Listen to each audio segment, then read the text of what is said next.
Thien Dien continent, a place where martial artists reign supreme. The strong devour the weak.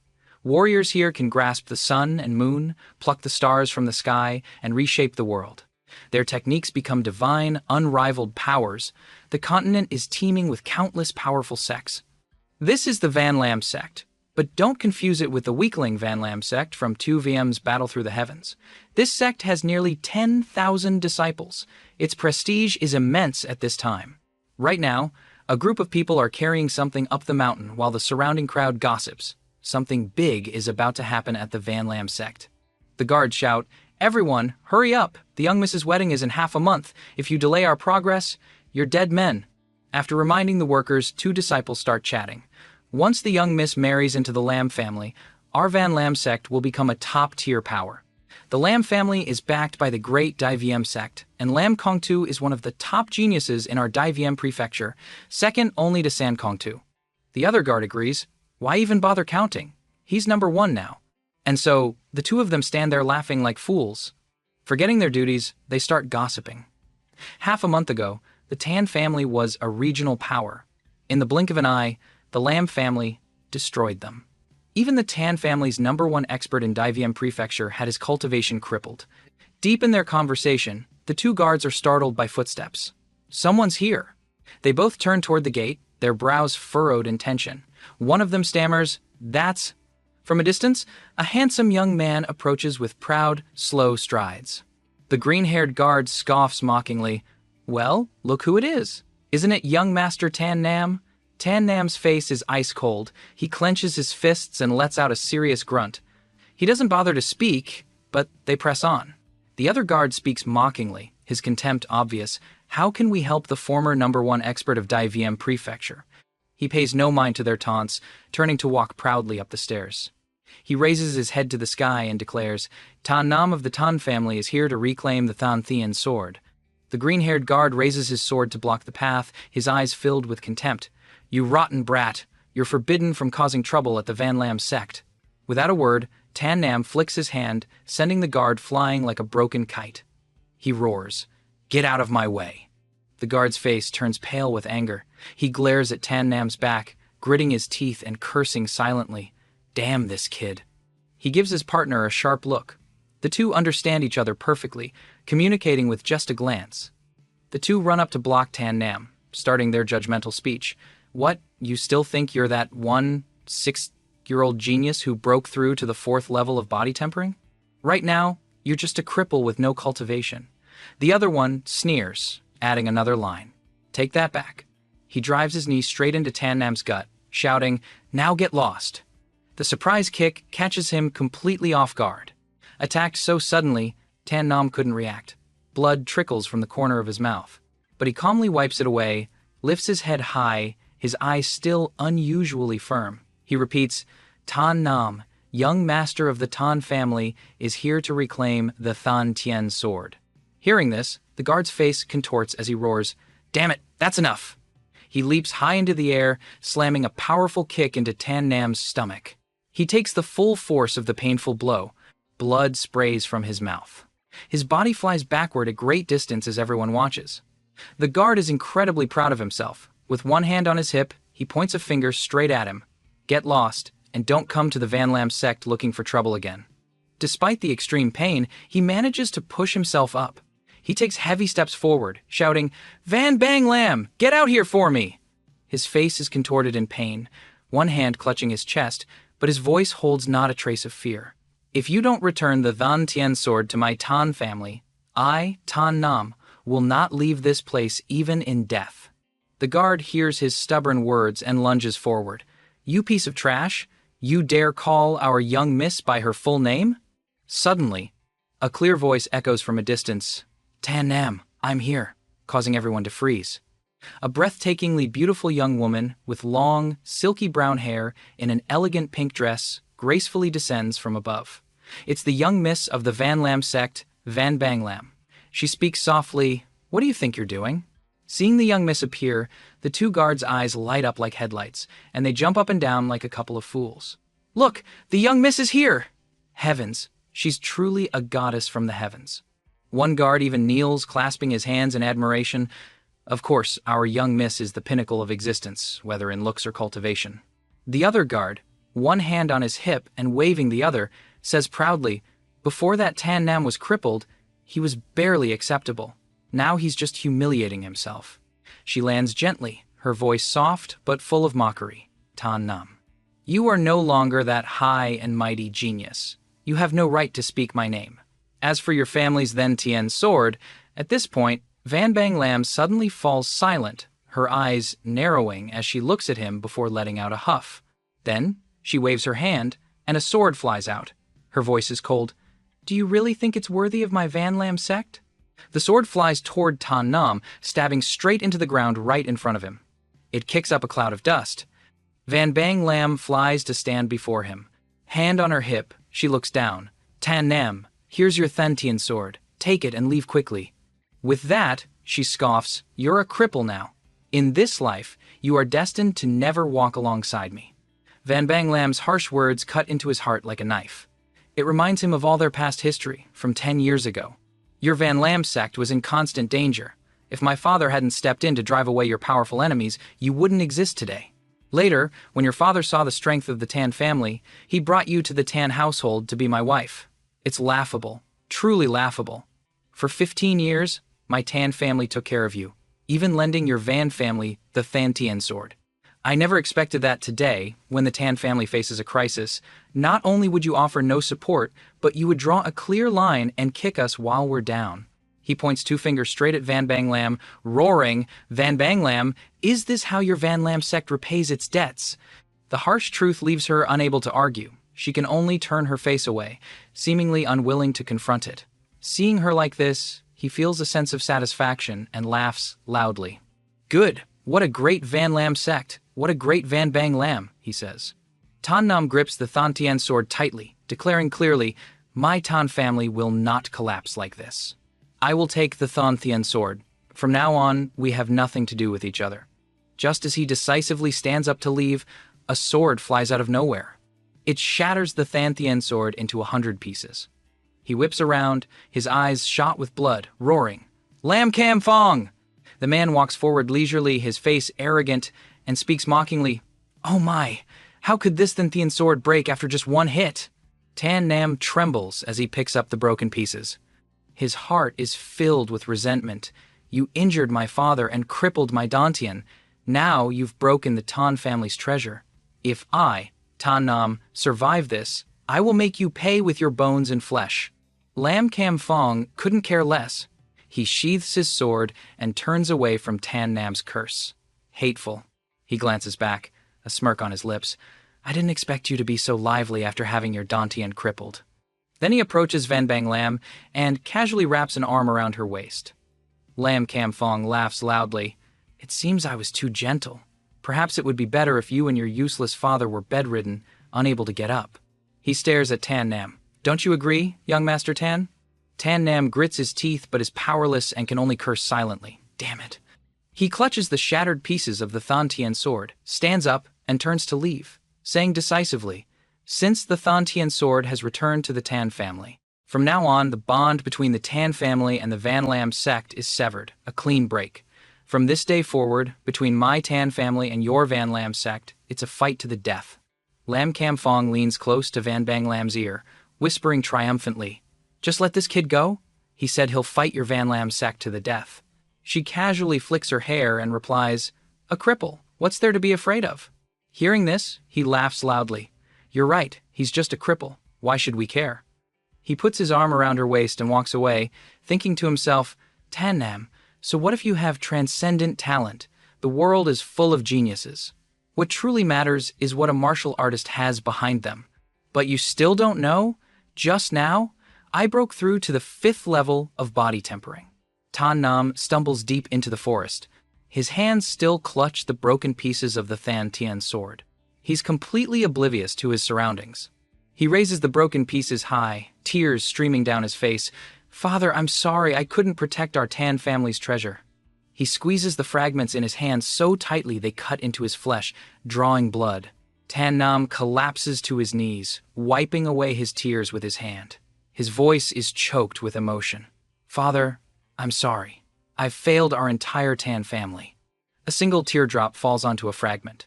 Suddenly, the Than Tien sword glows and an ancient voice echoes, "A man does not shed tears lightly, only when his heart is truly broken. The path of the Asura is forged in burning blood. Slaughter all the worthless dogs in this world." Hearing the strange voice, he whips around in shock, his voice trembling. "Who's there?" A white spiritual energy surrounds the sword, and the voice speaks again. "Boy, I, Tan Kong, can be considered your ancestor. Come out! Stop playing tricks! My Tan family may be broken, but we're not something you can insult.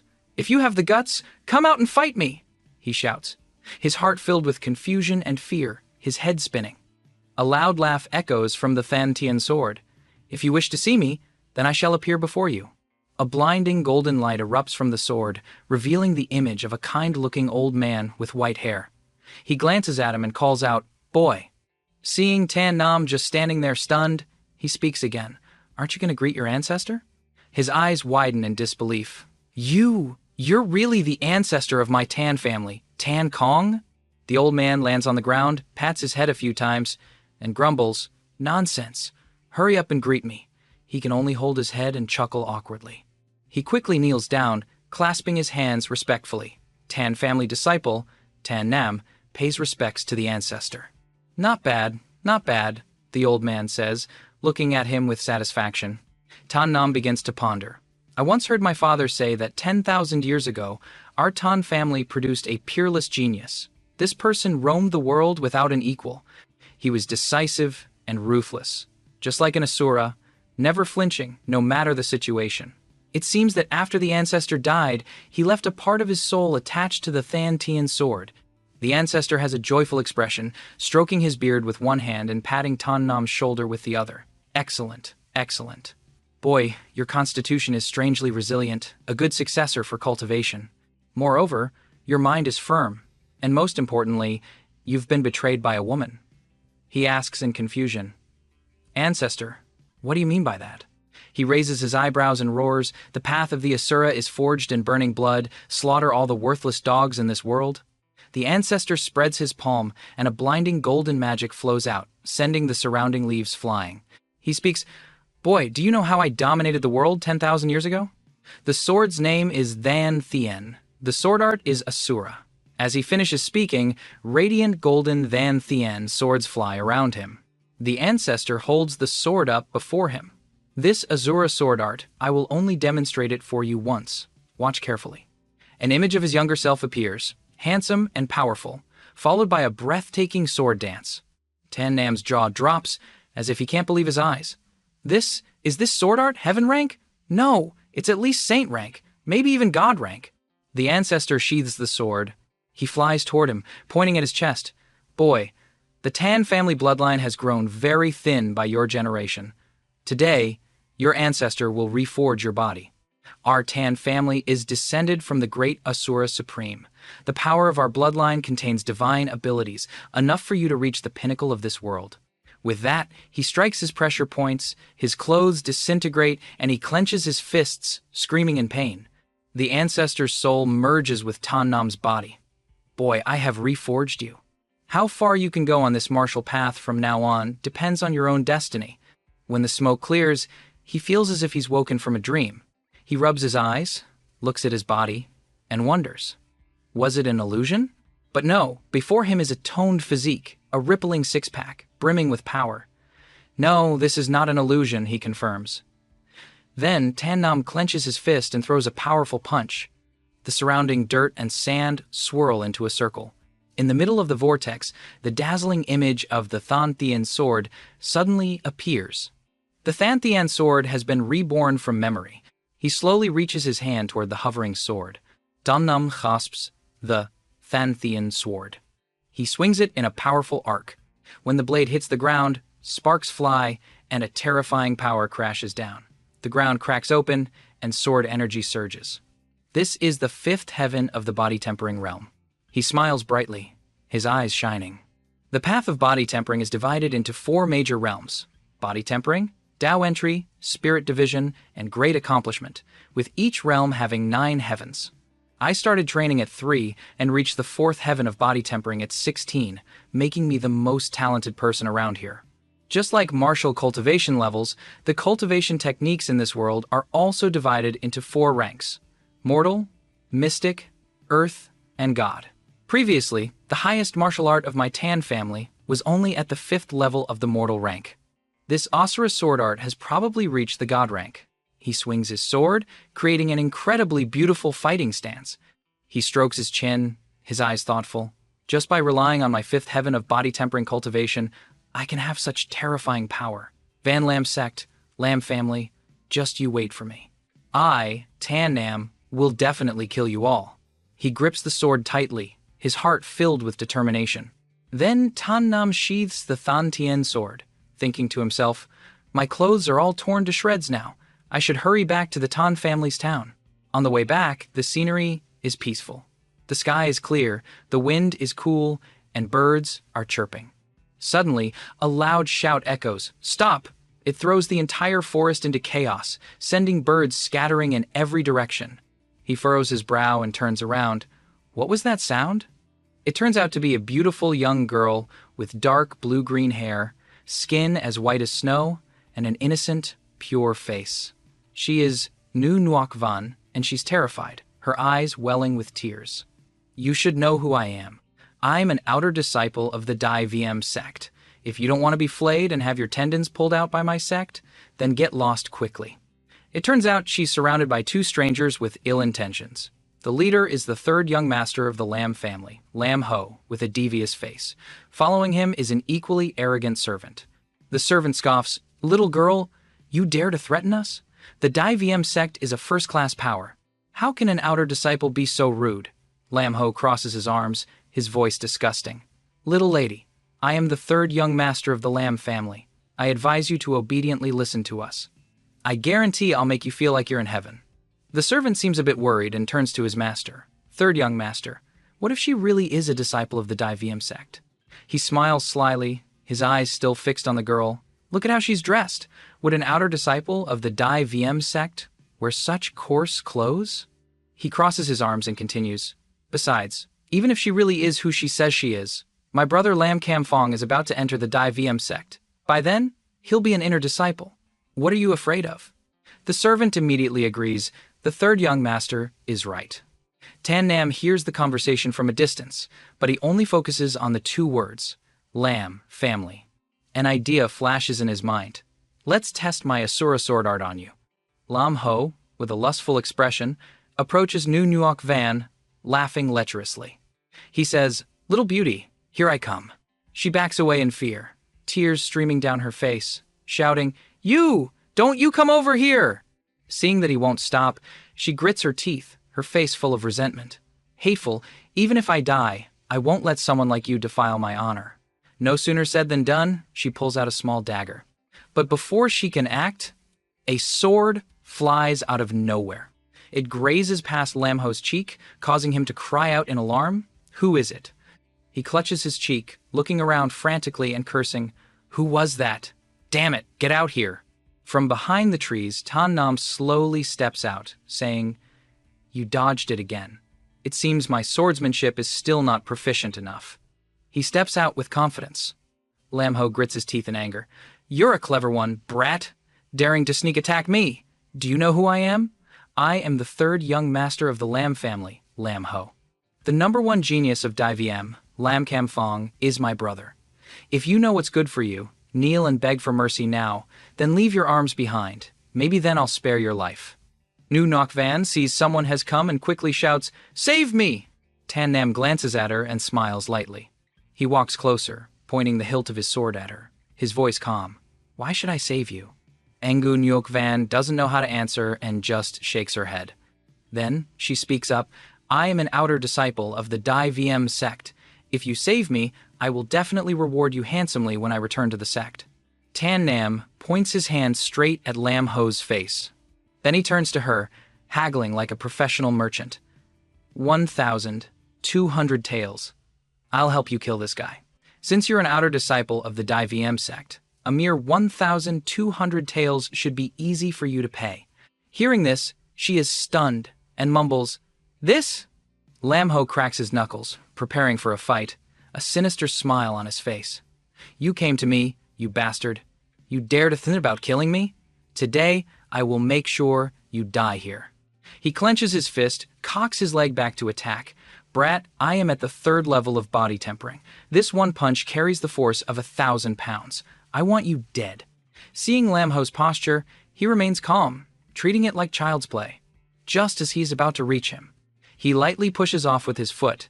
His body flies into the air like a gust of wind, leaving him in disbelief that he missed. Ta Nam's face is triumphant. He turns to Ingu Nuok Van and continues to close the deal. 2,000 taels, and I'll help you kill this guy. Hearing him keep raising the price to kill him, he goes mad. He stands with his arms and legs spread wide, gathering his strength. His brow furrows. Brat, you've really angered me now. His hands gather a surge of power, then disperse it into his palms, surrounded by small, blue-green sparks of lightning. The servant sees this and is incredibly proud, his eyes shining brightly. He clutches his cheeks and shouts, "This is the 2nd-level mortal rank technique, Tho Tam Palm." Young Master Lam Ho is truly a genius to have mastered such a high-level martial art. Tan Nam watches him gather his power and just lets out a smug grunt. No one has ever been able to dodge my Thoi Tam Palm. With that, he rushes toward Tan Nam. Tan Nam still doesn't bother to react, just smirks. Then he turns back to Nunuok Van and raises the price again. 3,000 taels. Seeing him keep increasing the price, she finally has to shout, her voice not entirely willing. 3,000 taels! 3,000 taels! Deal! Only then does Tan Nam completely overpower Lam Ho. He smiles confidently and says, "Come on." He pants, cursing under his breath. Hateful. Lam Ho charges forward frantically. "Go to hell!" Tan Nam brandishes his sword. He says, contemptuously, "You think you can stop my Asura sword art with just one Tho Tam Palm?" He rushes forward. His killing intent is overwhelming. Lam Ho freezes, unable to counter. He exclaims in shock, so fast. Sharp sword slashes fly out. Blood has been spilled. Lam Ho kneels down, his wound concentrated on his neck, fresh blood staining the blade of Tan Nam's sword. He passes out, and the servant can only stare wide-eyed, stammering, "Third young master." He cries like rain, unable to stand steady. He furrows his brow and glances over. The guy quickly prostrates himself on the ground, trembling uncontrollably. "Please don't kill me. Don't kill me. I'm just a servant. I beg you." Tan Nam doesn't even spare him a glance, just says coldly, "Get lost." He takes off running, abandoning his master. Nu Nuok Van is impressed, thinking to herself, what kind of sword art did he use? How can a small place like Daivium have such a terrifying sword art? He walks up to her, holding out his hand for the money. "Hey, hand over the 3,000 taels of silver." Nuok Van awkwardly confesses, I don't have any money on me right now." Tan Nam narrows his eyes at her. "Are you planning on skipping out?" She blushes beet red and quickly explains, I'm the dignified city lord and a dignified outer disciple of the Daivium sect. Would I really stiff you? It's just that the situation was urgent, so I didn't bring any money. You come with me, I'll go back home now and get the money to pay you." Tan Nam bursts out laughing and says magnanimously, "No need. How could a worthless dog like Lam Ho be worth 3,000 taels? I don't even want it. I was just teasing you." Tan Nam approaches the unconscious Lam Ho. He casually frisks his entire body, muttering, "This guy has a lot of valuable things on him. A 10,000 tael banknote and a first-level mortal rank Kim Sang medicine? Whew! There's even the manual for the Thoi Tam Palm." Having collected a ton of loot, he greedily takes it all. Nu Nuok Van is speechless. "You." Tan Nam looks up. He asks innocently, "What are you looking at? Is there something on my face?" Nuok Van quickly shakes her head. "No, nothing." Tan Nam nonchalantly continues his looting, saying regretfully, "This clothing is also valuable, but it's a shame I ruined it." He sighs. No wearable clothes left. She thinks disappointedly, "This guy is so handsome and so strong, how can he be such a money grubber?" Suddenly, something flashes through Nuok Van's mind. She's startled. Someone's here." Tan Nam quickly runs off, shouting back, "Get out of here quickly!" He doesn't forget to add, "Oh right, after you return to the sect, you should practice more carefully. For a dignified outer disciple of the Dai sect, your cultivation is so poor. You're really an embarrassment to the Dai sect. Nuoc Van gets annoyed and retorts, "You're the embarrassment. I have my reasons." Seeing his figure disappear, she quickly shouts after him, "Hey, you still haven't told me your name!" She shouts a declaration, "I will definitely pay you back the 3,000 tiles. I, Nuoc Van, absolutely do not owe anyone." She keeps talking even though she doesn't know if he can hear her. A truly trustworthy person. Tan Nam has already disappeared into the forest. Alone, she calmly reflects. To be able to kill a third-level body-tempering martial artist with one move in a small place like this is rare. Nuoc Van is determined. "When I get home, I'll definitely ask my father to investigate who you are. And also, he said I'm an embarrassment." A short time passes. At the City Lord's mansion in Van Kiem City. The butler joyfully reports, "My lord, joyous news." The man elegantly sips his tea, looking very refined. The City Lord asks in surprise, "Oh, what joyous news?" The butler can't hide his joy. "My lord, it's great news. The young miss has returned." The City Lord is so shocked he chokes on his water, exclaiming, "She's back?" A woman gently steps inside. Ngu Nuoc Van smiles, "Father, I'm back." His eyes well up with tears. "This unfilial daughter, you've been cultivating at the Dai sect for 10 years. The City Lord embraces his daughter, lovingly chiding her, and only now do you decide to come back and see your father. She explains, "Father, the sect's rules are very strict. I couldn't break them. The reason I could come back this time is because the Great Elder gave special approval." He beams, "All right, it's good that you're back." The City Lord affectionately strokes his daughter's head, and Nuoc Van smiles happily. Then she immediately remembers something important and calls out to him, "Oh right, father." Nuoc Van recounts her ordeal. "Father, on my way back, I passed through the Van Lam sect and ran into someone from the Lam family. He tried to do something indecent to me. Luckily, I met a master who saved me. Otherwise, your precious daughter probably wouldn't have made it back today." The City Lord slams the table in anger. "Damn it! The Lam family is truly lawless. They even dare to touch my daughter." But he also realizes something is amiss. "That's not right. Wait." He asks in confusion, "You've cultivated for 10 years at the Dai sect and still couldn't defeat someone from the Lam family? Could it be that an elder from the Lam family made a move? Or did they use some underhanded trick like poison?" She gives a forced smile. It was a guy named Lam Ho." Nuoc Van whines, Father, why do you only care about my cultivation? Your daughter was bullied. You have to get revenge for me. I want the Lam family to pay the price." The City Lord dotes on her and immediately agrees. All right. I will definitely go to the Lam family to demand justice." "Oh right, you said a master helped you. I wonder who it was." "We must thank them properly." Nuoc Van tries to remember. "I don't know his name. I only know he's also from Van Kiem City." She tries to picture his image. A young man, around 17 or 18, with sword-like eyebrows and bright eyes. He wields a sword, and the pattern carved on it looks like a fiery lotus.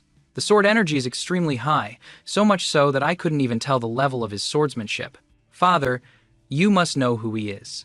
The City Lord immediately thinks of someone. A fiery lotus pattern, isn't that the symbol of the Tan family? A 16 or 17-year-old boy? Could it be Tan Nam? No, that's not right. The news I received before was that Tan Nam's Dantian was crippled by Lam Kam Fong, making him a cripple. How could a cripple like that save my daughter? Even if Tan Nam's Dantian wasn't crippled, his Tan family swordsmanship is only at the 2nd level of the mortal rank. It wouldn't be enough to shock Van Ni like that. I fear it must be someone else, possibly a talented disciple from a major sect sent down for training. The City Lord replies, "For now, I'm not sure who it is, but I'll send people to investigate. You should get some rest first." Nuoc Van is silent. She leaves, saying, "All right, father. I'll also go look for him myself." Scene change. After liquidating his loot, Tan Nam has bought a new set of clothes. He walks along, whistling leisurely. He stops in front of the Tan residence gate. The moment the 2 guards see his figure, they start gossiping. Look, the cripple who went to get the sword is back. This cripple actually dares to return. The Great Elder is waiting for him. There'll be a good show for him in a bit. He lets out a cold snort, looking at them with a contemptuous gaze. Tan Nam walks straight past them without any deference, thinking, after awakening the supreme Tula bloodline, not only has my strength become formidable, but all my senses have become much sharper. I can hear these two family guards talking as clear as day. He walks in confidently, full of challenge. Waiting for my good show, are we? I'd like to see what this great elder can do to me.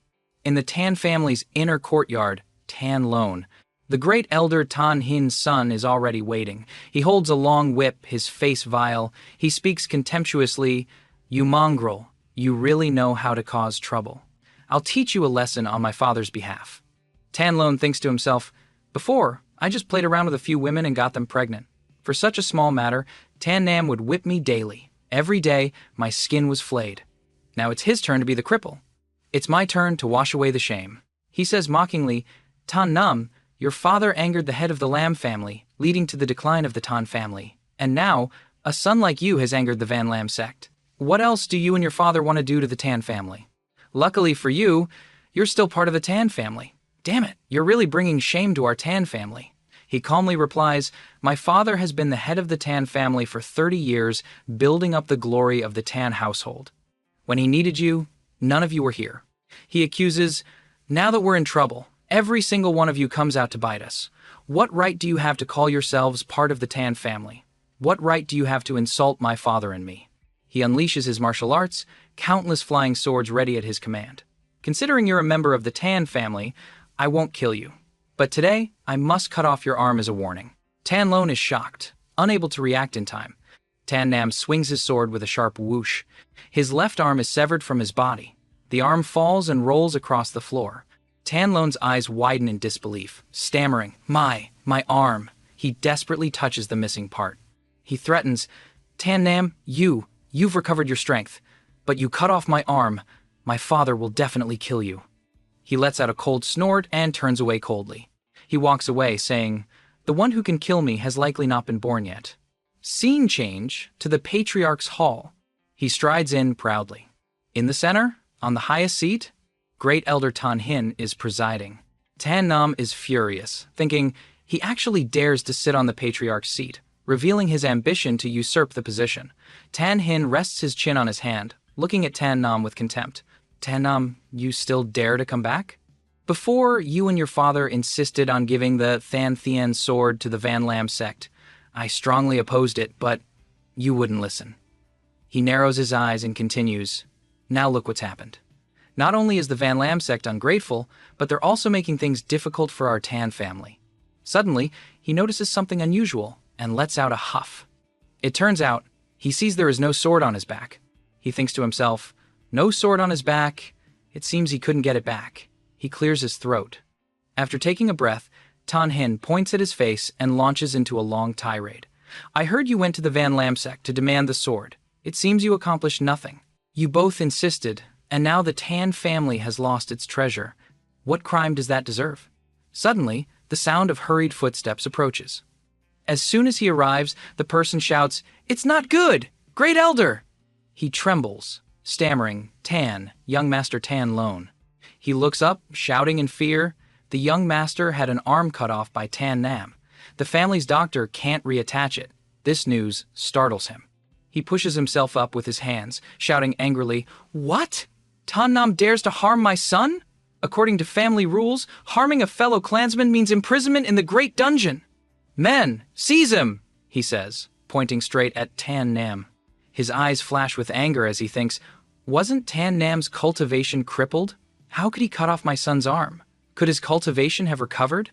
No, today I must imprison him in the dungeon and torture him brutally. After I find out the reason, I'll kill him to vent my anger. The soldiers hear the order and immediately surround him. Not only is he not afraid, but he says loudly, "Let's see who dares to touch me." Suddenly, his body emits a strange red light, sending everything around him flying. The soldiers can only raise their hands to shield themselves. One by one, they can't withstand it and fall back. Tan Hin is so shocked his jaw drops. The words, "This is unreal," flash through his mind. Could this cripple's cultivation really have been restored? But even if it was restored, it's just the 4th level of the body tempering realm, a measly level. It probably hasn't even fully recovered. Tan Nam's voice suddenly deepens.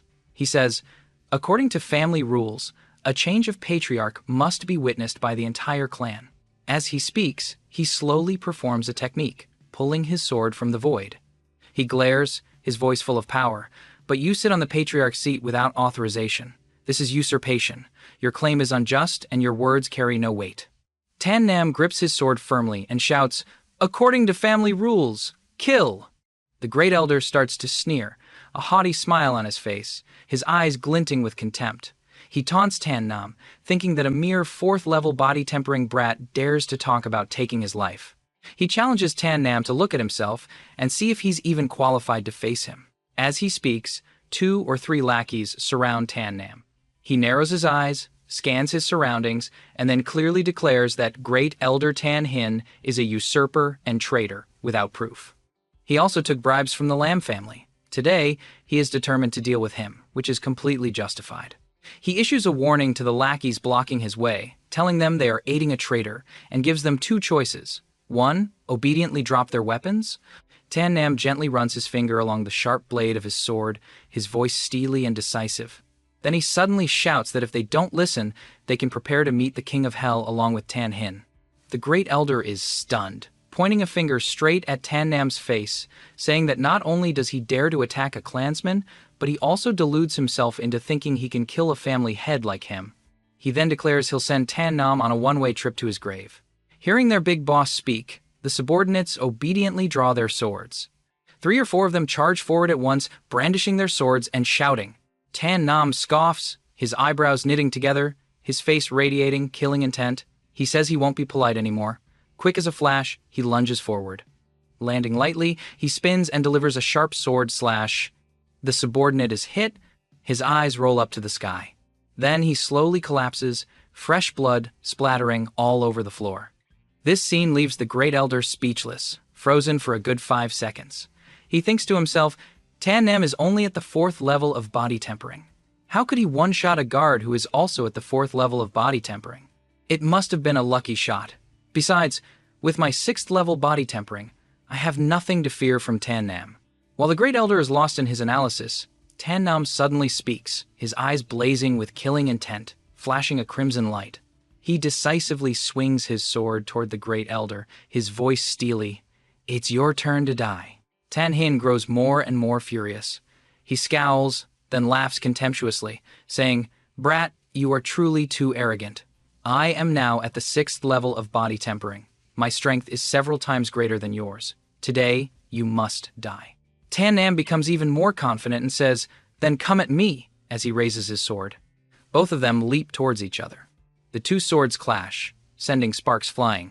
Only then does Tan Hin realize something is wrong. He thinks to himself, "This is bad." A loud boom echoes. Yet, neither of them is injured.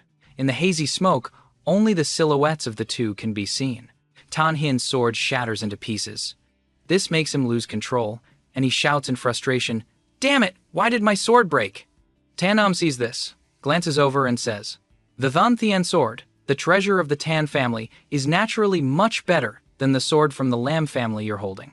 Great Elder, you've been colluding with the Lam family for so long, don't think my father and I didn't know. We spared your life thinking you would know when to stop. But today you commit the act of usurpation. Death is too light a punishment for you." The old man shows no remorse and even scoffs at him, saying, "You punk, you actually managed to get the Than Thien sword back. I'll admit, you have some skill. But do you think you can win just because you broke my sword?" He intends to use a technique to defeat him. As he strikes, he shouts, "Try and block my Thoi Tom Pom!" Tan Nam is no pushover either. He raises his hand to counter the attack. The Lam family's Thoi Tom Pom. Excellent. I just finished practicing it an hour ago. Let me show you what the true power of the Thoi Tom Pom is. The 2 of them clash. A massive surge of power collides. It causes the entire area to erupt in blinding flashes of light. The loser is Tan Hin. He is knocked to the ground by Tan Nam's power. His entire body trembles in pain, covered in blood. Before taking his last breath, he still can't believe he lost to Tan Nam. He stammers, Impossible. Why is your cultivation so strong? The heavens want to kill me. The heavens want to kill me."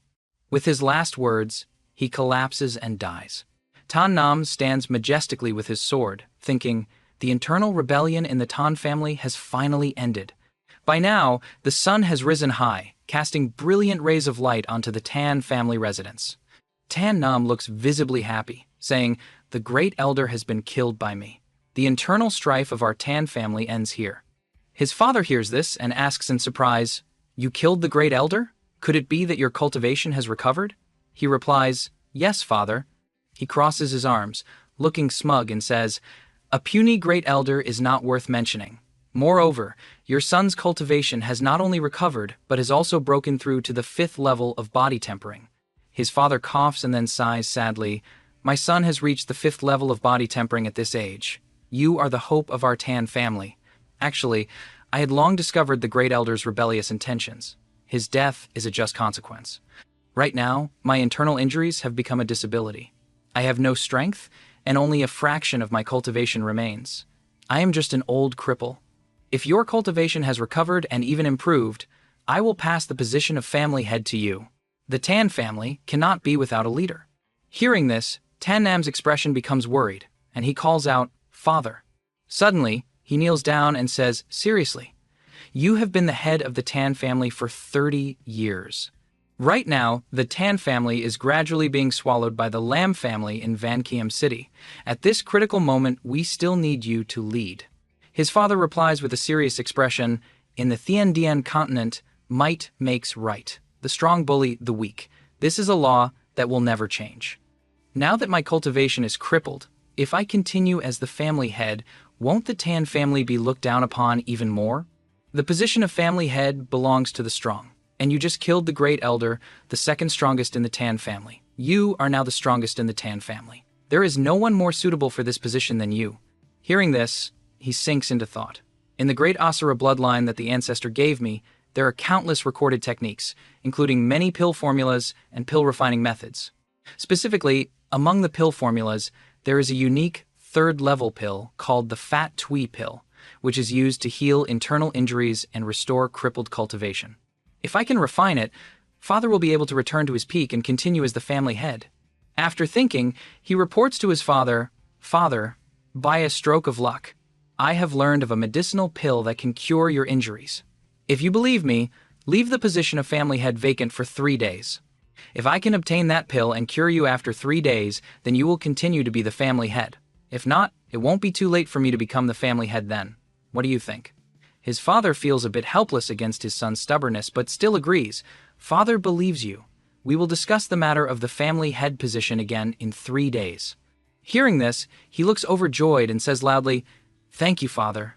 I will immediately go find the ingredients to refine the spirit pill for you." After speaking, he turns and walks straight out. His father closes his eyes, thinking, "People often say that only those who know their destiny can have great opportunities. My son will surely achieve great things in the future." He slowly opens his eyes, thinking to himself that a pill that can cure his internal injuries must be at least a 3rd-level mortal rank Len Tam pill. This kind of pill is not only unavailable in the capital, but even the 2 major families, Tan and Lam, in Van Kiem City would have a hard time obtaining it. For his son to get this kind of pill in 3 days is truly an impossible task. At Thu Hop Courtyard, Tan Nam starts making a checklist in his head. To refine the Fat Tui pill, I first need to find 3 medicinal ingredients: Longkan grass, habak flower, and tam fu root. The first 2 are easy to find. The shops in the city will definitely have them. But he hesitates. But this tam fu root, I'm afraid it will be hard to find even one, even if I search every shop in Van Kiem City. Tan Nam puts his hands on his head and smiles. It's useless to think too much. I might as well go look for it now. Who knows? Maybe it really is in Van Kiem City. He happily sets off. Let's go. Arriving at the commercial street of Van Kiem City, Tan Nam guesses that Longkan grass and habak flower can be bought anytime. The most urgent task now is to find the tam fu root first. At Nguyet's medicinal ingredient shop, an old man is standing at the counter, weighing something. Tan Nam calls out, "Shopkeeper." He continues to ask, "Do you have tam fu root?" The old man looks at him, strokes his beard, and replies, "My shop doesn't have a rare medicinal ingredient like tam fu root." Then he raises a finger and suggests, "However, young master, you can go to the Thien Ha Dia Knot Street to take a look. The owner there has some influence. Maybe he can help you find this tam fu root." Tan Nam raises his hands and replies respectfully, "Thank you." After leaving, he heads to Thien Ha Dia, Knot Street. Standing in front of the large gate, he exclaims, "This shop really has a brand, class, and is different from the small shops of small merchants. Let's go in and take a look." Inside, the large shop is extremely crowded, with people coming and going in a bustling stream. Suddenly, a man in yellow clothes appears, fanning himself with a fan. That is Kutai, the owner of Thien Ha De Knot Street. He smiles at Tan Nam. "Young master, I wonder what medicinal ingredients you would like to buy." Tan Nam looks at the shop owner and replies, "I need 3 tamfu roots." Hearing this, Kutai raises a finger and drops a price bomb. 10,000 taels. Tan Nam breaks out in a sweat after hearing the price. 10,000 taels. He thinks to himself, "I only have exactly 10,000 taels that I got from Lam Ho. If I spend it all at once, where will I get the money to buy longcan grass and habak flour? I need to bargain with him a bit." He turns and smiles at the shopkeeper. "Shopkeeper, look!" Before he could finish his sentence, Kutai speaks up, "I'll give you a 10% discount." Then he says impatiently, 9,000 taels, no further discounts. Tan Nam is shocked. This shopkeeper's business sense is ruthless, not sparing a single drop of blood. He sighs. "All right, 9,000 taels it is. The remaining 1,000 taels should be enough to buy the other 2 herbs. Tan Nam takes out a few banknotes. "All right, shopkeeper, here is a 10,000 ale banknote. With the remaining 1,000 taels, could you help me get the long can grass and habak flour?" Kutai gives him a sideways glance and says, "You're really a pain." He crosses his arms and finally agrees. "Fine, seeing as you don't have much money, I'll do as you say. 10,000 taels for the 3 herbs. Tan Nam happily says, "Thank you, shopkeeper. You're the handsomest shopkeeper." He puts his hand to his chin and thinks, "All right, the ingredients are ready. Now all that's left is to refine the pill." Suddenly, a voice from outside rings out. "Wait, Lam Tiu Thien, Lam Kamfong's younger brother, is standing outside the door. He says, 'I'll pay 30,000 taels. I'll take that tomfu root.'" Kutai slams his hand on the table upon hearing this. His eyes are dazzled. As expected of young master Lam Tu Tien, "You have such charisma. 30,000, sold to you." Tan Nam quickly reaches out to stop Kutai. "Shopkeeper, let me tell you, there's a first-come, first-served rule in business. I already bought these ingredients." Hearing this, he shoves his hand away. Kutai glances at Tan Nam and says contemptuously, "The young master offered 30,000 taels while you offered 10,000 and haggled. A poor devil should know his place. Find somewhere out of my sight and get lost." Lam Tu Thien suddenly recognizes a familiar face. Isn't this the cripple Tan Nam? Then he approaches. Lam Tu Thien pokes Tan Nam's chest and berates him. "What right do you have to come to this store? What, hoping to take medicine to restore your cultivation? But let me tell you, your Dantian is crippled. No matter what you eat or what method you use, you will forever be just a cripple." Tan Nam hears this but calmly replies, "Which of your eyes saw that my cultivation was crippled?" Lam Tu Tien laughs and says, "Being optimistic won't change the fact that you've become a cripple." He continues, "Even your childhood sweetheart has become another man's wife." Tan Nam pays no mind to his words, but he still leans close to his ear and says, "And on the wedding day, my big brother Lam Kam Fong, after taking an aphrodisiac pill, will trample all over her body." He smiles in response, "An adulterous couple, colluding with villains to do evil." Tan Nam thinks again, "But what surprises me is that you know how to refine pills." He thinks to himself, "Alchemists are extremely rare, 1 in 10,000 among martial artists. I didn't expect this guy to have such talent. But if you want to bear the consequences yourself, then don't blame me." Lam Tu Thien confidently replies, "I was accepted as a disciple by Dan Jia Tu of Tan Truk Son Luong long ago. I am now a 10th grade alchemist. A genius like me, a cripple like you, will never be able to compare in this lifetime." Kutai is so shocked his eyes go wide. "What? A 10th grade alchemist? A disciple of Grandmaster Dan Jia Tu?" He bows respectfully before him with both hands. "For my Thien Ha Dia Knot Street to be acquainted with a figure like young Master Lam is truly an honor for my shop. To show my sincerity, I will gift this tamfu root to young Master Lam. I hope you will accept it." Tan Nam realizes something and just smiles lightly. A 10th grade alchemist is the weakest level. and that Dan Jia too is only a ninth-grade alchemist, yet he dares to take on disciples? Lam Tu Tian notices his opponent's disdainful attitude and shouts angrily, "What are you laughing at, brat? Are you looking to die?" Tan Nam explains, "An alchemist is indeed the rarest profession on the continent. However, for a tiny 10th grade alchemist like you to be so arrogant, you should know, even if I'm not an alchemist, I can refine a pill that is 100 times stronger than yours at any time." Lam Tu Tian hears this and threatens, "Brat, I will show you the consequences of boasting." Then he issues a challenge. "If you know how to refine pills, then let's have a competition. The loser has to pay 50,000 taels plus their 2 legs. How about it?" Suddenly, a clear female voice rings out. Wait. The person dressed in red, holding a golden fan, is the leader of the Van Kiem Commerce Guild, Qin Uyen. "You two young masters are so youthful and vigorous. At the peak of your vitality, I, Qin Uyen, quite like it." She continues, "How about I witness this competition between you two?" Tan Nam speaks up asking, "And who might you be, miss?" Kutai introduces her. "This is the leader of the Van Kiem Commerce Guild in our Van Kiem city. It seems that all the sources of precious medicinal ingredients in the city are managed by Miss Qin Uyen." Even for the 2 largest families, Tan and Lam, the supply of ingredients must have Miss Qin Uyen's approval. Hearing this, Tan Nam bows in greeting. "I didn't expect it to be Miss Qin Uyen. My late father mentioned you many times. To meet such a beautiful young lady today." The girl shyly covers half her face with her fan and smiles in reply. "Young master, you flatter me. If you two wish to compete, then please follow me to this room." Kutai gestures with his hand. "This way, you two, into a large, private room." Qin Uyen, the host of the game, says, "The rules are set by me and are very simple. You just need to use the pill cauldron on the table to refine a first-level mortal rank Mainan pill within the specified time. Whoever refines a pill of higher quality wins." Lam Tu Tian sees this and becomes complacent. "Tan Nam, you're sure to lose. When I was studying under Grandmaster Dan Jia too, I often refined first-level mortal rank Mainan pills to sell to women. The best quality I can refine can reach 4/10." Kutai also speaks up. "When refining pills, you have to gather various medicinal ingredients to support the pill cauldron's refinement. The medicinal power during the refining process will have different levels of loss. Most alchemists can only retain 1 or 2/10 of the medicinal power." He doesn't forget to flatter, "And young Master Tu Thien can refine a pill with 4/10 medicinal power, as expected of Grandmaster Dan Jia Tu's disciple."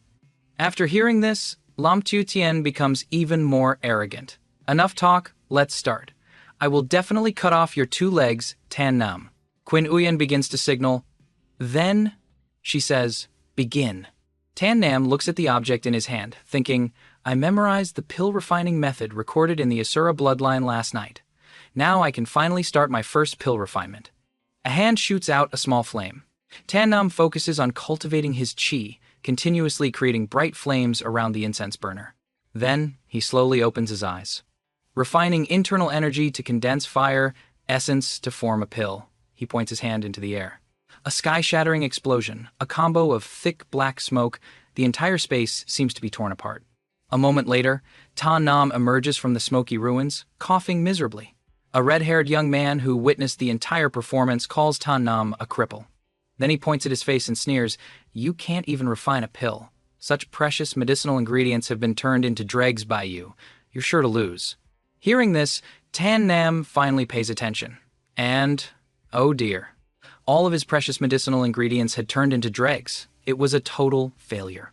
Seeing that the situation was beyond saving, Tan Nam calms himself down, closes his eyes, and tells himself once more, "Sure enough, just a little carelessness ruined all the ingredients.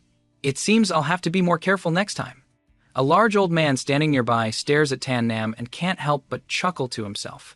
This kid's mentality is still too immature. It's clear he doesn't know how to refine pills, but keeps trying. He's sure to lose miserably later. A woman present speaks to Tan Nam. "There are still many ingredients here, and more than half the time is left. Young Master Tan, you can choose to try again." As she speaks, she places her hand on the small incense burner and uses her other hand to fan the smoke away with a fan. Hearing these words, Tan Nam seems to gain more confidence. He puffs out his chest and looks at the young man, saying, "Lam Tu Tien, if you like to bet, then I, Tan Nam, we'll play a real game with you today. Then he adds another condition.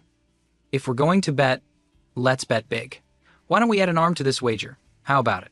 Lam Tu Tien stands opposite, hands on his hips, his face a bit dark but still arrogant as he agrees. Fine, I'll reward your style of not knowing your own limits and playing with your life, Tan Nam.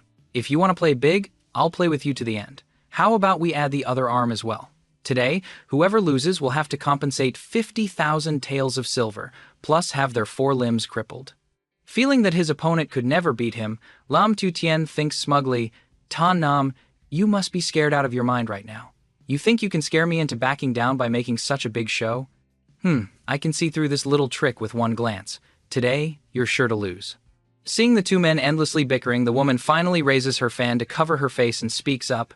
Since you two young masters are so interested, why don't I, Quinn Yuyan, join in the fun as well? Hearing this, Tan Nam looks over at Quinn Yuyan in surprise, letting out an "oh." Then he asks, I wonder how Miss Quinn Yuyan wants to play. Quinn Yuyan immediately orders the large man, go get those 2 treasures. The man replies, yes, and turns to get the items. The man quickly returns with a wooden box in his hand. He opens the box, revealing 2 treasures inside. A 5th level mortal rank 100 refinements cauldron, capable of refining 5 to 10 pills at once. It's extremely valuable. And a 5th level mortal rank storage ring, a ring that can hold items with an internal space of up to 100,000. After taking out the 2 treasures, Quinn Yuyan returns to the main topic, speaking to the other 2. This 100 refinements cauldron, I'm afraid you won't find a better one in Van Keem City.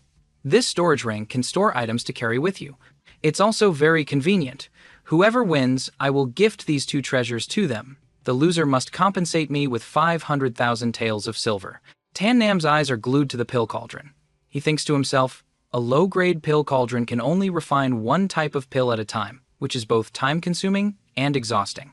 But this 5th level mortal rank 100 refinements cauldron can refine 5 to 10 types at once. If I can get it, it will definitely increase my success rate when refining pills. On the other side, Lam Tu Tien is also staring at the ring, his jaw dropped as he analyzes it. A storage ring. I've heard that only extremely skilled craftsmen can create them. Its value far exceeds 500,000 taels of silver. You could say it's practically a free gift? Thinking this, Lam Tu Tien smiles brightly and says to Quinn Yuyan, Miss Quinn Yuyan is so generous. When I, Lam Tu Tien, win, I will gladly accept. He speaks politely, but in his heart, he is determined. Today, I must defeat Tan Nam. These 2 treasures will be mine. Tan Nam doesn't seem to care much. He lets out a cold snort. No need to talk so much. As he finishes, a surge of energy radiates from his body. Tan Nam says again, otherwise, when you lose later, I'm afraid your face will be quite unsightly. Then, he shouts, let's begin, and gets into a ready stance to refine the pill. Both of them start refining pills. After about 3 hours, Lam Tu Tien's incense burner begins to smoke. He squints at the white smoke and says, it's a success. He clasps his hands and shouts, rise, pills! From the white smoke, pills gradually form. With the pills successfully refined, Lam Tu Tien immediately points at Tan Nam and says smugly, a 4/10 quality Mainan pill. This is my extraordinary performance, the best I've ever refined. How can you possibly beat me? Tan Nam, you're sure to lose. Don't you dare run when I cut off all 4 of your limbs later. Quinn Yuyan gently picks up the pill, examines it, and confirms, it really is a 4/10 quality Mainan pill. Young Master Lam is indeed a 10th grade alchemist. Hearing this, Lam Tu Tien immediately approaches to curry favor with Quinn Yuyan. Of course, Miss Quinn Yuyan, if you like this Mainan pill, it's not impossible for me to refine some more for you. Hearing him say this, she politely covers her face with her fan and smiles lightly. But at the same time, Lam Tu Tien seems to notice something. He turns to look across from him, his jaw dropping. Tan Nam's incense burner suddenly emits a hazy smoke. Tan Nam's hands continuously generate internal energy. He closes his eyes for a moment, then opens them, clasps his hands together, and says decisively, form, pill. From within the surge of chi, a pill appears. Tan Nam quickly takes out a small bowl to catch the pills that are continuously falling. He smiles brightly as if he's had a good harvest and announces to everyone, success! 9/10 quality! Kutai strokes his beard and says contemptuously, 9/10 quality? Boy, I'm afraid you're exaggerating a lot. He thinks to himself, pill quality from 1 to 3/10 is low grade, from 4 to 6/10 is high grade, from 7 to 9/10 is supreme grade, and 10/10 is perfect. How can a normal alchemist master refine a supreme grade pill? It's ridiculous. Then he slowly picks up the pill. As soon as he inspects it, he exclaims in shock, "It really is a 9/10 supreme grade beauty pill." Kutai carefully observes the glowing pill and says, "It is rumored that a supreme grade pill will have a pill glow on the outside. Seeing it today, it's truly an eye-opener." Even Quinn Uyen is surprised, thinking to herself, even a veteran alchemist would find it difficult to refine a pill of such high quality. This Tan Nam can actually do it. Could he be an alchemy genius? Contrary to everyone's admiration, Lam Tu Tien is worried about losing the bet. He refuses to accept it and snatches the pill from Kutai's hand to check for himself. I don't believe it. Let me see. As soon as he holds the pill, he is truly horrified. Impossible. Impossible. With his arrogant nature, he roars, accusing Tan Nam, "I've been studying alchemy since I was a child. I was even accepted as a disciple by Master Dan Jia too. Right now, I can only refine a 4/10 quality pill. But you, a cripple who isn't even an alchemist, how could you refine a 9/10 pill? This is not logical. You must have cheated." Tan Nam doesn't even bother with him, just says contemptuously, "You fool. The truth is right in front of you, yet you still dare not admit it. If you don't believe it, then I'll refine it again to make you accept your defeat." In his heart, he is also determined to do it again. In the refining process just now, the fire control was not perfect. If I try again, it will definitely be better. He turns to Qin Nuyen for permission. There's still a third of the time left. The pill I just refined still has some flaws. I wonder if Miss Quinn Uyen would mind. She certainly doesn't stop him. Of course you can. Feel free to use the ingredients. They're free. At this point, Lam Tu Tien is a bit flustered but still pretends to be contemptuous. "I'd like to see what kind of trick you can pull." Ignoring his words, Tan Nam calmly continues to refine the pill. "After 2 attempts, I've memorized the amount of ingredients, internal energy control, and fire control. This time, it will be faster." He immediately starts refining the pill. Condense fire. Wield the palm. He has become more skilled in using his internal energy, essence into pill. His efforts are channeled into the alchemy cauldron. Not long after, the alchemy cauldron emits a blinding light and dense spiritual energy. Tan Nam quickly retrieves the pill, and of course, he has successfully refined it. Lam Tu Tien doesn't believe it and pushes Tan Nam aside to check. Move. As soon as he inspects it, he exclaims in shock, 10/10 quality! He stares at the brilliantly glowing pill and shouts in terror, "A perfect pill!" His master's words echo in his mind. One day, Dan Jia too had told him about the pinnacle of an alchemist's skill. Tu Tien, on this path of alchemy, what one must pursue is the highest level of aspects like ingredients, cauldron, and fire control. However, the most difficult thing is to reach the highest limit. Previously, many powerful alchemists in this world spent their entire lives and at most could only refine a 9/10 quality pill. Those who can refine a 10/10 pill are geniuses of the alchemy world. Remembering that, Lam Tu Tien's face turns pale. Impossible. Impossible. He still doesn't believe it. The cripple whose cultivation was destroyed a few days ago has now become an alchemy genius? Unreasonable. It must be cheating. A surge of jealousy rises, and he decides to eliminate Tan Nam. "I am a dignified alchemist with a 3rd-level body tempering strength. I will never hand over my limbs to a cripple like him. I must kill him." No sooner said than done, he secretly channels his internal energy. He immediately lunges to attack Tan Nam. "Cripple Tan Nam, go to hell!" Facing danger, Tan Nam just scoffs. "You fool." At this moment, Quinn Uyen steps in to protect him. "In this Tien Hadia Knot Street, it's not your turn to be insolent, Lam Tu Tien." As she speaks, she strikes back. Lam Tu Tien is startled in fear. What? Before he can react, he is sent flying. He lies rolling on the ground, spitting blood from his mouth. Lam Tu Tien is terrified. This Quinn Uyen's strength is greater than mine. I thought she was just a weak woman. While he is struggling in confusion, a pair of feet appears in front of him. Tan Nam stands there proudly, asking triumphantly, "Lam Tu Tien, You lost, so you have to pay 50,000 taels of silver and your 4 limbs. And there's also Miss Qin Yuyen's 50,000 taels of silver. You're not going to go back on your word, are you? With things having come to this, Lam Tu Thien can only cough up the money and beg. Tan Nam, I'll give you a chance. Here's 100,000 taels. Please don't cripple my limbs. Tan Nam slowly takes the money. He smiles mockingly and asks, "So, your limbs are only worth this little bit of money? Isn't that a bit too little?"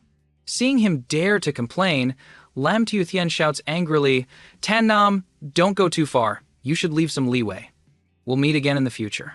I'm from the Lam family. If you anger my Lam family, your Tan family will definitely not have a good end." Ignoring the threat, Tan Nam stomps straight on his leg, saying, "Unfortunately, the one thing you should never have done is threaten me." Without hesitation, he stomps down and cripples Lam Tu Thien. At this moment, his face is pale with pain. He clutches his crippled leg and lets out a miserable scream. Tan Nam calmly asks, "Lam Tu Thien, out of kindness, I'll give you another chance. Your remaining leg and 2 arms, do you want them or not?" Knowing it's hard to escape, Lam Tu Thien tremblingly pulls out another wad of money. He tremblingly offers it to Tan Nam, begging, "I only have 50,000 taels left on me. I'll give it all to you. I beg you to spare me." The pain makes him curl up like a boiled shrimp. Tan Nam doesn't hesitate to take the money, counting it as he smiles and says, "Then I won't be polite." However, of course, he doesn't spare Lam Tu Thien, adding another blow. "How could I possibly spare you?" This stomp lands squarely on his injured leg.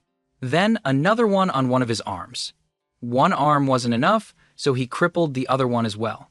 And of course, the last leg couldn't be missed. After crippling all of Lam Tu Thien's limbs, Tan Nam declares without a hint of fear, "Just as you said, you are from the Lam family. If you insult my Tan family, you won't have a good end either." His limbs now completely shattered, Lam Tu Thien grits his teeth in anger and curses, "Tan Nam, you are so cruel! You won't die a peaceful death!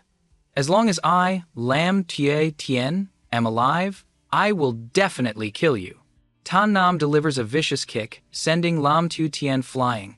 "Get lost, you're too noisy." At this point, he can only endure the pain as he is humiliatingly sent away. Instead of falling to the ground, he slams into a wall with a thud, causing the wall to crack. Qin Uyen's gaze toward Tan Nam has now changed. In her heart, she calculates, this Tan Nam is ruthless and decisive. He is someone who can achieve great things. If I can win him over, he will definitely be a great help to my Van Kiem Commerce Guild. A moment later, Kutai respectfully takes out a box and presents it to him. "Young Master Tan, I offended you earlier. Please consider these 3 prepackaged medicines as compensation." The old man even kneels down to show his sincerity, probably afraid he would get beaten up like Lam Tu Thien. "I hope young Master Tan, being a great man, won't hold a grudge against a petty person. In the future, I hope you will continue to support the business of my Thien Ha Dia Not Street." Tan Nam scoffs and replies, "It's a small matter, nothing to worry about." Seeing the opportunity had arrived, Qin Uyen steps forward to offer a business deal with great benefits in order to establish a good relationship with him. In that case, to befriend a talented and handsome young master like Tan Kong Tu, I, on behalf of the Van Kiem Commerce Guild, will give Tan Kong Tu a special treatment. When you visit any medicine shop, you'll receive a special discount. Everything will be 30% off. Of course, with such benefits, Tan Nam happily accepts. At the same time, he offers a response as a return gesture. "Thank you, Miss Qin Yuyen." However, the proverb is right. Accepting something for free from others makes it hard to refuse their requests later. Young Miss has given me so much. I feel guilty. If Miss Qin Uyen has any matter she needs my help with, you can just say it. I, Tan Nam, will definitely do my best to help."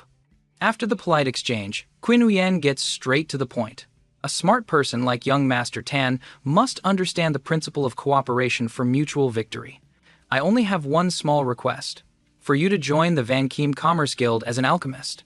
This invitation makes Tan Nam a bit suspicious, because the Van Kiem Commerce Guild is already a top-tier power, controlling most of the medicinal resources in the city. In this Van Kiem city, it is already the one and only major commerce guild. I wonder what Miss Qin Uyen needs a small character like me for? In response to his question, Qin Uyen doesn't beat around the bush and answers honestly, young master, you may not know, but in this Van Kiem city, the Van Kiem Commerce Guild is not the only merchant organization. She then lays out the fierce competitive landscape here. Besides her guild, there is a formidable rival, the Thon Min Guild, which holds the weapon and equipment resources of the entire city. They have been rivals with our Van Kiem Commerce Guild for many years and have now grown very close to the Lam family. They have even borrowed the Lam family's power and are starting to show intentions of swallowing the Van Kiem Commerce Guild. Moreover, there is a fatal weakness here. In Van Kiem City, the quality of pills on the market is very low. This is why she wants to pull Tan Nam to her side. If you, young master, can supply the Van Kiem City market with a large quantity of high-quality pills, it will surely cause a sensation, help me expand my influence, and thereby strike a blow to the Than Min Guild. After listening to the analysis, Tan Nam immediately understands her intentions and asks directly, Miss Quinn Uyen wants to borrow my strength to swallow the Than Min Guild and unify the commerce of Van Kiem City. Seeing his sharp intelligence, Quinn Uyen doesn't hide it and nods in confirmation. That's right. And then she offers a deal so good that Tan Nam can't refuse. Furthermore, if you want to revive the Tan family, cooperating with the Commerce Guild is essential. The Lam family has now allied with the Than Min Guild, and their power is gradually growing. If you agree to my request, I will definitely do my best to help you revive the Tan family. After weighing the pros and cons, Tan Nam decides to seal the deal. All right, I'll join. He thinks to himself, this deal is too good to pass up.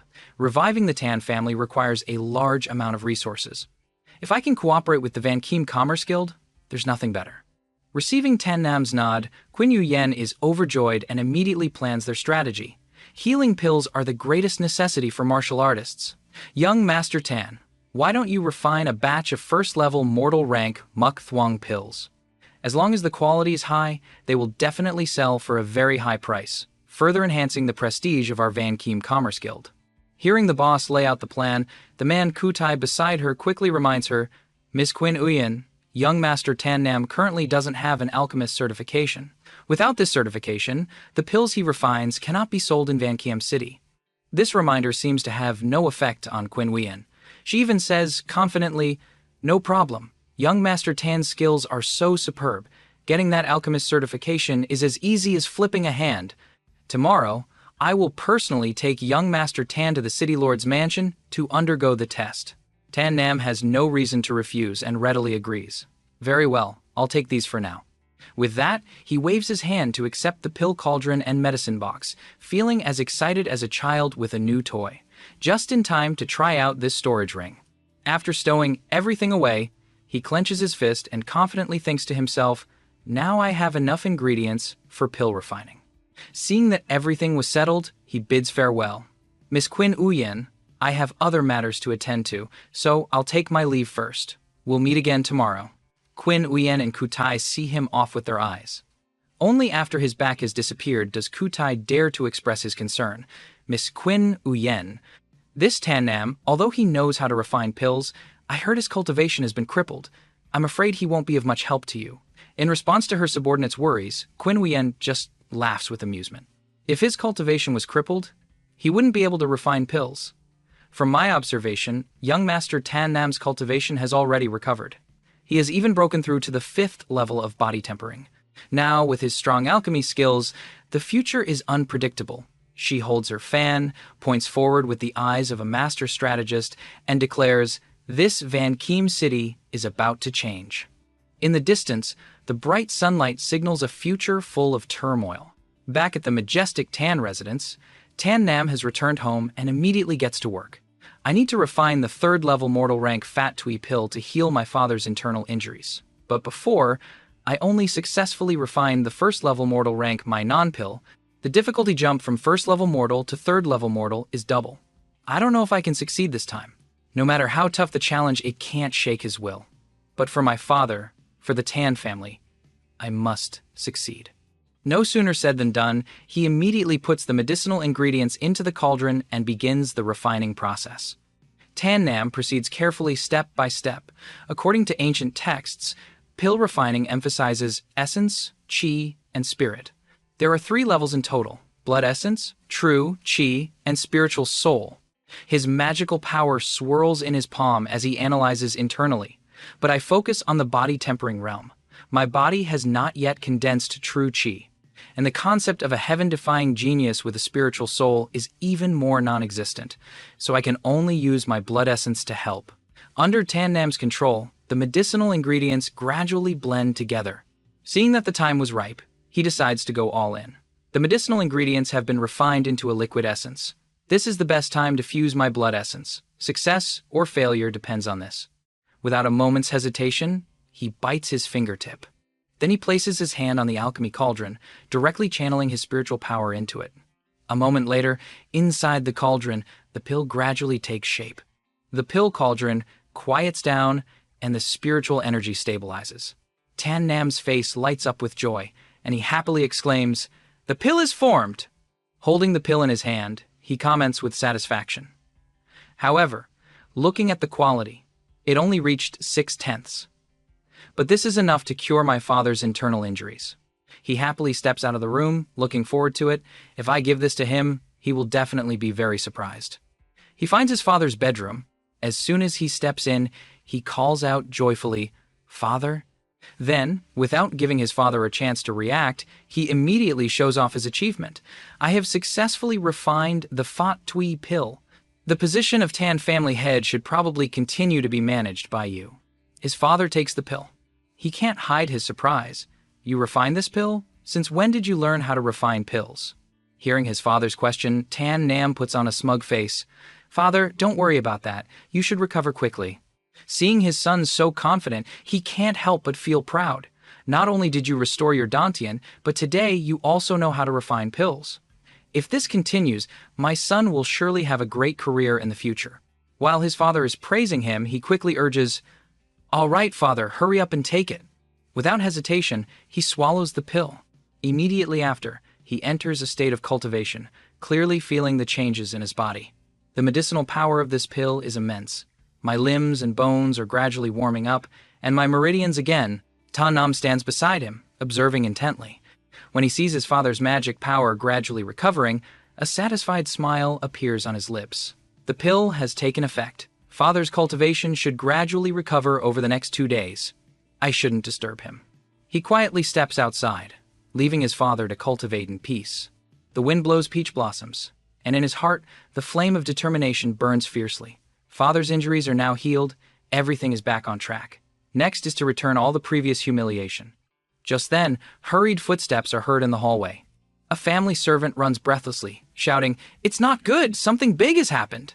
In the council room, the family servant is kneeling on the ground. He hurriedly reports, "Family head, something big has happened." The head of the Lam family, Lam Ung, maintains a calm demeanor and asks, "Why so tense?" The servant recalls the terrifying scene in the forest and quickly reports, "I found the body of young Master Lam Ho in the forest outside the Dai VM sect. He's been dead for 3 days. As soon as he hears his son's name, Lam Ung can no longer remain calm.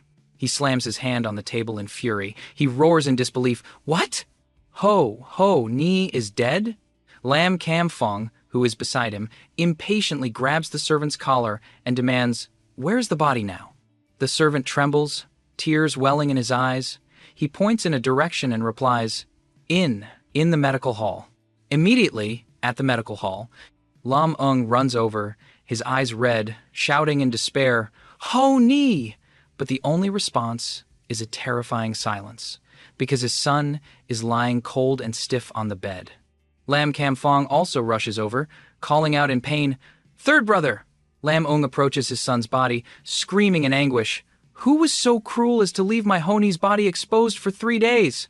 Following his father's lead, Lam Kam Fong turns to the servants, his killing intent thick. "Who killed him? Have you found out yet?" A guard, terrified by his presence, trembles and kneels down, answering, "According to the guard who managed to escape, the one who killed young Master Lam Ho was Tan Nam of the Tan family." As soon as he hears this name, Lam Ung freezes and shouts, "What?" He immediately turns to question Lam Kam Fong. "Didn't you cripple Tan Nam's Dantian? How could he have the cultivation to kill your brother?" He also can't believe it and quickly explains, "That's not right. I personally crippled his Dantian that day. Moreover, pills to restore a Dantian. Let alone in this Van Kiem city, even in the main hall of the Dai VM sect's inner sect, there isn't a single one. This Tan Nam couldn't have restored his Dantian unless some powerful figure helped him. Misfortunes never come singly. Before he can even compose himself, another subordinate runs in to report, "Family head, something big has happened." He brings another earth-shattering piece of news. The great elder's son, young master Lam Tu Thien, had his 4 limbs crippled by Qin Huyen and Tan Nam. I'm afraid he won't be able to refine pills anymore. The barrage of bad news drives Lam Ung mad. He slams his hand on the table again. He grits his teeth and snarls, "Good, that's great, Tan Nam." So it turns out that Qin Huyen used some trick to restore his Dantian.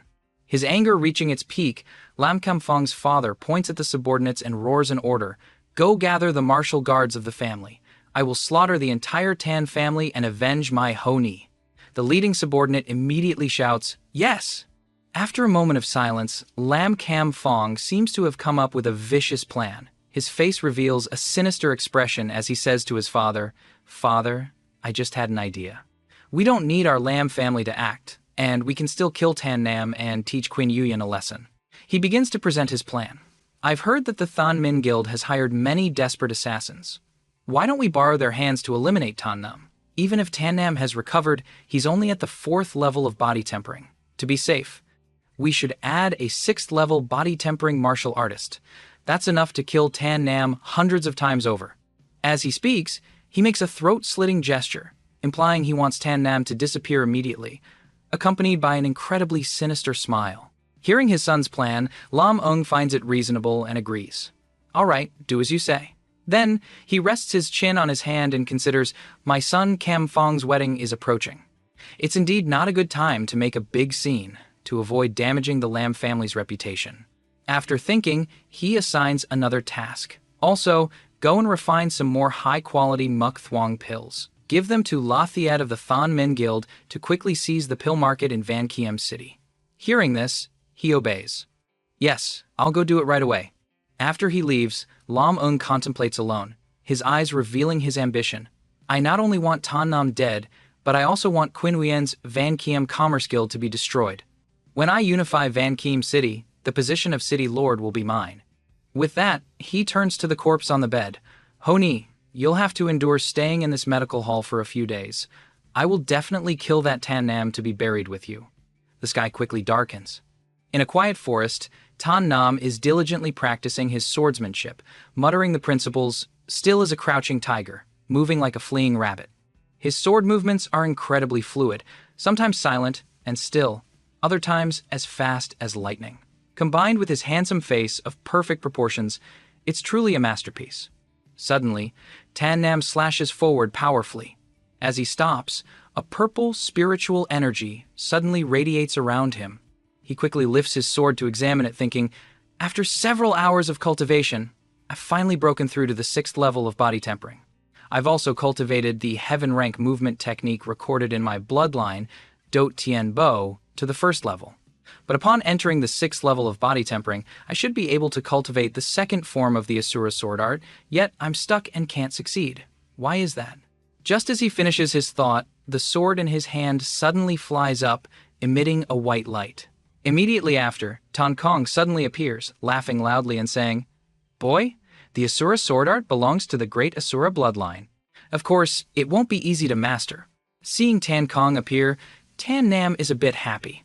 "Before, I thought the ancestor had disappeared from the world. I didn't expect the ancestor to appear again." Hearing this, the old man puts his hands on his hips, feigning anger.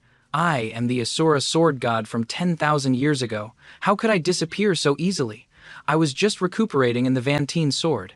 As if remembering something important, Tan Kong is no longer joking. He strokes his beard and asks seriously, "Little brat, do you know why you can't master the 2nd form of the Asura sword art?"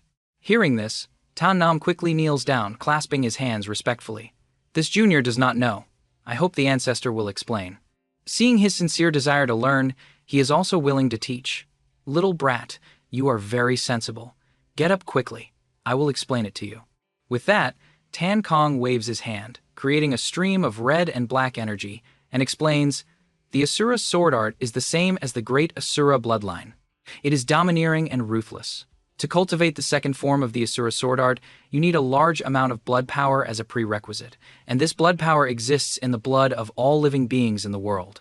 Tan Nam looks at the black energy and exclaims in shock, "Ancestor, you want me to kill people?"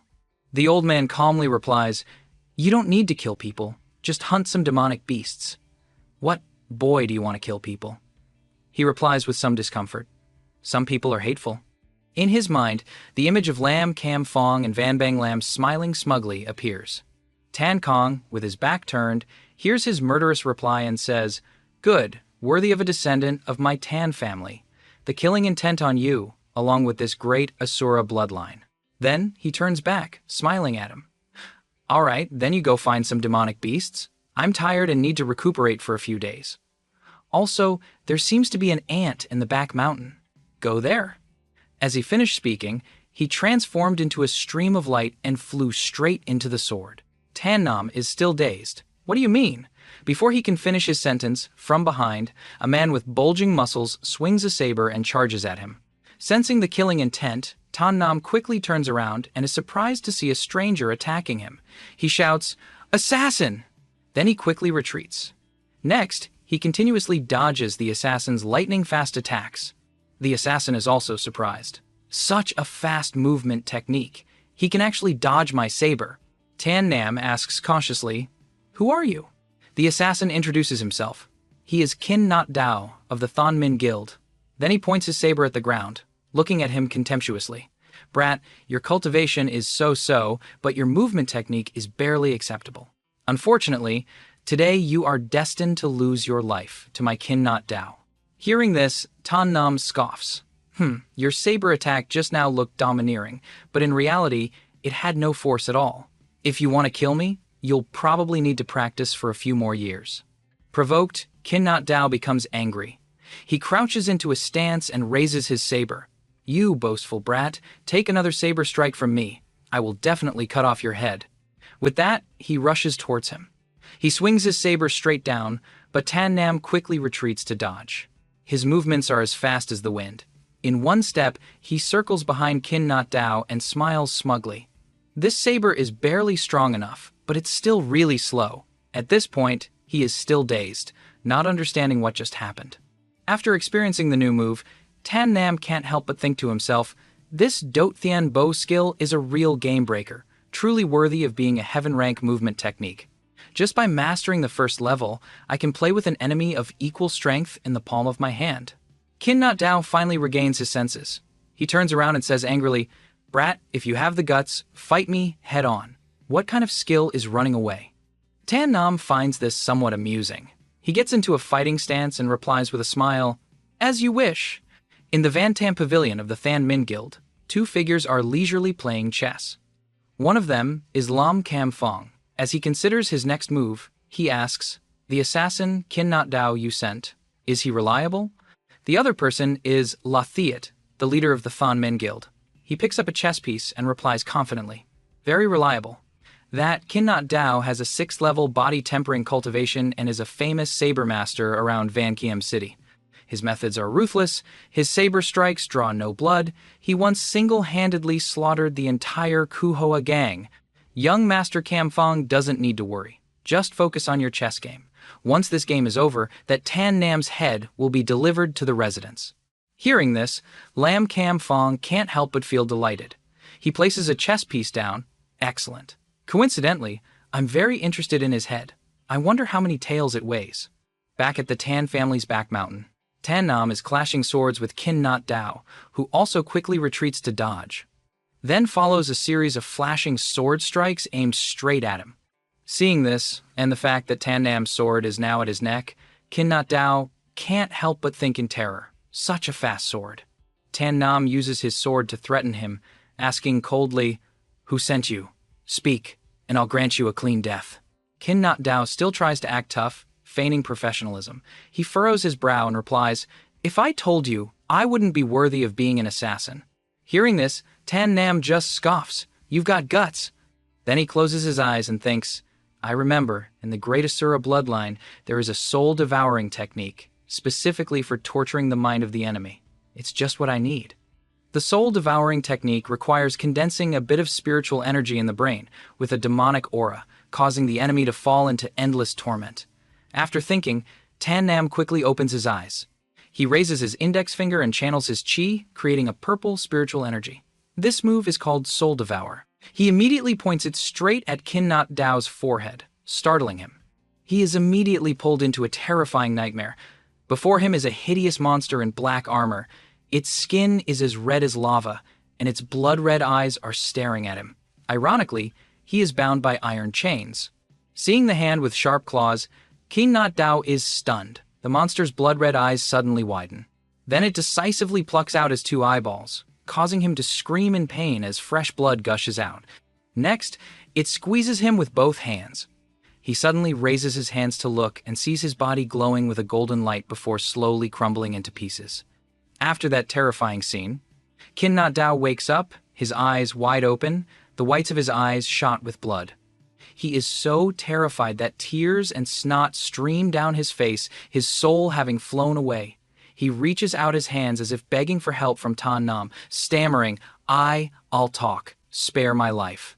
Kin Not Dao quickly kneels, crying as he confesses the mastermind.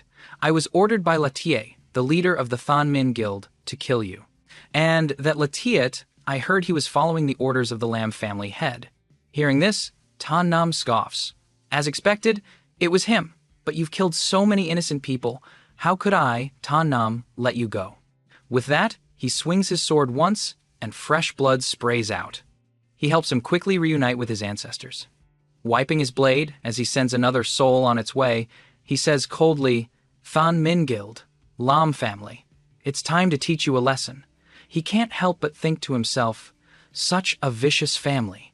If I hadn't already restored my Dantian and recovered my strength, today I would have become a ghost under this saber.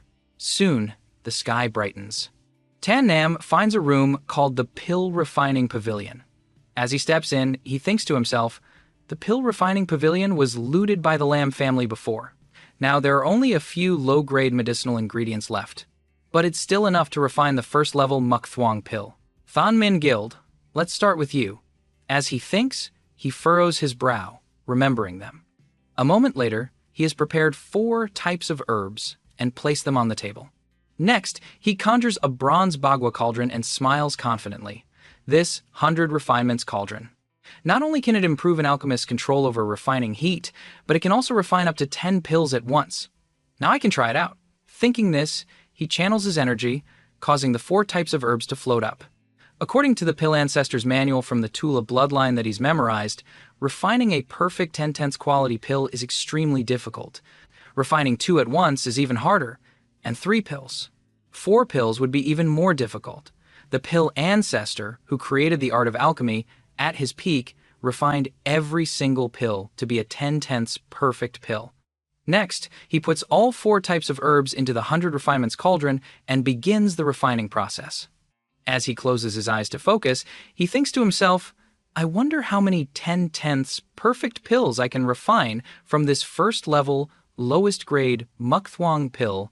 An hour passes, and the 100 refinements cauldron suddenly shakes violently as white smoke billows out. Seeing this, Tan Nam is surprised. It's done! Suddenly, several flashes of golden light appear repeatedly. He immediately opens the cauldron lid to look, then seems a bit displeased. I originally thought that with my current level of alchemy, I could refine at least 3 perfect quality first-level pills, but now there are only 2. Not quite what I wanted. It seems I still need to work harder. Inside the cauldron, there are indeed 2 pills emitting a golden light, while the other 8 are not. With that, Tan Nam quickly puts all 10 pills into a vial. He holds it up to examine, smiling and saying, 2 perfect, 3 supreme grade, 5 high grade. Tomorrow, after I get my alchemist certification, I'll give them to Qin Uyen to sell. It will immediately strike a blow to the Than Min Guild. In a quiet courtyard of the Lam family, a man smirks, looking at the cauldron in front of him, and says with satisfaction, it's done. He picks up a pill and stares at it, adding, 6 high-grade Muk Thuong pills should be much better than the low-grade pills sold on the market. Opposite him, Lam Din Tien, Lam Tiu Tien's older brother with fiery red hair, happily adds, haha, as expected of my big brother Cam Fong. Once these 6 high-grade Muk Thuong pills enter the market of Van Kiem City, they will definitely cause a stir. The other person half closes his eyes and says softly, Din Tien, tomorrow, when you go for the alchemist certification, you must perform well. Don't disgrace our Lam family. Suddenly, he opens his eyes, his gaze filled with determination, and says fiercely, You must avenge your younger brother, Lam Tu Thien. The other person replies in a cold tone, Although my alchemy skills are slightly worse than my younger brother's, yesterday I broke through to the 5th level of the body tempering realm. At this point, Lam Din Tien's voice is filled with rising anger. Qin Uyen and that Tan Nam crippled my younger brother's 4 limbs. After I get my alchemist certification, I will definitely use their lives as compensation. Lam Kam Fong stands before him, encouraging, Very good. I wish you success tomorrow. The red-haired young man places a hand on his chest and replies softly, Thank you for your kind words. Din Thien will take his leave now. With that, he slowly walks away. Just as he leaves, a beautiful girl with large round eyes walks in and asks gently, Brother, you want to kill Tan Nam?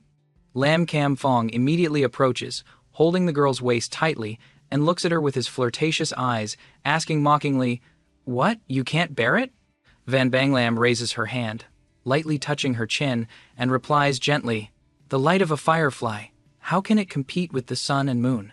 That Tan Nam is just an ant in Van Kiem City, while you are about to enter the inner sect of the Dai Viem sect. Can't bear it?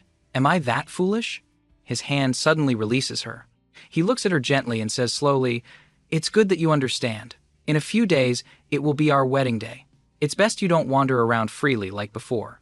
Otherwise, if you damage the reputation of my Lam family, the consequences for you will be very serious. Van Bang Lam is a bit angry, but her voice is still very soft.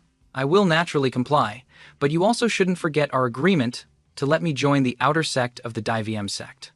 As she finished speaking, a man's hand firmly grasped her wrist. The man with blue hair leans his face close and says softly, Until you have fulfilled your duties as a wife, I will naturally follow your wishes. Outside the city lord's mansion, Tan Nam and Qin Uyen are standing there, looking at the magnificent building. Young Master Tan turns to the girl and says, The city lord and my late father were on good terms when I was young, but now that my Tan family has declined, this city lord has never once visited my Tan family. He's truly pragmatic. Then he thinks to himself, I saved that woman in the forest before. It seems she has some connection with the city lord. I wonder if it's this Van Kiem city lord. The girl beside him respectfully replies, If young Master Tan has strength, let alone this Van Kiem city lord, even the national lord would respect you. Once you shine with immense brilliance, the whole world will pave the way for you.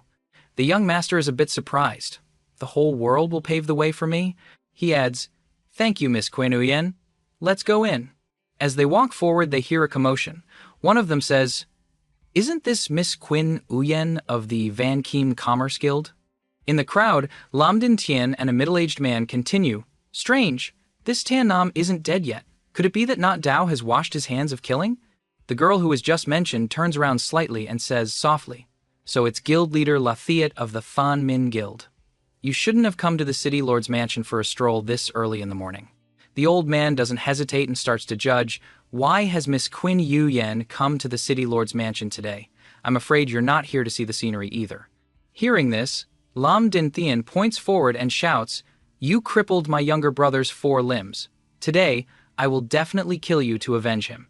The old man standing next to him sees the young man getting agitated and quickly stops him, calming him down softly. Young Master Din Tien, this Qin Uyen's strength is above yours. It would be difficult to teach her a lesson. As the proverb says, pick the ripe persimmon. This Tan Nam beside her, I heard he's only at the 4th level of body tempering. We can just teach him a lesson. With that, he looks at the two opposite him and slowly says to the girl, Miss Qin Uyen, you two have come to the city lord's mansion today for the same purpose. However, being an alchemist is not something that can be taken on by just anyone. Then he points to the person next to her and continues, This young master Tan Nam beside you has poor aptitude and low cultivation. If he goes in, he'll only be humiliating himself. After hearing the whole sentence, Miss Qin Uyen covers her mouth with her golden fan, her eyes showing a mocking smile, and replies, Is that so? But I feel it's a pity. The alchemist certification in Van Kiem City is only once a year. If you're scared, you can wait until next year.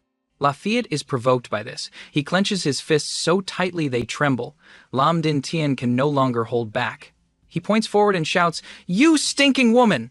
I am about to become a disciple under Quan Tri too. My alchemy skills will crush this cripple Tan Nam. I'd like to see who has to wait until next year." On this side, young Master Tan is no pushover either. He retorts directly, "Why would this Dan Tree 2 accept such an ugly person as a disciple? If he met you, I'm afraid he would kneel on the ground and call me master." The other person is so angry he grinds his teeth, his hand balled into a fist. "You dare to insult my master Dan Tree 2? You're tired of living." The old man beside him immediately has to intervene again, saying slowly, "Young Master Din Tien, there is only one spot for an alchemist. When you and he inevitably have a competition under the witness of the city lord, it will be justified for you to kill him. If you kill him here, on the occasion of the Lam family's grand wedding, I'm afraid it will tarnish the Lam family's reputation." The red-haired young man has to endure it, but he doesn't forget to issue a threat. "Cripple Tan Nam, I'll let you live for a while longer. Later, I will definitely beat you to death." After speaking, he turns to Lafayette and says decisively, "Guild Leader Law, let's go inside." Inside the council chamber of the City Lord's mansion, someone enters and respectfully reports, "City Lord, Lafayette has brought Lam Din Tien of the Lam family to be certified as an alchemist." An old man with a long beard and white hair waves his hand and says, "I know, you may leave." The servant bows and retreats. Minuok Van stands beside him, pulling the old man's hand and whining, "Father, you seem very sad. Did something happen?" The city lord of Van Kiem City slowly strokes his beard and replies, "These past few days, official duties have been heavy, and my body is not feeling well." Hearing this, the girl smiles gently. "If father is not well, then why not let me handle it?" The old man coughs, a little doubtful. Can you do it?" Ingi Nuok Van pretends to be angry. What kind of father are you, doubting your own daughter's ability?" Seeing his daughter like this, the old man is delighted. He laughs and strokes her head. All right, father trusts you. But don't tell outsiders that you're my daughter. Just say you're the new host. Otherwise, if others find out, it will disrupt the rules." She immediately leaves, not forgetting to wave. "I know, you go rest." At the Track Thigh Pavilion of the City Lord's mansion, Lam Din Thien crosses his arms, his face unhappy, and says loudly, "Why is this City Lord putting on such a big show? The host still hasn't arrived. My Lam family is the top family in Van Kiem City, yet he dares to be so late." Lafayette stands beside him, his voice slightly helpless. "Young Master Din Tien, you can't say that. The City Lord is busy with official duties. Maybe he can't get away right now. It's fine for us to wait a little longer." The other person continues to fuss, shouting loudly, "Wait? You're telling me, Lam Din Thien, to wait? Damn it, I've never waited for anyone in my life. You go call that damn old city lord over here. I'm gonna curse him to death." The elder accompanying him is now too tired, thinking to himself, "This Lam Din Thien has a hot temper and doesn't respect anyone. He even dares to curse the city lord. I'm afraid he'll cause trouble sooner or later." Suddenly, the door slowly opens, and Ni Nuok Van and the master of Track Thigh Pavilion, Master Phuong, walk in. She speaks first, sorry for making everyone wait. Lafayette sees the person who just entered and is a bit curious, thinking to himself, "This woman looks very unfamiliar. Could she be the new certifier?" Meanwhile, the man from the Lam family speaks without any respect. "There's such a beautiful woman in this world. Why don't you come to my room and be my concubine?" With that, Master Phuong's eyes lock onto the foppish young master, sparks flying. In response, the city lord's daughter is no pushover either. She points a finger straight at his face and scolds, "You, shameless." Master Phuong takes the opportunity to explode, roaring, "Insolent! Do you know who she is?" Before the words could even sink in, the girl beside him quickly calms him down. "Uncle Phuong, don't say any more." Then she turns to the two troublemakers, her voice gentle but full of authority. "I am the new presiding official. I ask this young master to have some self-respect. Otherwise, I will revoke your certification eligibility." Hearing this, Lam Din Thien is furious. He smirks and says mockingly, I've already given you face. Lafayette, standing beside him, quickly intervenes like a model father. Young Master Din Thien, if you want to get your alchemist certification today, you have to control your temper. If you fail the certification, you'll be laughed at when you return to the family. The young master from the Lamb family, though visibly annoyed, has to turn away. Fine, I'll give you some face. I'll endure it for a while. A moment later, two figures stride in from outside. It's immediately recognizable as Qin Uyen and Tan Nam. As soon as she arrives, she chimes in on the tense drama in the Track Thai Pavilion. It's so lively in here. Suddenly, Nuokvan's eyes widen like two cartwheels, unable to hide her shock. She snaps, "It's you! You criticized my cultivation for being poor that day, and I haven't even settled the score with you yet." The young man with her looks a bit embarrassed, running a hand through his hair and whispering, "Your cultivation really is poor. Can you blame me for that?" The city lord's daughter hears this and her blood boils. She retorts, "Hey, you're still saying it. My cultivation being a little low isn't illegal." While the trio is engaged in a fierce war of words, in a corner of the room, Lam Din Thien is wallowing in regret. He mutters with a disgusting expression, "Why does such a beautiful woman know that cripple Tan Nam? I'm 100 times stronger than him." After a while of bickering like a broken market, young Master Tan decides to change the subject for the better. "All right, today I'm here to get my alchemist certification. If you're the presiding official, then let's get started quickly." The girl also calms down, placing her right hand on her chest and saying clearly, "All right, Master Fuang, let's start now." Immediately, the host begins to explain the rules for this alchemist certification event. Each city has only one slot per year. Today's test is super simple. Just use the available medicinal ingredients and pill cauldron to refine a first-level mortal rank Tat Fong pill. The time for each team is 2 incense sticks. Qin Uyen glances in one direction, covers her mouth with her fan, and thinks, "This Tat Fong pill, although it's only first level, is the most difficult to refine among all first-level pills. I wonder if young Master Tan Nam can refine it." Lam Din Tien puffs out his chest, his face held high, and declares clearly that it was prepared for him. "After Grandmaster Dan Jia Tu accepted me as a disciple, he had me refine a large number of pills for practice." He adds another powerful flex. "I've refined the Tat Fong pill over 100 times before. Whether it's estimating ingredients or controlling the fire, I can do it very skillfully." The time of 2 incense sticks passes, and the young master from the Lamb family is still muttering incantations, dancing with his magic. As the first incense stick is about to burn out, thick white smoke begins to rise from his alchemy cauldron. Lam Tutian's older brother stares intently at the alchemy cauldron and mutters, "1 incense stick to form the pill." Immediately after, Master Fuang picks up the pill to inspect it, then nods in approval. 4/10 quality, a high-grade pill. Not bad, not bad. Being praised, he arrogantly points a finger at Tan Nam's chest, his voice full of contempt. "What's wrong, Tan Nam? You're not making a move? Or are you so scared by how fast I refined it that you're preparing to give up?" The young man in blue hears this and just replies coldly, "The time of 2 incense sticks is too long. I only need 10 breaths." The one named Lamb hears this and scoffs. He smirks. "10 breaths? You really know how to talk big. Have you ever even refined this Tat Fong pill before?" The other young man just shakes his head and says, "Never." Lafayette, standing beside him, can only shake his head in exasperation, looking at the person he brought with him at a complete loss for words. Even arrogance has its limits. Alchemists are 1 in a million. Let alone in the Daichu Kingdom, even in the entire Tiandian continent, they are a rare existence. Young Master Tan doesn't even bother with the arrogant man. He sits down and continues to perform his magic, muttering, "Humph, ridiculous. Is this Tat Fong pill so hard to refine? You've refined it 100 times before, and still need an incense stick. Yet you dare to say that?" The flames in the alchemy cauldron still burn fiercely. The young man's eyes are glued to it. Suddenly, he asks himself, is 1 incense stick considered fast? A brilliant golden light envelops the burning cauldron. Tan Nam reaches out to catch the newly formed pill and declares clearly, 10 breaths to form the pill.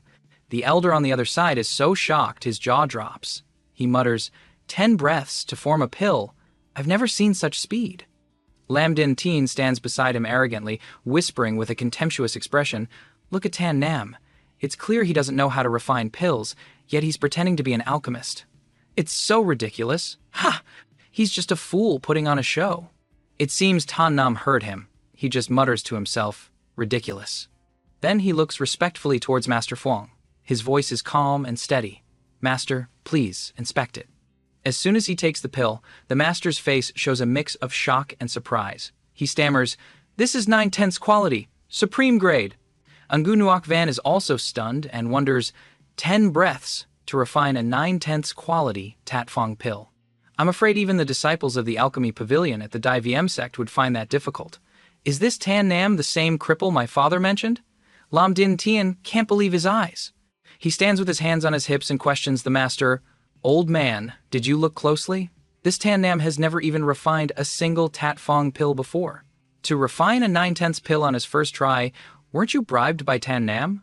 Being spoken to in a mocking tone by an insolent brat, the master is so angry he grinds his teeth. He immediately gives him a divine slap and scolds, "Brat, it's not your place to be insolent here." After receiving a sky-shattering slap, Lam Din Thian is furious. He refuses to back down and roars a threat at the old man. "You dare to hit me? I'll have people from the Lam family come and beat you to death." Seeing the tense situation, Latiet quickly raises his hand to stop Lam Din Tian, who is in a frenzy, then turns to persuade the master. This young master Lam Din Tian is still a child who doesn't know any better. Don't lower yourself to his level. Isn't there still a martial arts competition? He says this, but in his heart he's cursing. Heavens, this Lam Din Thian is a real idiot. I have to change the subject immediately to avoid the master's wrath. Hearing this, the master calms down a bit. He says contemptuously, I could kick both of you out of the city lord's mansion right now, and you still dream of competing further? Suddenly, Tan Nam calls out, startling him. Master! Seeing that the other guy still wants to rush to his death, Tan Nam continues.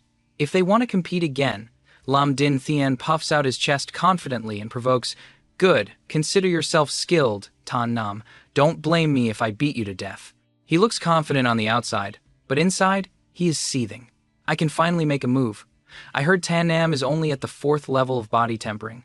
Today, I must beat him to death. Then, as if he's guessed something, he turns and points a warning finger at Latiet. Latiet, if you dare to stop me again, I'll beat you too. Hearing this, Latiet can only throw his hands up in resignation, ignoring the young brat who has yet to experience the world. Still, a worried expression is clear on his face. Then, Latiet says helplessly, I won't stop you. I won't stop you. You can go ahead and fight Tan Nam. With that, he lets out a long sigh. Seeing that everything was decided, the master extends his hand towards the main door and says, You two, please leave the testing pavilion and go to the martial arts platform. At this moment, Latiet can only sigh in his heart. Heavens, why is Tan Nam so naive? I was trying to get Lam Din Tian out of the way so he could get his alchemist certification smoothly. Now he's giving his opponent a chance. It's true that sometimes kindness is just asking for trouble. This mentality is still too young and green. Outside the testing pavilion, the mountain scenery is majestic, with peach blossoms in full bloom. At the martial arts platform, a thick fog covers the area. At this moment, at the martial arts platform, the master walks ahead, turns back, and says to Tan Nam and Lam Din Thian, the rule is simple. Whoever falls off the platform is the loser. Lam Din Thian laughs mockingly and then begins to speak provocatively. Old man, you didn't say we couldn't kill people, did you? The master's face is stern as he replies, Indeed, there is no rule against taking another's life. Hearing this, Lam Din Thian caresses the blade of his sword and then bursts out laughing. That's for the best. This silver sword of mine needs to drink blood. Tan Nam is surprised when he hears this and asks, We can kill people? Lam Din Thian sees Tan Nam's reaction and thinks he's scared. He taunts him, What, Tan Nam, you're not scared, are you? Too bad, regret is useless. Lam Din Thian confidently declares, You will soon become a ghost under my sword. With that, he brandishes his sword and leaps into the air, roaring, 3rd level mortal rank martial skill, One sword drinks blood. Immediately, a blazing red aura envelops his body. Tan Nam is no pushover either. He also swings his sword into a defensive stance, a blue aura surrounding him. He says coldly, Scared? I, Tan Nam, have never known fear. Immediately, Tan Nam executes Dot Thien Bo. He stomps hard on the ground to gain momentum. Tan Nam, moving as fast as lightning, swoops down from the air to the ground, constantly moving. This terrifying speed makes it impossible for Lam Din Tien to keep up, even if he strains his eyes. He starts to panic and think, how can he be so fast? It's impossible. While Lam Din Tien is still in a daze, Tan Nam has already appeared right behind him, turning his worry into panic. At this moment, Lam Din Tien looks down at his shoulder. A deep gash has appeared, and fresh blood is slowly trickling out. Without giving his opponent a moment to breathe, Tan Nam swings his sword and charges again, determined to give him a thorough beating. What follows is a scene of bloody carnage. After landing a sword strike on Lam Din Tien, Tan Nam criticizes, "Too weak." With that, he pulls out his sword, and fresh blood splatters everywhere. The scene is now left with only Lam Din Tien's lifeless body lying in a pool of blood. Witnessing this horrifying scene, Lathiet is so scared he can't speak. He stammers, You killed someone from the Lam family." But Tan Nam just replies nonchalantly, "So what if I killed him? Take this cripple back and conveniently pass a message to the head of the Lam family. Tell him that I, Tan Nam, will definitely overthrow the entire Lam family."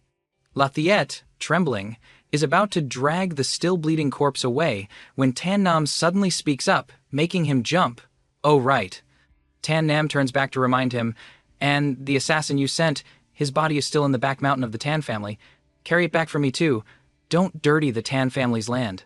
Hearing these words, Lathiet is utterly terrified. He thinks fearfully, this Tan Nam can easily kill the 6th-rank body-tempering Lam Din Tien and Kin Not Dao. A thick killing intent emanates from Tan Nam as he warns, "Also, you sent someone to kill me, to take my life. I've remembered this." Hearing these words, the last line of defense in Lathiet's mind completely collapses. He drops Lam Din Tien's corpse and trembles, repeating, "He wants to kill me. He wants to kill me." Just then, the sound of light footsteps approaches. The person who arrived is Qin Uyen. She walks over gracefully and praises Tan Nam. "This guild leader Lathiet is known for being tough, and now you've scared him into this state." Tan Nam looks extremely satisfied. He smiles smugly, caresses his sword, and thinks, "This great Asura bloodline can also increase my killing intent. To scare Lathiet like this, it's truly domineering." While Tan Nam is admiring himself, Nung Tuyet Van unexpectedly walks over and starts a conversation, which surprises him a little. She looks at him and says, "We haven't seen each other in a few days. I didn't expect your cultivation to have reached the 6th level of body tempering. It seems your talent is outstanding. If you advance a few more realms, even joining my Dai VM sect wouldn't be a problem." Hearing this, he asks back, "The Dai VM sect? I've wanted to go for a long time." Seeing that Tan Nam has no intention of refusing, Nung Tuyet Van smiles, takes out a badge and a banknote, and says, "Then this is your alchemist badge. With this badge, you can prove you are an alchemist and also freely buy and sell pills. Also, here is the 3,000 taels I owe you." Tan Nam reaches out to take the badge. He looks at the badge in his hand and then says to her, "I'll take this badge. I was just passing by and helped out when I saw an injustice. You can take back this 3,000 tael banknote." Ngung Tuyedvan puts the money away and happily agrees. "All right, I respect your decision. I still have to report the results of the verification to the city lord. I'll take my leave now." With that, she turns sharply and walks away. Tan Nam has no intention of keeping her, so he just says goodbye. We'll meet again if fate allows. While Tan Nam is still staring at Ngung Tuyet Van's retreating figure, Qin Yuyen has already walked up beside him and asks, "So?" Tan Nam doesn't understand and asks back, "What so?" Qin Yuyen smiles with a hidden meaning and continues, "Of course this girl. What do you think? She's not your type." Hearing this, Tan Nam scratches his head, smiles brightly, and replies, "Just a backup." Then, Qin Yuyen places a hand on her chest, extends the other to catch the falling peach blossoms, and asks, "Oh, what about me?" This time, without thinking, Tan Nam immediately turns away, waves goodbye without any consideration, and answers Qin Yuyen, "Just a backup." Being rejected so bluntly, Qin Yuyen is quite surprised, but she quickly regains her composure, smiles lightly, and says to herself, "What a player." Outside, the sky is clear and the clouds are sparse. Outside the city lord's mansion, the air is fresh and the sunlight is abundant. The scene shifts to inside the main hall of the city lord's mansion. At this moment, Ngung Tuyet Van is standing respectfully and recounting everything. Father, today's alchemist certification was successful. It was Tan Nam of the Tan family. He was also the one who saved me before. Ngung Tuyet Van's father listens and then falls into deep thought. He keeps muttering, Tan Nam, Tan Nam. A moment later, he asks Ngung Tuyet Van, I heard his Dantian was crippled. There's no reason for it to have recovered. Could someone have helped him? Ngung Tuyet Van replies, that must be it. The one who came with him was an incredibly beautiful girl named Quinn Uyen. Hearing this, he explains to his daughter, this Quinn Uyen came to our Van Kiem city a few years ago, and in a short time, unified the medicinal resources of our Van Kiem city. She is a figure of no small background. It's not strange that she would have a way to restore Tan Nam's Dantian. Having her thoughts read, Ngung Tuyet Van blushes and admits, the last time I met him, he was at the 4th level of body tempering. In just a few days, he has risen 2 levels to the 6th level of body tempering. With such talent, of course I like him. Seeing his daughter like this, he takes her arm and advises, Daughter, it must be because he used a pill to restore his Dantian, which caused him to gain 2 levels in a short time. It's not because of his outstanding talent. You are a disciple of the Dai Viam sect, and moreover, an inner disciple of a sect elder. That Tan Nam is just a commoner. How can you have feelings for him? Hearing her father belittle Tan Nam, Ngung Tuyet Van says sadly, if you're talking about realms, I'm only at the 2nd level of body tempering. Before his daughter could finish her sentence, he shouted, how can he compare to you? The elder of the Daivium sect has a discerning eye and wants to personally train you. How can a young master of a small family be worthy of you? Suddenly, Ngung Tuyet Van stubbornly retorts, I don't care. I have my own thoughts. I'm going to get closer to him. At this point, he can only sigh helplessly. Fine. If you want to get close to him, then go. But one day, you will realize the truth. He is never worthy of you. The scene shifts to the foot of Dai Viam Mountain. Tan Nam is currently looking up at the summit, preparing for his hunt. He thinks, last time I crippled Lam Tu Thien, the Lam family sent a 6th level body tempering assassin to kill me. This time I killed Lam Din Thien. I wonder how the Lam family will deal with me. Then Tan Nam raises his sword in front of his chest and tells himself, coming to this Dai Viam mountain, I can hunt some demonic beasts, cultivate the 2nd form of the Asura sword art, increase my strength, and prepare for future troubles. Thinking this, Tan Nam starts searching for prey. He says, as far as I know, the strength of demonic beasts is equal to that of human martial artists, also divided into realms like body tempering and Dao entry. With my current strength, I can only hunt some low-level demonic beasts on the outskirts of Dai Viam Mountain. As he says this, a loud roar suddenly erupts near where Tan Nam is standing. He immediately turns his head cautiously, observes, and recognizes a deep and powerful roar. It must be a demonic beast with some strength. From the bushes, an extremely ferocious demonic beast emerges. It looks at Tan Nam and drools as if looking at its lunch. Tan Nam also looks at it as if it's prey. He assesses it with satisfaction. A Than Muck wolf. Not too high, not too low, just right. Immediately, Tan Nam brandishes his sword and delivers a decisive slash. The demonic beast is slashed across the neck. From the cut, fresh blood sprays out, and it lets out a painful howl. Then, it falls to the ground, motionless. A red aura flows out from its wound. Tan Nam quickly plunges his sword into the demonic beast's body. The beast's blood power travels up the sword and into Tan Nam's body. After absorbing it, Tan Nam happily caresses his sword, because he has just discovered a new use for it. So this Then Tien sword can absorb blood power. Then, it distributes this blood power throughout my limbs and bones. Truly worthy of being the sword and sword art that comes with the Great Asura bloodline. At this moment, there is a rustling in the bushes. It seems that many pairs of eyes are staring at Tan Nam. He feels that something is wrong and turns to look. At this moment, a pack of wolves emerges from the bushes, surrounding Tan Nam. Looking at the wolf pack in front of him, Tan Nam starts to feel worried. He says, a wolf pack? And there are even 3 at the 7th level of body tempering. It seems I'll have to go through a tough fight. But with the newly learned Dot Thien bow, I should be able to avoid a large number of attacks. With no time to think, Tan Nam immediately uses the Dot Thien bow technique, pushing off the ground to launch himself forward. Then, he begins to attack. The first wolf gets a slash on its back. Then, the next one, Tan Nam stabs it right in the head. causing blood to spray everywhere. Tan Nam continues to fight. As the third demonic beast is slashed away, he taunts the remaining ones. "Come on!" Another one approaches and is also slashed to death. Tan Nam continues, "More!" The remaining ones see their comrades fall one by one and hesitate, not daring to advance. Then they all leap at Tan Nam at the same time. He holds his sword at the ready. Good, 3 7th-level body-tempering beasts attacking at the same time. Don't think I'll be afraid. Tan Nam continues to use Dot Thien Bo, his hand raising the sword. He slashes across the first demonic beast's body. Next is the second one, which is slashed, blood flying everywhere. The last one also dies under his sword, reuniting with its comrades. Just when Tan Nam thinks he has cleared out this pack of demonic beasts, another beast roars. This roar startles Tan Nam and puts him on guard. He feels a bit challenged and says, "What kind of demonic beast is this? A single roar has such great power." Standing on a mountain cliff over there is a massive white demonic beast. It is looking at Tan Nam with eyes full of hatred.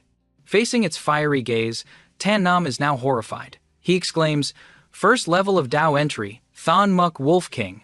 Immediately, it rushes towards Tan Nam at the speed of light. It lunges at Tan Nam as if to eat him alive. Tan Nam quickly dodges the blow.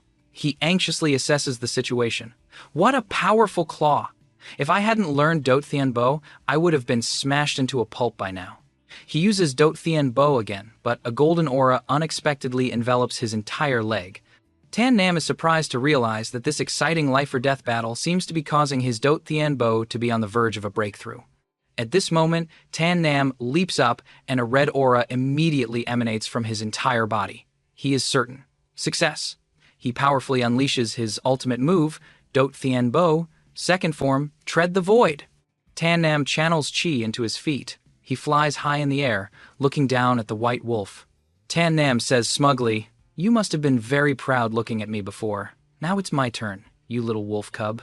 The little wolf seems to understand and flies into a rage, starting to attack him. Seeing this, Tan Nam thinks for a moment and says, "Accumulated function turns out to be elemental energy. The ancestor once said that as long as I reach the Dao entry realm, I can be like him, connecting with the elemental attributes of heaven and earth, fusing the spiritual energy in my body, and releasing elemental energy." The little wolf spits out a large amount of energy. Tan Nam struggles to dodge it with Dot Thien Bo. The little wolf's attacks come relentlessly, forcing him to deal with them tensely. Tan Nam breaks out in a sweat, sighing to himself, "That was close. This Wolf King's intelligence isn't high." The attacks are all head-on. As long as my Dot Thien Bo doesn't make any mistakes, I can safely avoid them. In the sky, the elemental energy of the little Wolf King suddenly changes. Tan Nam says in horror, the elemental energy they're channeling is returning. Tan Nam sighs to himself, "Not good." He tries to dodge, but is too late and takes the full hit. He is directly attacked, unable to block it, and spits blood as his body falls. He falls and lies on the ground. While he is wondering what to do, a voice rings out. It is the voice of the ancestor Tan Kong. "Timid child, let me lend you a hand." He holds the sword out in front of him. Asura appears, world annihilated. Tan Nam awakens, shouting, "Asura appears, world annihilated!" He realizes the origin: war, God, possession, abundant power. I temporarily have the strength of peak body tempering. The Asura sword art has also broken through to the second form after this surge of power. He confidently raises his sword and says, "Little wolf, prepare to die." The little wolf opens its mouth and charges. Tan Nam calmly responds, "Asura, sword art, second form." He charges forward. Sword blood, floating life. Tan Nam kills the little wolf with a single sword strike. He breathes a sigh of relief and says, "Killing this Thon Muck Wolf really took some effort. I almost didn't make it out alive. But after this battle, my realm has broken through to the 7th level of body tempering, so it can be considered a gain." He approaches to cut off the little wolf's horn with his sword. It's just a pity that the Wolf King's body is too large to fit in the storage ring. Even though its whole body is a treasure, I can only cut off its horn to take back. This is an important ingredient in refining the Ngung Huyet pill. He smiles happily and says, "Ancestor, I was lucky you helped me today, otherwise I would have been dead for sure." Ancestor Tan Kong replies modestly, "It was a small matter. I see that the demonic beasts of this Divia mountain range are very numerous. You can practice a little more. Don't rush down the mountain. Nam turns his face and replies, I was thinking the same thing. He carries a wild boar on his shoulder and walks to a river. After a whole day of killing, there's a water source here. It's a good time to rest for a while and roast some wild boar. Suddenly, there is a commotion in the forest, making a noise that catches his attention. He is startled and says, another beast roar. What's happening over there? He goes to see and says in surprise, this is before him is a brown-haired girl in purple clothes, and next to her is a giant demonic tiger. Looking at the girl's condition, he assesses the situation. It seems there was a big battle. Although the demonic beast is dead, this person is also seriously injured. Nam decides to help. Leaving her in this desolate place, she might get eaten by a demonic beast. He helps, but he still feels a pang of regret. I'll use the horn of the Thon Muck wolf. I just gotta refine an Gung Huyet pill for her. What a waste of my wolf horn. Nam starts a fire to roast the meat before starting to refine the pill. He looks at the quality. He happily evaluates it. Haha, an 8/10 supreme grade pill. Giving this to her should help her recover quickly. Nam puts the pill into the mouth of the girl he just saved. The moon rises high. The girl wakes up and opens her eyes, confused about what is happening. She sits up and immediately asks, Who are you? What do you want? Nam replies angrily, Miss, let's talk things over slowly. I just refined a Nung Huyet pill for you to take. Your wounds haven't fully recovered, so don't move around too much. The girl is still on guard and wants to attack him first. You think I'll believe you? Take this. Suddenly, a sharp pain makes her collapse immediately. Ugh, it hurts. Nam sighs helplessly. He approaches to support the girl. You treat your injuries first. I'll go check if the roast meat is ready. The brown-haired girl is embarrassed. She says, Thank you. Nam, while gnawing on a delicious roasted pig trotter, waves his hand and says, It's nothing. It's nothing. Seeing Nam eat with such relish, she feels hungry and rubs her stomach, staring intently as he eats. She says, Brat, aren't you going to share some with me? For Nam right now, the heavens and earth are vast, but the pig trotter is the most delicious. He eats with gusto, thinking, This pig trotter is really delicious. The brown-haired girl walks over and says, Hey, your talent for pill refining is very high. Nam is curious. She continues. The Ngung Huyet pill is a second-level mortal rank pill. To have recovered almost completely in such a short time, the effect of this medicine must be at least supreme grade. Nam replies with some humility, I just got certified as an alchemist yesterday. I'm just a beginner. How can it be considered high? The girl says, Seriously, Brat, I am an emissary of the Dai VM sex Thaksh Fong. You don't need to be on guard against me. I see your talent for pill refining is not bad, and your cultivation is decent. I want to choose you as a disciple of the Dai VM sect. Which city are you from? Nam also replies seriously, Van Kim City. But I don't need you to make a special exception to accept me. I want to enter the Dai VM sect based on my own strength. Thaksh Fong doesn't force him and shrugs. I respect your choice. But the Dai VM sect only accepts one disciple from Van Kim City. Do you really want to compete with the others? Nam smiles and replies, If I joined the Dai VM sect so easily, it wouldn't be interesting anymore. Fan Fong really appreciates this kind of personality. She crosses her arms and praises, Very good. In 3 days, I will go to Van Kim City to attend the Lam family's wedding and also recruit disciples. You must be there then. Nam doesn't mind and replies, Don't worry, I'll definitely be there. Nam knits his brow and says, Lam Cam Fong wants to directly join the Dai VM sect after the wedding. Unfortunately, with me here, I'm afraid his plan will be ruined. She also replies, I've eaten and drunk my fill, and my wounds are much better. She says, I have to leave now. Brat, thank you. Nam replies politely, It was a small matter, not worth mentioning. Before leaving, she happily turns her head to introduce herself. Oh, right, kid. My name is Han Batcock. Han Batcock waves her hand. See you in 3 days. Nam watches her retreating figure and praises to himself, Batcock? That's a meaningful name. Scene change to the inner courtyard of Dai VM, Sex Thaksh Fong. Han Batcock has returned. Opposite her is a purple-haired girl who's a bit surprised by Han Batcock's presence. She asks, Senior sister, why are you back so late? Han Batcock massages her wrist and replies, I went to the mountain to practice and encountered a Thienloi tiger. I was almost killed by it.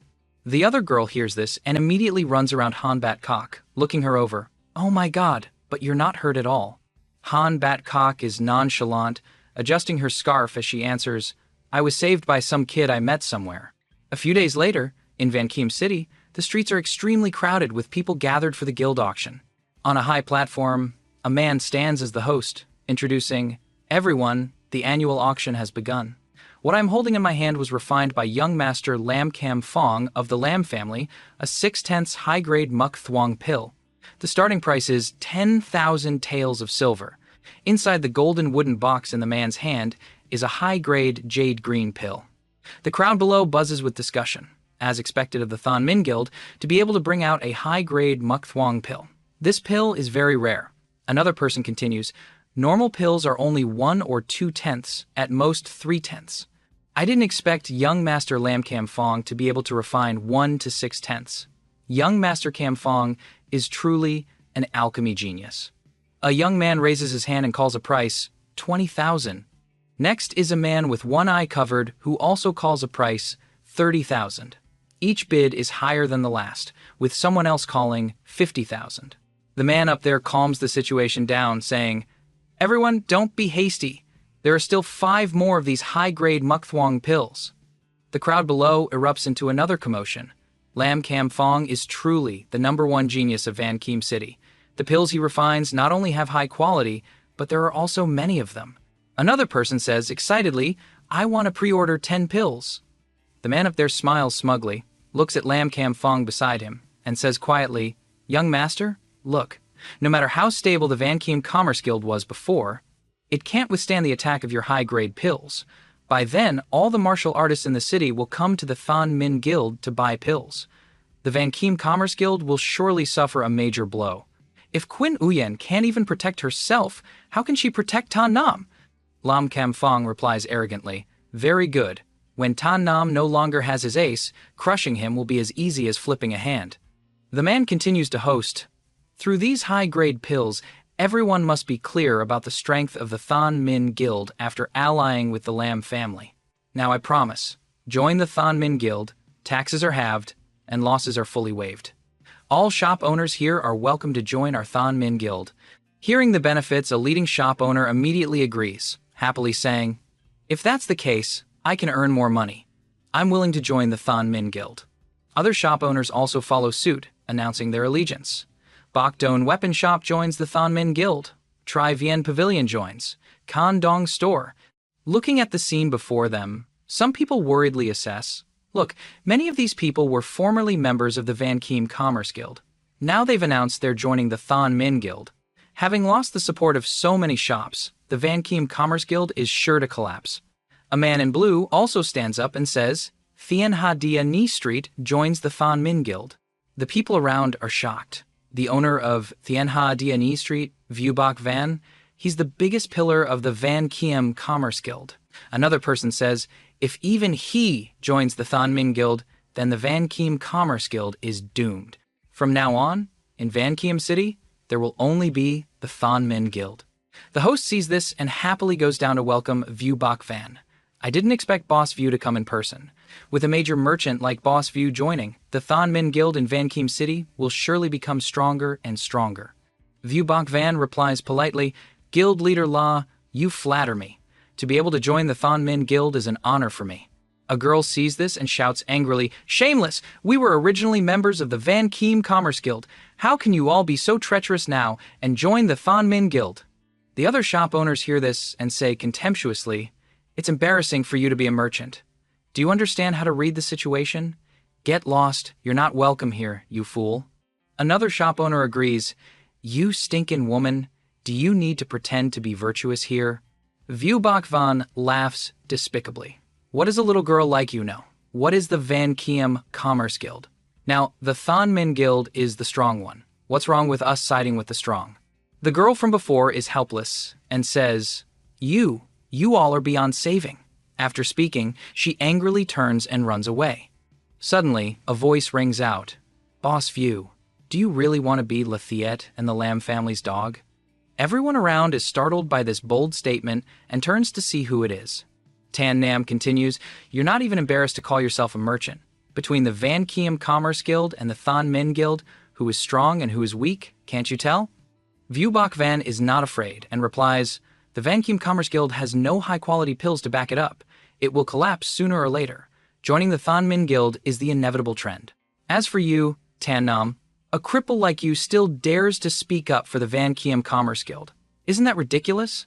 Lam Cam Fong also appears, saying contemptuously, "A cripple of Van Kiem City with the collapsing Van Kiem Commerce Guild is a perfect match." Guild leader La continues, "Get out. Van Kiem City doesn't need cripples like you." The people around also chime in, "Get out, get out, you're an eyesore." Tan Nam sighs, "Sometimes I really pity you all. You're clearly trash, yet you gather together to show off. Don't you know that when trash gathers, it doesn't become gold, it becomes a dump?" Quinn Uyen also says angrily, "I will make you all realize that leaving our Van Kiem Commerce Guild was the biggest mistake." She presents a high-grade golden pill and says, "I have a Muk Thuong pill here. This pill was refined by the talented alchemist Tan Nam of our Van Kiem Commerce Guild. Everyone, please take a good look." Suddenly, a man shouts in surprise. The light it emits is clear and brilliant. It's a supreme-grade pill. Tan Nam is very pleased with everyone's surprise and says, "That's right, this is a 9/10 high-grade Muk Thuong pill. I wonder how much you all think it's worth." Everyone starts bidding at once. 50,000, 80,000, 100,000. Lafayette is jealous of him and shouts, "Damn it, where did this Tan Nam find a supreme-grade pill?" Lam Cam Fong chimes in, saying, "Tan Nam brought a fake pill here to deceive everyone. Guards, why haven't you thrown him out yet?" The guards rush forward, all saying, "Yes!" He not only doesn't run, but laughs and says, "You don't know your own limits." As he speaks, he makes his move. Lightning bolts wrap around the guards, causing them to cry out in pain. He calmly continues, "A fake pill? You're making me laugh to death. I didn't expect you, Lam Kam Fong, to be so ignorant." To dispel all doubts, Quinn Yuyan plays her ace. She says, "If you all don't believe it, then what about 10/10 perfect Muk Thuong pills?" The precious gem in the box she holds suddenly shines brilliantly, breathtakingly beautiful. The entire crowd is dumbfounded, their mouths agape in awe. 10/10 perfect pills. I've lived this long and finally got to see something amazing. An old man in the crowd has tears in his eyes, as moved as if he had just won the lottery. To be able to see the appearance of a 10/10 perfect pill while I'm still alive, I have no regrets in this life. The domino effect begins. A flood of shops rushes to join their side. 36 shops from the South Street join the Van Kiem Commerce Guild. 27 shops from the East Street join the Van Kiem Commerce Guild. 50 shops from the North Street, 20 shops from the West. The opportunistic blonde man inches closer to Latier, awkwardly scratching his head and stammering, "Guild leader Latier, I'm sorry." Seeing his state, Latier's blood boils. He points a finger straight at his face and scolds, "Don't tell me you." The man, who goes wherever the wind blows, does a 180-degree turn and yells towards Tan Nam, "The Enhadia Ni Street is rejoining the Van Kiem Commerce Guild." His shout is so loud that even Tan Nam and Quinn Uyen have to turn and look. He then resumes his familiar fawning tone, saying, "Guild leader Quinn Uyen, my great leader. I was blind before. I didn't know the Van Kiem Commerce Guild had such a powerful alchemist. Now I regret it. I deeply regret it. I hope you'll give me another chance to join." Kutai gives him a disdainful, sideways glance and says, "You weed on the side of the road. Go talk to young Master Tan and see if he'll give you that chance." Hearing this, he immediately clasps his hands, puts on a pitiful puppy face to beg Tan Nam, and says, "Young Master Tan, about this. You see," Tan Nam doesn't even spare him a glance and asks coldly, "Boss View, do you know what kind of person I, Tan Nam, dislike the most?" He stupidly replies, "No, I don't." Suddenly, Tan Nam holds his sword to his neck, his eyes as cold as ice, and says, "There are people who will stay by your side for personal gain when you are powerful. When you are down, they will leave you without hesitation. This kind of person is like a dog, going wherever there is a good smell." The young man is so scared his face turns pale, sweat pouring down like rain. He calmly continues, "People are talking about people like you." He is so scared his soul leaves his body. He collapses to the ground and begs for his life. "Young Master Tan, spare me. I won't dare to do it again." Tan Nam sheathes his sword and delivers a final verdict. "Killing someone like you would dirty my sword. Get lost." He scrambles to his feet, breathing a sigh of relief, but then wonders, what do I do now? I've offended both sides at the same time. Suddenly, he slaps himself repeatedly and cries like a cheap tragedy. The biggest mistake of my life was betraying the Van Kiem Commerce Guild today. Seeing everyone siding with Tan Nam, Lam Kam Fong turns angrily to Latiet and says, Guild Leader La, if this is all the strength your Thon Min Guild has, then I overestimated you. Hearing this, Latiet is horrified and quickly explains, Young Master Lam, Tan Nam used a trick. I could have overthrown the Van Kiem Commerce Guild today. Cam Fong turns to leave, leaving a final sentence. You should know, my Lam family respects you and allies with you. It's just out of pity. If you, Lafayette, don't cherish this opportunity, then you are a useless cripple. Seeing him leave, Lafayette quickly calls after him, Young Master Lam! Lam Cam Fong walks up to Tan Nam and whispers threateningly, Tan Nam, after your actions just now, I've suddenly changed my mind. I've decided that on my wedding day, I won't use pigs and goats, but your head, Tan Nam? Tan Nam only replies with a contemptuous look. In that case, I hope you, Lam Cam Fong, can do as you say. Otherwise, I will be very disappointed. In a flash, it's the next day. At the Van Kiem Commerce Guild, who would have thought Lafayette would be here so early? He kneels before the door and says respectfully, Lafayette of the Thon Min Guild has come to pay respects to guild leader Quinn Yuyen and beg for forgiveness. His words cause everyone around to get a whiff of drama. Why is this guild leader Lafayette so miserable? He was abandoned by the Lam family. Now that he sees his Thon Min Guild is about to collapse, he comes to the Van Kiem Commerce Guild to beg. It's more pathetic than the word pathetic. Lafayette, once so arrogant, is now exhausted, drenched in sweat, but his mouth never stops repeating the same sentence. Lafayette of the Thon Min Guild has come to pay respects to guild leader Quinn Uyen, begging for forgiveness. While someone outside is so nervous they're sweating bullets, inside, Tan Nam and Quinn Uyen are still leisurely chatting. Kutai can't bear to see it and goes to report to Qin Uyen.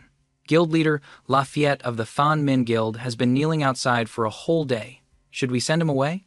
Hearing this, Tan Nam is a bit impressed, saying that this Latiet has more perseverance than he imagined. Quinn Uyen smiles and continues his words, I thought if I closed the door and didn't see him, he would know to retreat. Now it seems he's determined. Tan Nam, what do you say? Should we meet him or not? Tan Nam knits his brow and says nonchalantly, Right now, I'm afraid he is determined to join the Van Kiem Commerce Guild. Isn't this exactly what you wanted, Miss Quinn Uyen, to unify the commerce guilds of Van Kiem City? Quinn Uyen knows exactly what he's thinking and teases him back. Young Master Tan is like a worm in my stomach. You even know my thoughts so well. I'm really starting to like you more and more. Tan Nam coughs violently. His face is red as a tomato and quickly tries to cover it up. Miss, you're joking. We should get down to business. After some discussion, the two decide to go out and meet Lafayette. Quinn Uyen knows exactly why he's here, but still intentionally taunts him. Guild leader Lafayette, why are you doing this? You didn't do anything wrong. Why are you begging us for forgiveness? Seeing the two of them come out, Lafayette immediately kowtows. Suddenly, he shouts in panic, No, it was my fault. Completely my fault. I shouldn't have listened to the Lam family's instigation and competed with you. Today, I, Lafayette, am willing to offer all the assets of the Thon Min Guild, just begging, young Master Tan Nam, not to kill me. Quinn Uyen turned with a smile and asked Tan Nam, Since Guildmaster Lafayette knows he was wrong, what do you think we should do? Tan Nam immediately caught on and played along perfectly.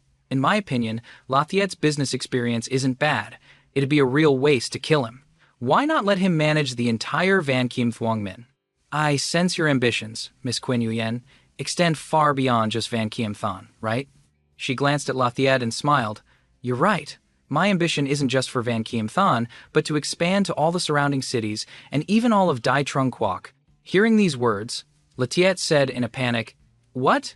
You want to hand the Van Kiem Thuong Min to me? I can't accept this. I'm a guilty man. Quinn Uyen gave a meaningful smile and said, Say no more. From now on, you, Lafayette, will manage the Van Kiem Thuong Min. I'll be behind the scenes, controlling the overall situation. Lafayette was moved to tears, sobbing, You're not only not killing me, but you're not even pursuing my past mistakes. Instead, you're giving me this opportunity. For such great kindness, I, Lafayette, have no way to repay you. I will definitely manage the Van Kiem Thuong Min well for the rest of my life to repay everyone's kindness. Tan Nam smiled and clapped. Not bad, not bad. Do a good job, I have high hopes for you.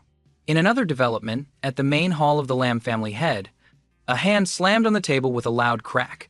Lam Kam Fong's father roared, "What? Quinn Nguyen has unified the merchant guilds of Van Kiem Thon? Even Lathiat has joined the Van Kiem Thuong Min." Tan Nam didn't die, and now my position as city lord is forever out of reach. Lam Kam Fong kept smiling, reassuring his father, "Don't worry, father. Didn't the Lam Ra Dai Tong give us 2 breakthrough pills? Just let me take them. Tonight, I can break through 2 consecutive realms and reach the 7th level of body tempering. Forget Tan Nam, no one in the entire younger generation of Van Kiem Thon will be my match." His father was swayed but still hesitated, saying, "But these breakthrough pills are extremely rare. The Lam Ra Dai Tong only gives us 1 every 20 years. Seeing his father's hesitation, Lam Kam Fong added, "Father, as long as I can get into the Dai Viem Tong, with their backing, the top position in Van Kiem Thon will be yours sooner or later." Hearing his son's words, he made a firm decision, his voice resolute. "Very well. Then tonight, you will take these 2 breakthrough pills. If Tan Nam dares to appear at the Dai Viem Tong's disciple recruitment tournament, you must kill him without mercy." Lam Kam Fong replied joyfully, "Rest assured, father. If Tan Nam dares to show up, I'll make sure he never leaves." At the Lam family's estate, the people were buzzing with discussion. Today is the day the Dai Viem Tong comes to Van Kiem Thon to recruit disciples. It's also the wedding day of young master Lam Kam Fong and Van Bang Lam. What a double celebration. That's right. Lam Kam Fong is Van Kiem Thon's best hope of joining the Dai Viem Tong. If he can secure a spot and marry the one he loves, it's truly a perfect life. Suddenly, the sound of galloping hooves echoed. A group of horsemen was aggressively advancing.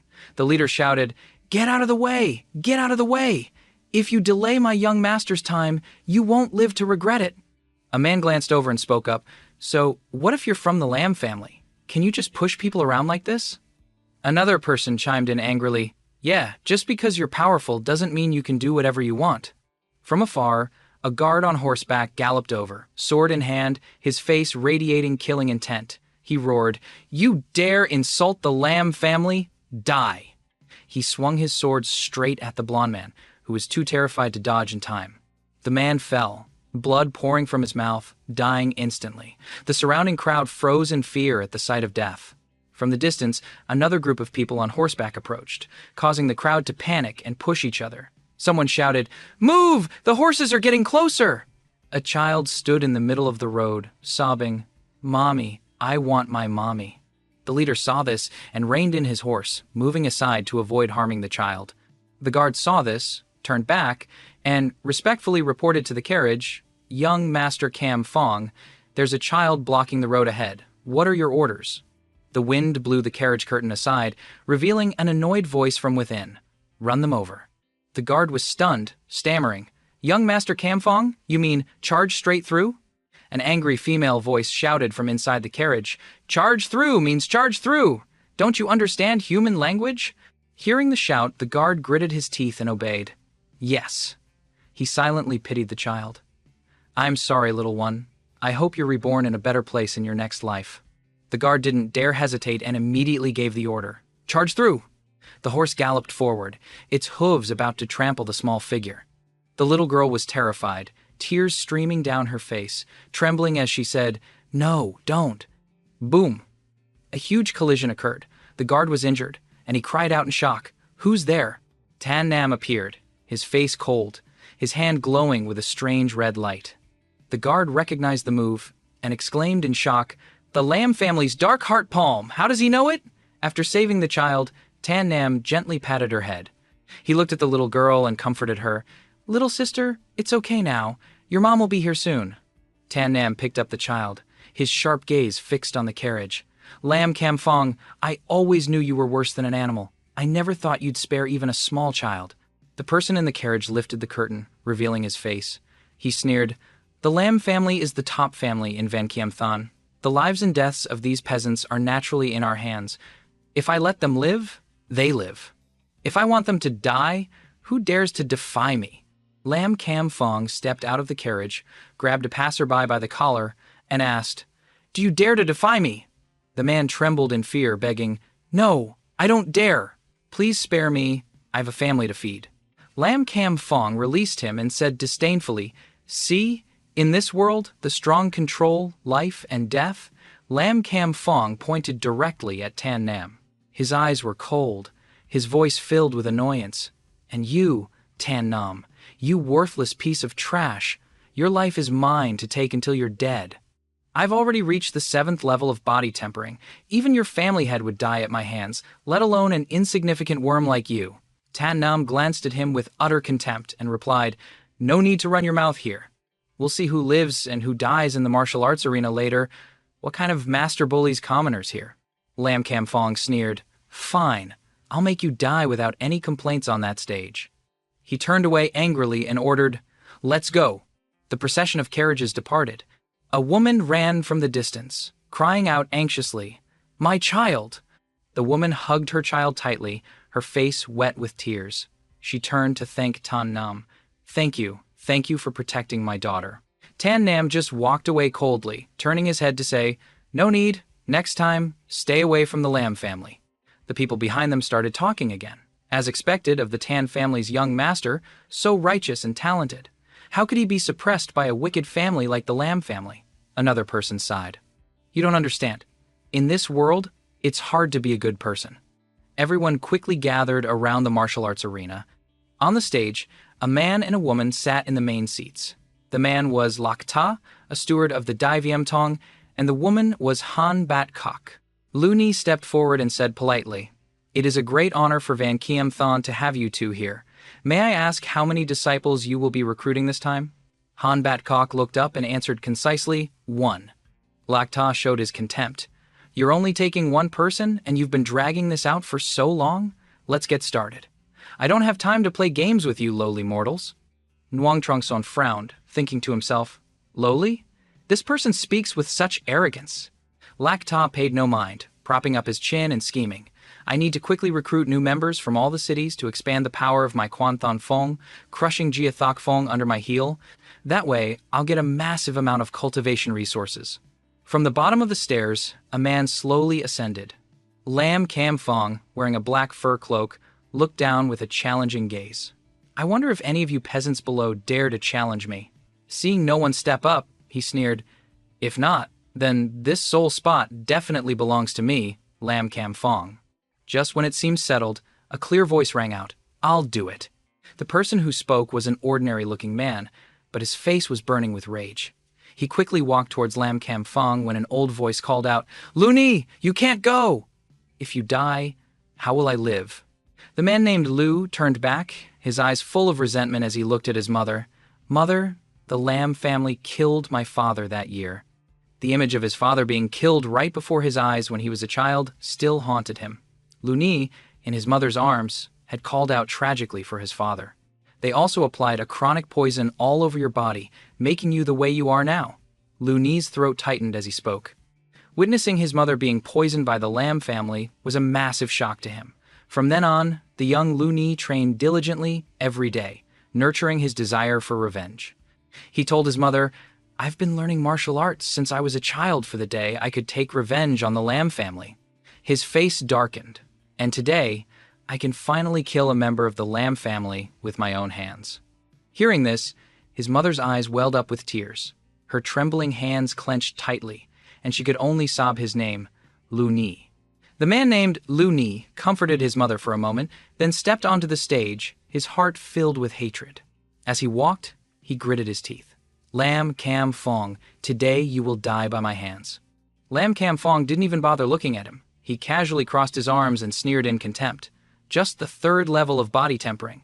Is this the result of you training since childhood? If so, you're less than worthless trash. Killing you would dirty my hands." Lu Ni ignored the insults. He got into a ready stance and shouted, "Less talk! Take this!" With that, Lu Ni unleashed his willow leaf palm, flying towards Lam Cam Fong. Lam Cam Fong watched his opponent's turtle-like movements. He chuckled, drew his sword, and lunged forward, saying, "I actually feel a little sorry for you now. After all, you've spent your whole life using these pathetic tricks that don't even reach the lowest mortal grade to deal with me." Luni froze, his face turning pale as he saw Lam Kam Fong fly towards him like a flash of lightning. Despite spending his youth training, perhaps due to a lack of talent, he was just a joke in his opponent's eyes. By the time he realized it, it was too late. Luni could only stammer, so fast. In the next moment, Lam Kam Fong's sharp blade pierced straight through his chest. He applied more force, and the blade went clean through his body. Blood gushed from Luni's mouth and chest like a fountain. Seeing his opponent unable to speak, Lam Kam Fong sneered and uttered a single contemptuous word, "Worthless." He pulled out his sword, did a flip, and kicked Luni's dying body away. Luni's frail body was sent flying a great distance, shattering against a stone wall. He used his last bit of strength to look towards his mother before collapsing, taking his final breath. The old woman was stunned, her wrinkled brows furrowed, her eyes red and filled with tears. Her face contorted in pain, she raised her hands to her mouth to stifle her sobs. She cried out in agony, "Luni! Luni!" Her haggard figure knelt alone in the vast courtyard, next to her fallen son.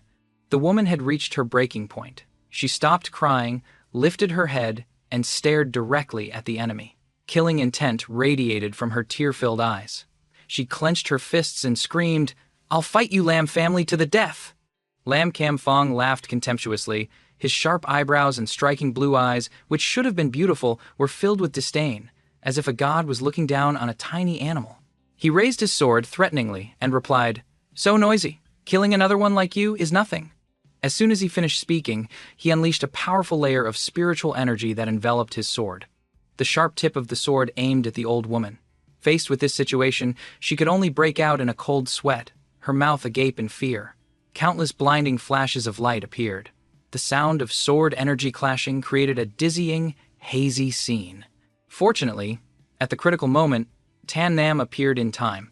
He used his sword to block Lam Kam Fong's attack, saving the old woman. She looked at the kind young man before her, moved. The two swords were locked in a stalemate midair. Tan Nam was the first to speak. "I say, Lam Kam Fong, you're a martial artist, yet you attack someone with no power in their hands.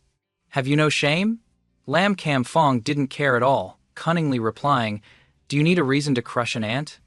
Under the vast blue sky, two figures faced each other. One, a shameless villain, taunted provocatively. The other, righteous with his hands behind his back, pointed his sword at his opponent and sternly criticized, "You treat human lives like weeds, acting cruelly and viciously. You must be punished." The afternoon sun reflected off his blade. In an instant, the vast courtyard of the Lam family transformed into a real martial arts arena. Lam Kam Fong's elaborate long hair fell, partially covering his handsome face. His fox fur robe added to his arrogance. He sneered, "Peasants like you, without power, wealth, or manpower, are all low class. Trash like you were born to be trampled under the feet of my Lam family." Hearing these words, the faces of the surrounding people darkened. They gritted their teeth in anger, never expecting the young master of a noble family to think of them this way. Everyone was resentful, but no one was strong enough to stand up and object. They could only endure. After taunting Tan Nam, he spread his arms wide, and spiritual energy, along with sparks of lightning, spread between his hands.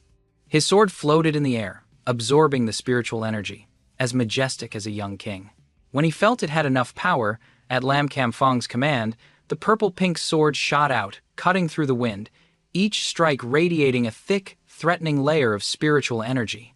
Tan Nam's pupils contracted in fear. He raised his hand to stop this reckless act, shouting, "Stop!" But it was too late.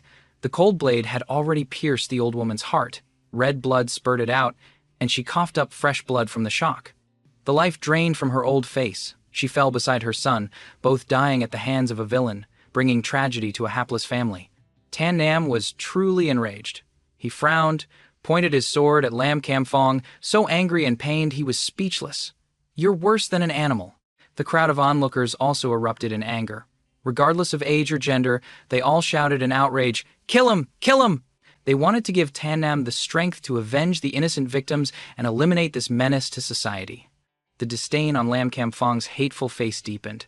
He glanced at everyone with half-closed eyes, snorted, and said, Relying on a piece of trash like you, plus this mob of ant-like peasants? You actually dare to dream of taking my life? You must be living in a dream. Tan Nam didn't want to reason with this madman anymore. His anger had reached its peak. He roared, "No more words! Time to die!" His grip on his sword tightened. Now, Lam Kam Fong had no time for contempt. He frowned, his thoughts momentarily halting. He let out a confused grunt. It turned out Tan Nam's sword had already reached his face. The sharp blade clearly showed its master's determination. Lam Kam Fong jerked back just in time. If he had been a fraction of a second slower, he would have been dead long ago, without even a chance to raise his own pink sword to defend. After escaping death despite his extreme fear, he tried to maintain his composure, speaking with a challenging tone. "Not bad. A slight improvement since the time I crippled your Dantian." Sensing his opponent's sky-high pride, Tan Nam immediately sneered. He used his opponent's own tactics against him. "Is that so? Your face has clearly paled, yet you still pretend to be calm and collected. How unimpressive." Only then did Lam Kam Fong realize that his fair face had been cut quite deeply by that swift sword. Blood began to flow. He raised his hand in shock to check, breaking out in a cold sweat, all his earlier arrogance gone. The onlookers couldn't help but rejoice. The younger ones even cheered for Tan Nam. "Nice. Well done. Kill him." After a moment of panic, Lam Kam Fong quickly regained his roguish demeanor. He wiped the sweat from his brow and smiled. "You've successfully angered me now." In a swift move, Lam Kam Fong unleashed his technique, satellite slaying the moon. One hand formed a seal, the other held his sword high with heroic might. Tan Nam refused to back down, charging straight into battle. An elder of the Lam family, completely unconcerned about Lam Kam Fong's safety, praised enthusiastically, "The Phoenix Wing sword art, the most difficult to master in our family, and yet Kam Fong has already reached the second form." Nguang Trong's son, however, frowned, stroking his beard thoughtfully before commenting, "It seems Lam Kam Fong has made a dangerous move this time. Even if Tan Nam doesn't die, he'll be seriously injured." In front of the Dai Viêm Tong delegation, Han Bat Kok, sensing the killing intent in Lam Kam Fong's move, also cried out in concern, "Dodge!" But Tan Nam didn't think so. He replied boldly, "Dodging is not my way." Then, he decisively flew up at great speed, heading menacingly towards Lam Kam Fong. Another elder, as if he knew what Tan Nam intended to do, his face contorted, softly cried out, "It's over." Tan Nam aimed straight for Lam Kam Fong's head, leaped down, raised his sword high, and unleashed the Blood Talisman's birth technique. All around him, red earth and stones swirled, while Lam Kam Fong could only look up as deep cracks appeared at his feet. The sword energies of the two clashed, creating two powerful and intense pressures. Streaks of blinding light pierced the eyes of the onlookers, but it also created a mystical beauty that only extraordinary powers could achieve. The cut on Lam Kam Fong's face had dried, leaving a red line on his pale skin. He was no slouch either, determinedly leaping into the air to support his sword technique. His lush green hair flew in the whirlwind, but the uncomfortable expression on his face showed that Tan Nam's sword energy was truly powerful. Han Bat Kok, seeing that Tan Nam had gained the upper hand and was overwhelming Lam Kam Fong, felt relieved. She smiled proudly. With this one sword strike, Tan Nam has won. Meanwhile, the battle was still intense. A powerful sword strike continued towards Lam Kam Fong's face. He immediately jerked his head back, letting out a soft hiss. Not good. Lam Kam Fong's sword energy shattered into tiny pieces that flew everywhere. He was greatly startled and instinctively raised his sword to block his face. Even so, his sturdy sword was broken in two, a symbol of his failure. A disgrace Lam Kam Fong would never accept. Notain Kam. Not only him, but his family's elders were also terrified. Nguang Trong Son's eyes widened in horror. "It's over!" he exclaimed. An orange light, like the setting sun, suddenly flashed. All around were the shattered fragments of sword energy, creating a scene that was both chaotic and powerful. It turned out that at the critical moment, Lak Ta had intervened in the fight, standing with Lam Kam Fong and blocking the finishing blow from Tan Nam.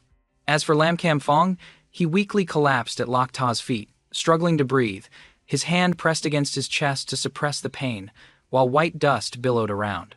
Despite his resolute appearance, Lak Ta's supporting hand was trembling uncontrollably. It seemed he was having trouble blocking Tan Nam's attack. As he resisted, he thought to himself, I didn't expect this kid's sword energy to have such force. No wonder Han Batcock values him so much. It's a pity, but I can't let you win. Seeing the unfair situation, the righteous Han Batcock pointed at Lakta. With her hands on her hips, she criticized him. Lakta, what are you doing? Why are you interfering in the match? Yet Lakta paid her no mind, secretly handing Lam Kam Fong a golden pill. Lam Kam Fong accepted it in silence. The seemingly simple golden pill emitted a thick black aura, looking more like dark magic than ever. In broad daylight, these two were openly cheating in front of everyone.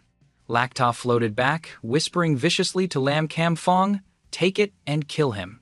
Lam Kam Fong seemed surprised, a wound on his face. He wondered, this is... In his hand was a golden pill that emitted a sparkling pink and orange light like a precious gem. Though he hesitated slightly, he ultimately swallowed the pill, his expression uncomfortable, as if it were very hard to swallow. At this moment, Lakta, while cleaning his ear, spoke up. "Hey, what are you yelling about? I was just worried the sword energy would injure the peasants below. I was just being kind and helping them out a bit." Han Bat-Kok, standing nearby, stared wide-eyed, speechless. Can you believe this guy? Someone like Lakta thinking about the safety of others? Han Bat-Kok crossed her arms and replied sarcastically, "Hearing those words from the mouth of someone like you is truly disgusting." Back to the fight, something had changed. Tan Nam frowned and let out a grunt. After taking the pill, it seemed to have taken effect. Lam Kam Fong started to grow stronger. He spread his arms, looked up at the sky with a wicked smile, as golden and red lightning bolts surrounded him. Tan Nam looked bewildered and shouted, "Third mortal grade, Demon Chi Pill!" His mind raced. According to legend, this pill can connect one with demons and gods, granting rare demonic power. There's no way Van Kim Than could have something like this. Where did this Lam Kam Fong get it from? Could it be... What else could it be, Big Brother? It's obvious this guy has someone backing him. Perhaps Han Bat-Kok had also realized something. She seemed indignant. "Lakta, what did you do?" Why did Lam Kam Fong suddenly burst out with the power of the 8th level of body tempering? Hit where it hurt, Lakta felt a jolt of panic and waved his hands defensively.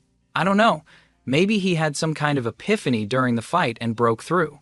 Although Han Bat-Kok was suspicious, faced with his excuse, she could only grit her teeth helplessly. This is like knowing he's a fool but still loving him. Knowing you're in love but still believing him. Returning to the fierce battle, Lam Kam Fong used his right hand to create a red stream of power. The perfect color for a villain. He looked at Tan Nam with a distorted face, declaring, "I'm going to tear your limbs from your body and send them to the heavens." Knowing that Lam Kam Fong's strength came from a pill, playing dirty like that, he couldn't be bothered. Tan Nam sneered mockingly. "So, this is your trump card?" He spoke, "Void stepping stance." Immediately, a surge of red lightning enveloped him, allowing him to fly into the air. This person's lightness skill was truly extraordinary. The red light surrounding him looked incredibly powerful. From his high vantage point, he looked down on Lam Kam Fong on the ground, as if looking at someone at the bottom of society. Seeing this, Lam Kam Fong was terrified, his mouth wide open in astonishment, his voice laced with anxiety. "Tan Nam, how can you fly in midair?" The person behind Lam Kam Fong, Lakta, was just as bewildered. He stroked his chin and pondered, "A movement technique that allows one to fly in midair must be at least heaven grade. How can such a technique appear on a peasant from a city like this?" "Oh my," another arrogant young man. Perhaps he hasn't heard the saying, "Never underestimate others." Han Bat-Kok saw the situation change again. She smiled happily, brushed her hair back, and said, "Interesting. This kid always manages to surprise people. Sound familiar, everyone?" That's right. It's the classic line from an overbearing CEO story. This girl is truly interesting. A beautiful woman with dark blue, wavy hair and deep jade green eyes appeared. She also exclaimed in surprise, "Tan Nam, so you're this strong? Was your previous image as a failure just an act?" That's right, beautiful. This is the classic CEO pretends to be poor, and the ending scenario. Back to the fight, Lam Kam Fong, with both hands wielding 2 streams of magic, shouted at Tan Nam, "If you're so good, fight me directly. What's so skillful about flying in the air?" So, may I ask, is taking a pill to increase your strength called skillful? Tan Nam, in the air, heard this and sneered back, "I won't. What can you do about it?" Tan Nam began to channel his power. Nether soul art. A red orb like a miniature sun appeared between his hands. You ask what I can do? Let me tell you. I can make a scene, unlike someone who cheats and then talks big. Bitchvo Ngan, with a worried face, cried out in alarm, "Not good! Get out of the way!" Hanbat Cock chuckled softly. Too late. In her heart she marveled, "Good kid." Another martial arts technique that doesn't exist in a small city like Van Kiem. Just how many secrets does he have? Lam Kam Fong's face was filled with terror. A gray bead appeared on his forehead, emitting a dark red aura. His face darkened, his expression one of shock, too stunned to speak. In the blink of an eye, the scenery around Lam Kam Fong spun 180 degrees. The entire space suddenly turned a gruesome blood red, terrifying him to the point of crying for help. Where is this? Right behind Tan Nam, the shadow of a monstrous ghost took shape, its red eyes glowing amidst a mysterious black body. Tan Nam's voice boomed with power. Have you ever seen a palm strike descend from the heavens? Lam Kam Fong was utterly terrified. Red, blood-like veins appeared in his eyes. He stammered in horror, "What?" Looking up at the sky, what greeted him was not the blue clouds, but a giant, black, demonic hand with claws as red as fresh blood, slowly descending upon his head. Overwhelmed by fear, he retreated, his voice trembling. "What? What is this thing?" He hurriedly raised his hands to defend, muttering incessantly, "Damn it, I can't hold on much longer." His cowardly face looked truly pathetic at this moment. With a thunderous crash, the giant hand slammed him flat onto the arena floor. The power of the technique was terrifying. It created a deep, hand-shaped crater in the middle of the arena, and Lam Kam Fong looked no different from an ant being crushed. His face was contorted in horror, his forehead bruised purple, his pupils constricted, and red veins bulged around his eyes. The powerful blow made him spit out a mouthful of fresh blood before he collapsed to his knees. He clutched his stomach, supporting himself with one hand, groaning, damn it." His current state was truly that of a pathetic loser, yet he stubbornly refused to accept the truth. Indeed, karma strikes everyone. Before he could regain his composure, another terrifying shock came. Tan Nam, holding the blood talisman's birth sword, his entire body radiating brilliant red light, charged forward with an incredibly cool posture, exuding an air of might and overwhelming charisma. Van Bang Lam saw this, sweating profusely, and cried out in alarm, "It's over." At this critical moment, Van Bang Lam appeared out of nowhere like a gust of wind, standing in front of Lam Kam Fong, using her body as a shield, her eyes already filled with tears. It seems there's no cure for being lovesick. This sudden event forced the charging Tan Nam to halt in utter surprise. He quickly retracted his sword and jumped back to avoid injuring others. As Tan Nam sheathed his sword, he angrily shouted, "Van Bang Lam, do you know you're interfering with the match?" Van Bang Lam stood firm, shielding him with her arms spread wide. "I know," she replied, "but I can't just watch my fiancé be killed." Her desperate act of love was not appreciated. Instead, she received a heart-wrenching cold shoulder from her fiancé. "Get out of my way! I don't need a wretched woman like you to protect me!" Lam Kam Fong was truly a scumbag. Hearing those harsh words, tears of grievance began to fall from Van Bang Lam's eyes, but she still tried to speak for him. "The outcome is clear now. You've won. For the sake of the bond between you and the Tan family, please don't kill him." Tan Nam sneered upon hearing that. "Bond? You must be joking." Despite that, he still sheathed his sword and turned to leave with a cool demeanor, leaving only one sentence behind. "Forget it. I'll spare his life this time." However, that coward Lam Kam Fong was also a show-off. Not only was he ungrateful, but he also pushed aside the girl who had just risked her life for him. "I, Lam Kam Fong, am a son of heaven. I cannot lose." After his declaration, he raised his fist, a blue light enveloping it, his face filled with determination. "Take this." Tan Nam just sneered and waved his hand, shooting out a beam of white light. A single, light wave of Tan Nam's hand was enough to send Lam Kam Fong's earlier momentum flying. He was sent flying far away, crashing hard into a wall, creating a large crack. Bricks and stones fell everywhere. It looked incredibly painful. Van Bang Lam rushed over, calling his name through her tears. "Kam Fong!" But, in response to her sympathy, he still roared in hatred. "Damn it, I'm not satisfied." Tan Nam said nothing, drew his sword, and walked straight towards him, his voice cold. "Lam Kam Fong, a person like you. His sword radiated powerful red and blue auras, pointed directly at him. Your death is not a loss. Just as Tan Nam's blade was about to strike, Lam Kam Fong pulled off a move that was truly despicable. You die for me! In a flash, he pulled Van Bang Lam in front of him as a human shield. The scoundrel even managed a wicked smile. Don't you love me? Since you love me, then die for me, shouldn't you? Tan Nam's blade couldn't be stopped in time, piercing straight through the girl's heart. Fresh blood gushed out. Tan Nam was stunned. He couldn't believe he had been tricked by this petty villain. He quickly pulled out his sword, while Van Bang Lam, due to her blind love, met a tragic end. She clutched her wound in pain and fell to the ground. Her body lay on the ground, blood still flowing, her hands still moving helplessly. What a pity for a lovesick person, sacrificing everything to save someone unworthy, someone who didn't hesitate to use her as a shield to save his own life. Seeing his unscrupulous and heartless actions, Tan Nam was furious. He clenched his fists and roared, Lam Kam Fong, you are truly ruthless! Faced with Tan Nam's wrath, the petty villain remained unfazed, showing no remorse. I would rather betray the world than let the world betray me, a brutally frank answer. This cruel and shocking act enraged the entire audience. Everyone was furious, their faces dark, shouting in unison, Kill him! Kill him! They wanted to seek justice for the poor girl. Meanwhile, Lok Ta just stroked his chin thoughtfully. Well, it seems the genius of the Lam family is only so-so. He can't overcome Tan Nam. He's a good seed from Van Kiem Than. When we get to the Dai Viem Tong, I must recruit him properly. Bat, Hing, Ling. A thunderous roar echoed as a middle-aged man with purple hair and an imposing aura appeared, bellowing, Let's see who dares to kill my son! Tan Nam didn't flinch. He swung his sword with a swirl of energy and shouted, I dare! With that, he stabbed straight into Lam Kam Fong's left chest. For a scoundrel like him, dying once wasn't enough. Lam Kam Fong's face turned ashen, blood splattering everywhere. He only managed to groan once before he stopped breathing. The old man with purple hair went mad with rage. You!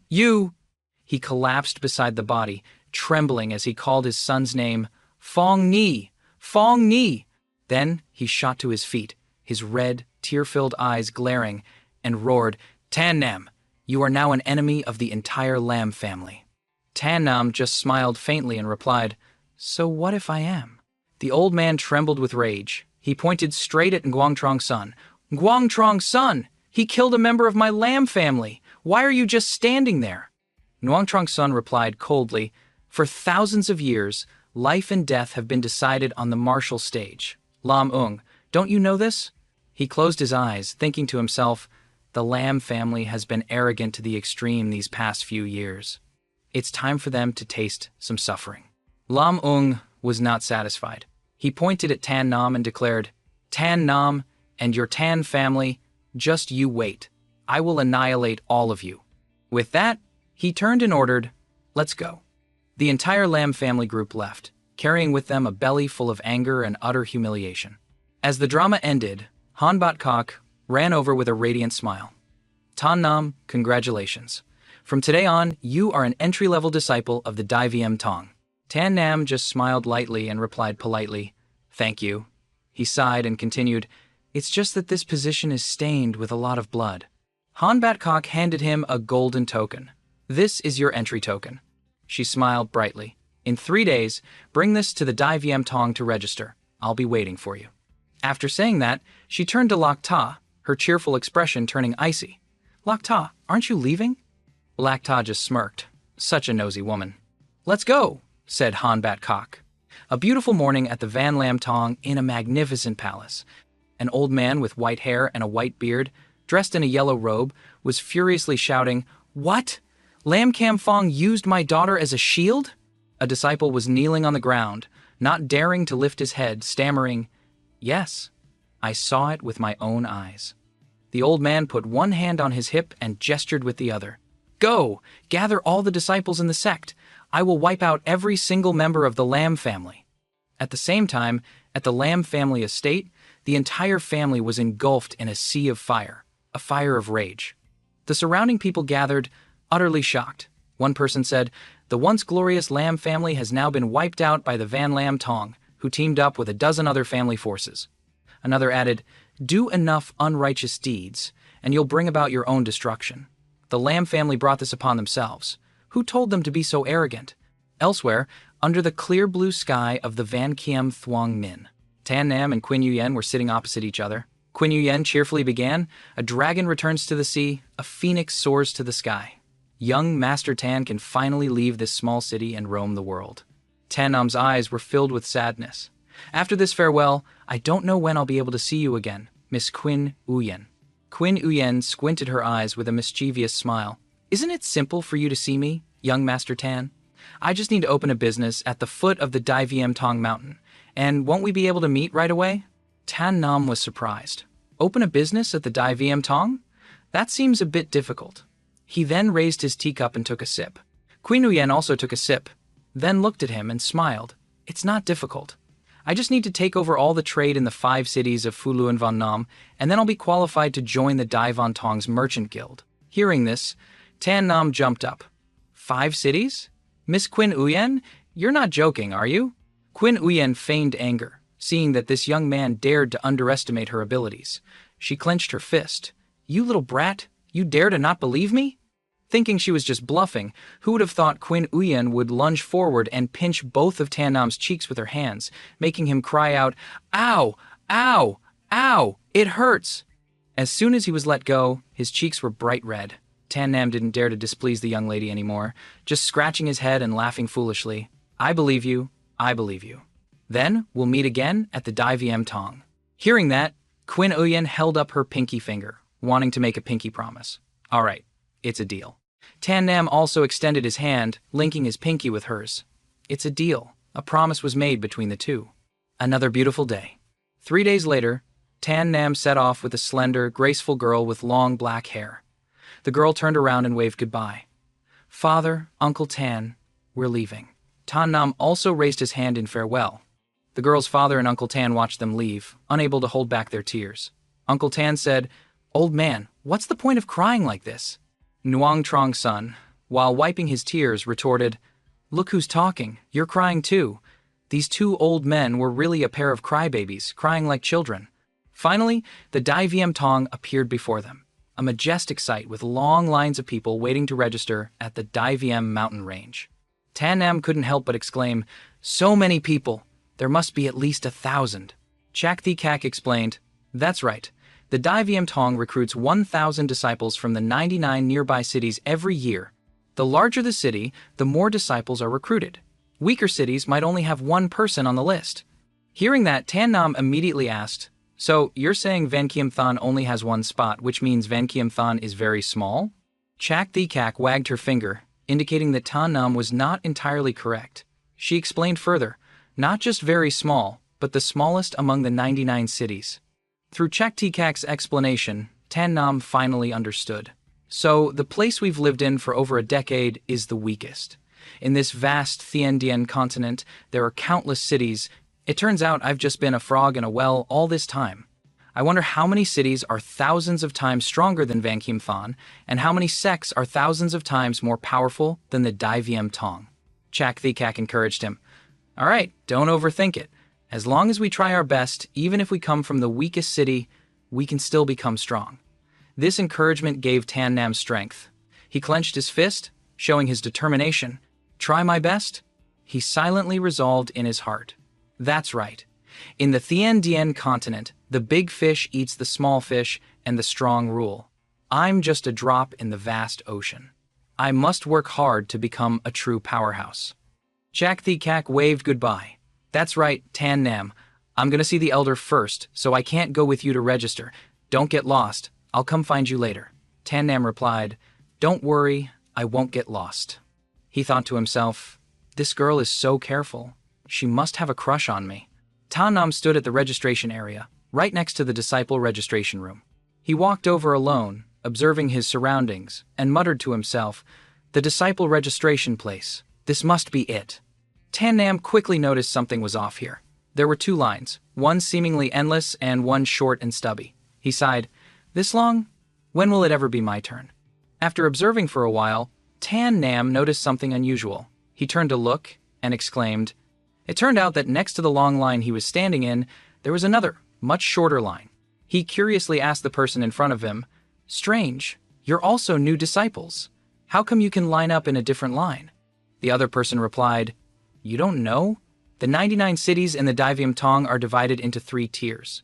The top 10 are high-tier cities, the next 20 are mid-tier, and the remaining 69 are low-tier cities. So, there's a class division here too." This person explained further, disciples from high-tier and mid-tier cities can queue in a separate line, while those from low-tier cities like us can only wait in this long line. After hearing this, Tan Nam felt it was unfair. He clenched his fists and asked angrily, "We're all people. Why are there class divisions and different treatment?" Tan Nam was truly young and inexperienced. He needed to understand that life isn't a dream. There's always injustice and favoritism like this. Those who are scared can go home. How can poor folks like us compare to the children of influential figures? A stranger with blonde hair spoke up, enlightening the newcomer. "Wake up, brother. Those are all young masters and ladies from prestigious families. They've been fed precious medicinal pills since they were young and taught by talented masters. Compared to us riffraff, they have more potential. For its own development, the sect will naturally treat them specially." After speaking, he patted Tan Nam's shoulder sympathetically. "Just accept it, brother. People like us can only wait in line slowly." Hearing that, Tan Nam still couldn't swallow his anger. He raised an eyebrow. "Accept it? Absolutely not." In the crowd, a young man with long green hair and a green robe sneered. "Another one who wants to be famous. After they beat him up, he'll be more honest." But Tan Nam paid them no mind. Unwilling to swallow this injustice, Tan Nam decided to make a bold move, walking straight to the line for the nobility. This action immediately attracted attention and sarcastic remarks. "Low-class person, you should go line up over there." Hearing this, all the new disciples turned to look at him, their passion for gossip ignited. Hearing these words, Tan Nam's face darkened. He spoke out indignantly, "People are not divided by class. I'll line up wherever I want." Loi Dung Thien, a young man in a green robe holding a fan, immediately turned hostile. "No class distinction, you say? I see your strength. It's only the 7th level of body tempering. Do you know what our average strength is? I'm afraid it would scare you to death.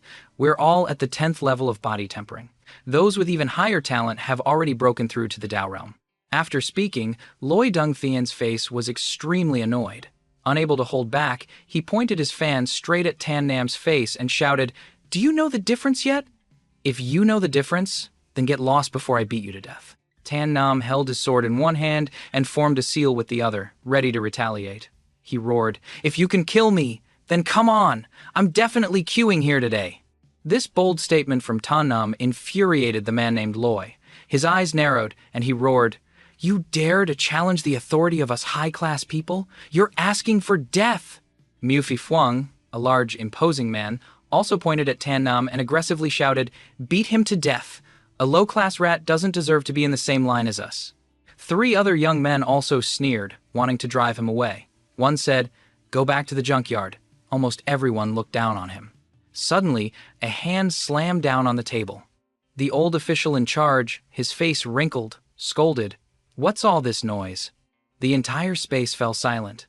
The official stood up straight, looked down, and held out his hand. "Give me your entry token." Seeing this, Tan Nam reached into his pocket to find his token, his face full of confidence. The golden token was presented. He politely offered it with both hands. Upon seeing the token, the old man examined it closely, then sneered contemptuously. "So you're from Van Kiem Than?" The other initiates, hearing this, became even more disdainful. The fat man in yellow robes clutched his stomach, laughing uncontrollably. "I can't believe it's someone from the bottom-ranked Van Kiem Than. This is hilarious." Loi Dung Thien covered his mouth with his fan, laughing mockingly as if he'd seen something disgusting. "I told you, the lower the class, the more shameless they are. No wonder you dare to queue here with the high class." At this moment, the old official in charge, with one hand behind his back, mercilessly threw Tan Nam's token to the ground. He said disdainfully, "You can't stand in this line. Go back where you came from. Otherwise, I'll revoke your entry qualification and make you go back to Van Kiem Than." Tan Nam stood up, furious. "Are you really threatening me?" In his heart, he thought, "You really think I don't dare to make a move?" Just then, a voice called out, "Wait." This time, Tan Nam wanted to enter the sect, but things were not going smoothly. He was looked down upon, threatened, and chased away by a whole crowd. But a plot twist occurred when Hanbat Hawk appeared. The old official in charge saw her, and his face immediately turned pale. His voice couldn't hide his anxiety. Steward Han. His mind was full of doubt. Iron-faced flower, Hanbat Hawk, why is she here? The young man with shoulder-length green hair spoke up. Steward of Jiathak Fong, Hanbat Hawk. I heard she's famous for being cold and impartial, strong and resonant, domineering and arbitrary. They call her the iron-faced flower. Very few people dare to provoke her. The long-haired young man next to him was also intimidated. So scary. We shouldn't mess with a tough woman like that. The Dai Viêm Tong's steward, Hanbat Hawk, shouted loudly, Tan Nam is a disciple I have my eye on. Let's see who dares to touch him. What's this? Is this the cold female CEO and her cute subordinate scenario? A nosy young man asked suspiciously, why would the top steward of Jiathak Fong protect a low-class person from Van Kiem Thon? The young man with a top knot next to him also wondered, what does this mean? These two are clearly still young and green. Hanbat Hawk's voice was tense. Let me tell you, even if you are noble young masters from high-tier cities in front of our Dai Viêm Tong, you are nothing. Though you are high-class young masters, your character seems to be very low-class, with this habit of looking down on people. The young hothead, hearing this, seemed to have an epiphany and quickly clasped his hands and bowed. Yes, we will remember Steward Han's teachings. Now, Hanbat Hawk turned to the old official in charge and shouted, You! Pick up Tan Nam's token, or else, do you believe I'll break your dog legs? The sex token is a testament to each disciple. To throw it on the ground like this is absolutely unforgivable. The old official was terrified and quickly replied, Yes. He then bent down to pick up Tan Nam's token. Who could understand this humiliation? The remaining happiness was for Tan Nam. That old man is probably the director of Face Off 7, Everyone. His attitude towards Tan Nam has now done a complete 180. The old man performed a face turn faster than flipping a pancake, smiling obsequiously. My apologies, I was blind just now. I didn't know you had a connection with Steward Han. I have offended you. Please forgive me.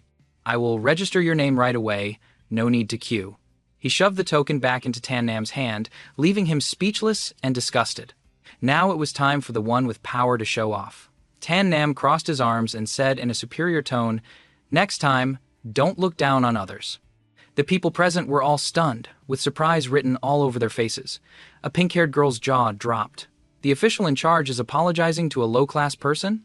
The young man with bangs next to her replied, It seems we should mess with this Tan Nam less in the future.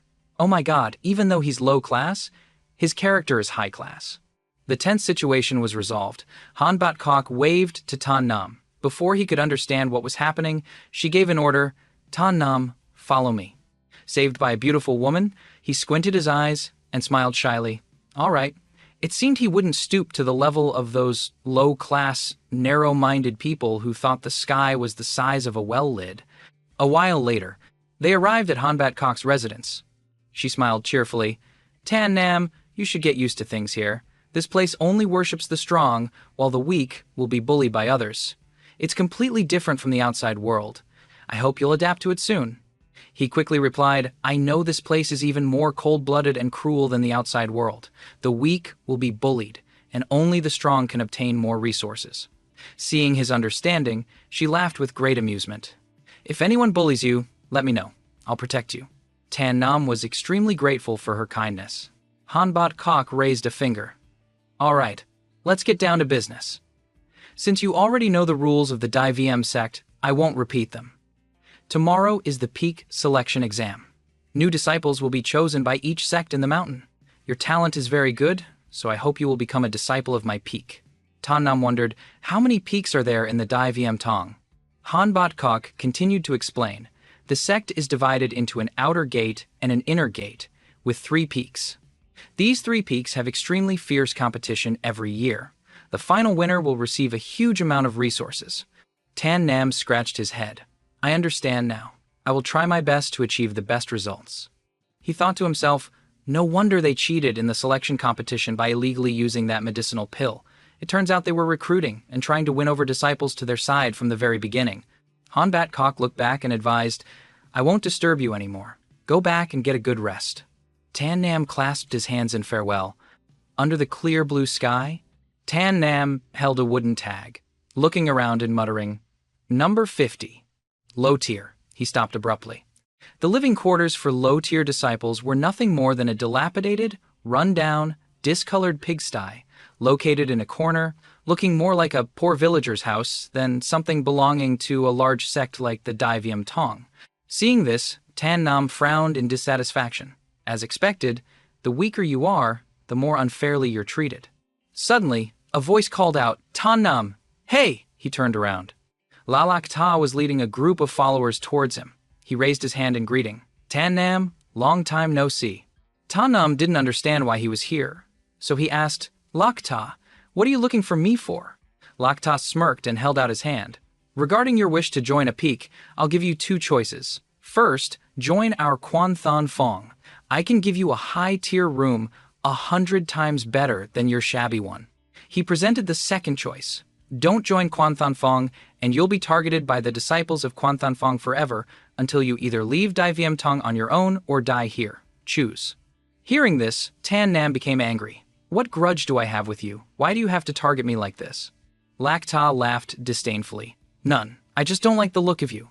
Although your talent isn't bad, if you can't join Quan Than Fong, can't be used by me, can't become my subordinate, I'll be very unhappy." Tan Nam paid him no mind, replying coldly, "Well, I'm sorry, but I, Tan Nam, will absolutely not choose Quan Than Fong." Despite the blunt rejection, Lak Ta remained calm. "Good. I like people with spirit like you. But I can tell you with great certainty, if you dare to defy me, you absolutely won't live for more than 3 days." Tan Nam smiled, unafraid. "All right, I'm looking forward to it." Lak Ta looked at him and warned, "You'd better raise your cultivation level properly. That way, you'll live a little longer. After all, killing a bug at the 7th level of body tempering won't give me any sense of pride." With that, he and his followers left. Tan Nam watched them go, thinking to himself, "As expected, no matter where you are, the weak will always be bullied. I must quickly improve my strength, or I won't be able to stand against their Dao realm power." A while later, in the training room, Tan Nam sat cross-legged, contemplating. The pill ancestors' records mention a type of heavenly refined 100 tempering pill, specifically for breaking through the later stages of the body tempering realm. It can help one quickly step into the Dao realm, but one of its ingredients, a water attribute spirit crystal, is hard to obtain. At this moment, the ancestor appeared, startling Tan Nam for a moment. The ancestor explained, "Condensed spiritual energy can become spiritual liquid, and condensed spiritual liquid can become a spirit crystal. 10 units of spiritual energy can condense 1 drop of spiritual liquid, and 10 units of spiritual liquid can condense 1 spirit crystal. This shows how incredibly rare these spirit crystals are." Tan Nam was delighted to see the ancestor. "Ancestor, Junior, was just about to seek your guidance." He clasped his hands together respectfully. "I wish to hear the ancestor's teachings." The ancestor stroked his beard and began to lecture. The heavens and earth are divided into 5 types of elemental energy: metal, wood, water, fire, and earth. Spirit crystals are also divided into 5 types of attributes. If a spirit crystal exists near metal, it will have a metal attribute. If it condenses in forests and jungles, it will have a wood attribute. If it condenses on high mountains and hills, it will have an earth attribute. If it condenses in rivers and seas, it will have a water attribute. And if it condenses in volcanoes and magma, it will have a fire attribute.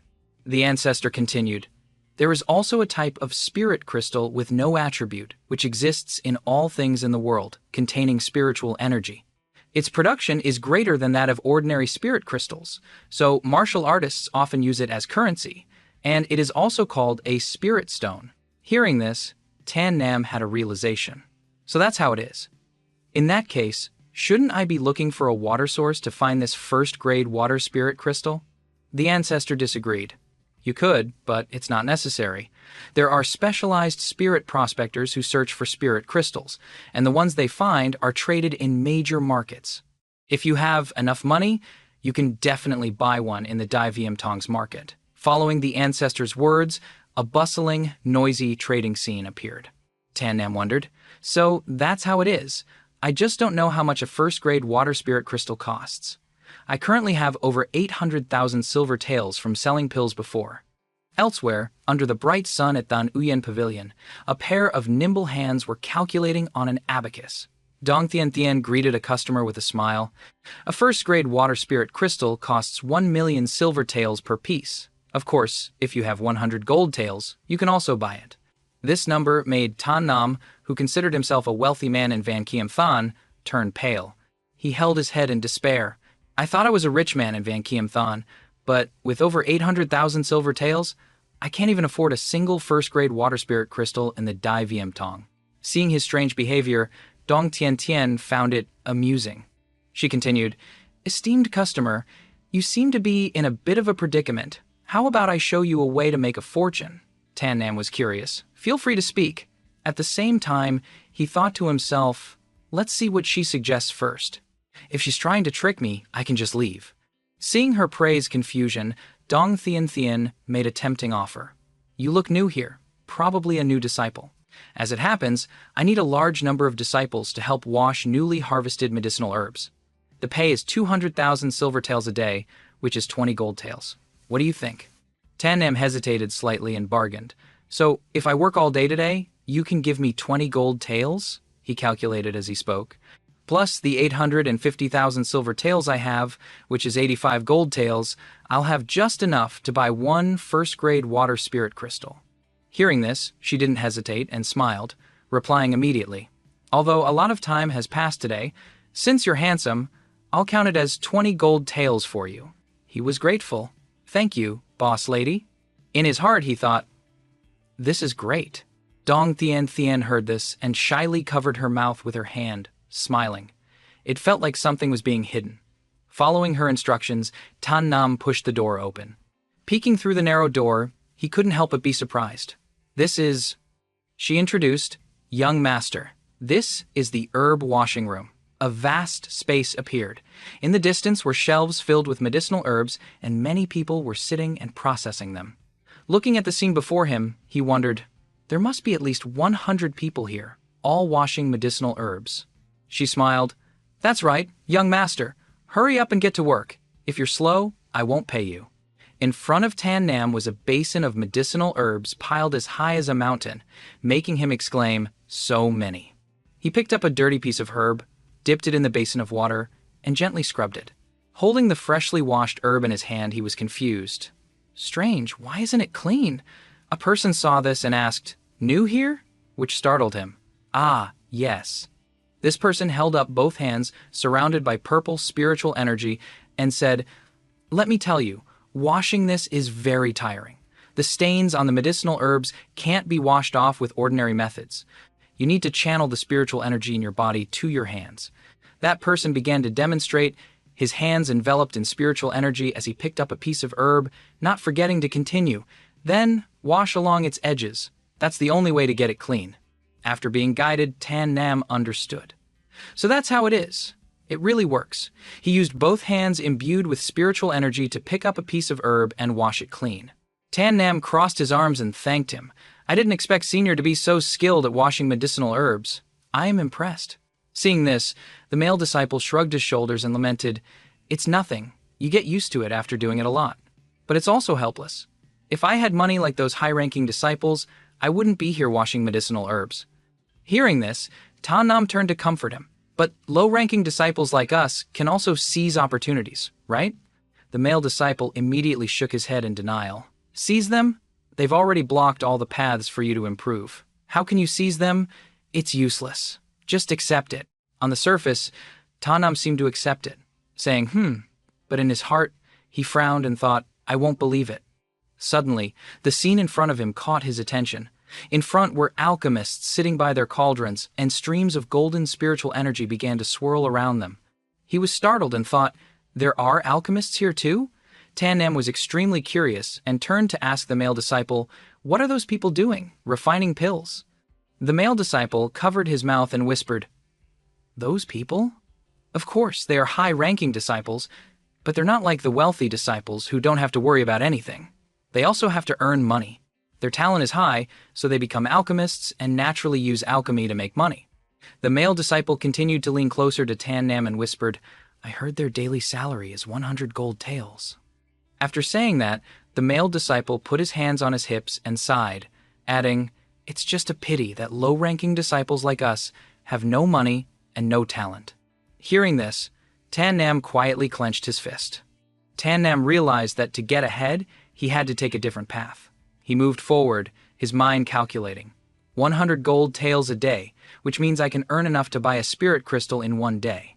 Then I won't have to worry about the cost of refining pills anymore. Seeing Tan Nam's actions, the male disciple Lato wanted to stop him. "Hey, what are you doing? Come back here!" A disdainful glance was cast his way. A disciple stood in front of Tan Nam and said contemptuously, "Low-ranking disciple, what are you doing here? Get back to washing herbs." Ignoring the other's provocative words, Tan Nam calmly found a place to sit down, closed his eyes to channel his energy, and replied succinctly, "Refining pills." Hearing those two words, the other person crossed his arms and pursed his lips, snorting coldly. There are always some unwilling, low-ranking disciples who come here to pretend to be skilled. Let's see how long you can keep up the act. The disciple accompanying him also chimed in, but when he saw Tan Nam's actions, he couldn't help but be startled and panicked. "This is bad. I didn't expect to meet a real idiot. And he's even pretending to know how to refine pills." Paying no attention to the buzzing around him, Tan Nam glanced at the herbs on the table and calculated silently. Looking at this pile of ingredients, they must be for refining the second-grade, mortal-grade bronze wound pill. As if a great idea just struck him, Tan Nam smiled mysteriously. "Then watch me." With that, Tan Nam sat down grandly in front of the alchemy furnace. His hands quickly formed seals, and his spiritual energy activated, channeling a powerful stream of qi into the furnace. Seeing the scene before him, Hofi couldn't believe his eyes and exclaimed, "Huh? He's channeling the pill furnace." The short-haired young man in green still maintained a disdainful attitude. "Just luck. Let's see what he can do next." Tan Nam turned to look at the two noisy individuals and asked a critical question: "How long does it take you to refine a bronze wound pill?" The young man in green, upon hearing this, puffed out his chest with pride. "It's fine to tell you. Disciples like us, on average, only need the time it takes for an incense stick to burn to refine 2 bronze wound pills." After hearing this, Tan Nam replied confidently, "I see. 1 incense stick is 1 hour. Then I only need half an incense stick, which is half an hour." Hofi was irritated by this and pointed his finger, ordering, "Come on, light one for this new alchemy master.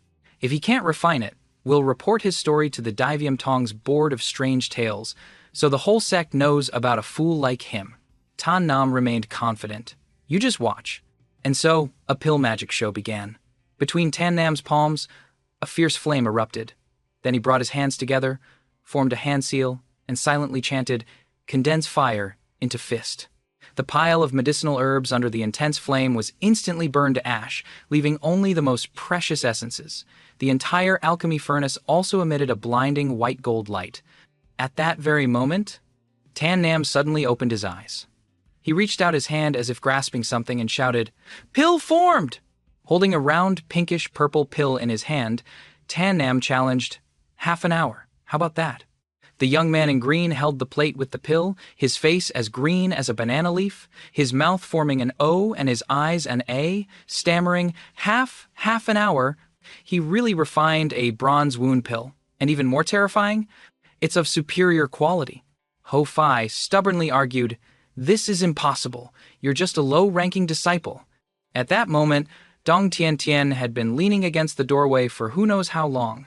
She gently crossed her arms and commented with a smile, "Interesting."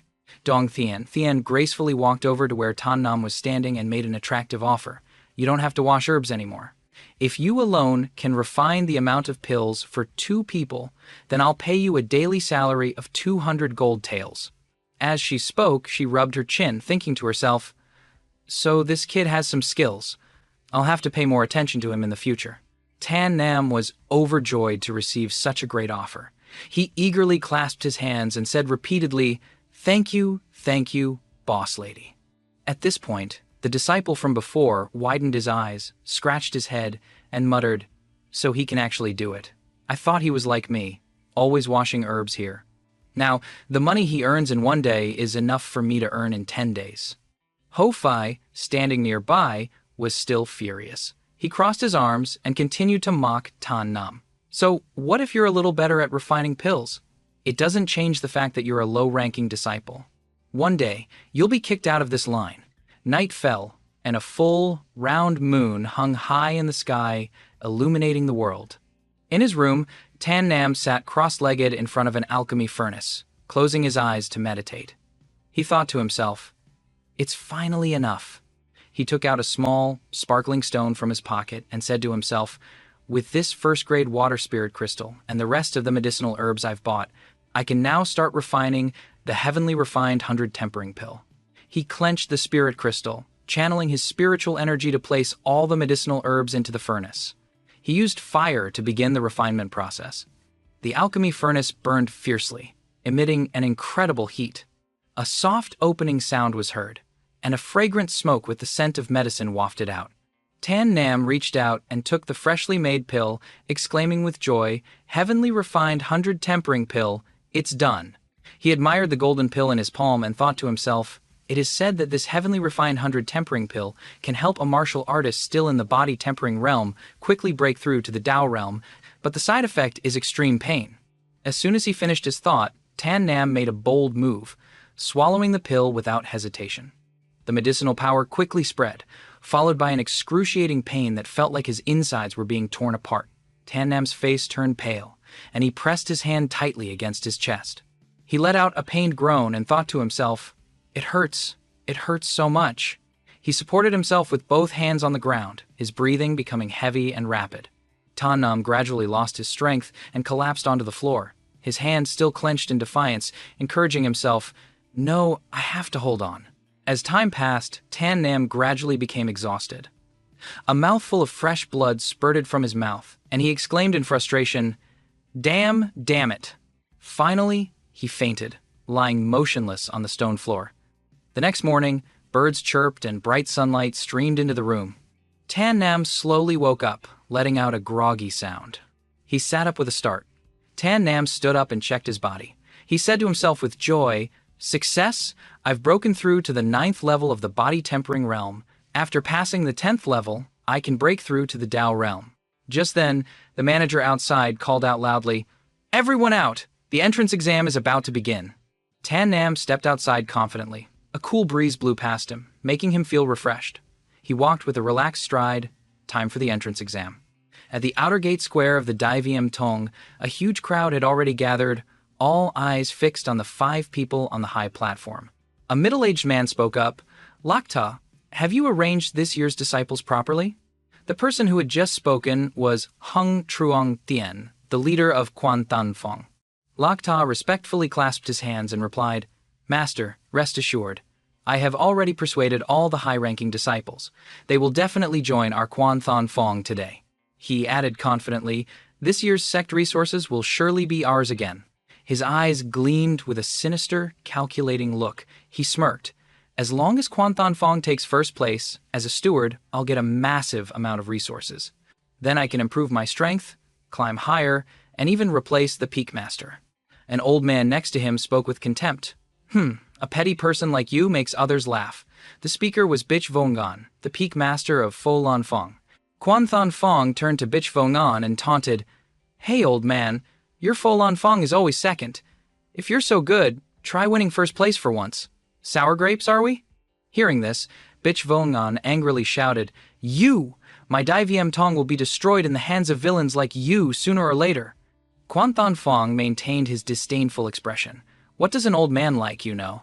The Dai Viem Tong can only grow stronger with ruthless people like us who will do anything to seize resources." He suddenly remembered something and turned to the young man beside him, sneering, "Oh, right, the Peak Master of Jia Thak Fong.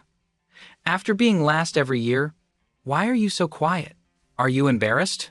The man, who had been meditating with his eyes closed, replied without opening them, "Talking to an idiot will lower my intelligence." The speaker was VMQ, the Peak Master of Jia Thak Fong. Quan Thong Fong heard this and retorted arrogantly, "A guy who's only good at empty talk. This year, you'll only be able to recruit low-ranking disciples and will still be at the bottom." Lakta glanced at the woman beside him and laughed mockingly. "Steward Han, I heard you have high hopes for a particular disciple this year, and this disciple is from the bottom-ranked Van Kiem Than, and is only at the 7th level of body tempering. Seeing the woman remain silent, he laughed even louder. Han, Bat, Kok, since when did you have such low standards? Hearing Lakta's words, Kyo glanced at his female disciple and asked angrily, Bat Kok, is this true? Han Bat Kok clasped her hands and bowed respectfully to Kyo, saying, Master, rest assured, Bat Kok's judgment is never wrong. Kyo looked at his female disciple with a gentler gaze and replied softly, I trust you. Quan Than Fong listened to the conversation between the master and disciple and shook his head with a sigh. I feel sorry for your Jia Thak Fong, so fallen that you value a low-ranking disciple at the 7th level of body tempering. The argument ended, and the managing steward stepped forward to announce, the peak selection, based on your own wishes, officially begins. The managing steward announced the rules of the competition. To ensure a balanced number of people, the disciples of the 3 peaks must be equal. Therefore, each peak can only recruit 333 disciples. The managing steward stroked his beard, looked down at the crowd, and continued, but since the total number of disciples this year is 1,000, the last remaining person will decide which peak to join. Tan Nam looked at the bustling crowd in front of him. Everyone had already gathered under the banner of the peak they wanted to join. Meanwhile, he was still all alone, thinking to himself, it's just me left. The managing steward pointed at Tan Nam and asked caringly, Disciple Tan Nam, you are the only one left. Please make your decision. The other disciples, hearing Tan Nam's name called, began to whisper. A man spoke up, it's over for this kid. No matter which peak he joins, he'll offend the other 2. Another man standing next to him added, the 3 peaks have never gotten along. Now he's been pushed to the forefront. What a pity. Lakta looked at Tan Nam and smirked. He thought to himself, Tan Nam, if you really join Quan Than Fong, I'll play you to death. How could I pass up the chance to crush this bug? Han Bat Kok also looked in that direction. She thought Tan Nam, under such great pressure, might not be able to hold on and will join Quan Than Fong. But even so, I will understand and respect his choice. The white-haired old man stroked his beard, his eyes sizing up Tan Nam. This kid's cultivation level is too low. He'd just be a burden to my Folan Fong. So he absolutely must not choose Folan Fong. Tan Nam looked at everyone before him, his gaze gradually becoming firm. He spoke up, if that's the case, then I, Tan Nam, will join Jia Thak Fong. Hearing this, Mu Fi Fluang stepped forward, his face full of contempt. Well, what do you know? Coming from the weakest Van Kim Than, with strength only at the 7th level of body tempering, kid. Such a weakling is a perfect fit for Jia Thak Fong, which has the weakest overall strength. Loi Dung Thien fanned himself, saying disdainfully, the weak get weaker, the strong get stronger. This fool will only ever amount to this. Lakta was furious, his eyes dark as he thought to himself, what a Tan Nam, daring to defy me. He walked up to 2 disciples and gave an order. You 2, from now on, use any means necessary to deal with Tan Nam for me. Either make him leave the Dai Viem Tong or make him disappear. The 2 of them heard this and replied respectfully, yes. Tan Nam's eyes revealed a murderous intent. He said grimly, of course, I prefer the latter. Loi Dung Thien was pleased to hear this. Then, what could be better? In his heart, he thought, with Steward Lack's support, teaching Tan Nam a lesson will be even more interesting. Mu Fi Fluang was also excited, clenching his fists. Just let him taste my punches. Han Bat Kok stepped forward and spoke, today is your first day joining Jia Thak Fong. The Dai Viem Tong has a very important rule that you must understand. She took out a piece of paper and said, this rule is that disciples are strictly forbidden from fighting privately. If there is a grudge, a martial arts duel must be held. And you must issue a challenge letter. Furthermore, the duel must be witnessed by a fair party. Han Bat Kok patted her chest, showing her resolve. She looked at the disciples and said, although private fights are not allowed, it doesn't mean Jia Thak Fong discourages duels. On the contrary, we strongly support duels between disciples. In a duel, both sides must stake items or money. The winner takes all. She continued to explain the rules. Not only that, the winner can also own spoils provided by Jia Thak Fong, including cultivation techniques, martial skills, weapons, and pills. Hearing Han Bat Kok's words, the disciples were surprised. One person said, cultivation techniques, martial skills, weapons, pills, such diverse rewards. Another continued, that's right, as long as you're strong enough, you can get a huge amount of resources. One of the disciples, ignoring the murmurs of the crowd, thought grimly, "The weak get weaker, the strong get stronger. This principle is made crystal clear under such a rule." Tan Nam stroked his chin, thinking, "If I want to become stronger, I must obtain more cultivation resources. And cultivation resources are always expensive. So, if I want to get more, I have to fight constantly." Han Batcock added, "At the same time, duels are not limited to disciples within the peak. You can also challenge disciples from the other two peaks. Challenging disciples from outside the peak can earn you more diverse rewards." Hearing her words, Tan Nam thought to himself, "The Dai Viêm Tong has always been famous. Seeing it today, it's truly as they say." Ho Fi, hearing that he could challenge disciples from the other two peaks, immediately raised his hand and said loudly, "In that case, I want to challenge Tan Nam right now." Ho Fi, holding a bag of money, stepped forward and said grimly, "Tan Nam, I'll bet 100 gold taels. I want to challenge you. Do you dare to accept?" In his heart, Ho Fi thought, "As long as I keep making trouble for Tan Nam, I'll receive the cultivation resources Steward Lack promised. I won't need to go to Than Nguyen Pavilion to help them refine pills anymore." Hearing Ho Fi's words, Han Batcock looked at Tan Nam and said, "Tan Nam, you have the right to refuse." In her heart, Han Batcock thought, although Tan Nam's talent is not bad, his strength is still too low. He just entered the sect and is only at the 7th level of body tempering. But this Ho Fi already has the strength of the 10th level of body tempering. I'm afraid Tan Nam won't be able to defeat him. But Tan Nam didn't care at all. He said, "Thank you for your concern, Steward Han. Since he has taken the initiative to challenge me, how can I be a coward and refuse?" Tan Nam turned back and smiled awkwardly at Ho Fi. "But I only have 85 gold taels left. So, junior brother Ho Fi, you see." Ho Fi angrily said, "I don't care! I'm gonna beat you today! 85 taels is fine!" Hearing this, Tan Nam smiled faintly. "Then thank you." In his heart, he thought, "It seems this guy is determined to fight me. Could it be that he's jealous of my alchemy skills?" Han Batcock gestured with her hand.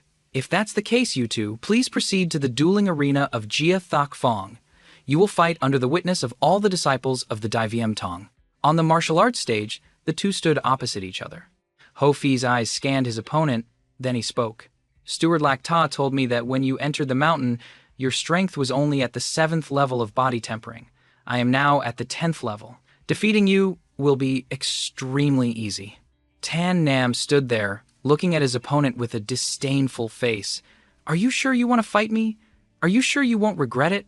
Ho Fi drew his sword and said contemptuously, "Kid, don't you know that talking too much leads to a quicker death? So I advise you to brag less." Hearing him, Tan Nam made an inviting gesture. "All right then, you first." But the disciples below, hearing Tan Nam, began to whisper, "He's about to die, and he's still being stubborn." Ho Fi, hearing Tan Nam, roared angrily, "Since you want me to attack first." He leaped up, lunged forward, and swung his sword down, shouting, "Then I'll send you on your way right now!" Seeing this, Tan Nam's eyes gradually became serious. He immediately activated his cultivation technique, thinking to himself, "Such a powerful chi momentum. Is this the strength of the peak 10th level of body tempering? If I also reach this realm, I wonder if I'll have such a chi momentum." The sword strike shattered the ground. He glanced around and didn't see Tan Fong, so he asked softly, "Where is he?" Tan Fong unexpectedly appeared behind him. "Your momentum is strong, but unfortunately, you're too slow. I suggest you go back and train more." Tan Fong leaped up and kicked him in the face, causing him to spit out a mouthful of blood. Ho Fi was kicked and fell to the ground. He lay there, unable to get up, spitting out a mouthful of blood in shock and stammering, "What's going on?" Everyone stared in amazement. A long-haired man asked in disbelief, "Tan Nam, he defeated Ho Fi, who is at the peak 10th level of body tempering, in one move? Does he really only have the strength of the 7th level?" Seeing everyone's surprise, Tan Nam ignored them and explained, "I don't mind letting everyone know that I'm already at the 9th level of the body tempering realm." Everyone was once again shocked to hear him say, "9th level? It's only been 1 day since he entered the sect, and he's broken through 2 realms in 1 day. Hearing Tan Nam's words, Han Batcock's face lit up with joy. She said, "As expected, my judgment was not wrong. Tan Nam's talent is truly heaven-defying." Tan Nam stepped down from the martial arts stage and walked towards the table where the spoils of war were placed. Arriving next to the table with 2 large bags of money, he stretched out his hand and a blue light appeared. He shouted, "Collect!" Tan Nam walked over to Ho Fai, who was still lying flat on the ground. He said, "Brother Ho Fai, since you're giving me 100 gold taels, I guess I have to accept it." A piece of gold was thrown on the ground. Tan Nam glanced at it. "Consider this 1 gold tael as medicine money from me. No need to thank me, I'm a very reasonable person." Ho Fai lay on the ground, struggling to get up, watching Tan Nam's departing figure. He clenched his fists and shouted, "Reasonable! My foot!" The girl, Han Bat Kok, couldn't help but burst out laughing. This Tan Nam is really cheeky. Seeing his plan fail, Lak Ta angrily kicked Ho Fai in the butt and scolded, "Useless!" He cursed Ho Fai like a child. You couldn't even defeat Tan Nam at the 7th level of body tempering. Hearing this, Loi Dung Tien stopped him. Steward Lak, according to Ho Fai, Tan Nam has already broken through to the 9th level of body tempering. I didn't expect Tan Nam to be so heaven-defying. Lak Ta gritted his teeth. 2 levels in 1 day. This kid's talent is very high. If I can't use him, he will definitely become my enemy in the future. Hearing this, Mu Phi Thuong asked Lak Ta, "Steward Lak, what's your plan?" Lak Ta revealed his dirty plan. In tomorrow's demonic beast trial, kill him. Hearing this, the group was stunned. But they were all in it together, so they quickly obeyed him. Only Ho Fai was crying silently because he was being held down. He was trying to minimize his presence but was still caught by Lak Ta. "You lazy bum! Stop playing dead!" Lak Ta called for this lazy person to get up. "Get up! I still need you for tomorrow." As soon as he heard that, Ho Fai's tears stopped flowing. He jumped up full of life as if nothing had happened and replied cheerfully, "Yes, sir!" It seems Ho Fai successfully escaped punishment, which is why he changed his tune so quickly. Meanwhile, Tan Nam had gone to see Han Bat Kok. He asked her innocently, "Steward Han, what is the demonic beast trial?" He was just saying that, but in his heart, he had already guessed Lak Ta's plan. Lak Ta's group wants to kill me in the demonic beast trial. Han Bat Kok began her role as a teacher, explaining in detail, "Good thing you asked. The so-called demonic beast trial is conducted to test the overall qualities of the disciples. They are divided into groups of 3 and hunt demonic beasts to earn points. The stronger the demonic beast, the higher the points, and you can win rewards from the sect." Hearing this, Tan Nam became even more desperate. He said dejectedly, "Wait, 3 people per team? But there are 1,000 new disciples. Doesn't that mean I'll be alone again?" Han Bat Kok reassured him, "A tall tree attracts the wind. Today, you easily defeated Ho Fai, so you will definitely be at the forefront. Plus, Lak Ta is deliberately targeting you." Hearing this, Tan Nam cut her off. "So that means I'll be targeted by all the new disciples outside of Jia Thatchfong?" Han Bat Kok replied matter-of-factly, "That's right." Seeing this, Tan Nam also asked back, "What exactly is the demonic beast trial?" Han Bat Kok continued, "All new outer disciples of our Dai Viem Tong must pass a test, which is the demonic beast trial." She told him the purpose. "The main purpose is to eliminate all the useless ones. Just trust me." Hearing that, Tan Nam asked the question he was most concerned about. "So, can you kill people?" As soon as she heard Tan Nam's intention, Han Bat Kok immediately dismissed it. "Of course not. Our Dai Viem Tong is just selecting talent, not some demonic or ghostly sect. How can we kill people at will?" She patted Tan Nam on the shoulder and comforted him. "Don't worry, your life is not in danger. All participating disciples have a teleportation array. When they encounter danger, they just need to open the array and they will be directly removed from the trial." Hearing this news, Tan Nam felt even more dejected. He rubbed the shoulder Han Bat Kok had just patted and sighed. Seeing Tan Nam's attitude, Han Bat Kok thought he was worried. She cheerfully reassured him, "Don't worry. I have secretly arranged for someone to protect you. That guy Lak Ta wants to take you down in the demonic beast trial." Tan Nam didn't expect her to care so much about him. He thought to himself, "I didn't expect her to arrange for my protection." Tan Nam decided to ask sincerely, "Steward Han, I want to know why you value me so much." Han Bat Kok spoke her mind truthfully. "Tan Nam, from the moment you showed your talent in Van Kiem Thon, I knew that one day you would surely stand at the top." She said confidently, "Our Jia Thak Fong, and even our Dai Viem Tong, can change because of you." Hearing her words, Tan Nam blushed like a shy maiden. You praise me so much, I'm a little embarrassed. Who would have thought? Han Bat patted Tan Nam on the shoulder. Just kidding. Our Dai VM Tong has countless outstanding figures. Although your talent is very outstanding, do you know that there are at least 50, if not 100, martial artists with talent like yours in the Dai VM Tong? The young lady continued, wait until you can get into the Dai VM Tong's heavenly ranking. Maybe then you can carry the future of the Dai VM Tong. Hearing this, Tan Nam pondered for a moment and said, heavenly ranking? After speaking, Han Bat instructed Tan Nam, all right, rest early today.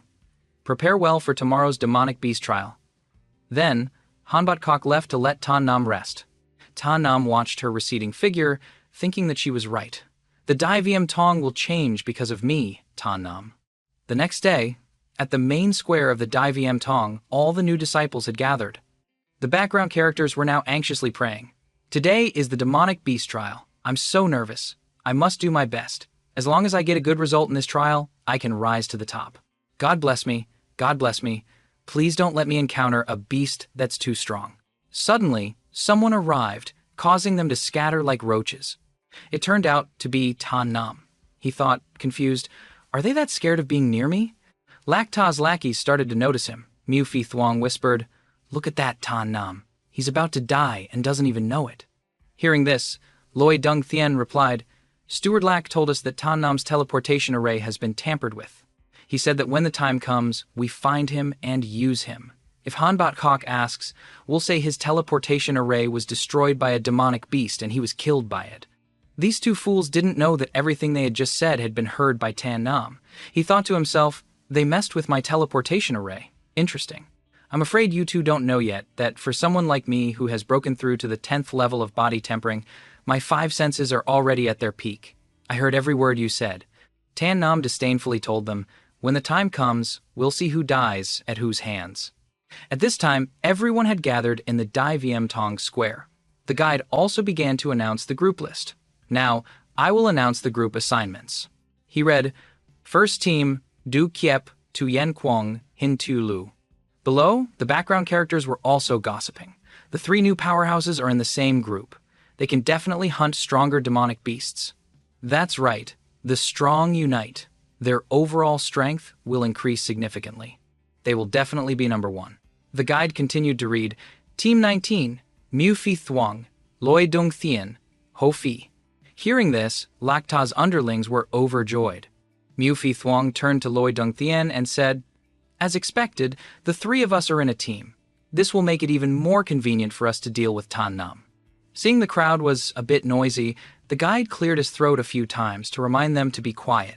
He looked at the paper and said, regarding the last team, hearing him say that, Tan Nam sensed something was wrong. He sighed, why do I have a bad feeling about this? The guide announced, due to a limited number of people, it was originally 3 people per group. Now, only Tan Nam is left, so he will be a team of 1. This is a challenge, but also an opportunity. I hope Tan Nam can seize this opportunity and perform well. Hearing this, the background characters once again showed their gossiping skills, discussing among themselves. Tan Nam is in a team of 1. He absolutely can't compete with our team of 3. That's right, he'll have to spend a lot of time choosing low-level demonic beasts. He naturally felt the pressure too. Tan Nam wiped the sweat from his forehead and lamented to himself, as expected. Is it because I'm the main character that they're treating me like this? This is too difficult for me. Finally, he said, the assignments are complete. He said, the demonic beast trial begins. As the guide finished speaking, the seal of the demonic beast trial's secret realm began to open. The crowd looked at its height and had to exclaim in awe. Even Loi Dung Thien had to think to himself, such a high green wall, just to provide a trial ground for disciples? This Dai VM Tong is truly rich. A senior from the sect introduced, entering this door represents the official start of the trial. If you encounter danger, you can use the teleportation array to leave the trial ground. Loi Dung Thien's group quickly ran in first. He said to the people behind, the door is open, let's go. As Loi Dung Thien passed by Tan Nam, he didn't forget to warn him, Tan Nam, don't get eaten by a demonic beast. Otherwise, it would be boring. I want to torture you with my own hands. Seeing this, Mu Fi Thuong reminded Loi Dung Thien, let's go hunt our demonic beasts first. After we've earned enough points to not be eliminated, We'll go find Tan Nam. Hearing this, Loi Dung Thien immediately agreed. All right, Fatso, we'll do as you say. After that, the demonic beast trial officially began. All the disciples entered the secret realm one after another. Outside, two people who were preparing for this trial were lamenting. We spent a year catching demonic beasts and releasing them here, and now they're being hunted by this bunch of brats. I really don't feel good about it. Another person heard this and reminded him, all right, this is our job. We have no choice. If you don't do it, you'll be breathing air for a living. Who knew this guy was a troublemaker? He had prepared a surprise for the disciples inside. A person who doesn't cause trouble is like a salted fish. Even though I'm a small character, I also want to do something big to prove my existence. Even if the consequences are terrifying, I won't regret it. The other person heard this and was stunned. He asked in a panic, damn it, what are you trying to do? Saying a bunch of heroic things like that. Unexpectedly, the other guy said, I can't tell you this. As he spoke, his face gradually became dangerous. He thought to himself, I can't tell you that I secretly released a thunderflame tiger in that wall. Tan Nam observed the footprints on the ground. Suddenly, he noticed something was wrong. Tan Nam squatted down to look. He thought to himself, looking at these footprints, they must have been left by a 10th level body-tempering maniac crocodile beast. The footprints are still very fresh, which means it hasn't gone far. Tan Nam looked at them and decided to follow the footprints to see. At this moment, in a tree, the girl Manhwa had been observing his actions for a while now. She said, because the demonic beast is strong, ordinary disciples usually look for beasts with a lower cultivation level than themselves to hunt. This Tan Nam's cultivation level is at the 9th level of body tempering, yet he chose a 10th level maniac crocodile beast as his first prey. The girl was a little surprised by his decision. She said, no wonder senior sister values Mac Nam so much and even asked me to protect him. It turns out he really is superior to others. After that, the girl landed on the ground. Manhwa looked at Tan Nam's figure with interest, but I won't obediently listen to senior sister. To get my protection, we'll have to see if you, Tan Nam, are worthy. Then she turned in one direction and asked, right, Tubok? At that moment, a fluffy white cat emerged from the bushes, responding to her words. On Tan Nam's side, it seemed he had also discovered something. In front of him was a huge demonic beast that was moving quickly past. Tan Nam hid in the bushes to observe. He said, damn, such a big demonic beast. It'll probably take a lot of effort to hunt it. Tan Nam decided to grip the hilt of his sword tightly. He laughed as he charged out, you thief! But the demonic beast had already detected Tan Nam's presence. It bared its teeth and brandished its claws at him. This monster even gave him a saliva shower. Tan Nam, both shocked and disgusted, wiped the drool from his face and cursed. This smell, brother? Did you eat poop for lunch? Who knew this thing seemed to understand his words? It went crazy instantly, making him back off. Tan Nam drew his sword to defend himself. So short-tempered? I just said a few words to you. Is it really that serious? But it seemed this monster was a bit tough. Tan Nam had misjudged. He realized, this is bad, stronger than I thought. Then, it landed a blow on his stomach. The blow sent Tan Nam crashing to the ground. After being thrown into a large rock, Tan Nam seemed unharmed. He even struck a pose. He smirked. Is that all you've got? If I don't use my ultimate move, you'll think I'm really this weak. Balancing on one leg, his entire body seemed to be electrified, with spiritual energy flowing throughout. Without any fear, he charged straight at the beast, swinging his sword to unleash a full-power attack. Sword of the Blood Talisman's birth. He stabbed hard into the top of the monster's head. It could do nothing but roar in pain, blood pouring out endlessly. You're already dead. Tan Nam continued to unleash 2 sharp slashes. He successfully finished off the beast, causing it to collapse and die. The 2 judges were flying high above, observing everything, and even drowsily taking notes. Tan Nam, 1 maniac crocodile beast, 10 points. He held a sword with a golden hilt and dragon scale patterns intricately carved on it. Tan Nam sighed in disappointment. Is this all a 10th level body-tempering demonic beast can do? You really disappoint me. A girl with pinkish purple hair and enchanting ruby eyes, named Manhwa, held a small white cat in her arms and said, this kid has some skills. He really surprised me a little. Tubok licked its paw disdainfully. Weak human. I could kill it with 1 swipe. Manhwa nuzzled her face into Tu Bok, her voice full of affection. Oh, I know you're the strongest. Tu Bok seemed to dislike being petted and jumped to the ground to avoid it. Hey, get away, you disgusting human! Don't rub your filthy face on my noble beauty! The verbal damage was not small, but it had no effect on the little girl. She continued to look at Tu Bok with a pouting face. Tan Nam heard a strange noise and wondered, what's that sound? In front of him was a running fire. Above it, a huge piece of meat was being roasted, looking delicious. He was even leisurely eating lunch at this time. Manhwa quickly covered her mouth with one hand and Tu Bok's with the other, preventing any sound from escaping. The surroundings fell silent, and Tan Nam was confused. Did I mishear? She leaned against a tree and sighed in relief. Good thing he didn't find out. Otherwise, my promise to Batcock would be exposed. She turned and clenched her fists, angrily complaining to Tu Bok. But look at Tan Nam's behavior. He's already celebrating and eating just because he killed one demonic beast. How will his points get higher like this? Doesn't he know that everyone else is desperately hunting demonic beasts right now? Who has time to rest? Tu Bok crossed its paws and judged, I already said he's a good-for-nothing. Only a fool would celebrate like that. Manhwa disagreed, saying, why does Han Batcock pay so much attention to this kid? She really misjudged him. A lush garden bathed in radiant sunlight. Tan Nam was resting under a large ancient tree, saying, I left in such a hurry this morning, I didn't even have time for breakfast. Now that I'm full, it's time to start the hunt. Tan Nam clenched his fist, and a golden light radiated from it. Tan Nam went to see his ancestor. Tan Nam's ancestor asked, Kid, do you really want the formula for the 100-beast pill? Tan Nam replied, yes. In the demonic beast trial, it was never stated that pills couldn't be used, and my specialty is alchemy. If I can use the 100-beast pill to attract demonic beasts, then my efficiency in killing them will be greatly enhanced. Tan Nam's ancestor warned, but you have to think carefully. Once you use the 100-beast pill, 100 demonic beasts near you, regardless of their strength, will all target you. Are you sure you can fight 100 of them at once? Despite the warning, Tan Nam's stance remained unchanged. He said decisively, I'm sure. I'm already at a disadvantage being in a team of 1 compared to a team of 3. If I don't use some tricks, I won't be able to pass this trial. Even if it's 1 against 100, I have to try. The ancestor clapped his hands. It was unclear whether he was praising or being sarcastic. Very good. You clearly know it's impossible, yet you still do it. I really like this personality of yours. I will pass on the formula for this 100-beast pill to you. Of course, because Tan Nam has the main character's halo, it's fine, but young people in real life don't be reckless like this.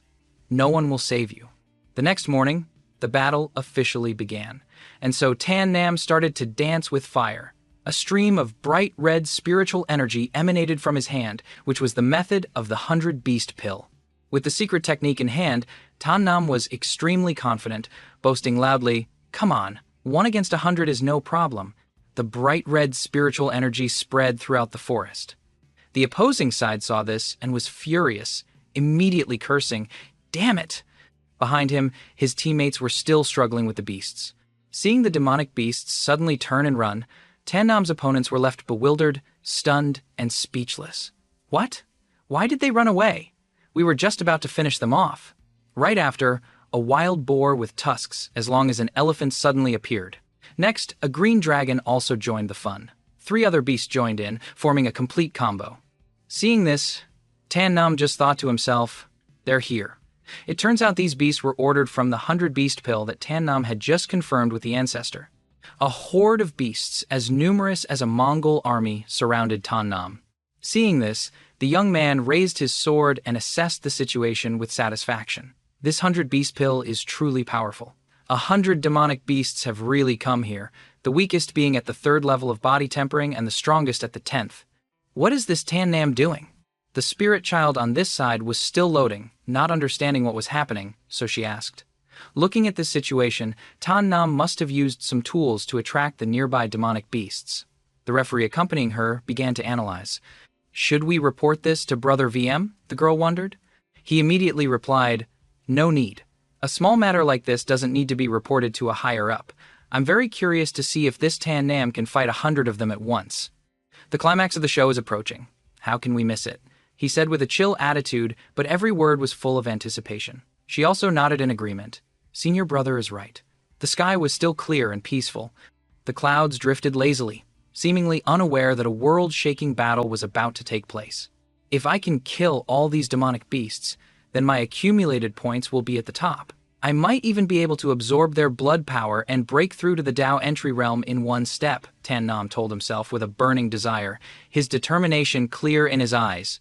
No sooner said than done, he swung his sword in a smooth arc, like a silk cut, down on the demonic beast, shouting, "Kill!"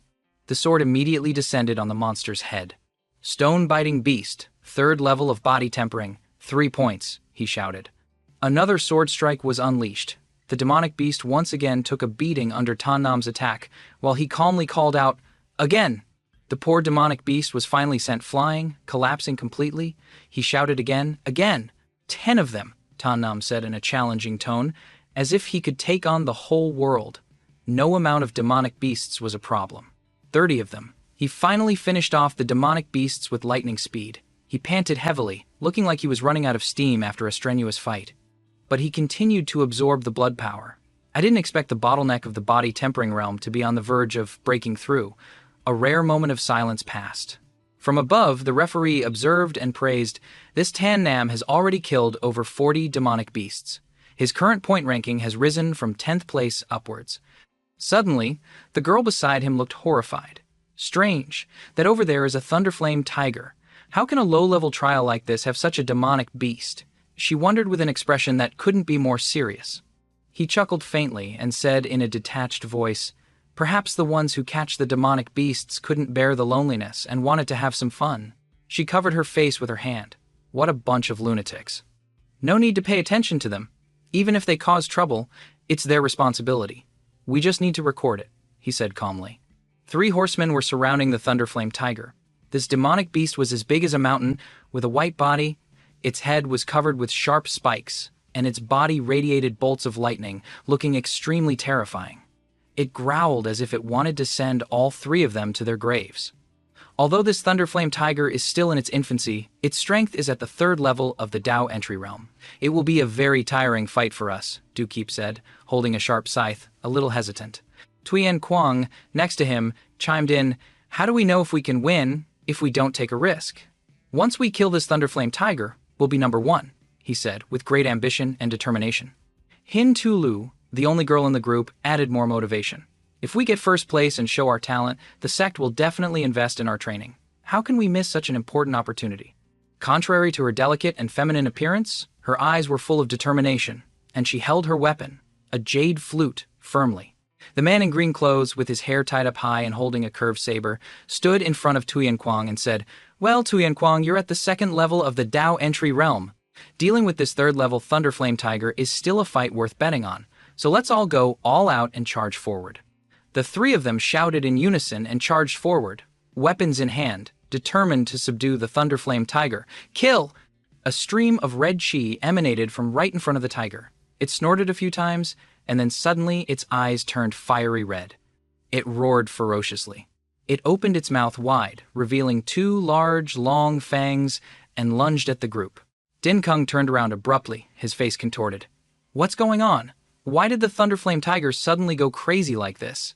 The man in green, while defending, replied, "I don't know. Maybe we angered it, but we haven't even attacked yet." Hintulu pointed in alarm at the tiger fleeing into the forest. "Look, everyone! The thunderflame tiger is running away!" Tuyen Kung angrily cursed and ordered, "Damn it! After it! We must kill the thunderflame tiger today and get 1st place." As for Tan Nam, he wiped the blood from his mouth. On the ground was the demonic beast he had just dispatched. As expected, none of them are good fighters. The blade was stained with green blood that dripped down. The young man grinned with satisfaction. The feeling of breaking through in my Dantian is getting stronger and stronger. The remaining demonic beasts charged towards Tan Nam, but he stood firm, ready for a fight. There are still 3 10th-level body tempering ones. Tan Nam stomped his foot. He charged forward and shouted confidently, "I've kept you waiting. Now it's your turn to go to hell." 2 sharp sword strikes came down. The demonic beasts were sent flying, and dust and rocks flew everywhere. Tan Nam lowered himself to the ground, having just subdued the last 3 10th-level body-tempering beasts. He clenched his fist, and a red stream of chi emanated from it, his face triumphant. That's right, This is the feeling of bloodlust. Suddenly, he froze, as if he had just remembered something. Tan Nam sat down cross-legged, realizing that the final shackle of his dantian was about to be opened. And then, the dantian completely shattered. Tan Nam let out a shout and fell backward. That's rebuilding. He frowned. In the same spot, an even larger dantian had appeared. He opened his eyes, his body trembled, and then he fell silent for a moment. Tan Nam was stunned. This dantian has been upgraded to a version 10 times better.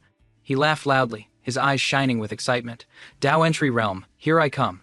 Good kid, you've broken through to the Dao Entry Realm in such a short time, a voice rang out. Tan Nam turned to see the ancestor, who had appeared there without him knowing. He continued, "It's time for me to teach you how to connect with the elemental energies of heaven and earth." The ancestor waved his hand, and a white stream of immortal energy appeared. The ancestor said again, "First, I must let you see the flow of elemental energy between heaven and earth." Tan Nam recognized it immediately. A stream of colorful energy descended, and Tan Nam looked up. This is... The ancestor looked at Tan Nam, smiled, and asked, "Little one, how many colors of elemental energy can you see now?"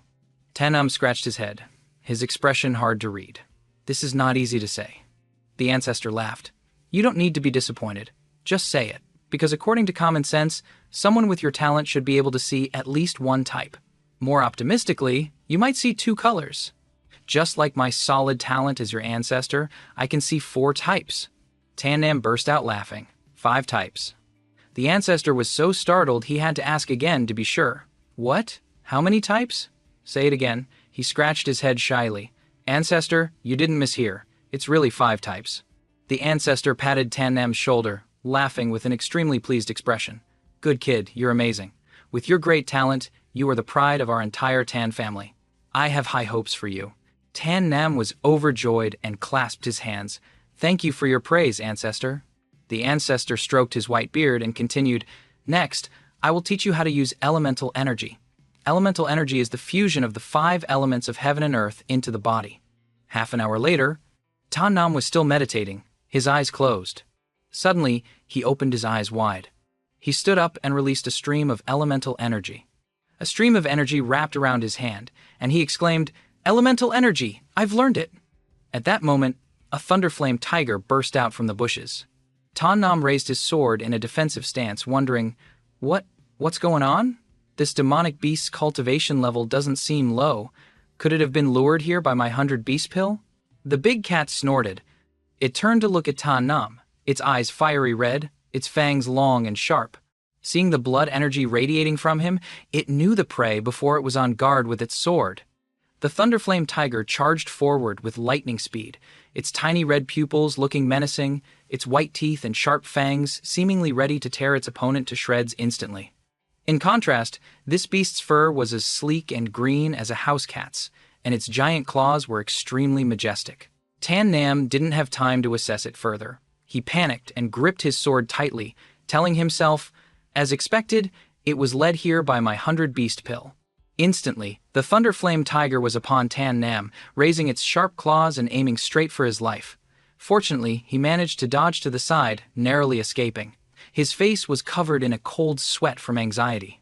After narrowly escaping, Tan Nam gripped his sword tightly and, with a determined expression, calculated, "I didn't expect this demonic beast's speed to be so fast. I can't run. I can only fight." No sooner said than done. The surrounding air suddenly turned a chilly purple-pink, with sparkling lights dancing around as if he had entered another dimension. His long hair swayed gently, and the silver armor he wore also emitted a beautiful glow. He cautiously raised his sword to his chest and shouted the incantation, "Asura Sword Art, Second Form, Sword of the Blood Talisman's Birth." As soon as he finished speaking, he leaped into the air, swinging his sword, which was enveloped in mysterious purple lightning. He powerfully chopped down a nearby tree, causing it to fall and break in two, its branches and leaves shaking violently. The thick tree trunk fell and crushed the thunderflame tiger. Its sleek green fur was messed up, creating a chaotic, dirty pile. The trunk seemed quite heavy, so the thunderflame tiger was tired and knelt down, panting with its tongue out. The fire in its eyes also diminished significantly. But failing to achieve his goal, Tan Nam's face darkened with anger. He couldn't help but curse. Still not satisfied, he widened his eyes and shouted, "This demonic beast is not only fast, but its defense is also high. It's not injured at all. What kind of monster is this?" But then, a rustling sound from the leaves beside him made him immediately regain his composure and become alert. An arrogant voice rang out. "Hey, kid over there, you dare to steal our prey?" It turned out it wasn't a wild beast, but 3 young men coming to cause trouble. Their faces were all wrinkled like jujubes, looking extremely displeased. Falsely accused, Tan Nam turned around and asked, confused, "What's going on? Why am I stealing your prey? This beast clearly came to me on its own." The leader was not pleased with Tan Nam's attitude, his eyebrows furrowing even more. He snorted, gripping his spear as if he wanted to fight, and ordered the other 2, "Nonsense, kill him." Another young man in the group, holding a large saber, quickly spoke up to stop him. "Tu Yen Kwang, have you forgotten? In the Dai Viem Tong, you can't kill people." But the one named Tu Yen Kwang still hadn't lost his killing intent, his eyes clearly showing his dissatisfaction as he stood there with his hands on his hips. Seemingly having found a way out, Tu Yen Kwang gripped his spear tightly, as if threatening. But on the other hand, this is a trial area, not officially part of the Dai Viem Tong. Besides, after I kill this brat, I'll just say he was killed by a demonic beast. Who would dare to say anything? Hearing that it sounded reasonable, the other young man also agreed, waving his hand as if he were a general. "Reasonable. Then let Hin Tu Lu go kill him. You have the highest combat power among us, so you should deal with that demonic beast with me." The only girl in the group was also very pleased with this arrangement. She gave a sinister smile and nodded. "Then let's do that." The 2 young men immediately turned and left, leaving Hin Tu Lu to face Tan Nam. They headed deeper into the forest, where the Thunderflame Tiger was still struggling with the giant tree trunk. Tan Nam had heard the whole challenging division of the trio. He frowned in annoyance, cursing in his heart. Today is really unlucky. Not only did I encounter a strong demonic beast, but there are also 3 idiots coming to cause trouble. Before Tan Nam could finish his inner monologue, Hin Tu Lu had already charged forward, her light brown hair and split skirt flying in the air, her mouth uttering venomous words. "Brat, time to die!" The jade flute and the sword clashed, creating a deafening sound, as if sparks were flying in the air. Easily parrying the beauty's attack, Tan Nam couldn't help but go into teasing mode again. "I say, you just arrived, and you're already trying to take my life. Isn't that a bit much?" Hin Tu Lu used more force, forcing Tan Nam to face her, gripping his hilt tightly to block the jade flute. She also retorted, "The strong live, the weak die. This is an unchanging truth. After I kill you, I'll go deal with that demonic beast." Contrary to Hin Tu Lu's expectations, Tan Nam quickly stood up straight, flicking away her flute with one hand, forcing her to struggle to regain it. He gave a contemptuous smile. "Kill me? With just that flute in your hand?" Hin Tu Lu seemed to be triggered, retreating a short distance, adjusting her flute, and threatening, "You dare to look down on my flute? Then I'll show you how powerful it is." Tan Nam was no longer joking either, raising his sword in a defensive stance. The space suddenly transformed into Hin Tu Lu's territory, with black and white stripes intertwining. A soothing melody began to play. Hin Tu Lu gracefully lowered her eyes and brought the jade flute to her lips. Her slender fingers danced over the holes of the flute, and the air seemed to freeze, the notes about to leap out. Tan Nam was stunned for 5 seconds. His blue eyes narrowed, his hand stroking his chin. "Hey, are you going to start singing in a bit?" With a displeased snort, Hin Tu Lu didn't argue further, focusing solely on her flute. The melody changed from a sweet pink to a soothing blue, attracting beautiful butterflies to fly closer. A gentle breeze blew through her hair and skirt. Then suddenly, she shouted, "Die!" Her gentle demeanor from before was gone. Unexpectedly, after the announcement, Hin Tu Lu had teleported away, leaving behind an illusion. This startled Tan Nam, who was lost in the music, and he exclaimed, "Such incredible speed!" A hand gently reached for his neck from behind. Hin Tu Lu placed her hand on his shoulder, the beads on her head pressing against his nape. She whispered in his ear, "Was that fast? Did it catch you off guard?" Only now did he realize his opponent was close. His jade-green eyes glanced back in panic. He quickly turned around, one hand forming a seal, the other swinging his sword, shouting, "Come out!" Ignoring the provocation, Hin Tu Lu teleported behind him again just as he swung his sword. Where she had stood moments before, her face showed the clear satisfaction of someone toying with their prey. Tan Nam's broad, sturdy back was right in front of her, Her eyes scanned for a fatal point on his body, taking advantage of the fact that he hadn't yet reacted to her incredible speed. Just as Tan Nam raised his sword to attack again, he exposed an opening. Hin Tu Liu, behind him, quickly seized the opportunity. She squatted down, took out a short dagger, and aimed for his right side, thrusting it forward. She easily achieved her goal thanks to her extraordinary speed. Fresh blood immediately gushed from his body. It soaked through his dark yellow robe. In pain, he covered the wound to stop the bleeding. A stream of red blood also flowed from the corner of his mouth. He clenched his hand tighter over the wound, blood dripping to the ground. He grimaced and concluded, "So your real weapon is a dagger." Hin Tialua, hearing this, thought her opponent was praising her, but the atmosphere suddenly turned ice cold. Her cunning eyes were revealed as she stuck out her red tongue and licked the blood of Tan Nam from her dagger. This gesture looked no different from a green tea bitch who had successfully taken down her prey. She replied crazily, "The jade flute increases my speed, the dagger takes your life. Isn't it a perfect match?" Tan Nam refused to give up, wiping the blood from his mouth and revealing a smile of admiration. "It seems I was careless." Hin Tu Lu seemed to have had enough fun. She regained her ladylike demeanor and replied with a smile, "All right, I'm bored now. I'm going to kill you." She leaped into the air, swung her hand, and threw the dagger at her opponent, shouting, "Take this!" Lightning flashed as if it wanted to tear the sky apart. A lush green meadow with young buds competing to show off their beauty, a few rays of sunlight, not quite enough to be interesting. Deep within that peaceful forest, a fierce battle was taking place. The Thunderflame tiger seemed to have been driven mad.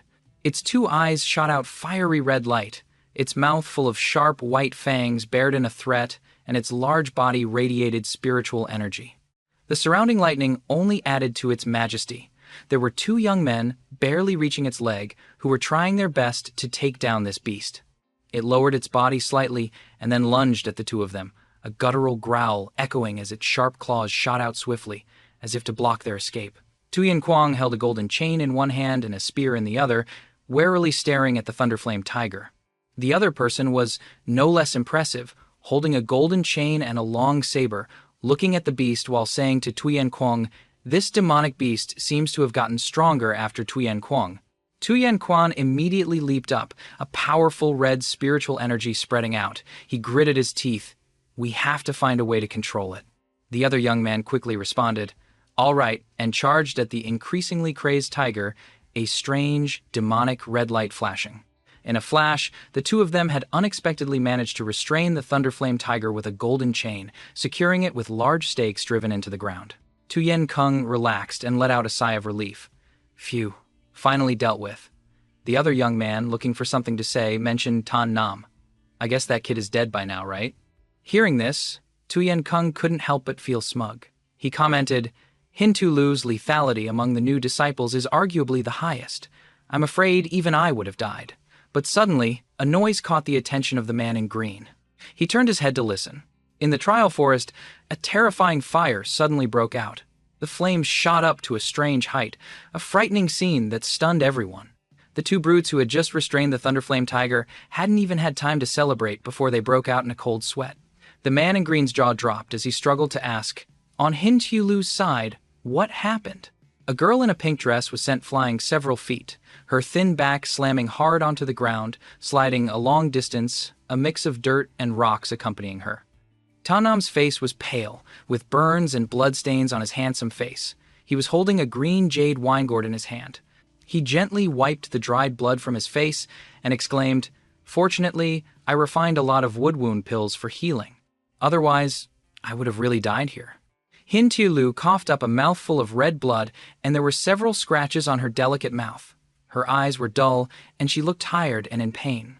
Her left chest was bleeding from an internal injury, staining her robe as red as a peony. She covered the fatal wound, leaned against a tree, and panted as she asked Tan Nam, "What was that attack just now?" Tan Nam's face was much brighter.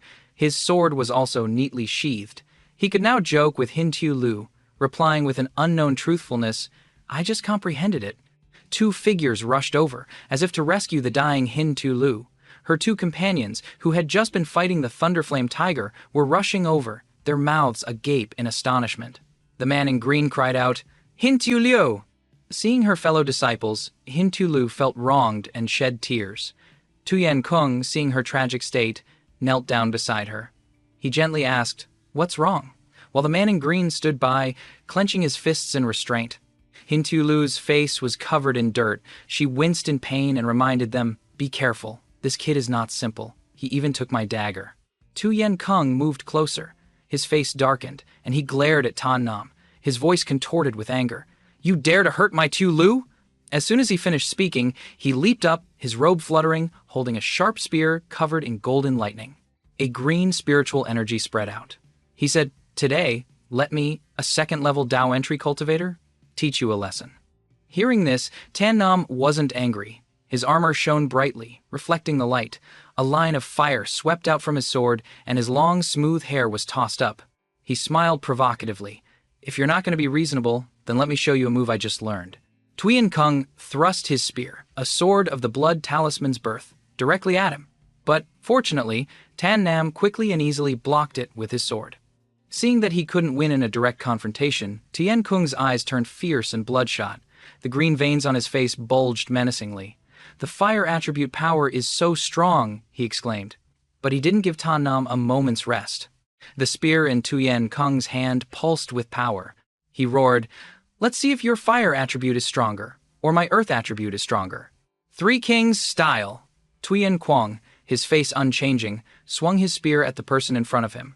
The earth attribute also surged, enveloping the spear to increase its damage. But before its power could be fully unleashed, he was suddenly surprised. After a brief pause, his earth attribute was blocked by something stronger. The two elemental attributes clashed without any mercy. Tan Nam looked at the person in front of him and gave a mocking smile. "So, you know that the water attribute counters the earth attribute, right?" Hearing him say that, Tuyen Kung's face suddenly turned pale. His eyes widened and his mouth dropped open in complete surprise as he asked back, "What?" Tan Nam's eyes were half closed, a confident smile still on his lips. He took out a dagger, which was enveloped by a gentle, flowing water attribute. Suddenly, his eyes became sharp, his deep gaze fixed on the person in front of him as he said lightly, "This is your dagger. Take it back." Then Tan Nam used his lightness skill to leap up, the water attribute in the dagger amplifying many times over as he flung it straight at Tuyen Kung. Tuyen Kung was startled and couldn't react in time. He hurriedly held his spear and followed the direction of the dagger. He quickly defended, but the dagger and spear clashed. The power of the dagger was no small matter, and the spear was instantly shattered into pieces. Tuyen Kung only managed to defend for a moment before being sent flying several meters away by the power of the water attribute. He fell heavily to the ground, his eyes wide with disbelief at what had just happened.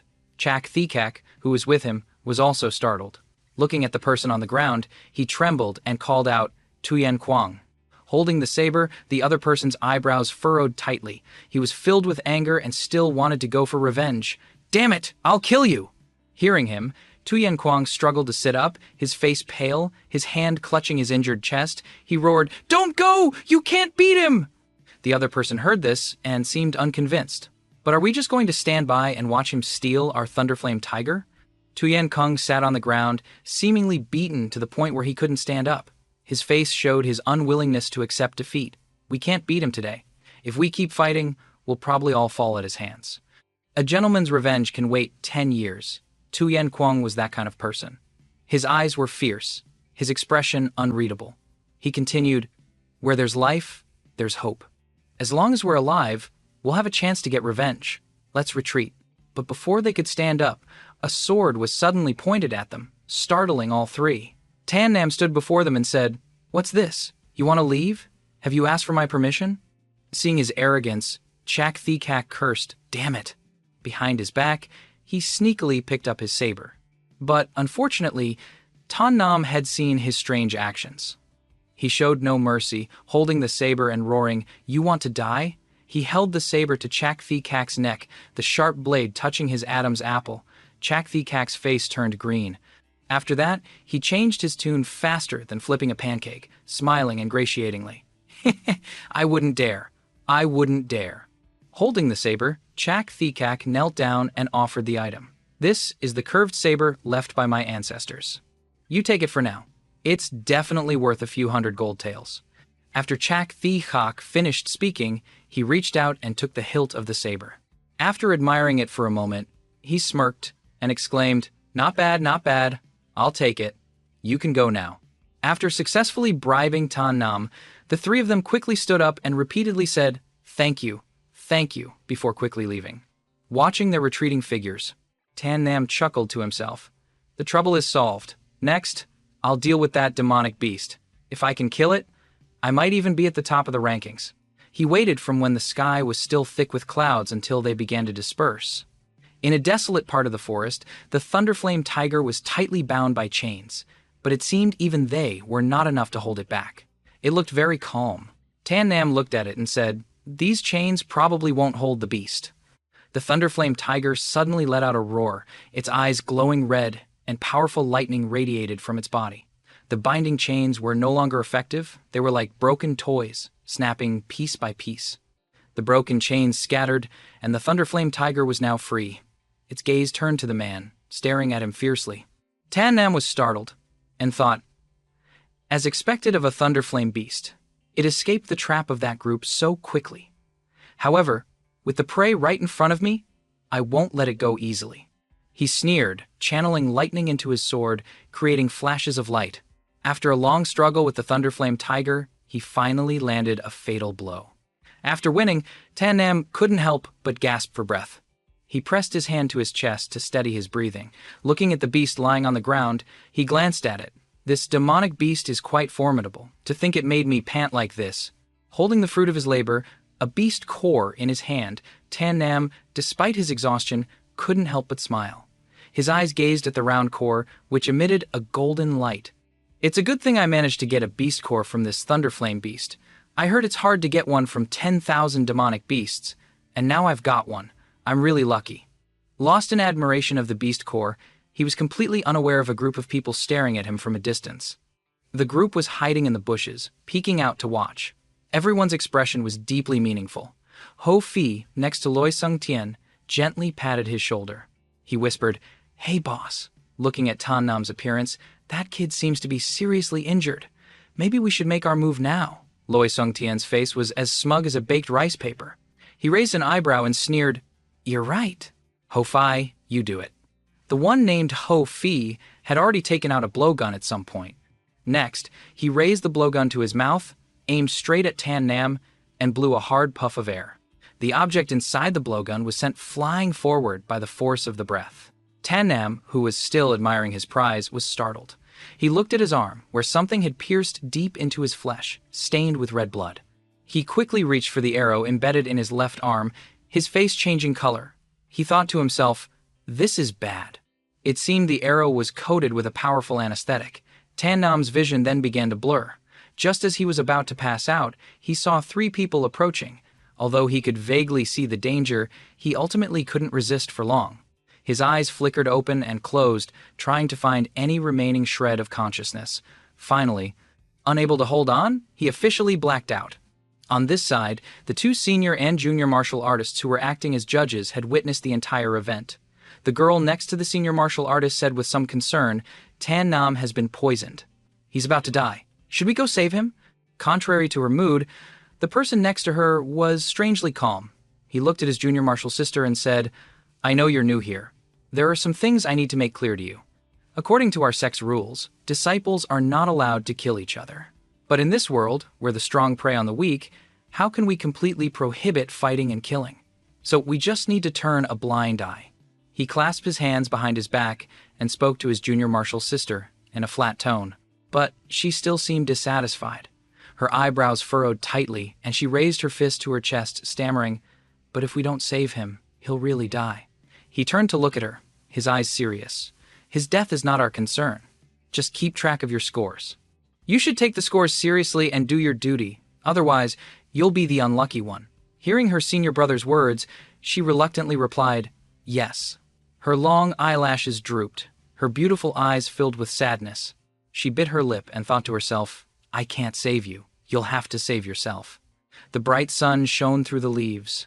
Tan Nam struggled to open his eyes. They were dark and bruised, looking extremely pitiful. He let out a soft cry. He was lying on his side on the green grass, his right hand covering the wound on his left arm. He cried out, "It hurts so much." Luckily, he wasn't dead yet.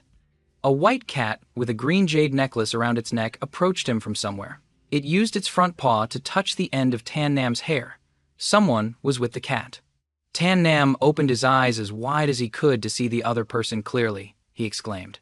The girl with the stunning beauty looked at Tan Nam and asked, "Are you awake?" Her gentle pink eyes and cherry blossom-colored hair sparkled. Tan Nam struggled to sit up. After all, it wasn't polite to lie down while talking to someone. He was now standing, clasping his hands and saying, "Thank you, miss, for your help." The girl saw that he hadn't recovered yet but was already standing up, and she seemed worried. She approached and supported Tan Nam's left side, saying with concern, "Hey, don't move around so much right now." This pink-haired girl put one hand on her hip and gently pushed Tan Nam's shoulder down. He obediently sat down on the grass. The girl said, "The poison in you hasn't been neutralized yet. Don't be in a hurry. Sit down here first." Tan Nam turned to look at her and asked, "Miss, do you know what kind of poison I've been hit with? If you do, I can make the antidote myself." After a moment of contemplation, the beautiful maiden shook her head helplessly and declared, "I don't know. This poison is neither light nor strong, but it's enough to kill you. Also, don't even think about using your spiritual energy to refine pills, because just one activation of your spirit core will cause the poison to spread throughout your internal organs. You'll die even faster." Tan Nam maintained his characteristic fish-selling posture, one leg bent up, one hand on his knee, the other on his heart. He began a sorrowful inner monologue. "I can't believe that I, Tan Nam, who has killed hundreds of enemies and even a thunderflame tiger, would fall for someone's trick and die in this god-forsaken place today. What a pity, what a pity." Standing behind Tan Nam, the girl heard him lament and could only feel helpless. She was speechless, thinking to herself, "I promise not to cry. I have to protect this little boy Tan Nam well. But if I see him die today, I'll feel guilty if I don't cry. Oh my God, I made a promise." The pink-haired girl sealed the deal by clapping her hands together, determined. "All right, let's do this." The girl walked over confidently. Standing opposite Tan Nam, she crossed her arms and switched to strict parent mode, her sharp gaze startling the young man. She said, "Kid, listen up." Tan Nam awkwardly changed his posture, sitting cross-legged with his hands on his knees, looking extremely obedient. The young man asked in confusion, "Miss, what's this?" Without bothering to answer, she sat opposite him, her hands performing a magical dance. Instantly, a ring of fire surrounded her. She gently touched Tan Nam's chest with her finger and then quickly withdrew it. The girl's voice was extremely serious now. "I've sealed you with my spiritual energy. You can't move now, and don't even think about making a move on me, or I'll beat you to death." So, while seriously injured, Tan Nam was ambushed by Tim Loi Tung Fong, who poisoned him heavily. And then, contrary to the usual beauty saves the hero script, he was rescued by the powerful My Nu Van Man. Bound by her spiritual energy, Tan Nam's body couldn't move. The innocent young man, at this point, was bewildered and said to her, "Miss, I only have less than 10 gold taels left in my pouch. It's not worth your trouble." Hearing this, Van Man was a little stunned. In her heart, she screamed, "It's over! It's really over!" From saving a person to robbing them in a single note. Seeing her kindness being so terribly misunderstood, she gripped Tan Nam's blood-soaked hand tightly. Van Man said, "Seriously, kid, I don't need you to judge a gentleman by a villain's standards. Who needs your money? It's true that besides currency, lineage, and intelligence, connections are also a strength. Thanks to his acquaintance with the Dai Viem Tong steward, Tan Nam always attracted everyone's attention." Hearing Van Man say she didn't need money, Tan Nam stammered, "Miss, you want to rob me of my virtue?" If Tan Nam didn't possess this top-tier beauty, Van Man would have surely cursed him to his face for his limited looks and boundless schemes for his dirty tricks. But because the young man had the face of a big star, she was helplessly speechless, unable to utter harsh words, only daring to curse him silently in her heart. "You stinky brat." The mouth that brings disaster upon the body. It seems Tan Nam had spoken out of turn, so Van Man slapped a talisman on his mouth. She said, "You won't be able to talk now." Handsome but talking nonsense, this guy has met his match. To silence his karma-inducing mouth, with the talisman on, he could only mumble, unable to form words. Utterly confused, Tan Nam still believed that Van Man was after his precious body. His mind began to fill with fear. My 15 years of chastity! This guy really projects his own thoughts onto others. What an injustice to the poor girl. Van Man closed her eyes, her brow slightly furrowed. Her hand tightened around his, and a brilliant golden magical energy began to flow out. It seemed to be a healing spell. With a determined expression, she thought to herself, "For now, this is the only way." Thinking this, she immediately acted. Van Man opened her mouth wide, revealing a pair of cute fangs, then lifted Tan Nam's hand and bit down hard. Tan Nam was both confused and terrified. His inner voice screamed, "Unheard! Are you eating me?" However, his thoughts were quickly dispelled when she turned her head away and spat out a mouthful of blood. That's right, she was helping him suck the poison out of his body. The proof was that the mouthful of blood she had just spat out had turned a dark black and even emitted a dark black smoke. Only then did Tan Nam realize that this young lady was saving him, not abusing him. He looked at her with a suspicious gaze.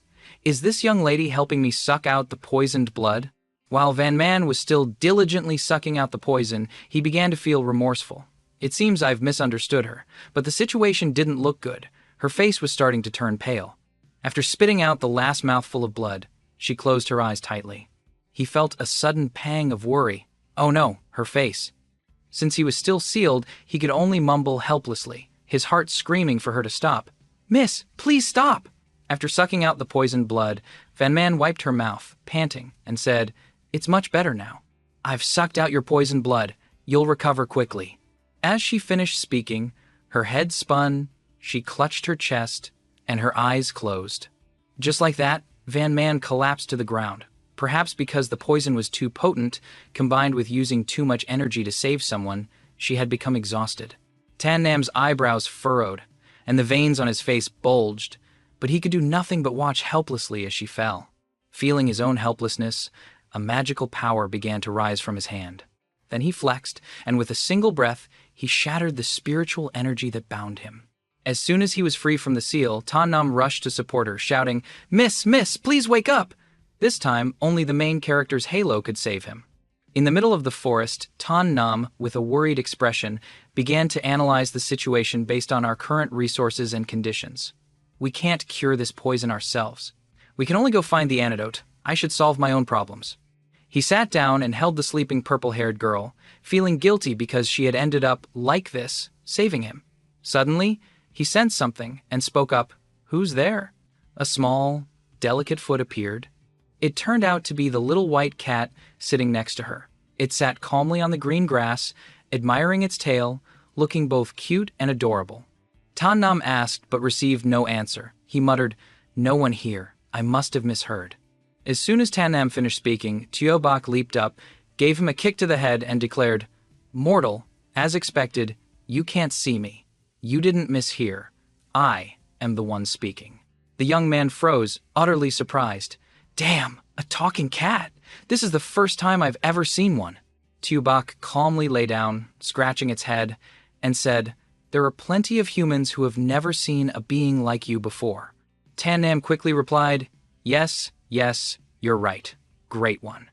Tuobak then jumped onto his head and ordered like a king, "All right, stop messing around and hurry up and find the antidote." With that, it circled around his neck, sticking its cute face forward, forcing Tan Nam to turn around and reply, all right, let's go." At the same time, the three of them, Loi Tung Tien, Miu Fi Fuang, and Ho Fi, were running for their lives through the forest of ancient trees. Ho Fi ran, panting heavily, sweat pouring down his face. He said, out of breath, "Why do we have to run away?" As soon as he finished speaking, Loi Tung Tien turned back, his face radiating killing intent, and shouted, "You idiot! We have to flee the crime scene. What if someone saw us kill Tan Nam? Wouldn't that be a lot of trouble?" After hearing this, Ho Fi thought for a moment and then nodded. "Yes, that makes sense." Suddenly, a figure appeared from behind, approaching step by step, and said, "Wait, stop." Miu Fi Fuang turned back and asked, "What's wrong, boss?" Loi Tung Tien replied, "We've run far enough. Let's stop and rest for a bit. We can also kill a few more demonic beasts to maintain our score and avoid being eliminated." As soon as he finished speaking, Miu Fi Fuang couldn't stop flattering him. "Boss is so right. It was a good decision to follow you as our leader." In the middle of a lush green forest with giant ancient trees, the space exuded a sense of desolation and gloom. Suddenly, there was the sound of a foot stepping on a dry, broken branch. As he was walking, he heard a noise, Loi Tung Thien was startled, thinking someone was there, and said in confusion. He then shouted, "Who is it? Come out!" From the bushes, Tan Nam and Tiu Bak emerged. He looked at Loi Tung Fong's group and asked with a puzzled tone, "The antidote?" The fat Mu Fi Fuang, seeing Tan Nam safe and sound after their ambush, spoke up. "Tan Nam, you really didn't die. With the main character's halo like this, how could he die so soon?" Tan Nam paid no attention to his words. What he cared about now was the safety of his benefactor, Van Man. On his shoulder, Tubok cried out in discomfort, "Meow." He calmly raised his hand. Reaching out to Loi Tong Fong, he repeated, "The antidote." His expression was now a little flustered. The fat Mufi Fuang puffed out his chest and said arrogantly, "The antidote is on us, but since you're alive again, you can just die one more time." Loi Tung Fong smiled smugly and told the other two, "The poison in Tan Nam hasn't been completely neutralized yet. The three of us are enough to kill him." Mufi Fuang seemed to realize something was wrong. He wondered, "Wait, where's that kid Ho Fi?" Just then, Ho Fi appeared from behind Tan Nam, intending to launch a sneak attack. He shouted, "Tan Nam, I haven't settled the score with you from last time. Now's my chance. Time for you to die." But Tan Nam, with his vast experience and quick reflexes, easily dodged Ho Fi's sneak attack. Despite dodging the blow, his face suddenly turned ashen and stiff. He bent over, clutching himself tightly, seemingly realizing the danger of the poison Van Man had warned him about. He was bewildered. One activation of my cultivation, and the wound acts up again. Seeing him in pain, Ho-Fi let out a wicked smile, his expression like a cat seeing butter. His tone was full of contempt.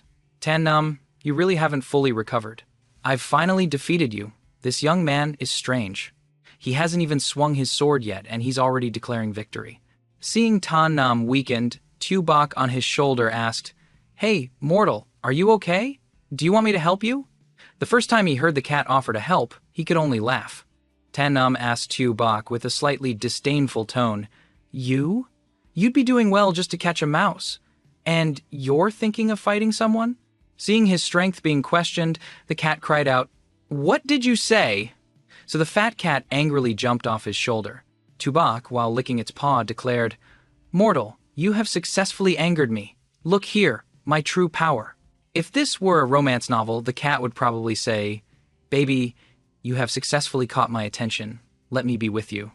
Hearing the conversation between him and the cat, the fat man named Mew burst out laughing. "Tan Nam, are you crazy? Sending a cat? You're hilarious." "My friend, as the saying goes, he who laughs last, laughs best.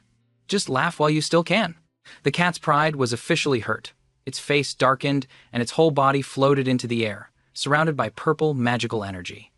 And then, a spectacular transformation began. From a fat cat, it turned into a pure white thunderflame tiger. It bared a pair of long fangs and sharp claws. Seeing this, Ho-Fi was terrified. His eyebrows raised, veins popping in his eyes, and sweat pouring down like rain. He couldn't believe his eyes. What's in its mouth? How can this be? When he confirmed that the scene before him was real, he got goosebumps, his face unable to hide his anxiety, his voice trembling. "What? What is this? A monster?" The cat transformed so beautifully, yet he had the heart to call it a monster. After witnessing Tubok transform into a giant tiger, Tan Nam turned to ask his ancestor, "Ancestor, what is this?" Tan Nam's ancestor appeared and replied, "Kid, in this vast world, there is no shortage of strange things. This cat is not simple. It may not be of this world. It might be partially sealed, which is very rare. Be careful." Hearing this, Tan Nam couldn't hide his surprise. His mouth agape. He seemed to have a realization and felt lucky that he hadn't done anything wrong to it. So this guy is so powerful. It's a good thing I didn't offend it. Don't cause trouble. Don't cause trouble. On the other side, the fat man named Mew, though scared to death, still tried to act tough, shouting at him, "Tan Nam, come out yourself. What's the point of releasing a monster cat that only knows how to catch mice?" Hearing Mew Fi Fuang's words, Tubok bared its sharp teeth, its colorful magic radiating around its body, and said in a roaring voice, "What did you just say?" The fat man broke out in a cold sweat but still stubbornly defended his foolish opinion. "Yes, shouldn't cats only catch mice?" Enraged by the fat man's idiotic view, Tubok furiously used a breath of magical power to swallow him whole, sending the fat man to his ancestors with one breath. After finishing its meal, having had its fill and silenced the troublesome mouth, its face showed a satisfied expression, its mouth a wide grin. After the meal, Tubok had successfully terrified the remaining two. It then magically reverted to its original cat form. At this point, our little emperor was grumpy. "Where's the antidote?" Loi Tung Fong, having witnessed the scene of someone being swallowed whole, his limbs went weak, and he collapsed to the ground, his whole body trembling, his voice stammering in fear, the antidote, don't eat me. Seeing the vial of antidote in his hand, Tan Nam quickly snatched it. He hadn't even poked him yet. Looking at its appearance, it seems it's still not full. You're dead for sure. Although it was just a joke, he had probably died a little inside. Back in its cat form, Tubok leisurely licked its pure white fur and declared, "Scram! I'm not in the mood today. I've eaten enough." As if saved from the depths of the sea, Loi Tung Fong was overjoyed. He quickly knelt before Tubok, repeatedly saying, "Thank you, sir. Thank you, sir." Our emperor had a satisfied expression, wagging its tail continuously. Spared, Loi Tung Fong ran for his life. But on this side, Tan Nam was not convinced. He asked Tubok, "Baira, are you just going to let him go like that?" Seeing Tan Nam's misunderstanding, Tubok scowled. "Kid, get this straight. I'm saving Manhwa, not helping you kill people." He broke out in a sweat. Although he was not convinced, he couldn't do anything about it, because he was currently very intimidated by the power of this little emperor. He could only whisper, "Yes, Baira." In his heart, he thought to himself, "It's best not to displease this cat. Otherwise, if it eats me, I'm dead for sure. Not even a crumb will be left." With the antidote in hand, Tan Nam immediately returned to Van Man's side. He helped her up and carefully gave her the medicine. She swallowed the pill. Van Man's ruby-red eyes slowly fluttered open.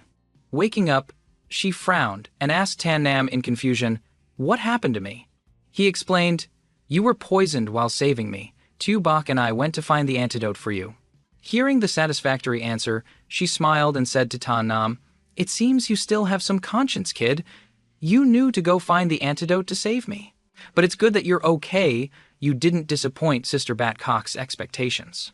He was surprised to hear Van Man mention Batcock and immediately asked back, "Huh? Did Batcock ask you to help me?" It's true that besides currency, lineage, and intelligence, connections are also a kind of talent. In a moment of carelessness, Manhwa accidentally said something she shouldn't have, which panicked her. She thought angrily to herself, "Oh no, I let it slip." She quickly changed the subject. "The beast cultivation is almost done. You should go back quickly. I'll recover soon." The clear blue sky gradually turned pink, with streaks of clouds drifting lazily. A steward's voice announced, "Disciples, the beast hunt is now over. Return to the sect immediately to report. You must be back before nightfall." Tan Nam looked up at the sky. It was indeed getting late. Turning to Manhwa, Tan Nam clasped his hands in, "Thanks. Tan Nam once again thanks you for your help, miss. Since you are all right, I will follow your request and return to the sect." Watching Tan Nam's receding back, Tubok, sitting on Manhwa's shoulder, asked, "Manhwa, what do you think of that kid?" Hearing this, she crossed her arms and commented, "All right, this kid is pathetically weak. I don't see much potential." Hearing her reply, it gave its own opinion. "I don't feel that way. Just now, I sensed his innate talent. I can't be sure, but it's unparalleled in the world." This comment made Manhwa astonished, giving a look of disbelief. She pointed in the direction he had just gone, her face full of doubt, and said hesitantly, "What? Unparalleled in the world? That kid?"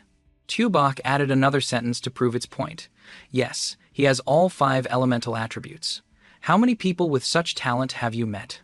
Tubok's words made her so shocked she couldn't believe it. She was so startled that she knocked Tubok off her shoulder. She shouted, "What? This kid has all 5 elemental attributes?" Tubok, having been knocked off, fell sprawling, quickly sat up, and wiped its face, sighing in relief that it hadn't died from the fall. All right, don't get so excited. Sit down first. You've just been poisoned and haven't fully recovered." Anvan obediently sat down and began to mutter calculations. A single attribute is common for ordinary people. People with 2 attributes are considered geniuses. People with 3 attributes are even more heaven-defying, 1 in a million. All 5 attributes? Have I found one? I can't find the words to describe it anymore. Tubac continued to marvel, therefore I dare to say, unparalleled in the world. This kid, to be precise, has utilized all 5 heavenly attributes. His martial path is boundless, and he may be able to break the shackles of this world. She continued to ponder. Not simple. No wonder Han Batcock values this kid so much. Tubac stretched and added, however, this kid's luck is not good. I estimate he won't live for long. Tubac's words were unexpected, causing her to turn in surprise and ask, huh? He's gonna die? The sky was clear and blue, with streaks of white clouds drifting lazily. Under the trees, sunlight filtered through the leaves, dappling the ground. In the distance, in front of a lecture platform, people were gathered, waiting for the results to be announced. A person stood on the stage and announced, the demonic beast trial has successfully concluded. Below, everyone listened intently. In the crowd, Batcock stood next to Manhwa, thinking to herself, based on Tan Nam's current strength, his results should not be bad. In another corner, Lakta had a smug expression, smirking contemptuously, thinking to himself, so that's the kid. He even killed 2 of my underlings. It seems you're not the only one. Standing next to him, Loi Tung Thien looked a little tense, with a worried expression, frowning. The official on the stage continued to read the results aloud. At the top of the scoreboard, Tu Yan Kwang, Du Keep, Hin Tu Lu, in second place. The people below, hearing the results being read, started to whisper among themselves. Du Keep turned to Tuyen Kwang and said, what's going on? Tan Nam killed the Heavenly Tiger, so his score should be higher than ours, right? Hin Tu Lu was also surprised to hear the list, agreeing, that's right. He also has a surprising dual attribute. With such strength, why is he still lower than us? Hearing this, Tuyen Kung replied with a cheerful expression, this is all fate. Even though we didn't kill the Heavenly Tiger, the top spot is still ours. No matter how talented Tan Nam is, isn't he still being trampled under our feet? Tuyen Kung's words made Du Kiep laugh smugly. He turned to join in the fun with him. Kung Sa is right. This kid has been trampled under our feet. In a moment, I'll personally go to Tan Nam and make him kneel, then retrieve our family's heirloom curved saber. Standing behind the crowd, Tan Nam heard the results and couldn't help but be confused. I killed over 100 demonic beasts and even a young thunderflame tiger. My score shouldn't be lower than those 3. What's going on? Is there something hidden here? Strange. Based on Tan Nam's talent, it's unreasonable for him to be worse than the others, Han Bat Hok said with a frown. Standing next to her, Man Van was equally confused and agreed, that's right, Sister Bat Cock. This kid has some skills. He's much better than those ugly-looking guys. It's unreasonable for him to have such a result. On the stage, the announcer continued, the names of the top 100 have been announced. Next, we will announce the rewards. 1 copy of the 1st grade Imperial level Wind Flame Sword Art, 1 3rd grade Mortal level Fire Spirit Crystal, and 10 Spirit Origin Pills. As soon as these words were spoken, the entire square erupted in commotion. Someone couldn't help but curse out of shock. A 1st grade Imperial level Sword Art, this is probably the most important reward. Another person replied, yes, Imperial grade martial arts and above are only available in the inner sect. And now they're giving away an Imperial grade martial art to the outer sect participants in the trial. Whoever gets it and successfully cultivates it will definitely be the first to advance to the inner sect. Tuyen Kung arrogantly declared, look, all these rewards belong to us. This is what we deserve. On one side, the one named Du Keep had already started to divide the spoils. Brother Kwang, you take this sword art. The rest, Tu Lu and I will share. Tuyen Kwang waved his hand with a happy expression. My good brother, how could I take this sword art? You should take it. You study saber technique, so it won't be difficult to switch to a sword art. After hearing this, Du Keep couldn't help but scratch his head and smile admiringly. Thank you, Brother Kwang. In that case, I'll accept. Tan Nam stood to the side, listening to the 3 of them discuss dividing the rewards, feeling angry and frustrated. These rewards should have been mine. Suddenly, the ancestor appeared before him and said, Kid, the Wind Flame Sword Art can be devoured by your Asura Sword Art. Once successfully devoured, the power of the Asura Sword Art can increase by at least 30%. You must obtain it. The ancestor's words stunned him. Ancestor, the Asura Sword Art can devour other sword arts? Why didn't you tell me sooner? Seeing his expression, the ancestor became angry. What do you think you were learning every day before? They were all useless sword arts. Now that you've finally come across an imperial-grade sword art, I can naturally only tell you now. Seeing the ancestor's anger, Tan Nam smiled apologetically. The ancestor is right. The mortal-grade martial arts from before were all trash. I agree. The ancestor turned to leave, but before he did, he looked back and reminded him. Hurry up and think of a way to get it. If your luck is a little better, you might even be able to increase the power of the Asura sword art to the peak of the 5 elements. Tan Nam's face was determined, and he clenched his fist. 50%!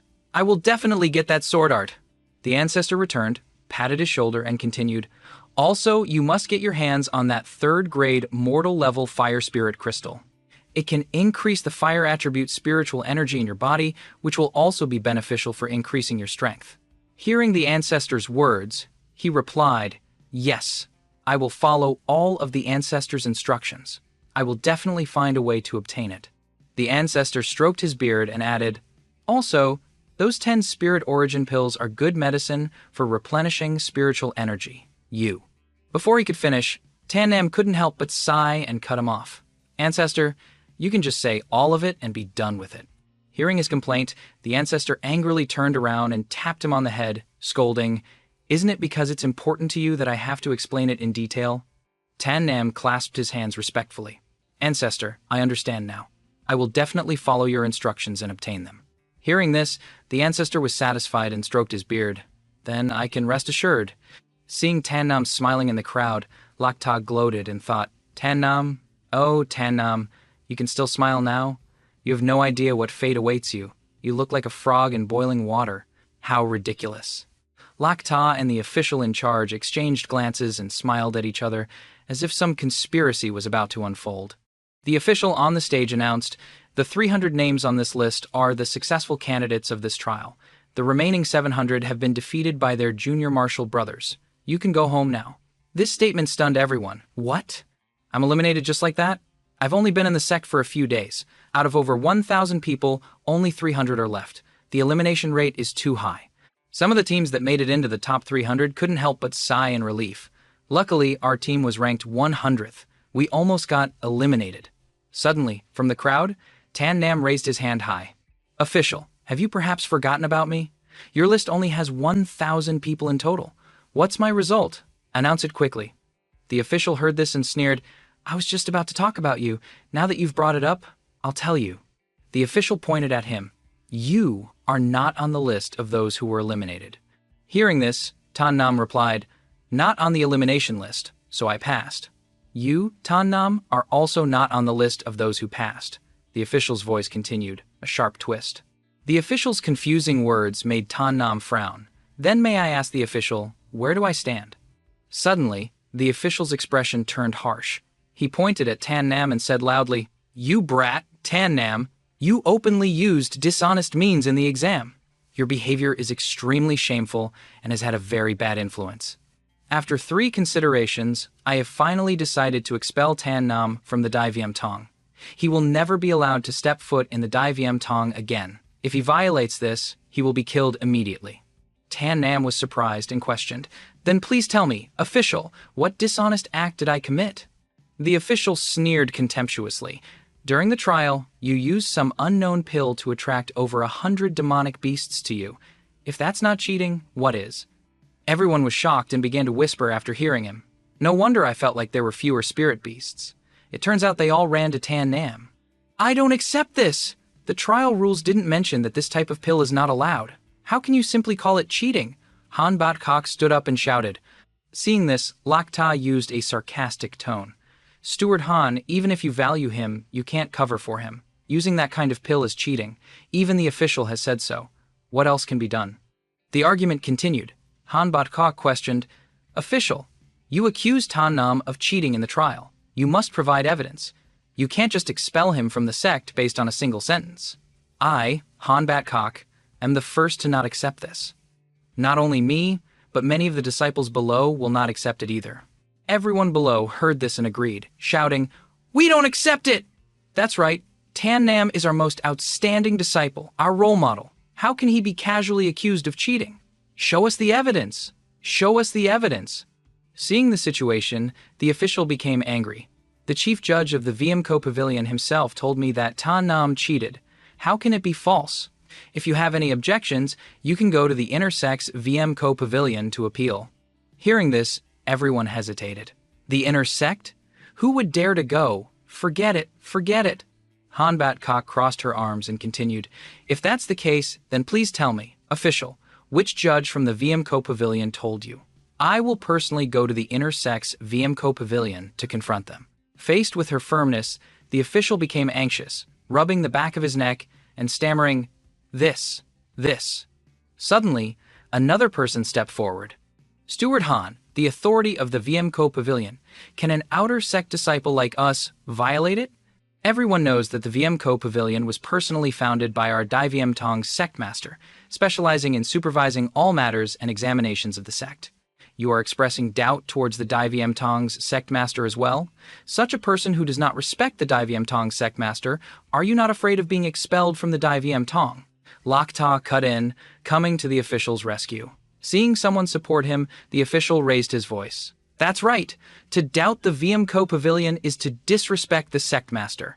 I can go to the intersect right now and propose to the elders to expel you from the Dai VM Tong. Faced with the charade of one person supporting the other and the baseless accusations from Lak Ta and the official, Han Batcock was furious. What a fine disrespecting the sect. Who are you trying to threaten? It was VMQ, the peak master of Jia Thok Fong.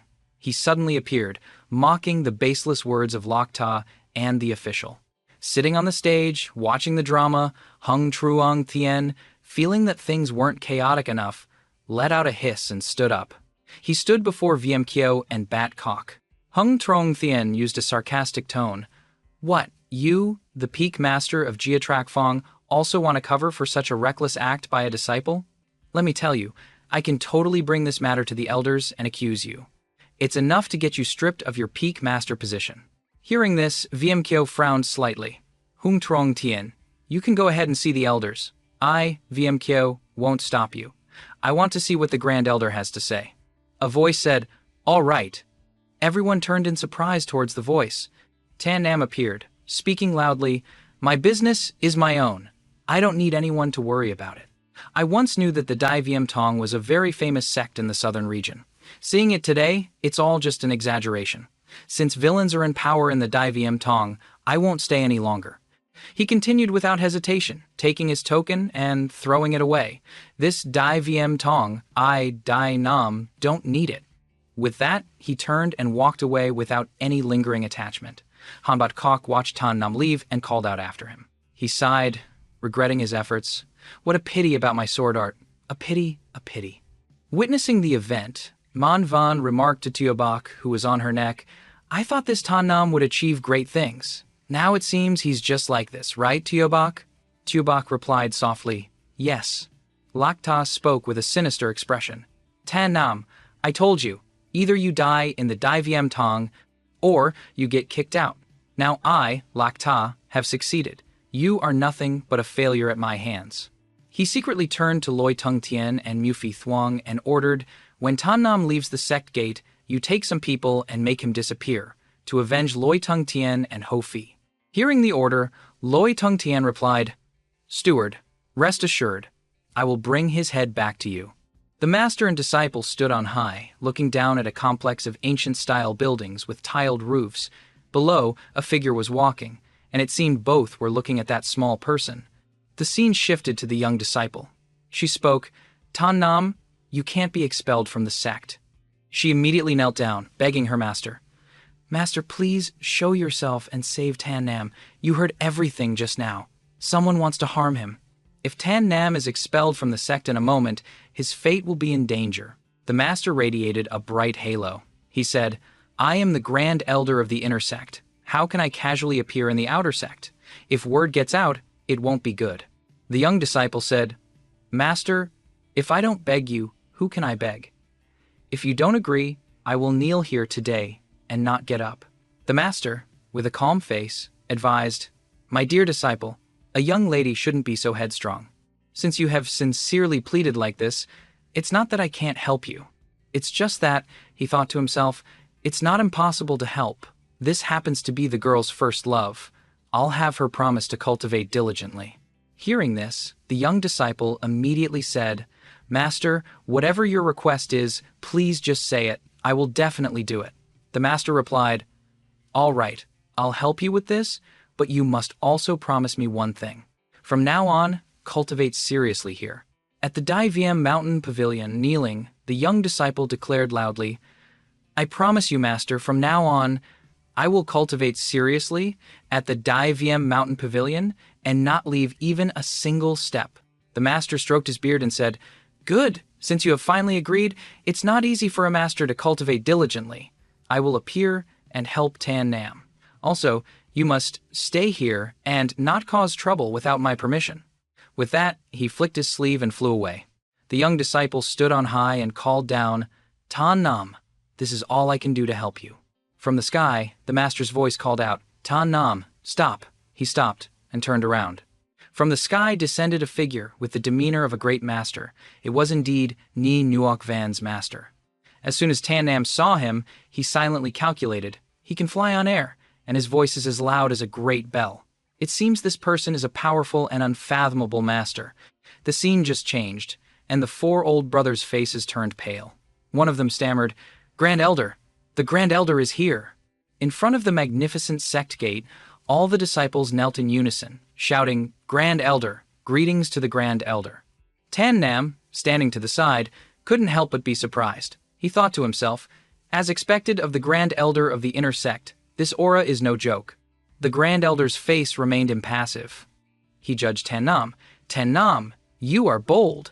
You know I am the Grand Elder of the inner sect, yet you do not greet me." Tan Nam was no pushover either. He retorted sharply, "First, I am no longer a disciple of the Dai Tong, so naturally I don't need to kneel when I see you." He tilted his head and continued his sharp reply. "Furthermore, based on my understanding, you are the Grand Elder of the inner sect, in charge of all the sect's rules. For a loophole to appear in the outer sect's trial rules, and for such a mistake to occur under the supervision of the Grand Elder, it is not worthy of me, Tan Nam, to kneel." Hearing this, the Grand Elder's face darkened, his voice dripping with authority. "Not worth kneeling? In the entire Dai sect, no one has ever been so insolent. If you can't give a third reason, I'll send you to the afterlife myself." Tan Nam remained confident, declaring clearly, "A man stands tall, upright, and just. He only bows to his parents, not to outsiders." This time, the Grand Elder looked surprised. He stepped closer and burst out laughing. "Not bad, not bad. This kid is interesting." Tan Nam fearlessly stepped closer as well. The Grand Elder looked him over and declared, "Kid, until I've cleared this up, you're still a disciple of the Dai sect. You can't leave. Come back with me." Seeing an opportunity, Tan Nam seized it. If that's the case, then Tan Nam thanks the Grand Elder in advance. The Grand Elder turned to the steward, his eyes sharp. "You said Tan Nam cheated, but do you have any proof?" The steward's face went deathly pale. He quickly replied, "Grand Elder, the referee of the demonic beast exam told me this himself." Hearing this, the Grand Elder took on the air of a true authority figure. He crossed his arms and said, "If that's the case, bring the referee here. I will interrogate him personally." The steward turned even paler, sweat pouring down his face. Yes, I'll go deliver the order immediately." Lak Ta stood in a corner, gloating inwardly. The Grand Elder is personally interrogating them. This might turn into a great opportunity. A moment later, a servant rushed over. "Grand Elder, the referee has arrived." The Grand Elder's gaze swept over the two newcomers, his voice booming, "Are you the referees responsible for recording today's trial?" The two answered in unison, "Yes, we are." The two referees bowed respectfully to the Grand Elder. "Greetings, Grand Elder." He wasted no words, pointing directly at them. "Now, tell everyone what happened with Tan Nam. If you dare lie, you'll be stripped of your spirit child rank and severely punished." The male referee stepped forward and calmly recounted. "My junior sister and I observed from start to finish. Tan Nam used a type of medicinal herb to attract demonic beasts during the trial. He attracted over 100 of them. After Tan Nam hunted these 100 beasts, his accumulated points would place him first. As soon as he finished, his junior sister immediately added, 'Everything my senior brother said is true. I can stake my life on it.' After hearing them, the Grand Elder questioned, 'So, why are you so certain Tan Nam cheated? Is there any rule in the Dai sect that forbids using herbs to attract demonic beasts? One of them spoke up, Grand Elder, the referee's duty is only to objectively record everything that happens. We don't draw conclusions. With that said, he glanced at the steward, his face grim. The responsibility of drawing a conclusion this time should have been the trial supervisor's. The steward froze upon hearing this, stammering in shock. This, he cursed internally. I spent a fortune bribing you, and now you backstab me when I need you most. What a useless teammate. Lak Ta, standing nearby, also gritted his teeth in anger. Damn it, I can't rely on this referee after all. The Grand Elder stroked his beard and turned to question the steward. What's the meaning of this? As the supervisor, how do you explain your actions? He frantically tried to defend himself. Well, the Dai sect truly has no rule against using supplementary herbs in the trial, but this genuinely harms the interests of other disciples. It undermines fairness. The Grand Elder smirked coldly. Fairness. In this world where the strong devour the weak, fairness is just an excuse for the weak. He turned to Tan Nam. Tell everyone what kind of herb you used. Yes, he replied. All the medicinal ingredients I used were from the white beast pill, which I refined myself. A shimmering amber-colored pill flew out from Tan Nam's palm. He explained that after being crushed and released, it emits a fragrance that attracts demonic beasts. The amber pill was enveloped in a faint mist. The Grand Elder took the pill, his eyes wide with unconcealed amazement. This 5th-level, mortal-grade beast-luring pill, you made it yourself? He thought to himself, very few outer disciples can refine pills. Those who can usually only manage 3rd or 4th-level ones. But Tan Nam refined a 5th-level pill. Could he be a heaven-sent genius? With that thought, he turned and scolded the steward. As a steward, your most important duty is to assess the disciple's core abilities. For an outer disciple like Tan Nam to be able to refine a 5th-level mortal-grade pill is an extraordinary gift. The Grand Elder pointed, his voice filled with fury. Furthermore, for Tan Nam to stand firm before hundreds of disciples before luring those 100 beasts is also a rare feat. This is our most outstanding disciple, yet you wanted to expel him from the sect. Is this not a dereliction of your duty, steward? The man was so terrified he dropped to his knees. His face was drained of all color as he tried to argue Tan Nam's abilities were too well hidden. Seeing the situation turn sour, Lak Ta signaled his accomplice, the referee. This is bad. Stick to the plan. Don't let him keep talking. The referee nodded in understanding. He stepped forward and clasped his hands. Grand Elder, there is one more thing I must report. The elder waved his hand sternly. Speak. He bowed his head, his face mysterious. Tan Nam killed 2 disciples during the demonic beast trial. The Grand Elder was thunderstruck. What? Lak Ta crossed his arms and sneered, thinking, Tan Nam is dead for sure this time. The great sect forbids killing fellow disciples. You're finished. The referee continued his act. I saw it with my own eyes. Loi Dung, Thien, and Ho Fi were killed by Tan Nam. Their bodies are gone. He pointed behind him, his voice full of false sincerity. Miu Fi Feng was on the same team as them. He can testify. All eyes turned to Miu Fi Feng. He stepped forward, his expression convincingly pained. Grand Elder, what the referee said is true. I saw Tan Nam kill my 2 teammates with my own eyes. Even their bodies are gone. His methods are truly cruel. The Grand Elder was in a difficult position. The sect's rules could not be broken, and in front of so many disciples, he couldn't show leniency to Tan Nam, but he had promised Nha Van. After a moment's thought, he turned to Tan Nam. Did you kill them? Tan Nam replied firmly, I didn't kill anyone. The 3 of them were the ones who tried to kill me. Miu Fi Feng exploded in anger, pointing straight at Tan Nam. The referee and I can both testify. How dare you still deny it? Tan Nam smirked. He shot back a question. I haven't even settled the score with you for poisoning me, and now you're framing me? You must be tired of living. The steward saw his chance and added fuel to the fire. Grand Elder, you see? Tan Nam killing someone is a serious crime. He's even threatening to kill someone right in front of you. He must have killed those 2 disciples. The sect's rules demand a life for a life. Loi Dung Thien chimed in, Yes, a life for a life. Lak Ta didn't miss his chance either. I also feel this matter should be handled according to the sect's rules. A life for a life. Execute Tan Nam. Tan Nam drew his sword, his aura surging. I'd like to see who dares. He thought, if they really try to kill me now, I'll take a few of them down with me. Just then, Han Bat Kok suddenly spoke up. Grand Elder. She stood in front of Tan Nam, quickly explaining, Tan Nam would never kill anyone. I beg the Grand Elder to investigate clearly. The Grand Elder stroked his beard, his eyes deep in thought. High above, Ng Nyok Van was also worried. Tan Nam, please be okay. Below, Taman, holding Tubak, couldn't help but curse under his breath. A bunch of despicable villains. How hateful. The steward, seeing someone interfere, shouted, You blonde-haired brat, how dare you be so insolent? Taman shrugged, delivering a savage comeback. What? Did I say something wrong? You hold the power, but you can just twist black and white as you please and frame Tan Nam.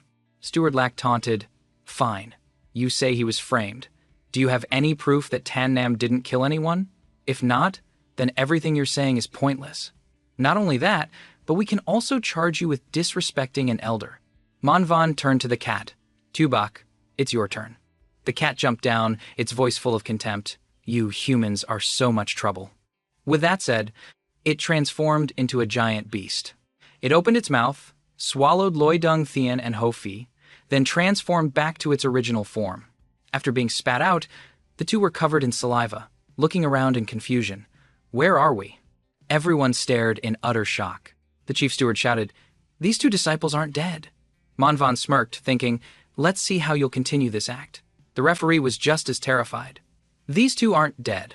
The Grand Elder stood on the stage, pointing at the two who had just been revived. You two, report immediately. What exactly happened? Loi Dung Thien and Ho Fi looked at each other, cold sweat pouring down, then knelt. Reporting to the Grand Elder, we were swallowed by this demonic beast earlier. After that, everything went black and our consciousness was hazy. We can't remember anything until we were spat out. The Grand Elder turned and scolded the referee. What kind of referee are you? You couldn't even see the truth clearly. What's the point of that spirit eye on your head? This guy was terrified, thinking, If I confess now, I might have a chance to live. If I continue to cover it up, I'm definitely done for. Thinking this, he knelt down. It was my negligence. Please punish me, Grand Elder. The Grand Elder shouted in anger, For the crime of negligence, I strip you of your referee position, take back your spirit eye, and sentence you to the Daivium prison. Hearing this, he gritted his teeth in hatred. Take back my spirit eye? It took me over 10 years in the Daivium sect to get it. How can it just be taken away like this? He glanced at the two stewards, thinking, Man proposes, but heaven disposes. I can only blame myself. Seeing his gaze, the two felt a jolt of panic. This is bad. Is he going to expose us? As expected, the referee began his 89th minute comeback. Grand Elder, if I tell the truth, can you reduce my sentence? The Grand Elder stroked his beard. Perhaps. Speak. The referee confessed everything. Through my spirit eye, I saw that Tan Nam was not the killer. It was Ho Fi, Loi Dung Thien, and Myo Fi Fung who used poison to harm Tan Nam. But he was saved by Manhwa. The spirit pet in Manhwa's hands swallowed 2 of the 3, while Myo Fi Fung escaped. After hearing this, the Grand Elder turned to the 2 kneeling men and shouted, The 3 of you, are you ready to confess? Myo Fi Fung was terrified and quickly grabbed Steward Lack's hand. Steward Lack, you have to save me. Steward Lack frowned. Just confess your crimes. Don't worry, once you're in the Daivium Sect's prison, I have my ways to get you out. Myo Fi Fung gritted his teeth. I hope Steward Lack doesn't go back on his word. If you can't get us out, I will definitely expose the fact that you ordered us to kill Tan Nam. With that, he stepped forward without hesitation to confess. Steward Lack watched him, his eyes filled with killing intent. How dare you threaten me? Every man for himself. As soon as you're in prison, I'll make you disappear forever. Myo Fi Fung knelt down. Grand Elder, Tan Nam stole all our demonic beasts, which is why we had the idea to kill him. Please punish us, Grand Elder. Seeing this, Loi Dung Thien had no choice but to follow. He already confessed just like that? We don't even have a chance to explain? Ho Fi also gritted his teeth. Since it's come to this, Myo Fi Fung is right. We intended to kill him. Please punish us, Grand Elder. The Grand Elder waved his hand. Since you've confessed, the truth is clear. Ho Fi, Myo Fi Fung, Loi Dung Thien, the 3 of you are sentenced to 3 years in the Daivium prison. The referee, although stripped of his position, will be credited for his honest confession and sentenced to 1 year in the Daivium prison. The arrested group thanked him in unison. Thank you, Grand Elder. The other 2 stewards breathed a sigh of relief. That was close. He didn't expose me. Before they could celebrate, The Grand Elder turned and spoke again. The two of them broke out in a cold sweat again. The Grand Elder continued, "The Chief Steward also failed in his duties and abused his power in the Daivium sect. He is also stripped of his position and sentenced to 1 year in the Daivium prison." The Chief Steward fell backward, muttering, "It's over. It's over." With everything settled, the villains were led away. Steward Han smiled happily. Tan Nam has been cleared. This is great. Manvan was also pleased. That kid owes me a big favor now. In the clouds, Ni Nuok Van was also secretly relieved. Tan Nam, as long as you're okay, I can rest easy. Tan Nam then spoke up. Seeing the Grand Elder's just enforcement of the law today, I have renewed faith in the Daivium sect. The old man laughed heartily, stroking his beard. This is my duty as Grand Elder. You don't need to flatter me, boy. He turned and met the dark, smoldering gaze of Steward Lack. Tan Nam gritted his teeth. Lakta, you failed to kill me, and they didn't expose you. One day, Tan Nam will definitely kill you.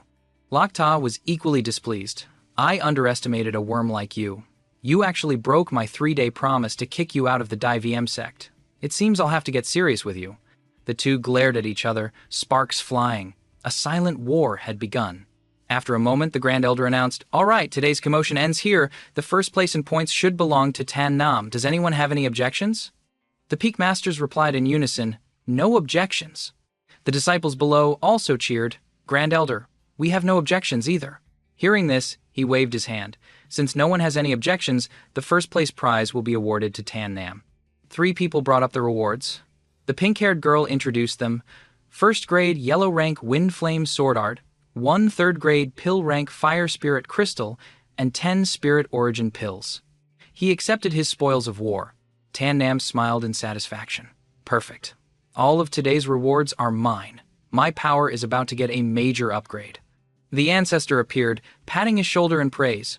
Good boy, very good. With these rewards, you have a hope of breaking through to the 2nd level of Dao entry. The Grand Elder also said, Tan Nam, your talent is not bad. If you can take 1st place among the outer disciples, I can accept you into the inner sect. The crowd below was in an uproar again. The Grand Elder is personally recruiting him? Tan Nam has a chance to enter the inner sect? This has never happened before. Tan Nam replied happily, Thank you, Grand Elder. Lakta, standing from a distance, grew even more furious. Joining the inner sect still requires someone else's recommendation. What a waste. The Grand Elder turned to leave. That's all for today. I'll take my leave. He flew into the sky, and, upon meeting Ingi Nuokvan, asked, Are you satisfied now, my disciple? Ingi Nuokvan bowed. Thank you, Master, for your help. He smiled. Then you must remember what you promised before. Don't go back on your word. Ngi Nuokvan replied, How would I dare go back on my word? From today on, I will start cultivating diligently and will absolutely not bring you shame. Hearing a satisfactory answer, the Grand Elder said, Good. You have astonishing talent. You never cultivated before, which is why your cultivation level was only at the 3rd level of body tempering.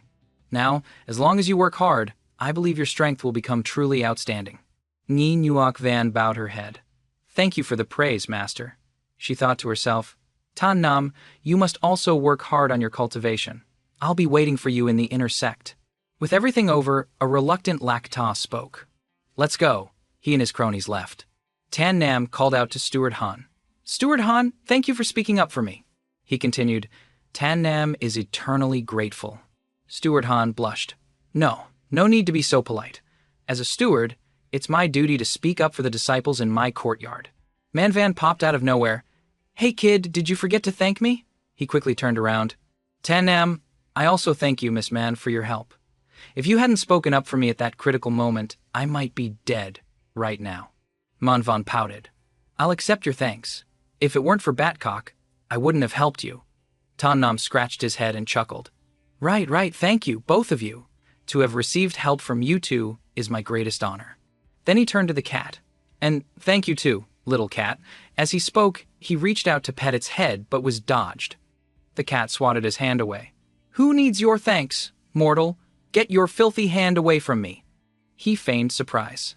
My apologies. Then thank you, Lord Cat. The cat seemed satisfied after hearing that. That's more like it. I'll reluctantly accept your thanks. You may step back now. Tan Nam waved goodbye. All right, until we meet again. Tan Nam will definitely thank you all again. Han Bat Kok asked Manvan, what do you think of Tan Nam? Manvan shrugged. His looks are average. He doesn't catch my eye. Han Bat Kok sighed. Who asked you about that? I'm asking how far you think his strength can take him in the Dai VM sect. Manvan scratched her head. Oh, you're asking about that? She thought for a moment and replied, if he hides his abilities well, he might reach the pinnacle of the Dai VM sect. If he doesn't, he'll be killed very quickly. Hearing this, Han Bat Kok grabbed Manvan's hand tightly. Manvan, the fact that he possesses all 5 attributes is something only you and I know. You must absolutely not tell anyone else. You hear me? Manvan puffed out her chest.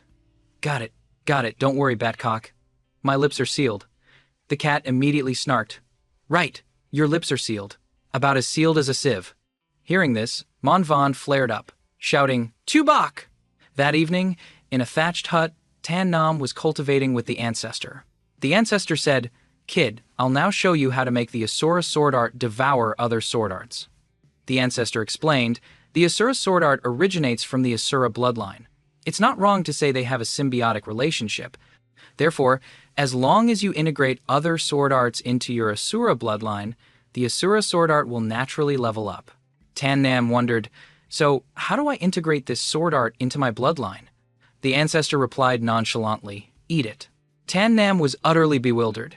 He asked again, what? Eat it? Ancestor? I didn't mishear you, did I?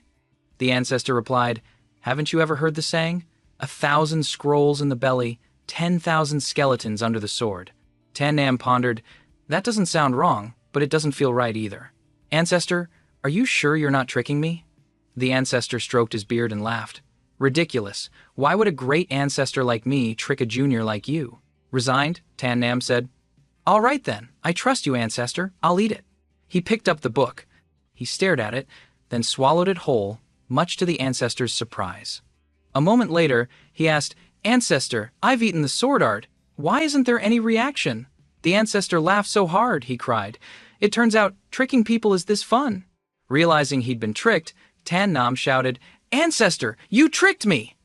The ancestor feigned innocence. I suddenly remembered that in my divine sense, there's a copy of the Wind Flame's sword art that looks just like it. Then he pulled out another book.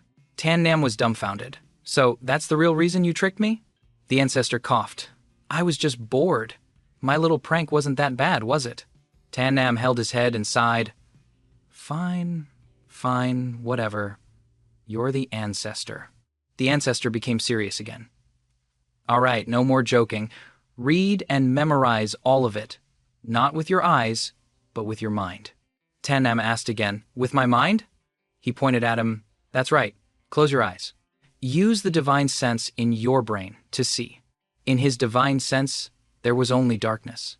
He said, Ancestor, all I can see is a black void.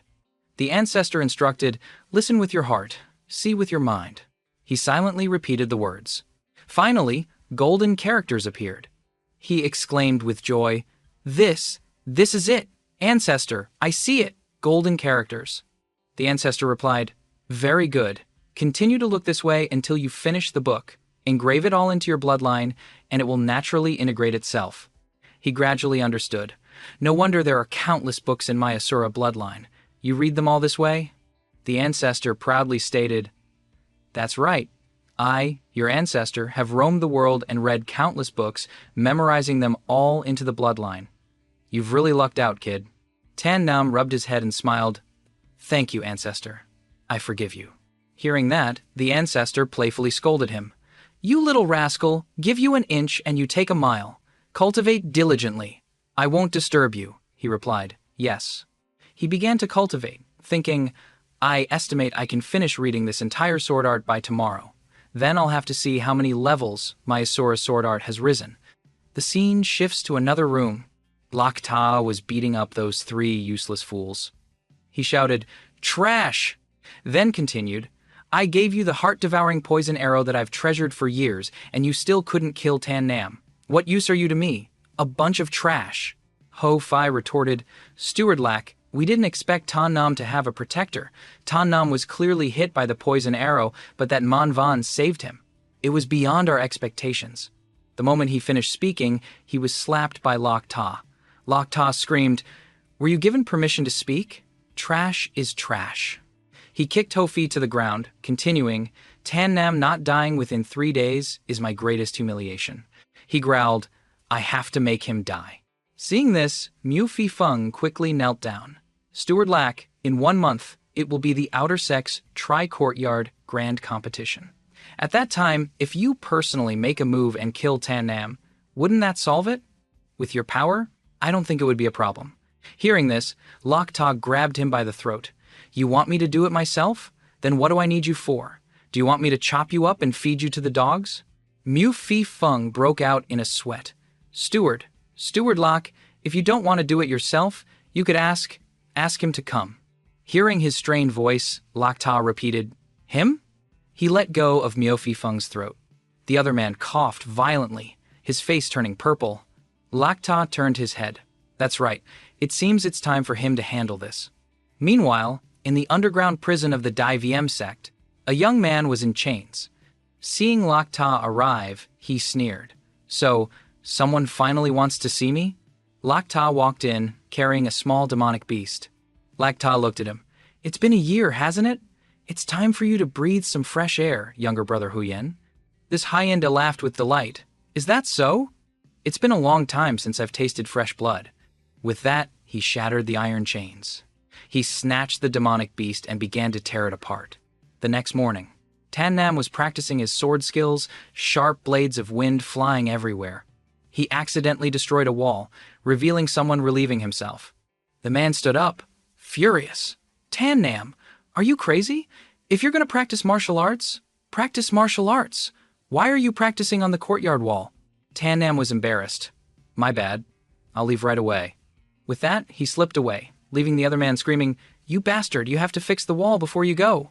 Back in his room, Tan Nam smiled with satisfaction.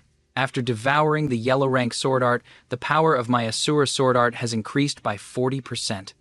Although it's not like the ancestor said, where with good luck it could increase by 50%, I'm still extremely satisfied." Taking out a bottle of pills, he said, "These 10 spirit origin pills should be enough for me to break through to the 2nd level." Tan Nam directly swallowed all the pills. Then he smiled. "Combined with these 3 fire spirit crystals, my fire attribute spiritual power will become even more abundant." So he began to absorb the fire spirit crystals. A moment later, he opened his eyes wide, panting heavily. His eyes were bloodshot. He crawled on the ground, groaning in discomfort. "Wrong. It seems I used too much force.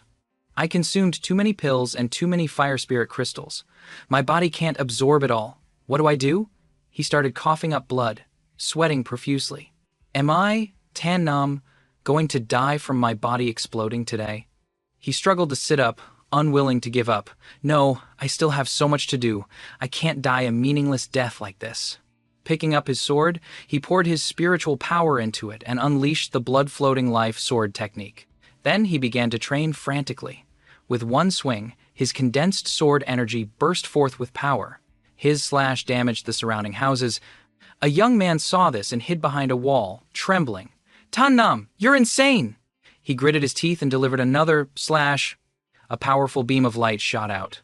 Only then did he exhale. The fire spirit energy has finally dissipated a bit. The other young man was scared to tears. Too terrifying. "I want to go home." At the Jiashi Peak, Tan Nam was summoned and stood before the Peak Master. He said, "Tan Nam greets the Peak Master." The Peak Master held his head wearily. "Tan Nam, don't you think you should explain yourself?" Tan Nam explained, "Peak Master VM Hyo, I got carried away for a moment and consumed too many pills. To avoid having my body explode, I had no choice." Man Van stood beside him, smirking smugly. Peak Master VM Hugh reminded her, "Be serious." Peak Master VM Hugh said, "Tan Nam, although your destructive behavior didn't cause any casualties among the disciples, a lot of property in the rooms was destroyed. Do you know how much this damage costs? The elders in the sect are also extremely concerned about this. Do you understand the severity of this matter yet?" Tan Nam broke out in a nervous sweat. Tan Nam understands. Tan Nam is willing to pay the price for his actions. Seeing him admit his fault, the Peak Master glanced at Han Bat Kok. Seeing she had no objections, he made his decision. He said, "After discussion with the stewards, for the Tri-Courtyard Grand Competition in 1 month, you will be the main representative for our Jiaxi Peak." Hearing this, he was startled and pointed at himself. "So, does that mean I'm off the hook?" Peak Master VM said. "Who said that?" "You're off the hook if you can win first place in the Tri-Courtyard Grand Competition. Then, you'll be pardoned. If you can't win first place, you'll have to spend a year in the Dai VM prison." He replied seriously, "Thank you, Peak Master, for giving me this opportunity." Then he thought to himself, "He's just saying that. It was a moment of recklessness, a year of paying for it. It seems I can't be so foolish as to swallow all the pills at once next time." VM Hyo added, "Based on your achievements, this is a cultivation talisman. The stewards of Jiaxi Peak have agreed to reward you with it." Taking the talisman, he asked, "A cultivation talisman? What is this for?" Manhwa was annoyed. "What? Judging by your expression, you've never seen this talisman before. This is a rare item. With it, you can enter the secret trial realm once. Each of the 3 outer sect courtyards can only get 1 of these per month." Hanbatcock added, "That's right. This is an extremely precious item. Inside the secret realm, there are special spirit beasts and spirit herbs. There are also many spirit stones, which will be a great help to your power progression." Hearing this, his eyes lit up. He thought, spirit beasts, spirit stones, spirit herbs. I want all 3. It seems the secret realm is a really good place. He quickly clasped his hands. "Thank you, Peak Master, for your favor. Tannam will definitely cultivate diligently." After receiving the cultivation talisman, he went straight to the entrance of the secret realm. He looked at it. "So this is the entrance to the secret realm? It's certainly no ordinary place." Just as he was about to step in, Lakta and his younger brother appeared. "Well, if it isn't Tan Nam." Hearing his enemy's voice, he turned around and replied irritably, "What bad luck? Why do I run into you everywhere?" Lakta was furious. "How dare you, Tan Nam, insult me? Lak Huyen, teach him a lesson." Lak Huyen grinned wickedly. "As you wish." He took a stance. "Take this, you Cho Salza." Watching the attack, Tan Nam was shocked. He never expected this guy to be so fast. Lak Huyen attacked him directly with his hands. He dodged, but still got scratched on the face. He thought, he's an expert. Lak Huyen grinned victoriously. "Kid, it's not over yet." He grabbed his hand. The two began a test of strength. Tan Nam gritted his teeth. "This guy's strength is greater than mine. I can't fight for too long." He then channeled his energy to push his opponent back and jumped away. Picking up his sword, he said, "If you continue to use dirty tricks, don't blame me for being impolite." He calculated inwardly, "I took 10 spirit origin pills yesterday, plus 3 fire spirit crystals. Although most of the spiritual power has been expelled, it still helped me break through to the 2nd level of the Dao entry realm. I should still be able to fight him." Seeing this, Lak Huyen mockingly drew his sword. "Weakling," he retorted. "Weak? What are you insinuating?" Lak Huyen took a stance. "You know who I'm mocking." He instantly teleported behind him. "Take my move." Tan Nam was startled. Damn it, this guy really is powerful. Lak Huyen punched him straight in the face, sending him flying. He lay on the ground, coughing in pain. Lak Huyen approached, grabbed him by the hair, and pulled him up. What a loser. Seeing this, Lakta clapped with delight. Brilliant, truly brilliant. Tan Nam, the top disciple among the new recruits, beaten to a pulp, can't even lift a finger, just like a little puppy. Tan Nam smirked. Is that so? He quickly used the soul-devouring art to switch places. Lak Huyen was startled. Damn it. He immediately jumped back to dodge. Tan Nam sprang up, ready to counterattack. Take this! He threw a powerful punch. Lak Huyen froze, unable to dodge in time, and took the full hit. He staggered to his feet, wiping the blood from his mouth. Very good. You're worthy of being my opponent. Lakta stepped in to stop them. It seems I've underestimated you, Tan Nam. To be able to fight back after being beaten so badly, it seems you're not completely useless. Tan Nam spat contemptuously. A dog's mouth can't produce ivory. Lakta, what are you doing here? Is it just to get revenge on me? Lakta replied, Of course not. Today, I brought my brother Lak Huyen to the secret trial realm. I just happened to run into a dog like you and decided to teach you a lesson. Isn't that right, Huyenda? He was just as arrogant. It was fun beating you up.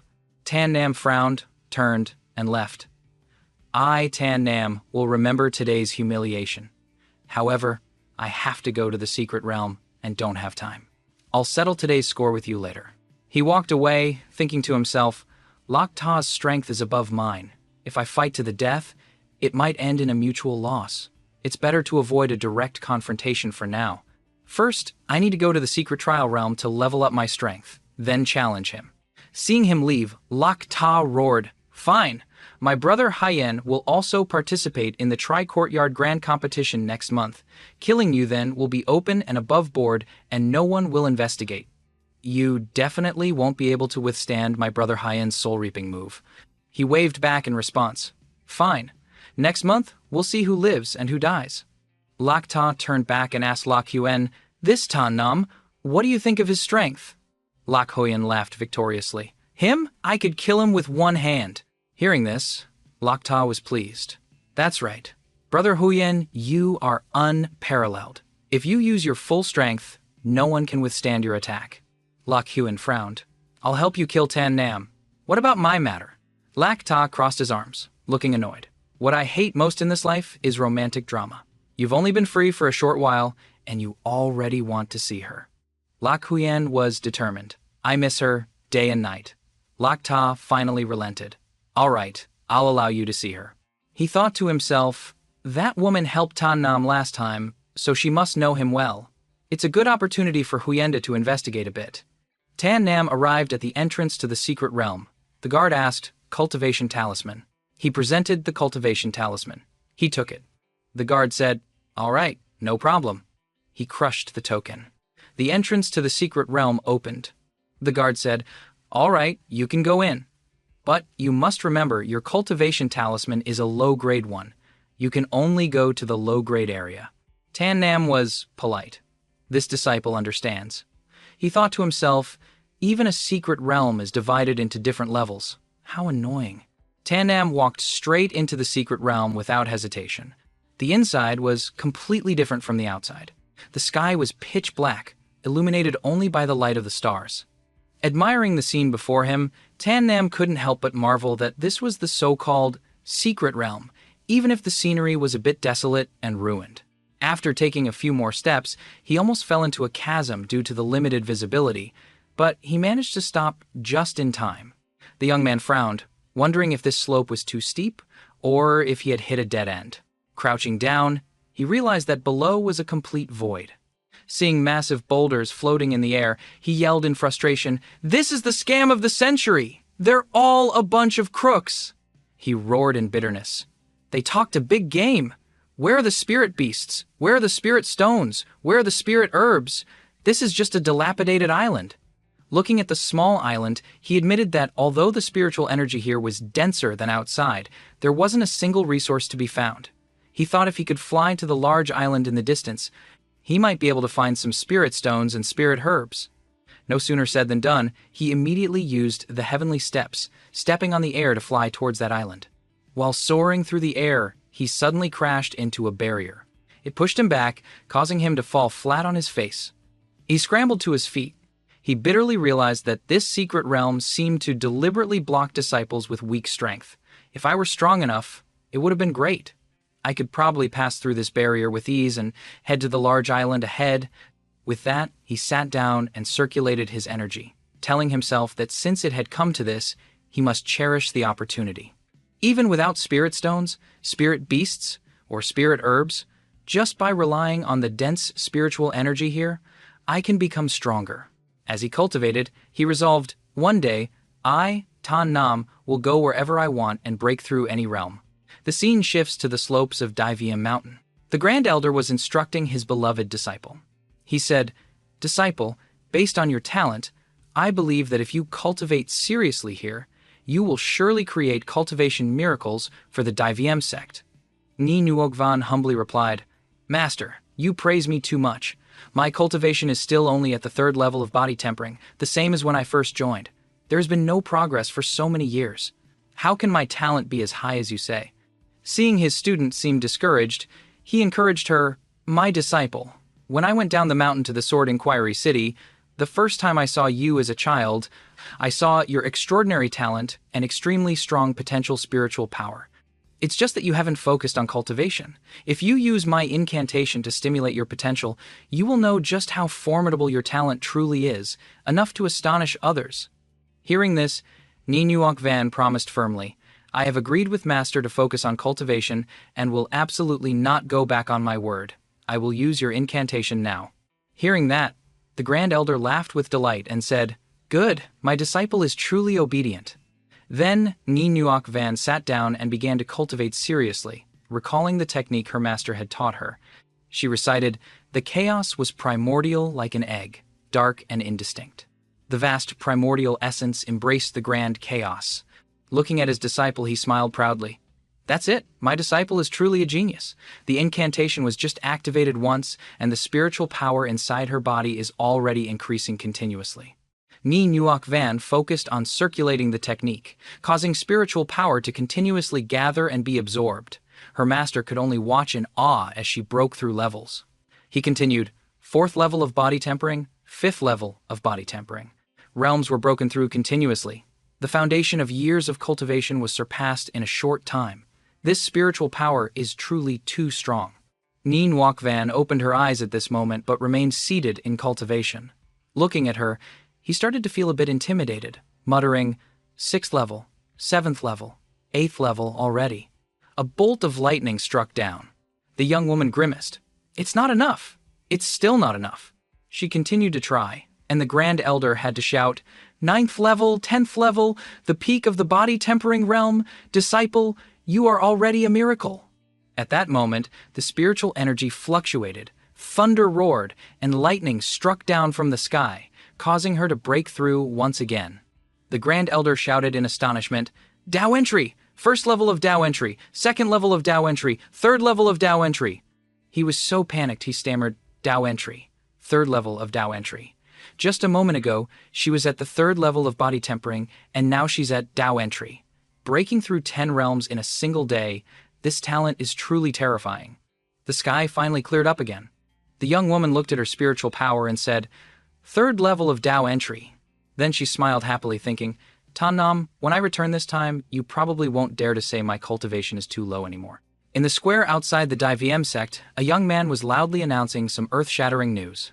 He shouted, "Inner Sect's Grand Elder Tudam's reclusive disciple, Ingi Nuok Van, has achieved 10 realms in one day. Her heaven-defying talent has shocked the world." With that, he threw out papers with this information, and the crowd scrambled to grab and read them in shock. Someone exclaimed, "My God, 10 realms in one day! This is truly the first time I've ever heard of such a thing." The red-haired guy also had to shout, "With talent like this, it's no wonder the Inner Sect's Grand Elder took notice and accepted her as a reclusive disciple." Mu Fifeng sneered mockingly. "What are you jealous of?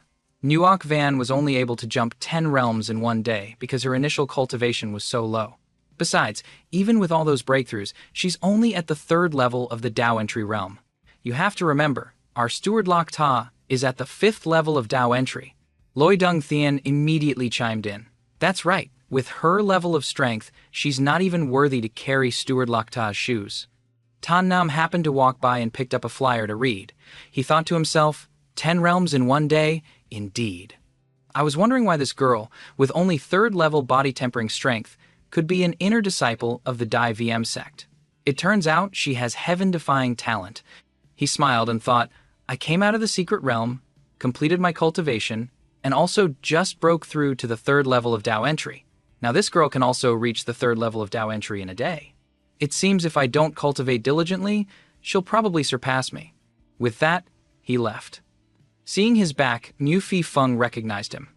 "Hey, isn't that Tan Nam?" The two of them followed. Mu Fifeng put his arm around his shoulder and said, "This Ni Nuok Van and you both come from Sword Inquiry City. Look at her, 10 realms in one day. Then look at you, just entered the Dao entry realm.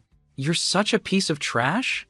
Loi Dung Thien added, "That's right, didn't this Tan Nam use tricks to win first place in the demonic beast trial? Who among you can respect his strength?" Loi Dung Thien continued, "He cheated to get first place, so he should be stepped on by us. Do you still respect him?" Influenced by them, the crowd began to shout their disapproval. Seeing this, a girl spoke up in his defense. The Inner Sect Grand Elder already said Tan Nam didn't cheat. Seeing the girl defending her crush, the guy slapped her across the face, causing her to cry out in pain. This guy shouted, "Birds of a feather flock together. Mentioning this just pisses me off." It was obviously Tan Nam who cheated. He pointed directly at him and said, "Well, Tan Nam, everyone here doesn't respect you. What are you going to do about it?" He smirked and asked him, "What do you think would be best?" Loi Dung Tian, unafraid, said smugly, "In my opinion, with my second-level Dao entry strength, fighting a newcomer like you isn't a big difference in realms, so it won't be unfair. What do you all think?" The crowd of onlookers once again chimed in, shouting, "Right!" Loi Dung Tian arrogantly asked him, "Well, Tan Nam? Fight me. If you win, we'll acknowledge you as number one. But if you lose, you have to wash my underwear for a year." Mu Fifeng joined in, laughing obnoxiously and clapping. "Excellent! Making Tan Nam wash your underwear for a year. You fatty, how did you come up with such a brilliant idea?" Tan Nam looked tiredly at their comedy routine, then shrugged and replied, "Since everyone doubts my strength so much, I'll show off a little. I'll fight you." Loi Dung Thien smugly put his arm around him and said, "Excellent! I like your straightforward attitude. Let's go to the arena and fight." He pushed his hand away, warning, "Fatty, it's not too late to regret this." Loi Dung Thien stood with his arms crossed, his voice dripping with sarcasm. "Regret? For me, Loi Dung Thien, fighting you is like playing a game." At that moment, Mu Fifeng secretly handed Loi Dung Thien a pill. Then he whispered, "After taking the pill Steward Locke gave you, your strength can increase to the third level of Dao entry. That way, you can wash away the shame of Tan Nam humiliating you in front of the crowd." Taking the pill, he smiled confidently. "Thank you, Brother Fifeng. I will definitely beat that Tan Nam to a pulp." With that, he swallowed the pill in one gulp. Stepping into the arena, the two stood opposite each other, glaring with daggers in their eyes. Tan Nam said, "It seems you're determined to fight me, even if it means death." Loi Dung Thien shouted, "That's right! Today, I must avenge the humiliation you and Ho Fai suffered in front of the inner sect Grand Elder and the outer sect disciples. I must repay this debt." He thought, "The pill is starting to take effect. I now have the strength of a third-level Dao entry cultivator. I can definitely kill this Tan Nam." He acted cool and announced, "I'll only fight you with one hand. Come at me." The crowd below heard this and gasped in astonishment. "This Tan Nam is crazy! Does he have a death wish, fighting with only one hand? If you don't have the strength of a master, don't act like one." Loi Dung Thien heard him and sneered, "Tan Nam, since you're so eager to die, don't blame me for being impolite." He changed his stance, leaping up to attack him.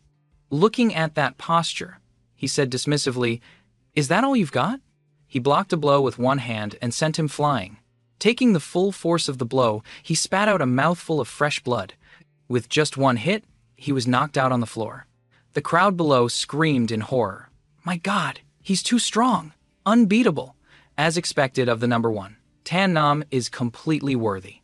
Taking advantage of the momentum, he used a flash step to appear right behind Mu Fifeng, causing him to scream in terror. Mu Fifeng turned around in fear. "You, Tan Nam, what do you want to do? Killing is against the rules." He gently patted his shoulder and said, "Go back and tell your master, if he wants to mess with me, tell him to come himself." He continued, "This kind of despicable behavior is really childish." He brushed his hand away and ran to help Loi Dung Thien up. Hesitantly, he said, Yes, I'll definitely report it."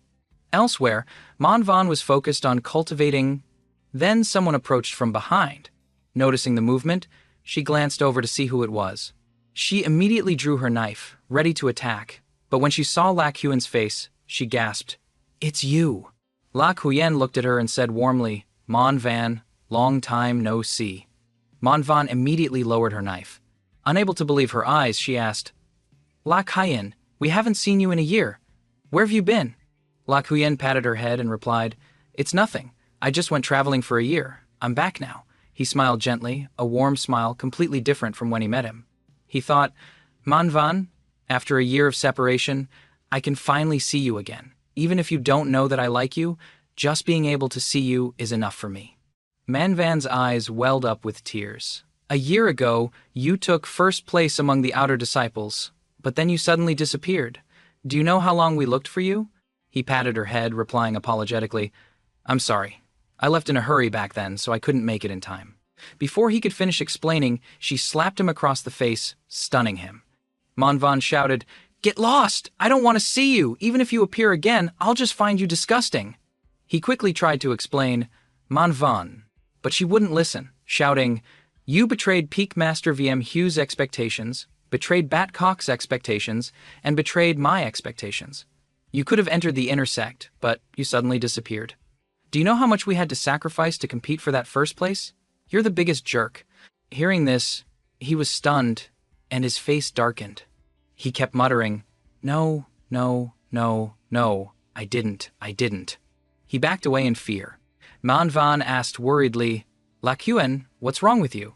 The big cat immediately appeared, blocking the way, on high alert, its fur standing on end as it growled, "Be careful." The big cat continued, "His chi has attacked his heart. This person is beyond saving. You should get away." Just as he finished speaking, Lakuan fell into a demonic state and the big cat transformed into a tiger.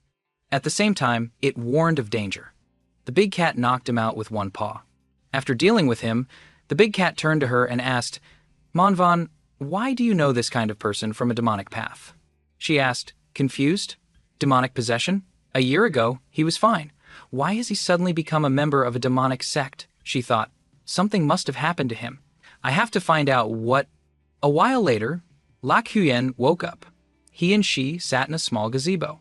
She questioned him, but seemed to still be deceived. After hearing his story, she sympathized. "So, that's what happened. You were possessed by a demon while you were traveling. Now you've come to us for help." He replied, "That's right. I can't do it alone. I can only come to you, my old friends, for help." Manhwa said anxiously, "Then I must hurry back and report to Batcock and Peak Master VM Hugh so they can help you together." Seeing her about to leave, he quickly pulled her back. No. If they find out, they will definitely report it to the inner sect. At that time, I'll definitely be purified by the inner sect. Do you know what purification tastes like? It's death." She was heartbroken, biting her lip and saying, "This matter." She sat back down and said, "You're right. Tell me what I have to do to help you." Lakuan replied, "Manhwa, you're the person I trust the most. You have to help me. I know someone. He has an extraordinary talent, and his constitution is unlike ordinary people. If I can get his help, I can definitely get rid of my demonic chi." "You must tell me about him." Manhwa quickly asked, "Who is it?" Lakuan's face turned dark, looking sinister. He immediately replied, "Tan Nam." Manhwa froze and asked, "Tan Nam? He does have an extraordinary talent, but how can he help you?" Lakuan replied, "As long as he actively uses the attribute spiritual chi in his body to help me remove the demonic chi, I can become a normal person." Seeing her hesitate, he gritted his teeth and said urgently, "Manhwa, you have to help me. I need to know what kind of attribute talent he has. If I'm mistaken, then I'll continue to look for someone else." She stammered, This matter." She thought to herself in a dilemma, "I can't tell anyone about all of Tan Nam's attribute talents." Lakuan lost his patience, thinking, "It seems Manhwa knows what kind of talent Tan Nam has. If I can get this information and then tell Lok Ta, I can regain my freedom." He continued, "Manhwa, please believe me.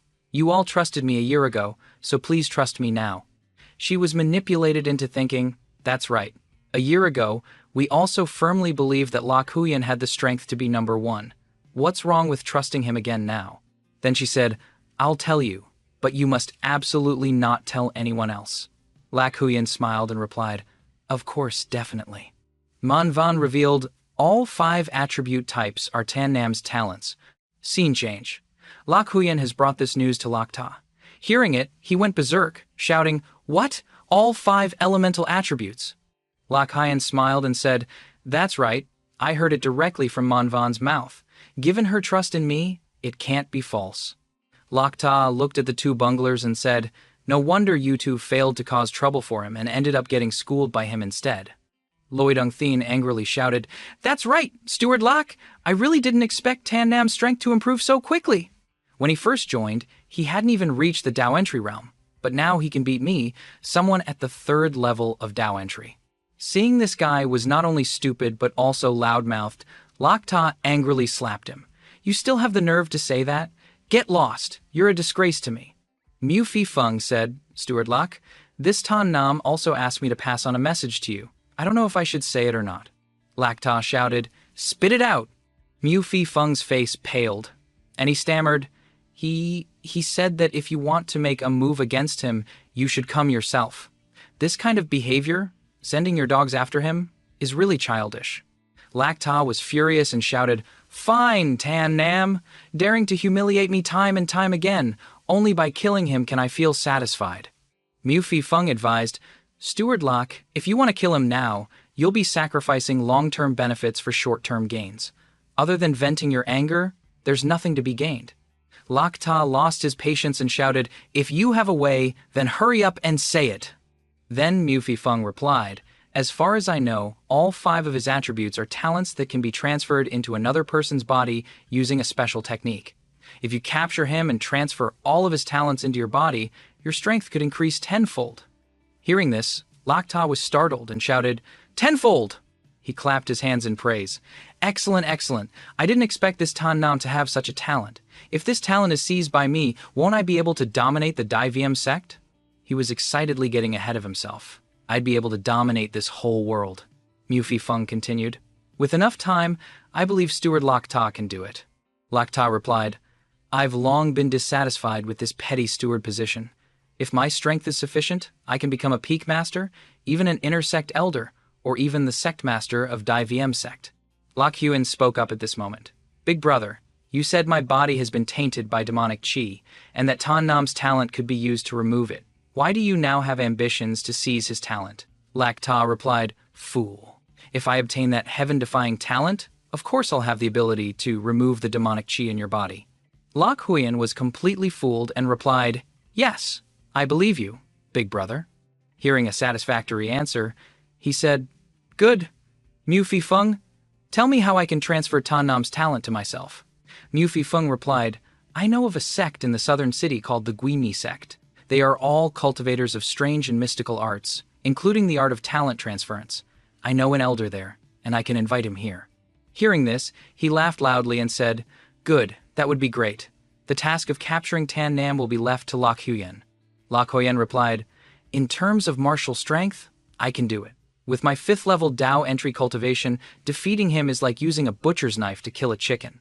Lak Ta said, 1 month from now is the outer sect competition. If Lak Huan can defeat Tan Nam in the arena, he can be captured openly and honorably. If we act now, it's more likely to cause problems. Mu Fi Feng continued the plan. If Steward Lak wants everything to be perfect, I will set out immediately to invite that elder. He left immediately. Lak Ta said smugly, Tan Nam, I'll let you live for another month. At this time, he was talking to the ancestor. The Dai VM sect is surprisingly conscientious. Even though I intentionally destroyed my thatched hut, they've assigned me another one. The ancestor replied, Kid, they gave you a new place to live, which is good enough. Hurry up and cultivate. Tan Nam replied, Ancestor, Peak Master Wiem Hyo told me to participate in the outer sect competition. With my current 3rd level Dao entry strength, how can I compete with them? You have to know. It's not just new disciples. Even the stewards of the peaks will participate. Their strength levels are all above the 5th level of Dao entry.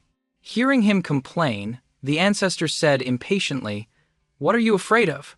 Your strength has just been stimulated. Leveling up is easy. He became serious. Ancestor, please teach me. Hearing that, the ancestor also became serious. Sit down. Continue cultivating for me. He said, To increase your strength, there are only a few methods. First, kill spirit beasts to absorb their bloodline power. Second, collect and absorb high-level sword arts. Third, use pills. Fourth, break through the 5-element gate. The 5th way, I'll explain in detail later. Tan Nam said, Killing spirit beasts is an option, but it's too slow. High-level sword arts are only in the inner sect, so I have no way to get them. And I don't have any rare spirit herbs for pills. Then he thought back to what was said earlier and realized that the only thing the ancestor hadn't mentioned was breaking through the 5-element gate. What is this method? The ancestor stood up and said, This method of breaking through the 5-element gate can only be used after you've entered the Dao entry realm. Moreover, this method is only effective for you. He asked, Only effective for me? Why? He hit him on the head and scolded, You fool. How many people in this world have all 5 attributes like you? He chuckled. The ancestor is right. There really aren't many people with talent as strong as mine. He continued, each attribute has its own bottleneck. When your attribute becomes stronger, you will encounter a bottleneck, and each bottleneck is a gate. Each attribute has countless bottlenecks, and there will be countless gates. The more you break through, the stronger your attribute power will naturally become. Ordinary people only need to break through 1 or 2 types of attributes. He cursed under his breath. But you have to break through all 5. He said grimly, so if I break through all 5 elements, won't my cultivation be much harder than for an ordinary person? He stroked his beard and said, precisely. As the proverb says, if you can't endure the bitterest of hardships, it's hard to stand above 10,000 people. To become stronger, you must simultaneously cultivate the 5 element gates to unleash your strongest power. He resolved to himself, all right, I, Tan Nam, am not afraid of hardship. I'll do it. The ancestor replied happily, that's right, kid. I really like this personality of yours. You previously absorbed 2 fire attribute pills, so your fire spiritual power is the strongest of the 5 attributes now. Let's break through the first gate of the fire attribute first. He said with determination. All right, then the 2 sat opposite each other and began to cultivate. The ancestor began to guide him. Guide the chi into your body and circulate it once. Then circulate it once more to push the fire spiritual power in your body into the 5-element grand array in your dantian and attack the fire gate. The flow of fire spiritual power throughout his body made him feel scorching hot. He gritted his teeth and thought, hot, so hot. The ancestor continued, of course it's hot. This is the first trial of the fire spiritual power gate. From now on, every time you break through a gate, the trial's temperature will increase. If you can't withstand it, you'll be burned to ashes by the trial. He thought, it's true that you have to eat bitterness to stand above 10,000 people. I must persevere. The ancestor stood up and said, go on, kid. You can take your time cultivating. This can't be achieved in a day or 2. So he continued to cultivate day after day, his body constantly growing stronger. 1 month later, he was focused on cultivating in his room when someone ran in and called out, Tan Nam, the outer sect competition is about to start. Hurry up and go participate. He entered the room and saw him still sitting there cultivating. He opened his eyes and thought happily, the first gate of the fire attribute. I've successfully broken through. The ancestor beside him said, now that you've successfully broken through the first fire gate with your current strength, you can crush martial artists of the same realm. If nothing unexpected happens, you might even be able to win against a 4th-level Dao entry opponent. If you go all out and risk your life, you might even barely win against a 5th-level Dao entry opponent. Tan Nam replied, if I follow the ancestor's analysis, I hear that Lak Ta's strength is at the 5th level of Dao entry. Beating him might be a bit difficult. But he was determined, clenching his fist and saying, it doesn't matter. Even if he's at the 10th level of Dao entry, I, Tan Nam, must personally teach him a lesson. Take the top spot in one fell swoop, enter the inner sect, cultivate to the peak of the Divium sect, and finally step into the world of the strong on the Tianyan continent. The ancestor was satisfied. Not bad. I like your fearlessness in the face of strong enemies. This personality will be of great benefit to you. During battle, it can cause you to unleash super-level strength. Tan Nam knelt down. I hope I'll be as lucky as the ancestor says. I should also be heading out to participate in the Tri-Courtyard Outer Sect competition. At this time, a large crowd had gathered outside the arena. A referee stood on the stage and announced, everyone, the annual Tri-Courtyard Outer Sect competition officially begins. He continued, the competition will be divided into 2 groups, A and B. Group A will consist of matches between stewards, while Group B will consist of matches between new disciples. The disciple who wins first place in Group B will directly compete with the stewards in Group A. A competitor below spoke up. In the annual Tri-Courtyard competition, the top 10 new disciples in Group B will be directly promoted to stewards. And the top 3 inches Group A will have the opportunity to pass the intersect elders assessments and directly enter the intersect. The person next to him heard this and asked, brother, you're so knowledgeable. You must be able to get promoted to steward this year. The other person sighed. I've been an outer disciple for 5 years already. Every year, I barely avoid being eliminated from the sect. How could I be promoted to steward? The person next to him was dumbfounded. 5 years? Is the competition in the outer sect that fierce? The other person continued, let me tell you, look, this year's new disciples numbered 1,000. After the demonic beast trial, 700 were directly eliminated, leaving 300. And among those remaining 300, only the top 10 will be promoted to steward. And among the many outer disciples, only the top 3 will have the chance to participate in the inner sect assessment. The person next to him sighed dejectedly.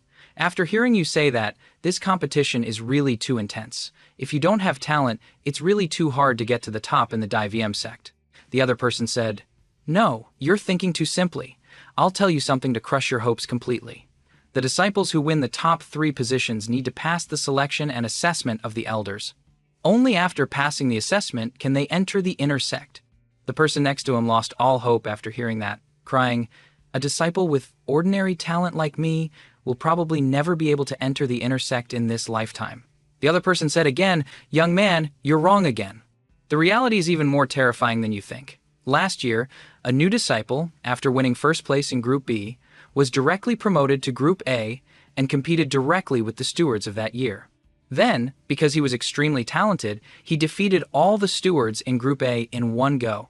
As a disciple, he won first place. It could be said that based on his talent, there was a very high chance he would enter the inner sect. The person he was talking about was La Kuyen. The man sighed and continued, it's a pity, a pity. No matter how strong his talent was, he was rejected by the inner sect elders. In the end, he disappeared for a whole year in a fit of anger. The guy next to him asked, even a powerhouse like him was rejected by the inner sect? It seems that even if I cultivate for a lifetime, I'll never be able to enter the inner sect. He held his head in despair. This must be the world of the strong. At this time, Lakta and his group had also arrived at the arena. Lakta turned back and said, Lak Hyen, are you confident you can win first place again this year by participating in this competition? Lak Hyen replied, if I could win first place last year, I can do it again this year. Let's see what those old geezers have to say then. After hearing him, Lakta said with determination, right, remember, when you're going for first place, if Tan Nam has already made it to Group A, cripple that Tan Nam for me. Then I want to personally seize his spiritual root talent. Lak Huyen also clenched his fist. Just you wait. When we get on the stage, I will slowly torture him. Then Lakta said to Loi Dung Thien, Loi Dung Thien, the last time Tan Nam defeated you, do you want revenge? Loi Dung Thien was burning with anger. I do. I even dream of it. He knelt at Lakta's feet. Please, Steward Lak, help me. Lakta looked at him with a sinister face. To gain power, you must naturally pay a price. Are you sure? Loi Dung Thien replied, I am. Lakta took out a demonic spirit pill and said, all right, this is a demonic spirit pill. It's filled with demonic chi and can help you unleash your ultimate potential, but at the same time, it will cause you to fall into a demonic state and occasionally lose your mind. Loi Dung Thien gritted his teeth and took the pill. Clutching the pill in his hand, he said, to gain power, I'm willing to pay any price. Then he frowned and swallowed the pill. Lakta clapped his hands in praise. Good, not bad, not bad. If you can defeat Tan Nam, then we won't need to bother Lak Huyen. Loi Dung Thien's confidence grew. Lak Huyen, it seems it's my turn to make a move this time. Lak Huyen said irritably, ha, that's for the best. It'll let me focus on winning first place. Back to him, he was standing with Han Batcock and Manhwa. Han Batcock said, Tan Nam, Peak Master Viem Hu told you to win first place, but it was really just a joke. It's too difficult for a new disciple. You don't need to worry about it. Tan Nam replied confidently, don't worry, Batcock. Even if he was joking, I, Tan Nam, will make it a reality today. I have to get first place this time. Manhwa heard this and said irritably, what? You want to win first place? First, you have to win first among the new disciples, then you have to defeat all the stewards. With your little bit of strength, do you really think you can beat me and Batcock? Can you beat the other stewards? He replied helplessly, Manhwa, don't look down on me. Although my strength is quite average, I'm fully confident I can beat you. Hearing that, she got angry and shouted, fine, Tan Nam, where did you get this confidence from? Tan Nam shrugged. I don't know who saved me last time, only to get poisoned themselves, and in the end, still needed me to save them. She trembled with anger. Tan Nam, you. Batcock had to intervene. Enough, enough. Both of you are very strong. It probably won't be a problem for Tan Nam to win first among the new disciples. It's just, he asked impatiently, it's just what? She glanced over at Lok Ta and Lok Hyen and said, the two Lok brothers are very strong. Lok Ta is at the 5th level of Dao entry, and Lok Hyen won first place last year. It will be difficult for you to win against them. He thought to himself, if I unleash the full power of my first fire attribute gate, it's not certain who will win. The host on the stage said loudly, everyone, the annual Outer Sect competition officially begins. He continued, first, before the match begins, I will read the names of the promoted new disciples. The battle began. Whoever wins will be promoted. He began to introduce them. Loi Dung Thien, promoted. Tan Nam, promoted. Du Keep, promoted. Tuyen Kung, promoted. After the battle, the host said, congratulations to Loi Dung Tien, Tan Nam, and Du Kiep Tuyen Kung for being promoted. Next, the Group B matches will begin. The first match is Loi Dung Tien versus Du Kiep. The two stood opposite each other, staring. Du Keep looked at him and thought, it seems this Loi Dung Thien is not weak, but I must defeat him. That way, I'll have a chance to fight Tan Nam and reclaim my family's treasured blade. The referee then shouted, begin! As soon as he heard begin, Loi Dung Tien dashed forward at an incredible speed. Du Keep was startled and shouted, what kind of demonic speed is this? Unable to dodge in time, Du Keep was sent flying by Loi Dung Thien's punch. The crowd below was terrified. Loi Dung Thien is so strong. Loi Dung Thien looked at Du Kiep lying on the ground and said arrogantly, a piece of trash who can't even withstand one attack. The referee announced, Loi Dung Thien wins. The next match is Tan Nam versus Tuyen Kung. The two young men stared at each other. Tuyen Kung was a bit resentful and shouted, Tan Nam, you stole our Heavenly Thunder Tiger and our top spot before. Today, I can finally get my revenge. Tan Nam raised an eyebrow and replied, since you want revenge, then please, by all means. Tuyen Kung pointed his spear at him and shouted, you arrogant fool, die! Tuyen Kung immediately rushed forward, using his Overlord Charge technique. He gently sidestepped, causing Tuyen Kung to lose his balance and rush forward. Tan Nam said, great momentum, but slow speed. Tuyen Kung continued to use his Overlord Break technique. He got serious and used his heaven-seizing steps to get behind Tuyen Kung. He added, I could beat you before, and nothing has changed now. He only just reacted, but he was hit in the back by a palm strike imbued with fire attribute.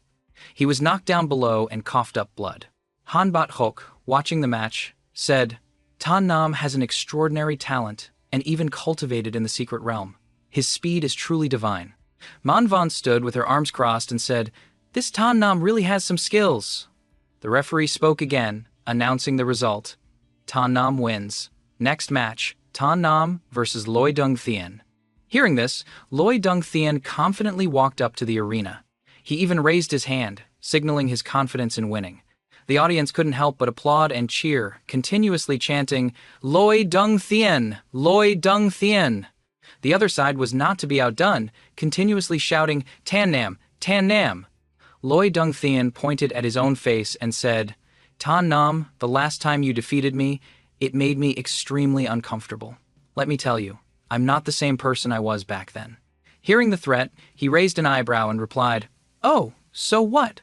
I'd like to see how much you've improved and whether you're qualified to fight me. Looking closely at Loi Dung Thien, he noticed a problem. He discovered that Loi Dung Thien's entire body was covered in a faint red qi, identical to the qi on Lam Kam Fong's body before. Could it be that he also took a pill? He was startled, realizing something. He said, wait. Then he turned to face Lok Ta. He was standing below, smiling smugly, silently saying, just you, wait, kid. Tan Nam clenched his fist and said, it's Lok Ta's dirty tricks again. This guy is always opposing me, making things difficult for me. If I get promoted to Group A, I'll definitely beat him to a pulp. Seeing him start to get angry, Loi Dung Thien couldn't help but taunt him. Tan Nam, you piece of trash, what are you standing there for? Are you scared after seeing my superior strength? Tan Nam replied, you? I, Tan Nam, will give you a 3-move handicap. Loi Dung Thien took out his large blade and said, fine, you said it, don't regret it. Then he thought, is this Tan Nam's brain broken? My strength has now surpassed the 2nd level of Dao entry, and he still looks down on me like this. I have to make him pay the price.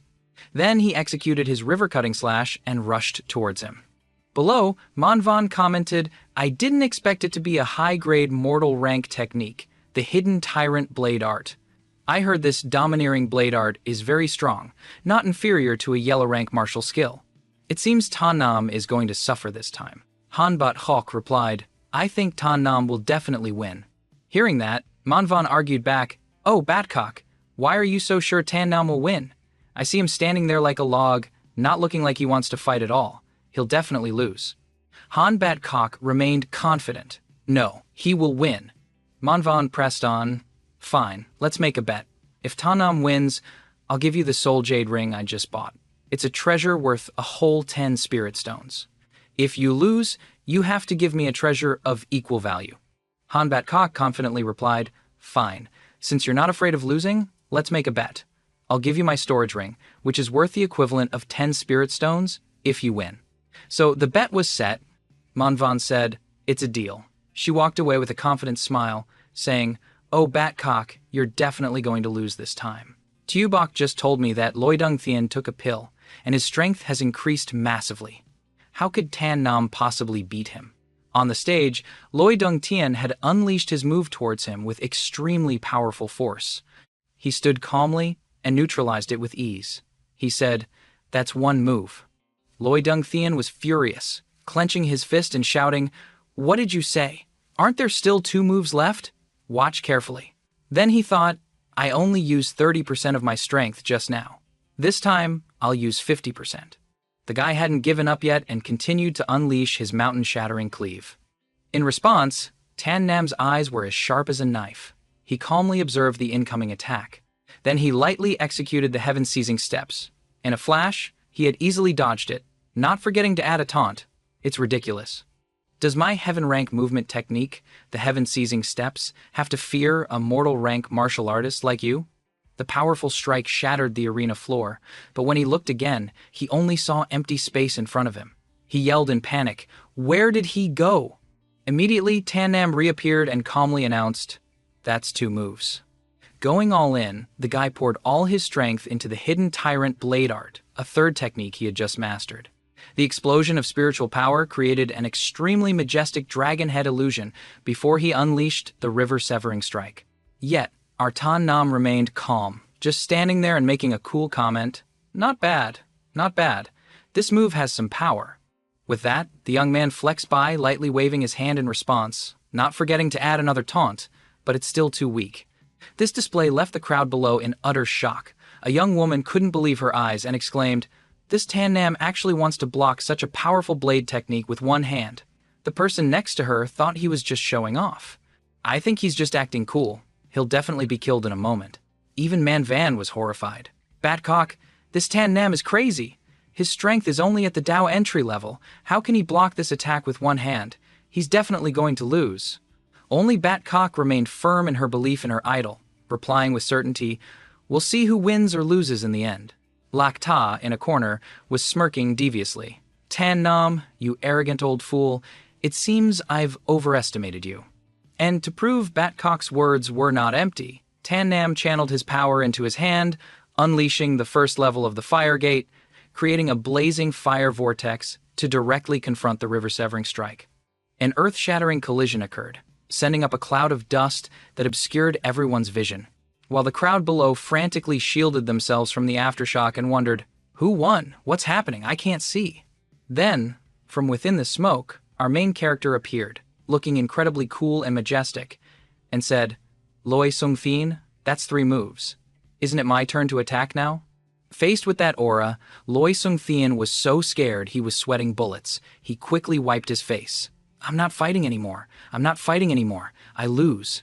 He conceded decisively, and the referee immediately shouted, "Tan Nam wins." Witnessing this scene, Lak Ta was furious and roared, "Fine, Loi Sung Thien, you piece of trash." Loi Sung Thien could only hold his head and explain, "I really had no choice. This Tan Nam's strength is too great. I used all my power and my 3 strongest techniques, but Tan Nam easily neutralized them all. What's the point of fighting anymore?" Manhwa was also in a state of severe shock. This Tan Nam actually has such great strength. Batcock, on the other hand, was overjoyed. She waved at Manvan. Manvan, does what you said earlier still count? Manvan replied resentfully, yes. Finally, the girl helplessly said, fine, here you go. She took out the bet item and gave it to Batcock, her face still full of resentment. Even if Tan Nam wins first place in Group B, he can't get into the top rankings. He'll still have to face us then. How can he win? Batcock smiled brightly and replied, well, we'll know when the time comes. As for this round, I won't be polite. Manvan turned away angrily. It's all your fault, Tan Nam, for making me lose. Perhaps because his name was called, the young man standing on the stage suddenly sneezed. He muttered in confusion, I just won, and someone is already cursing me. Is being too strong a crime? The match ended, and the referee announced that Tan Nam had successfully advanced to Group A, where he would have to compete with the outer sect stewards.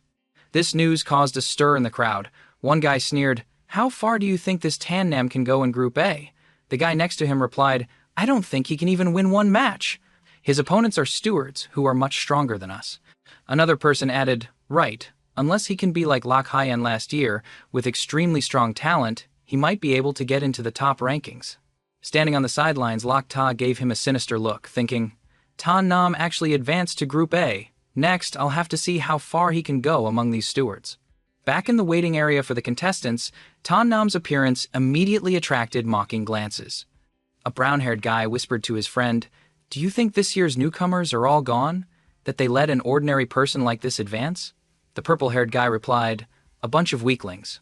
Thinking back, Lak Hyen last year was the most outstanding among us, 100 times stronger than this Tan Nam. The harsh words reached his ears, and the young man couldn't help but shout back, if you have the strength, then let's compete on the stage. What's the point of pointing fingers behind someone's back? Hit with a direct comeback, the brown-haired guy pointed at him angrily. You stinking brat, you've got a big mouth. Tan Nam just snorted coldly, not bothering to reply. Seeing the tense situation, the referee had to cough to assert his authority, then shouted, attention, order! If you don't want to be expelled from the sect, then be serious. A purple-haired guy with spiky hair stared at him and said coldly, Tan Nam. He approached him and said contemptuously, a piece of trash dares to step into the stewards group. Tan Nam laughed and replied, Senior brother, I'm afraid you've made a mistake. It's not that I'm trash, but that all of you are too weak. I advanced without even trying. Mocked to the point of anger, the guy grabbed him by the collar and growled, You dare insult us? Do you believe I'll beat you to death? Inside, he was screaming, I can't accept a piece of trash from Group B like you advancing to Group A. This is the greatest humiliation for me. The crowd around them saw the drama and gathered around, pointing, Hey, this Tan Nam actually dares to provoke a disciple of the Vuong family.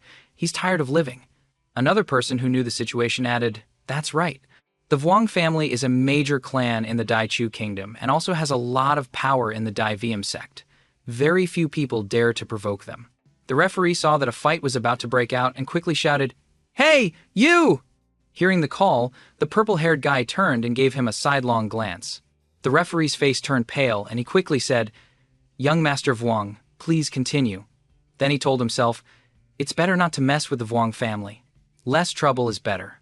Tan Nam looked him straight in the eye, his gaze as sharp as a knife, and ordered, Let go. Young Master Vuong frowned and sneered. What if I don't let go? Are you going to hit me? Tan Nam growled each word. I'll say it again, let go. If not, you'll regret it. In his mind, he was thinking, It's been a while since I've practiced the soul-devouring art. It's good to have someone to test it on. Young Master Vuong laughed loudly, acting arrogant. How ridiculous! I won't let go. I want to see what you can do to me. Tan Nam just smirked lightly and immediately executed the soul-devouring art. Hit by the technique, young Master Vuong froze for 5 seconds. In his mind now was a stunning beauty, dancing gracefully. Young Master Vuong was so mesmerized he started drooling. He quickly grabbed the illusory beauty's hand. Beauty, let's dance together.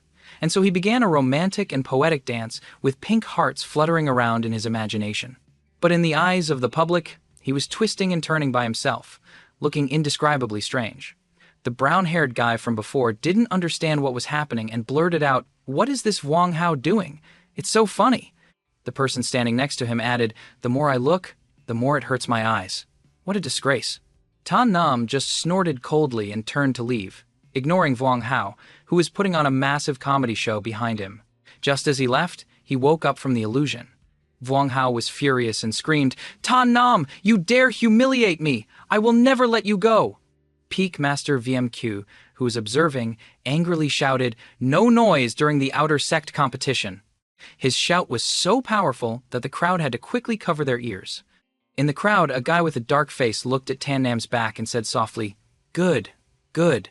Then he thought, "Tan Nam, it's all your fault that I lost face so many times.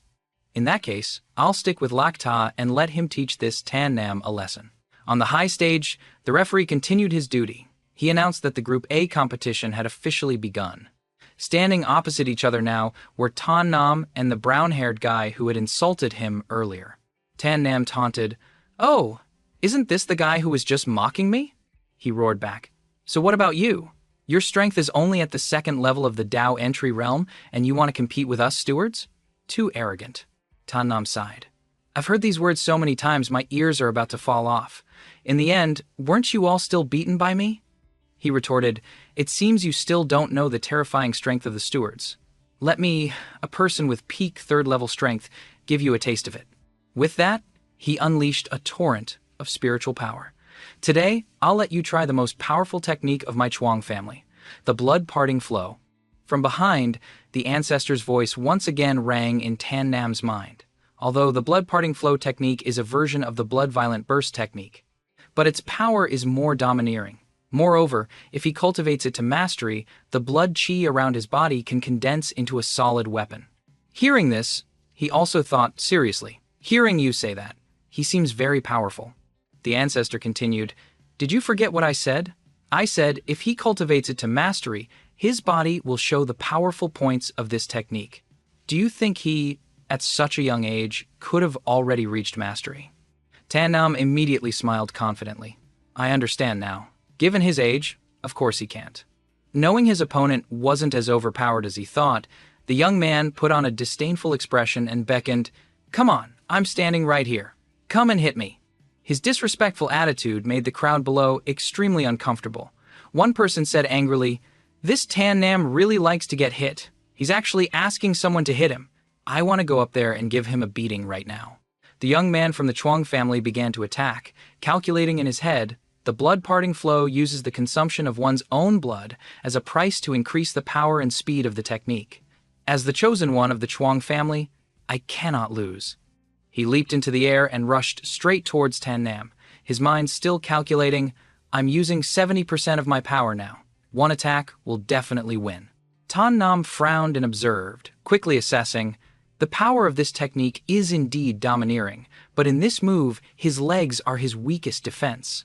As long as I hit his legs, the power of this attack will completely disappear. Then, just as his opponent rushed close, he used his elbow to strike his leg with precision. Taking a painful blow, he was knocked back, crashing into the wall behind him, coughing up fresh blood, and exclaiming in shock, "How is this possible? My attack had 70% of my power, and Tan Nam neutralized it." Standing on the stage, Tan Nam began his familiar taunting. "Isn't this the technique your family is so proud of? From what I see, it's just so-so." Hearing these words, he struggled to stand up, his eyes full of determination. "It's come to this.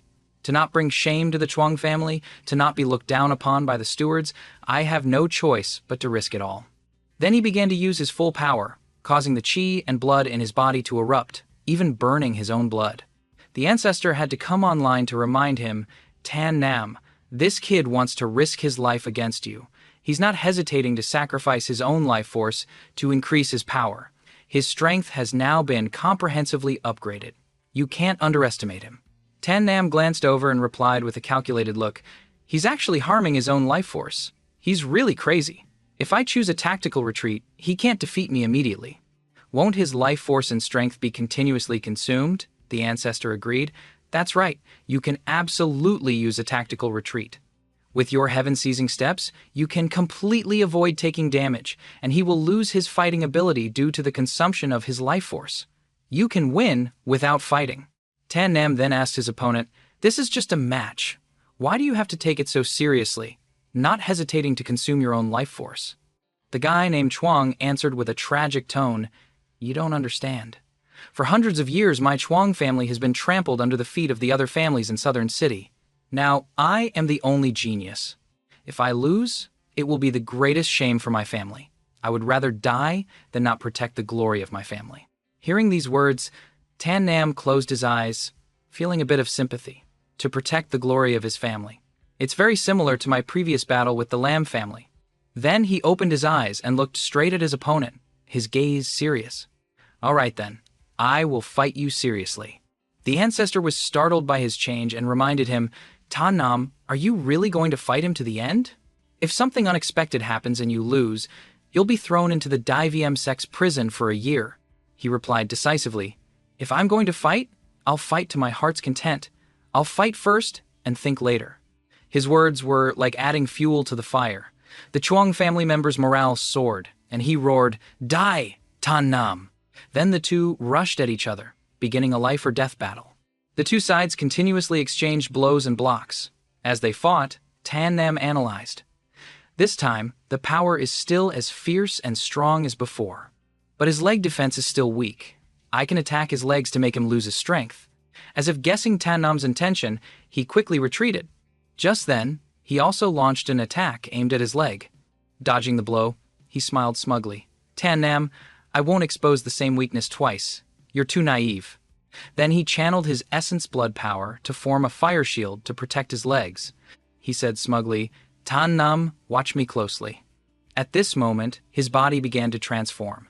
His legs were enveloped in blood chi, which condensed into clawed gauntlets, then transformed into two sharp blades. He rushed forward, raising his leg to slash at Tan Nam. The ancestor beside him shouted in panic. The consumption of his life force allows him to materialize his blood, chi, Tan Nam, danger. Fortunately, he managed to dodge in time but still got a scratch on his face. Wincing in pain, he thought to himself, "So this is materialized blood chi. I almost lost my life." However, based on his strength, he probably can't use it a third time. I'll continue to attack his legs. Thinking this, he rushed forward again, shouting, "Take this!" In the audience, Manhwa worriedly said to Batcock, "Batcock, this Tan Nam must be crazy. He clearly knows that Chuang Kung's blood chi can be materialized, but he still wants to attack Chuang Kung's legs.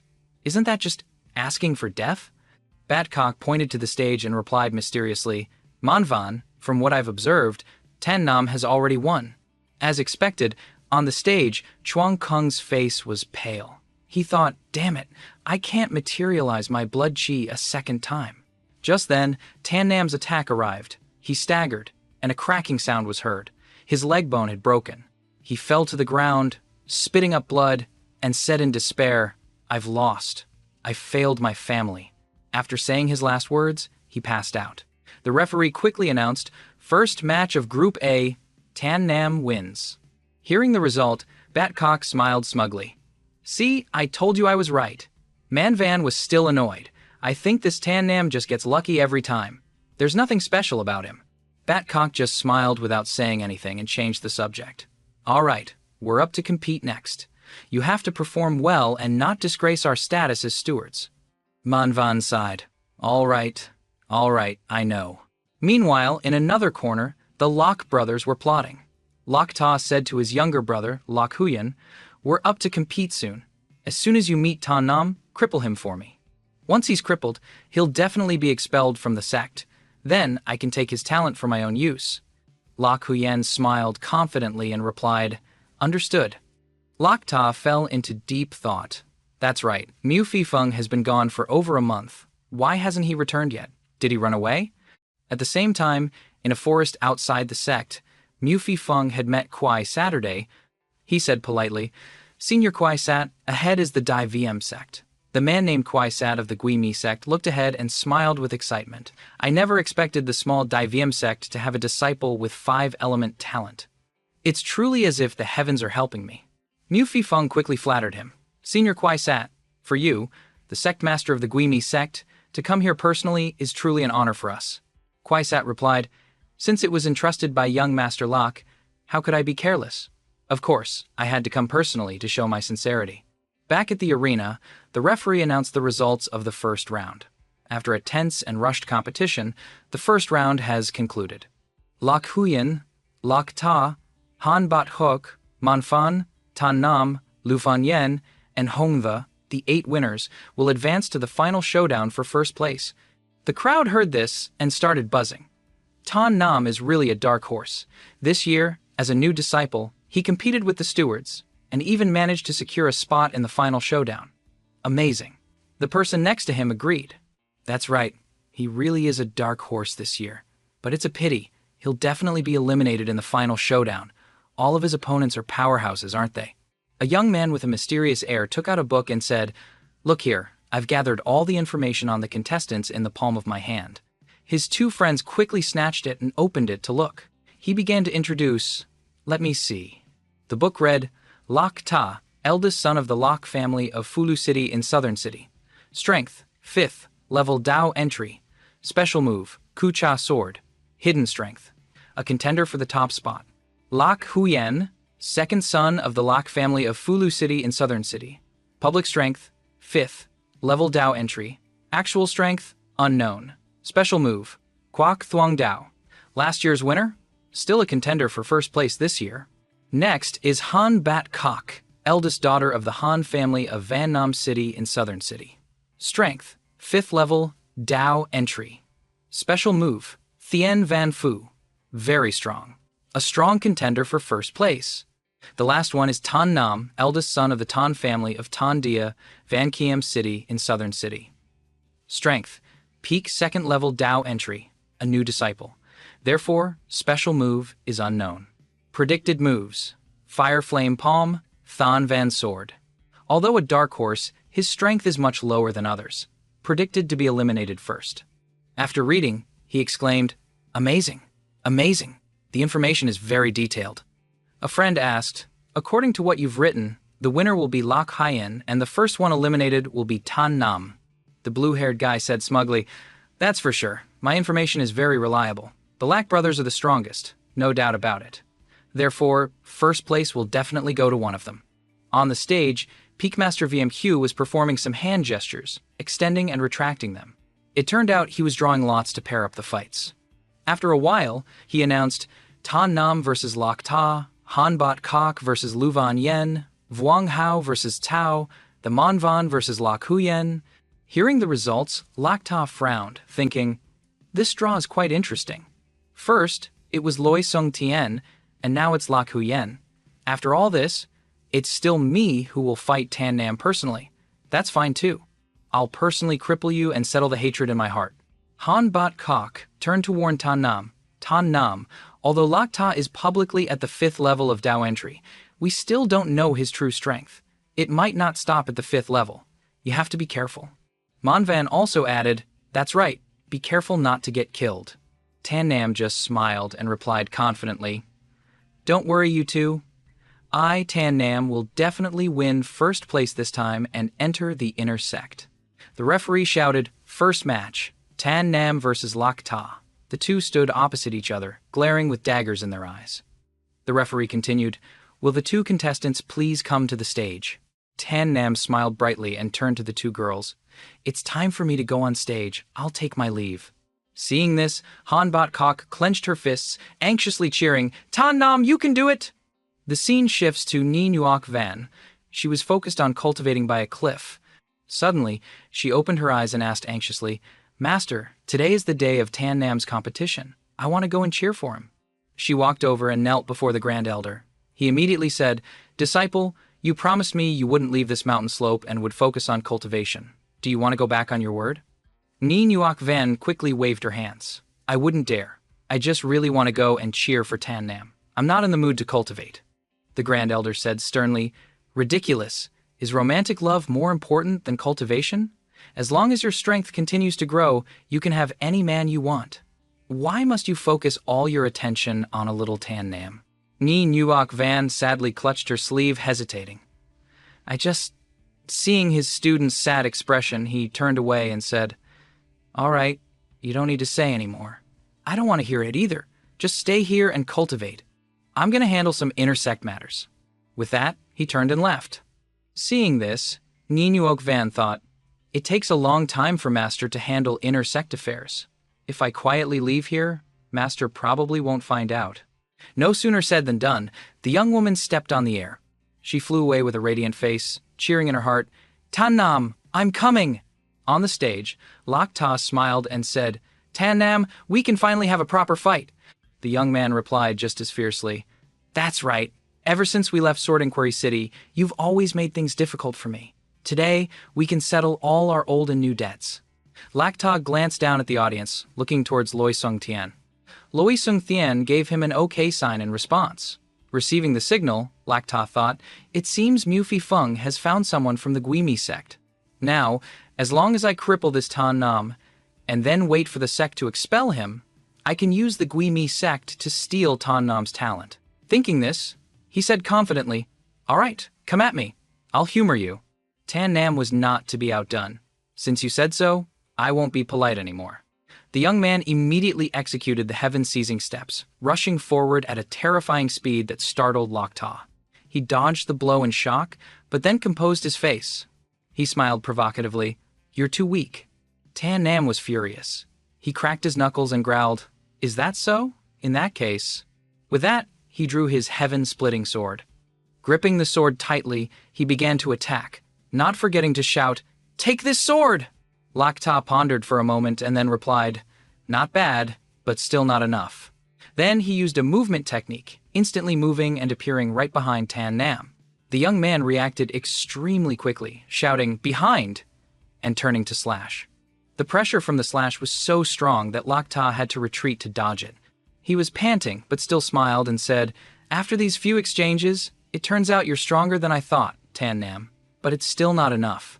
Tan Nam also smiled in return. Oh, I was just thinking, after probing your strength, you're much weaker than I thought. Is this all the strength you have?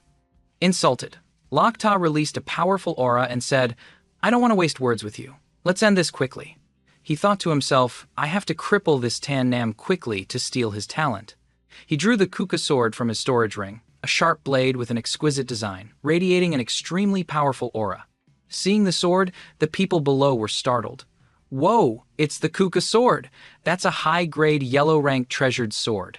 Another person who knew more explained, the Kuka sword is very powerful and comes with the Kuka sword art, which is also a high-grade yellow-rank technique. Lak Ta smiled smugly and said, Take this, Tan Nam. Then he unleashed the Tan Lien Kuka technique. Countless sharp points shot straight towards Tan Nam. The ancestor transmitted his voice again. Tan Nam, this Tan Lien Kucha is a high-grade, yellow-rank technique. You understand what I mean, right? Tan Nam replied seriously. Understood. I have to take it and devour it for my Asura sword art. Watching his opponent wield the sword, he analyzed, the sword technique is powerful and extremely fast. It's indeed a yellow-rank sword art. Looking at the angle he attacks from, both his speed and power have reached a perfect state. Then Tan Nam smiled confidently. This Tan Lien Kute sword art has been understood and engraved into my Asura bloodline. Next, I will unleash my powerful sword art. With that, he also unleashed the Tan Lien Kuka technique to counter Lak Ta's move. Seeing this, Lak Ta was panicked. Tan Nam, I can't believe you learned my sword technique in an instant. Tan Nam replied, You're wrong. This isn't just your sword art. It's a sword technique I've also learned before. The two streams of sword chi collided, creating an extremely intense scene. Lak Ta shouted anxiously, Too fast! Then he frowned deeply. Fine, Tan Nam. Not bad. I was too careless. Next, I'll reveal my true strength. He shouted loudly, unleashing the Tan Lien Sword Soul, a technique even more powerful than the previous one. Seeing the strange technique, Tan Nam asked, Tan Lin's Sword Soul? What kind of technique is this? I've never seen it before. The people below started buzzing again. Only major families with great power have weapon souls. I can't believe it appeared on Lak Ta. Another person analyzed, You have to know, a weapon soul can greatly increase the user's strength and also upgrade their own power. How can this Tan Nam keep up? He's definitely going to lose. Ninuok Van, hidden in the crowd, clenched her fists in anger. She thought, It's a weapon soul? Tan Nam's challenge this time seems even more brutal than the last. Peak Master VM Kyo also had to admit, a weapon soul unexpectedly appearing on an outer disciple. This Lak family's background is truly not to be underestimated. Another Peak Master sitting next to him sneered, VM Hyo, oh VM Hyo. It seems Lakta of our Kwanthon Peak is sure to win. Sometimes, money and family background are also a type of strength. Look at your Jiashi Peak's Tan Nam, a disciple from a rural area. From birth, he was destined to be behind Lakta. What does he have to win with now? VM Hyo retorted, the winner hasn't been decided yet. Don't be so quick to boast. But in his heart, he also thought, Tan Nam, you've already made it to the final round, which is a miracle in itself. But facing Lakta with such a powerful background, I don't know if you can create another miracle. The ancestor beside him began to speak again. Kid, although a weapon soul is rare in this world, this Thonlian sword soul is actually the lowest grade. You don't need to be afraid of him. Tan Nam's face darkened, and he pouted. Ancestor, you make it sound so simple. From the spiritual power he's emitting, I can already tell his strength has increased a lot. If I want to beat him, I'm afraid I'll have to pay a heavy price. The ancestor patted his shoulder, encouraging him. What are you afraid of? Kill him. Take his sword soul. You can do it. I believe in you. He didn't forget to smile brightly and cheer him on before disappearing again. Tan Nam stared into the empty space, petrified, and muttered, Great ancestor. You suddenly appear next to me. I thought you had some treasure to give me. Just saying you can do it is useless. Seeing him seem to be spacing out, Lakta pointed his sword at him. Tan Nam, were you scared silly by me? He continued to mock. Don't you have any counterattack? Tan Nam shook his head and said, Actually, I still don't have a way to deal with this Thonlian sword soul. He thought, I can only use all my techniques to fight him head-on. Lakta saw his opponent seem to be at a loss and laughed loudly. Fine, Tan Nam, go to hell. As he launched his technique, he thought, infusing the sword's soul into the Kuka sword, this one blow is enough to finish Tan Nam. He rushed forward at a terrifying speed, shouting, Die! Tan Nam was horrified. I can't keep up with his speed. Too fast. Suddenly, Lakta had appeared right behind him, ready to strike. He said, Tan Nam, this sword strike is for you. He realized it and immediately turned around, using his sword to block. Retreating, he angrily rushed forward to attack. He shouted, Take this! The sword strike came down but missed. Once again, Lakta disappeared. He was stunned. I can't believe he disappeared right before my eyes in the blink of an eye. Suddenly, Lakta appeared behind him again, planning a sneak attack. He realized it and turned his head, but it was too late. His blade struck him on the shoulder. He clutched his wound in pain, muttering, Damn it! In the audience, Mu Fai Feng said to Kwai Sat, Senior Kwai Sat, this Tan Nam is about to be defeated by Steward Lakta. At that time, stealing the talent in his body will all depend on you. Kwai Sat laughed sinisterly. Hee, of course. His sharp eyes stared at Tan Nam, thinking, I've been searching for so long with no results. I thought all hope was lost, but then I suddenly found him. Today, I finally found someone with 5-element talent. And this fool even helped me find him. It's truly as if the heavens are helping me. On the stage, he was kneeling and struggling, while Lakta gloated, pointing his sword at him and saying, What? Are you so weak that you can't even see my attacks anymore? If you continue like this, you're dead for sure. He stood up and retorted, Lakta, I'm afraid you're underestimating me now. No matter how fast you are, you can't go beyond the range of this arena, because once you leave the arena, you lose. Hearing this, Lakta's expression changed, and he shouted, Tan Nam, what do you mean? He just stood there and laughed loudly without answering. In response, his face darkened even more, but he still forced a smile and said, Tan Nam, haven't you become a fool? Tan Nam then said, Let's make a bet. Let's see if your speed is faster or if my attack range is larger. Lakta was startled and shouted, What? He began to circulate his energy and said, Do you know why my room was destroyed? Why was I punished by Peak Master VM Kyo? Do you know why I was forced to get first place? Lakta became even more panicked and shouted, Tan Nam, what the hell are you talking about? He was stunned as he recalled, thinking, I received information before that a disciple of Jiashi Peak destroyed a whole room. Could it be? Seeing Tan Nam's actions, VM Hyo also realized his intention. He excitedly slammed the table. That's right. Before, because Tan Nam took too many pills, the spiritual energy in his body became abundant, and then he released it, seemingly destroying the entire East Wing. Hearing him say that, the disciple who had witnessed the terrifying scene also shouted, It was him. It was him! He was the one who destroyed a whole room! After hearing this, Lakta's face turned green with fear. He said, "What?" He raised his sword high and shouted cheerfully, "Die!" Then he thought, although that time the power was borrowed from 2 fire spirit crystals, now I have broken through the fire gate. The power may not be as great as then, but it's enough to make Lok Ta leave the arena. Then he began to rush forward, unleashing the blood-floating life sword technique. Looking at him, Lok Ta thought in horror, the fire attribute is too strong. He quickly blocked the blow, confidently saying, "But my Thon Lian sword soul is not just for show either." He replied, "I want to see which is more powerful, your Thon Lian sword soul or my Asura sword art." The two rushed at each other again, one attacking, one defending. Tan Nam shouted loudly, "Take this!" After blocking the blow, Lak Ta sneered, "You're too weak." Hearing this, he just smirked, "Weak." He unleashed the blood-floating life sword technique with immense power. In response, Lak Ta's expression changed. He can actually unleash 3 streams of sword chi at the same time.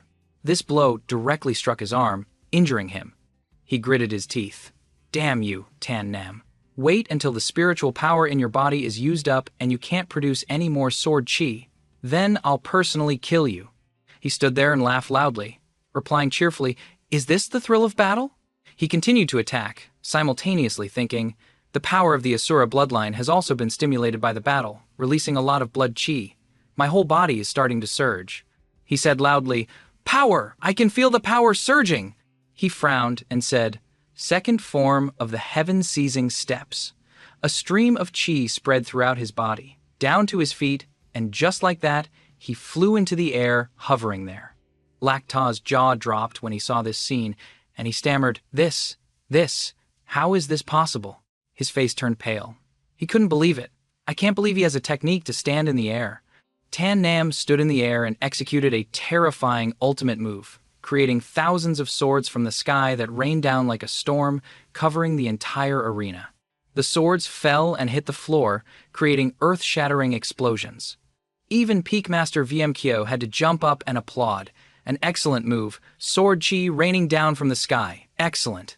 But then he looked up at the sky and said worriedly, "However, there's too much sword chi. It's even about to spread outside the arena."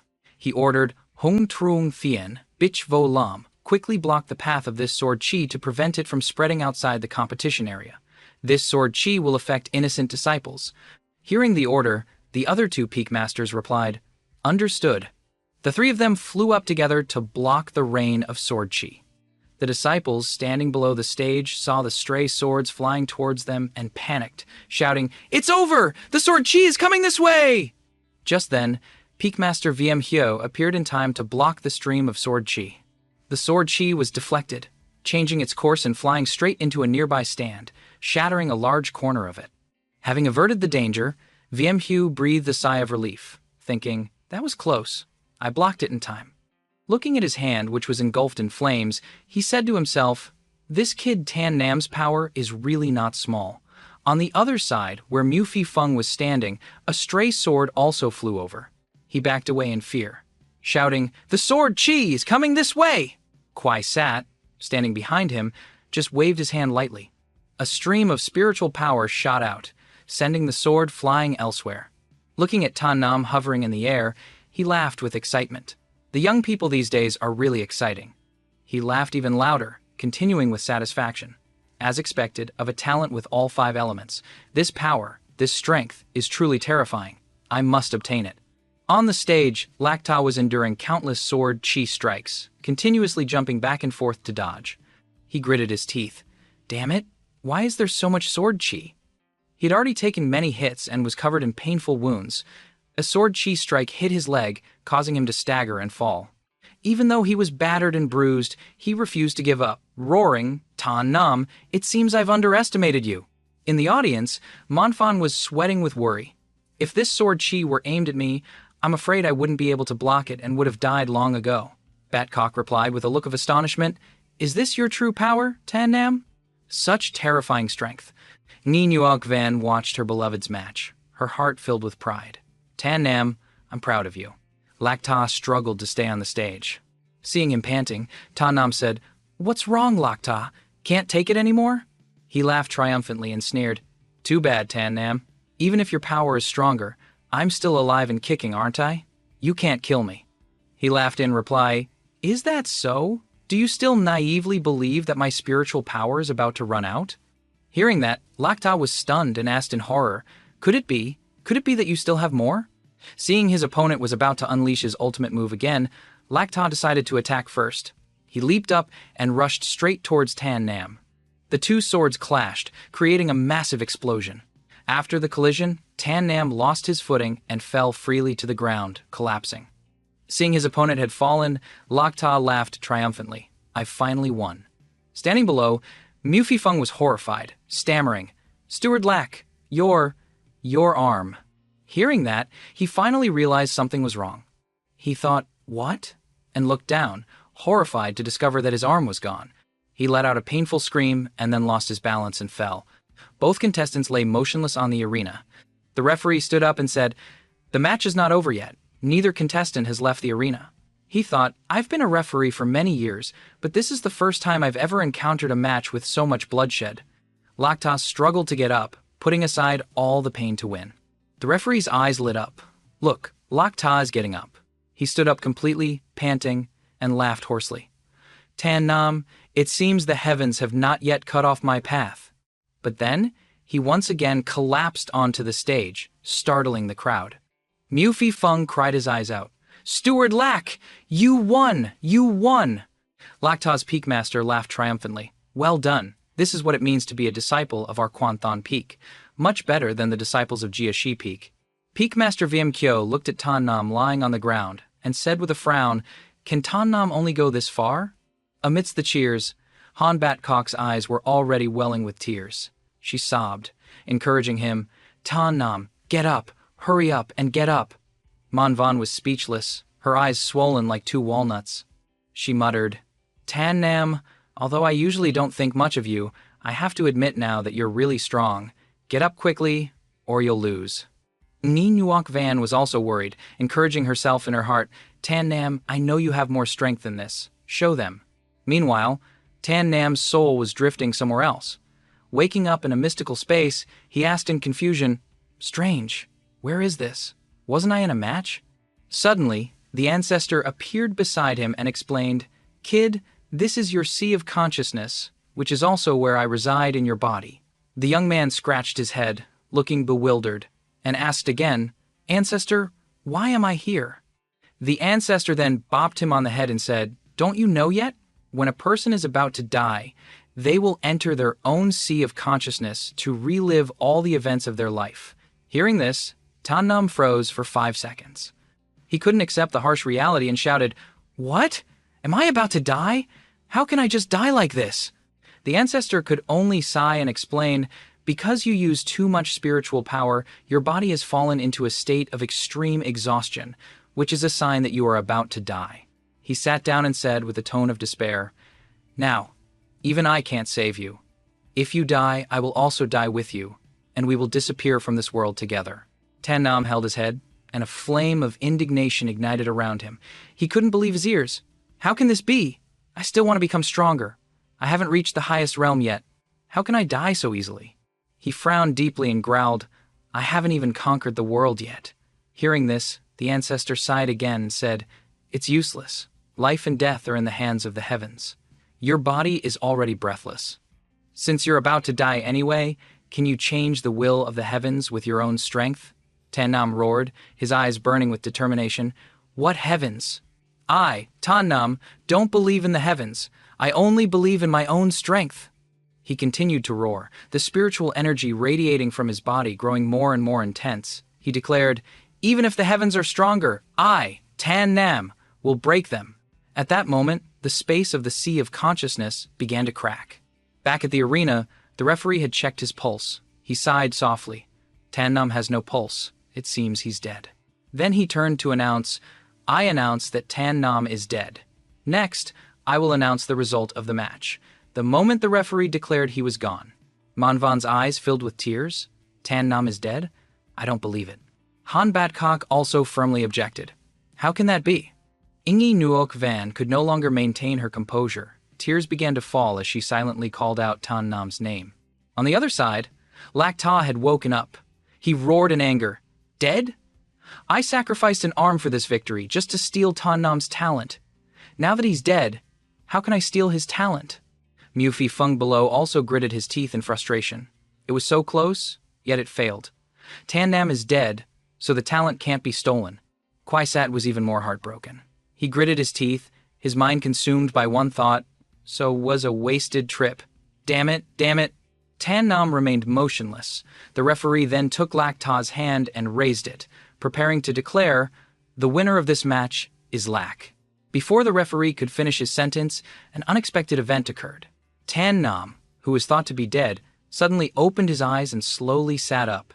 This scene shocked Lak Ta so much his jaw dropped. The crowd below erupted in joyous cheers. They laughed silently. Tan Nam isn't dead! Tan Nam isn't dead! That guy is still alive! Han Bat Kok also regained her composure and smiled brightly. I knew it! You couldn't die so easily. Man Van quickly wiped away the tears from her eyes and shouted, Tan Nam, you're so mean! I actually cried for him! He has to make up for making me cry for him! Peak Master Hung, Lak Ta's master, was dumbfounded, screaming in his heart, this is really infuriating. This kid is still not dead. Peak Master VM Hyo, sitting next to him, took the opportunity to gloat. Peak Master Hung, your facial expressions are quite rich. Peak Master Hung just snorted. The winner hasn't been decided yet. That Tan Nam might just be killed by my Kwanthan Peak's Lak Ta again. Seeing Tan Nam stand up, the referee quickly announced, Tan Nam is not dead! The match continues! Lak Ta looked at him uncomfortably and questioned, Tan Nam, how could you not be dead? Tan Nam replied with a calm expression, sorry to disappoint you, but not only am I not dead, but I can also beat you. Lak Ta frowned and roared, impossible! You absolutely cannot beat me! Without letting his opponent jump again, he immediately used the heaven-seizing steps, moving as fast as the wind and appearing right in front of Lak Ta. He was so shocked he could only exclaim, you, before he was approached, lightly touched by a single finger, and sent off with a goodbye, Lak Ta. A single finger strike imbued with the fire attribute hit Lak Ta directly, sending him flying off the stage like a ball. Lak Ta lay there writhing, muttering, I lost. I actually lost to him. I, the great young master of Laksa, actually lost to Tan Nam. He tried to get up but was completely powerless. Seeing that Lak Ta was no longer moving, the referee immediately declared the winner of the match, Tan Nam. The audience below continuously cheered his name. Tan Nam! Tan Nam! The two girls were also happily chatting and celebrating together. Han Bat Kok also joined the crowd, shouting, Tan Nam! Tan Nam! Tan Nam! The Peak Masters also applauded. Bitch Vongan couldn't stop praising. Vim Yu, it seems you have a good disciple. Vim Hu replied, that's right, it's a pity he won't be my disciple for much longer. Bitch Vonan didn't understand and asked, what do you mean by that? VM Hu explained, based on his strength and talent, he will soon enter the inner sect. In this prosperous world of martial arts, he will be the most outstanding. Tan Nam stood proudly on the stage, his aura soaring, and began a light flex. To live against the heavens, I, Tan Nam, will definitely be invincible. Just then, Ni Nyok Van stepped out from the crowd and praised, Tan Nam, you're amazing. Seeing the beauty, he smiled brightly and replied, Ni Nyok Van, thank you. The words had just left his mouth when he suddenly spat out a mouthful of fresh blood. The pain hit him, causing him to crawl on the floor. He clutched his chest, thinking, damn it, although I survived, my injuries are still there. Kwai Sat witnessed this scene and laughed with delight, thinking, this is truly the heavens helping me. This Tan Nam is even more powerful than I imagined. He jumped onto the stage, analyzing in his head, it seems the 5-element talent in his body is also unparalleled. Too miraculous, too miraculous. Seeing the strange figure appear, Tan Nam asked with difficulty, who are you? The guy introduced himself, Gimi Sect, Kwai Saturday. With that, the old demonic man instantly teleported behind him. Before Tan Nam could even compose himself, he was knocked unconscious by a single palm strike. Throwing him over his shoulder, the man declared, this prized disciple of your Dai VM sect, I, Kwai Sat, will be taking him. VM Hu frowned, thinking, not good. He wants to kidnap Tan Nam. Stop him. The 3 Peak Masters immediately rushed up to pursue him, but Kwai Sat just said disdainfully, you think you can catch me? VM Hu shouted, Kisat, stop. But the old man just took out a vial and said contemptuously, You trash? Want to stop me? He threw the vial, and a cloud of purple poisonous smoke immediately spread out. Hugh quickly covered his nose and shouted, "It's over! It's poison!" When the smoke cleared, Kwai Sat and Tan Nam had disappeared. Peak Master Hung clenched his fist in anger and growled, "Damn it, he got away!" Bichvo Ngan said seriously, "This is a major issue. We must report it to the Grand Elder immediately." Hugh agreed. "That's right. Bichvo Ngan, go and inform the elders. Peak Master Hung, take some people and pursue him. I will arrange things for the competition." The two replied in unison, "Understood." The referee also announced to everyone, due to a sudden emergency, the group competition is temporarily postponed and will be held later. Everyone, please go home for today. Everyone understood the situation and obediently replied, "Yes." Mu Fai Feng below was panicking, holding his head and screaming in his heart, "It's over! I was the one who brought Kwai Sat here. I never expected him to kidnap Tan Nam. Lak Ta will probably hate me enough to kill me." Thinking this, he still tried to salvage the situation. He ran to where Lak Ta was lying and called out loudly, "Steward Lok, wake up! Tan Nam has been kidnapped!" He cried, tears streaming down his face, continuously calling, "Steward Lak! Steward Lak! Wake up!" Just then, Lak Hyen strode over angrily and said, "Big Brother is already unconscious. What's the use of shaking him like that?" He turned and ordered, "Someone, take Big Brother back for treatment." The subordinate quickly complied and replied, "Yes." Watching Lak Ta being carried away, Lak Huyen couldn't hide his smug smile. He thought, Big Brother has lost an arm, so he's basically crippled. This means my days of freedom have arrived. Elsewhere, Han Bat Kok was extremely worried. Why was Tan Nam kidnapped? He absolutely must not get into any trouble. Man Van comforted her. "Don't worry. That kid has great fortune and a strong life. Nothing will happen to him. Didn't our Peak Master already send people to catch that guy?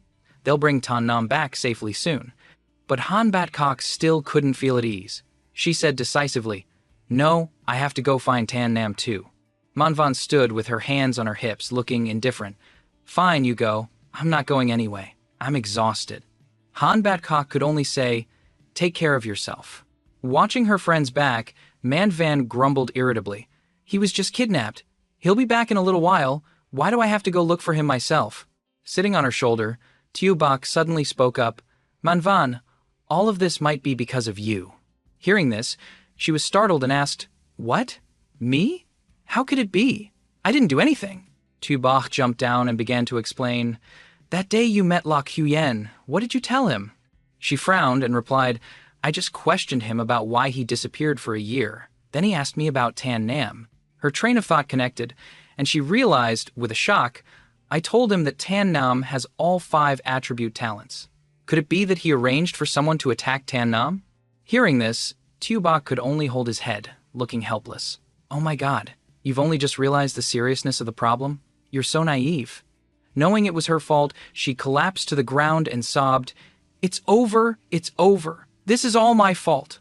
But she quickly regained her composure and said with determination, "No, I have to go find Tan Nam too.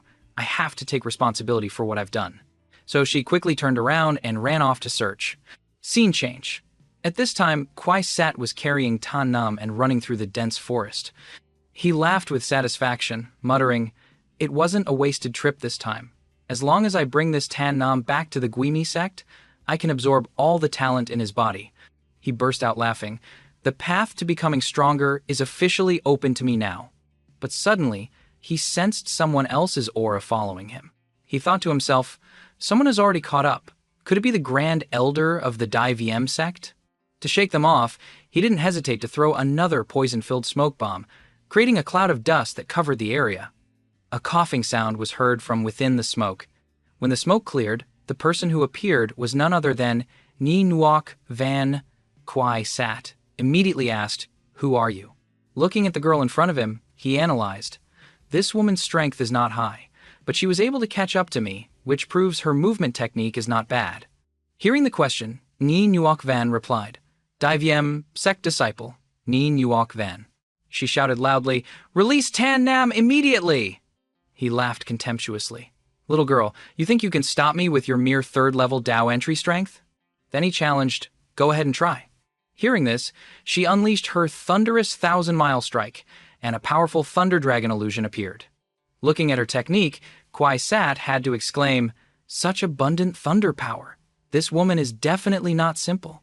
But before she could even attack, Kwai Sat had rushed in front of her, launching a thunderous blow at her. The attack was so powerful that she coughed up blood and was pushed back several meters. She clutched her stomach, thinking in horror, "This person's strength is far above mine, probably close to Master's." Seeing her in pain, he sneered, "Girl, although you have considerable talent, today I have obtained someone with even better talent than you. If you know what's good for you and retreat now, I can spare your life." Ni Nuoc Van still stood strong, raising her sword and saying, "Even if I die today, I will not let you take Tan Nam." She calculated inwardly.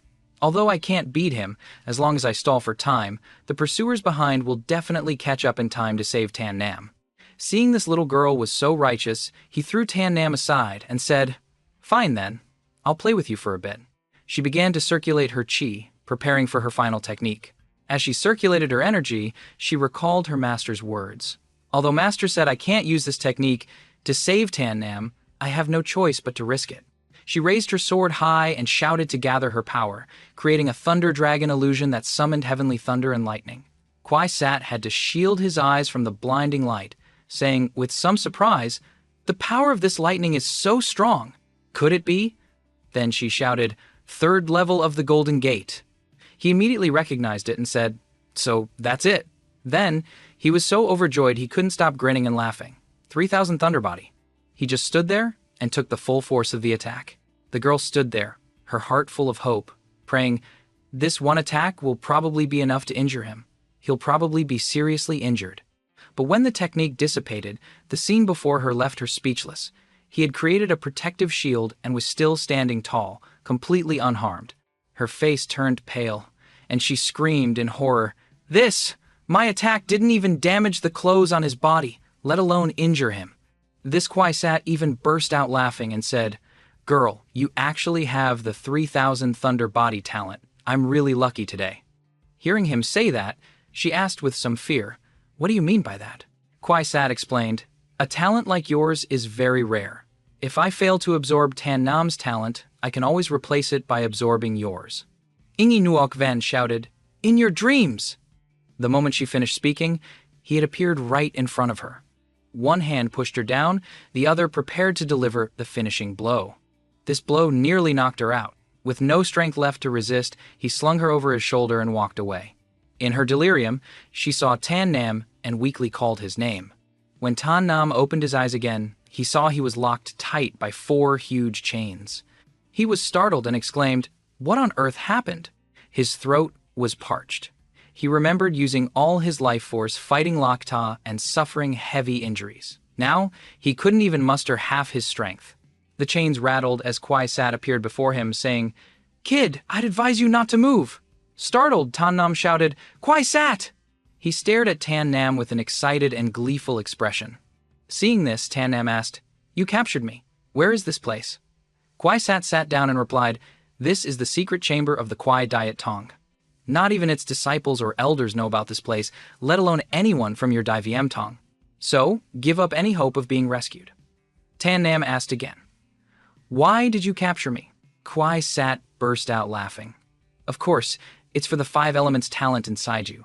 As long as I can absorb this heaven-defying talent of yours," he continued, "my power will increase immensely. I could even become an equal to the 4 grandmasters of the Dai Chu kingdom. At that point, I won't even need to be the sect master of Kwai Diet Tong." Tan Nam questioned him again. "My 5 elements talent is a secret known only to me and a few others. How did you find out?" Kwai Sat laughed wickedly. "Of course, it was Lak Ta from your Dai Viem Tong who told me. His original plan was to steal your talent, but I beat him to the punch and took you first. It's like heaven itself is on my side." Tan Nam gritted his teeth. "Lak Ta. It's Lak Ta again. When I escape this place, I will kill him."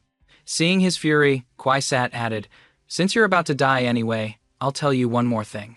Lak Ta got his information from a girl named Man Van." Tan Nam asked in disbelief, "Manvan, why would she want to harm me?"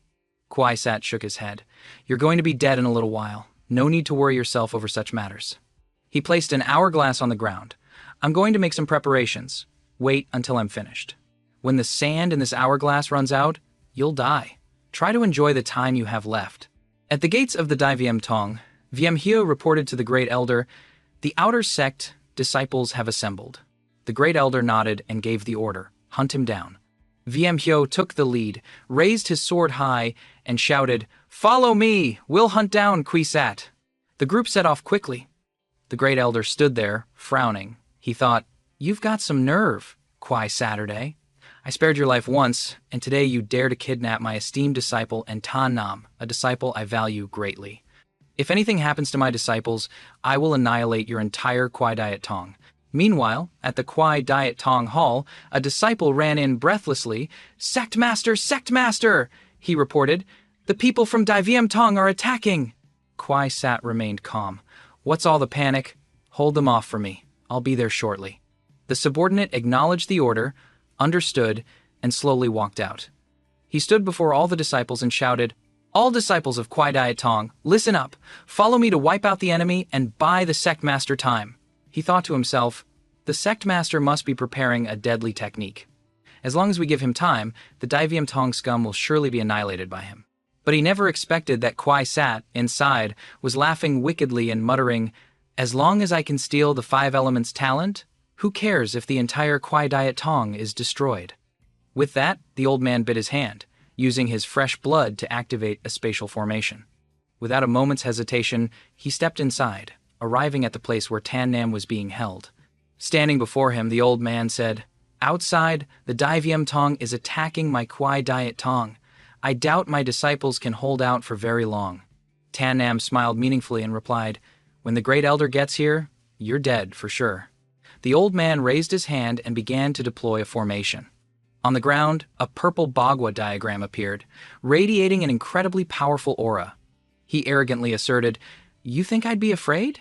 Faced with his incredibly calm and confident expression, Tan Nam wondered, "He's really not afraid of the Great Elder? Does he have some secret technique?"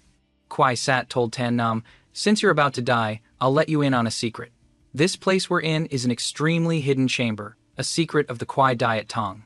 Only the Sect Master knows of it, and no one else can enter. So even if 100,000 troops came to save you, they'd never find us."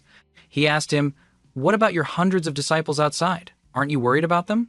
He turned away, replying coldly, "What do 100 insignificant lives matter? As long as I can successfully absorb the talent within you, their deaths are worth it. Once I break through to the Spirit Ascension realm and soon become the strongest, I can always rebuild the Kwai Diet Tong." Tan Nam shouted, "You only care about your own benefit, sacrificing the lives of hundreds of disciples without a second thought. You're truly vicious, worse than a beast. You still have the strength to scold me. You'd better think about any last words you want to leave behind. Maybe I'll be merciful and pass them on for you." After speaking, he began to activate the formation. The formation diagram became clear. Kwai Sat turned away. "All right, the formation is drawn. Next, I need to capture a few living people for a blood sacrifice. You just wait here obediently for me." He left, slamming the door behind him. Tan Nam thought in silence. The hourglass is only half empty. There might still be a chance to escape. If I just wait for those clueless elders to save me, I'll probably be long dead before they find me. It was pitch black around him, and he couldn't see anything that could help him unlock the cuffs. Suddenly, a weak voice called out to him, "Tan Nam!" He turned in surprise. It was Ni Nuok Van.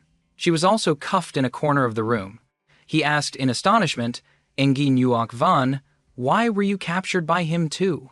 She replied, "I saw you get taken by Kwai Sat, so I chased after you to save you, but he discovered I also have a talent, so he captured me as well."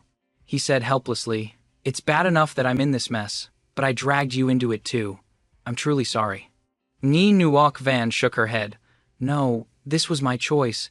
When I saw you being taken away, my heart was anxious, and all I could think about was saving you." Tan Nam told her, "The most urgent thing now is to find a way to get out of here and meet up with the Great Elders. But we're locked in these chains, we can't escape." She said, "An elder once told me about these locks. Anyone with strength below the Tao entry realm can't open them."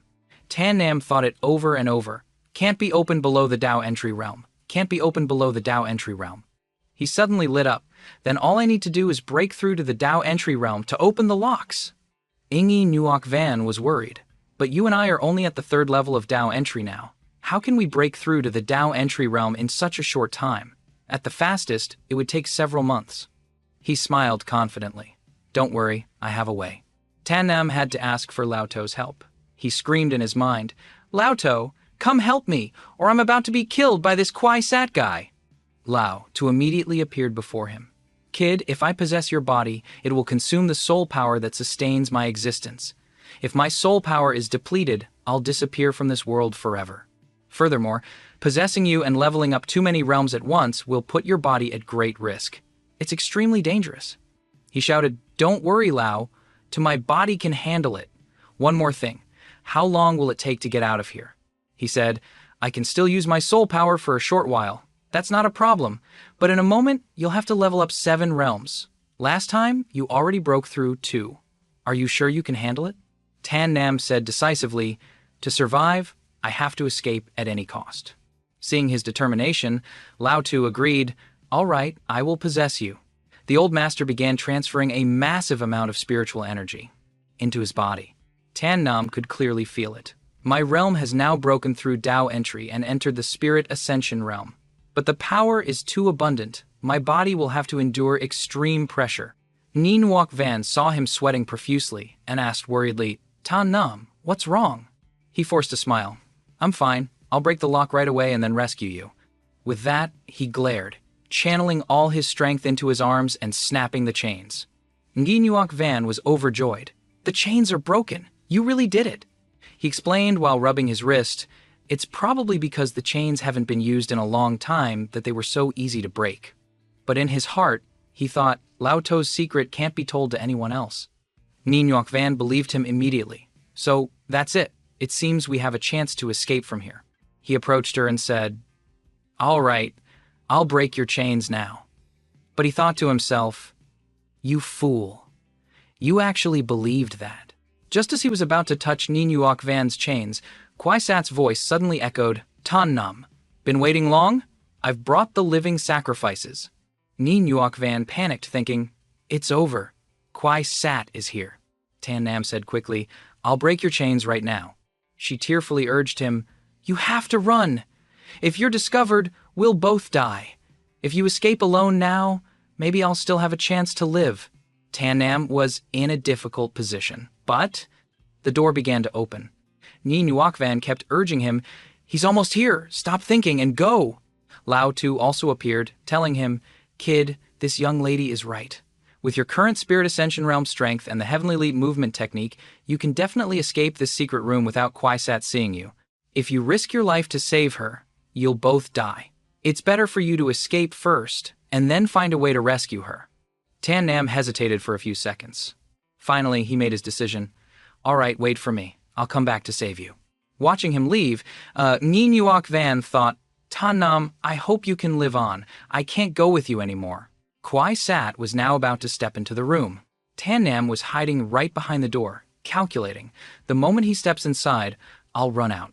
The moment he stepped in, Tan Nam's eyes widened. He roared internally, Now's my chance! He immediately used the Heavenly Leap, darting out like a flash of lightning. Kwai Sat was startled and turned around. Tan Nam, where? He held the broken chain in his hand, unable to believe his eyes. Impossible. Only someone at the Dao entry realm or higher can break this chain. But how did Tan Nam do it? He turned and grabbed Ingi Nuok Van by the collar. How did he break the chain? She shouted in his face, I don't know. Kwai Sat angrily slapped her hard across the face. You wretched woman. Nin Nuok Van bit her lip, glaring at him. He suddenly burst into laughter.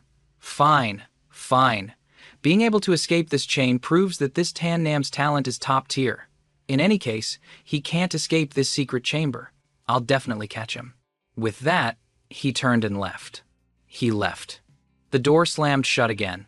The scene shifts to Tan Nam's situation. After an exhaustive escape, he stopped, out of breath. That was close. Thanks to the power of the Spirit Ascension Realm, the strength of the Heavenly Leap technique increased quite a bit, allowing me to slip past Kwai Sat's eyes. If it were anyone else, they might not have escaped that chamber. It turned out the dark room from before was just a small chamber. Upon getting out, he discovered a completely different space. He thought to himself, this must be a large maze, with only one exit. But no matter what, he was determined to find the way out. Suddenly, he noticed a secret passage in the wall. He got closer, touching the wall. I have to see what's inside. It might help me escape this hellhole. He quickly activated the mechanism, opening a door and stepping inside. Suddenly, Tan Nam's eyes lit up, and his mouth began to water. Could this be Kwai Sat's alchemy room? He rushed over. So many medicinal ingredients, so many pills, they're all rare items. It would be a crime against myself not to take them all. As he charged forward, he slammed into a barrier. A huge lump formed on his head as he winced. It hurts. I can't believe there's a barrier here. So many treasures. Am I really supposed to give up? I can't accept this. Lao Tu appeared to guide him. Tan Nam, to pass through this barrier and enter the space within, there's a requirement. Those with a cultivation level below the 3rd stage of spirit ascension cannot enter. He asked him, Ancestor, can you help me raise my realm? Kid, are you trying to get yourself killed? Raising 10 minor realms consecutively in such a short time will be dangerous for you. Ancestor, after leveling up to the 3rd stage of spirit ascension, how long can I hold it? He raised his hand. The time it takes for an incense stick to burn. Tan Nam was overjoyed. That's enough. Ancestor, help me level up to the 3rd stage of spirit ascension. Lao Tu grumbled. You reckless kid, risking your life for material goods. He didn't care. Never mind that, he urged him repeatedly. Ancestor, hurry up. He gritted his teeth. All right, you win. Lao Tu once again transferred spiritual energy to help him ascend to the 3rd stage of spirit ascension. Overloaded, his whole body was in agony, and he couldn't stop screaming. In the end, he successfully leveled up but was seriously injured, coughing up a lot of blood. Tan Nam panted heavily. As expected, the strain on my body is too heavy. It feels like I've reached my limit. I'm afraid if I level up one more realm, I'll explode and die. Treasures, here I come. He took a step forward, muttering, Kwai Saturday, you'd never have guessed I'd find your alchemy room. He stuffed his bag with over 10 types of precious herbs, 2 first-grade spirit crystals, and 100 spirit stones. Tan Nam grinned in satisfaction. I'm rich. Tan Nam discovered there was still an alchemy furnace, but his storage ring had limited space, so he probably couldn't take it with him. He thought to himself, I need to buy a better storage ring when I get the chance. There are still so many treasures in this room that I can see but can't take. My bloodline has already memorized countless alchemy books, so seeing these scrolls now just makes me sick. I won't take them. Hey, I can't believe there's a secret passage here. Curious, Tan Nam pressed the switch. Another secret door opened. Who knows? There might be even better things inside. Seeing him engrossed in searching for items, Lao Tu had to remind him, Kid, you only have the time it takes for an incense stick to burn. If you keep dragging this out, you'll die. Tan Nam stubbornly went inside. There's a statue here. The stone tablet read, Slay gods, annihilate Buddhas, I am a demon. Tan Nam understood. So this is the statue of Gui Mi, the founder of this sect. But this statue should be placed at the sect's gate. Why is it hidden here? Maybe there's something hidden behind it. This rune looks very familiar. It seems my Great Asura bloodline has this type of rune etched in it. He tried touching the rune on the statue. Suddenly, the script emitted a red light. Strands of spiritual energy gradually rose, surrounding the statue. The statue slowly disintegrated along with it. A scroll appeared. Tan Nam rushed over to see it. But before he could grab the book, he coughed up blood again. My body is about to give out. I have to get out of this barrier quickly. Before leaving, he still managed to grab the scroll. He used all his remaining strength to run out. Damn it, I'm almost there. Lao Tu shouted, Tan Nam, get out of this barrier! There's very little time left. If you don't hurry, you'll die. Tan Nam pushed himself, trying to escape the barrier. Lao Tu told him, I've lifted your realm enhancement. Your life is no longer in danger. Tan Nam panted, wiping the sweat that dripped down his chin, and muttered, That was too dangerous. He held up the book in his hand. I wonder what this is, to be so mysterious. He opened it to take a look. The Great Bloodline Atlas? The names of the lands? Lao Tu told him, Kid, what do you know? This Great Bloodline Atlas records information on all the bloodlines in the world. It's incredibly rare. I spent years searching for it back in the day, but never found a trace. I can't believe it was hidden here. Tan Nam was still curious. What's so precious about this item? I'm a bit skeptical. Lao Tu explained. In the Tianyan continent, bloodlines are extremely precious things. Obtaining one can make you a powerful expert who dominates the world. If you obtain this bloodline, you can devour other bloodlines, greatly increasing your strength. And this great bloodline atlas records information on all bloodlines. Tan Nam exclaimed, "It truly is an unparalleled treasure. It's really surprising that something so important was in the Kwai Diet Tong." He said, "There are many causes and effects in this world, countless opportunities. The fact that you found it in this Kwai Diet Tong proves you have a connection with it." He read and studied it. There are 10 great bloodlines: limitless, Tao, annihilating, heaven, breaking. There are also 3,000 minor bloodlines. The Asura bloodline has tyrannical and arrogant power, and its effect is memory. It can remember any knowledge in the world. Its only drawback is the need to frequently absorb blood chi, with a low probability of falling to the dark side. This volume really collects detailed information about bloodlines. The information on the Asura bloodline is so complete. Lao Tu said, "Of course, you risked your life to enter the barrier, and to get a treasure like this, it was well worth it. You've gotten quite a few treasures. Now, you need to think of a way to get out of here." Lao Tu quickly reminded him, "You're quite seriously injured now. In your current state, can you even get out?" Tan Nam supported his chin, thinking, "It's true that I'm seriously injured. I don't have enough spiritual energy in my body. Once I'm discovered, I definitely won't be able to escape. I just got a batch of medicinal herbs and spirit crystals. Why not stay here and refine some healing pills before Kwai Sat arrives?" He began to take out the medicinal ingredients: Fanfuk flower, Tamphian grass, and a grade 2 fire element spirit crystal. "I can refine a grade 5 mortal tier healing spirit pill to treat my wounds and improve my realm. Gathering fire with spirit energy, refining it into a pill." Tan Nam bit his hand. Then he dripped his blood into the alchemy furnace. The blood mixed in, causing the 2 brilliant flames to burn even more fiercely. He released his aura, and the alchemy furnace activated, producing a fiery blast of energy. A moment later, he had successfully refined the healing pill. Tan Nam took the pill and put it in his mouth. Suddenly, he felt the fire spirit power within his body erupt violently. He couldn't help but exclaim, "The eruption of fire spirit power is really intense." Tan Nam suddenly paused for a moment, then became overjoyed. The second level of the fire gate is showing signs of a breakthrough. He exclaimed happily, "A breakthrough! I've broken through to the second level of the fire gate." Lao Tu reminded him, "Kid, don't get too cocky. Your current fire spirit power might make it easy to defeat opponents in the Tao entry realm, but you definitely can't beat anyone in the Spirit Ascension realm or above.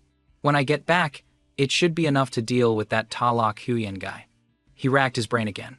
"But what should I do to get out of this place? This is still the biggest problem. Lao Tu, do you have a way to help us escape?" He smiled. "Kid, you want to use a trick?" Looks like Lao Tu has a plan. "Quick, save me!" Lao Tu said, "Originally, martial artists should value a fair fight above all else." Hearing this, Tan Nam felt depressed. Lao Tu. The old man turned to look at him. "Yes." He said, "Once you learn the Asura bloodline, you can't stop killing. The path is to win by any means necessary. How can you call that a fair fight? It's unrealistic." Lao Tu stroked his beard. "What you say makes some sense, kid. I'll help you. However, the trapping technique I remember isn't anything miraculous, but it should be enough to deal with that Kwai Sat fellow." After being taught by Lao Tu, Tan Nam returned to the prison room. He stood at the door and shouted, "Kwai Sat, you old bastard, get out here! I'm gonna kill you! Hurry up and come out to die!" Nyi Nuok Van was panicked. That's Tan Nam's voice. Didn't I tell him to run? Why did he come back? And he's being so loud. Isn't he afraid of being caught by Kwai Sat? "Excellent, Tan Nam. Knowing you couldn't escape, I didn't even have to look for you. Now you've obediently delivered yourself to me." He quickly grabbed the neck of the person standing behind the wall. The man struggled to say, "Stop! Stop!" Realizing he had grabbed the wrong person, he quickly let go. The man fell to the ground. Inside the prison room, Kwai Sat was torturing a servant. He struggled to get up and asked him, "Master, why do you want to harm us?" Kwai Sat sneered wickedly, whispering sweet words about borrowing their blood essence for a while. "I'll just borrow your blood essence for a moment. When I become the ruler of the world, you'll be considered meritorious retainers." Hearing this, the elder was traumatized. Sectmaster. With that, He burst out laughing and turned to leave, leaving behind a group of people lying around like dried fish.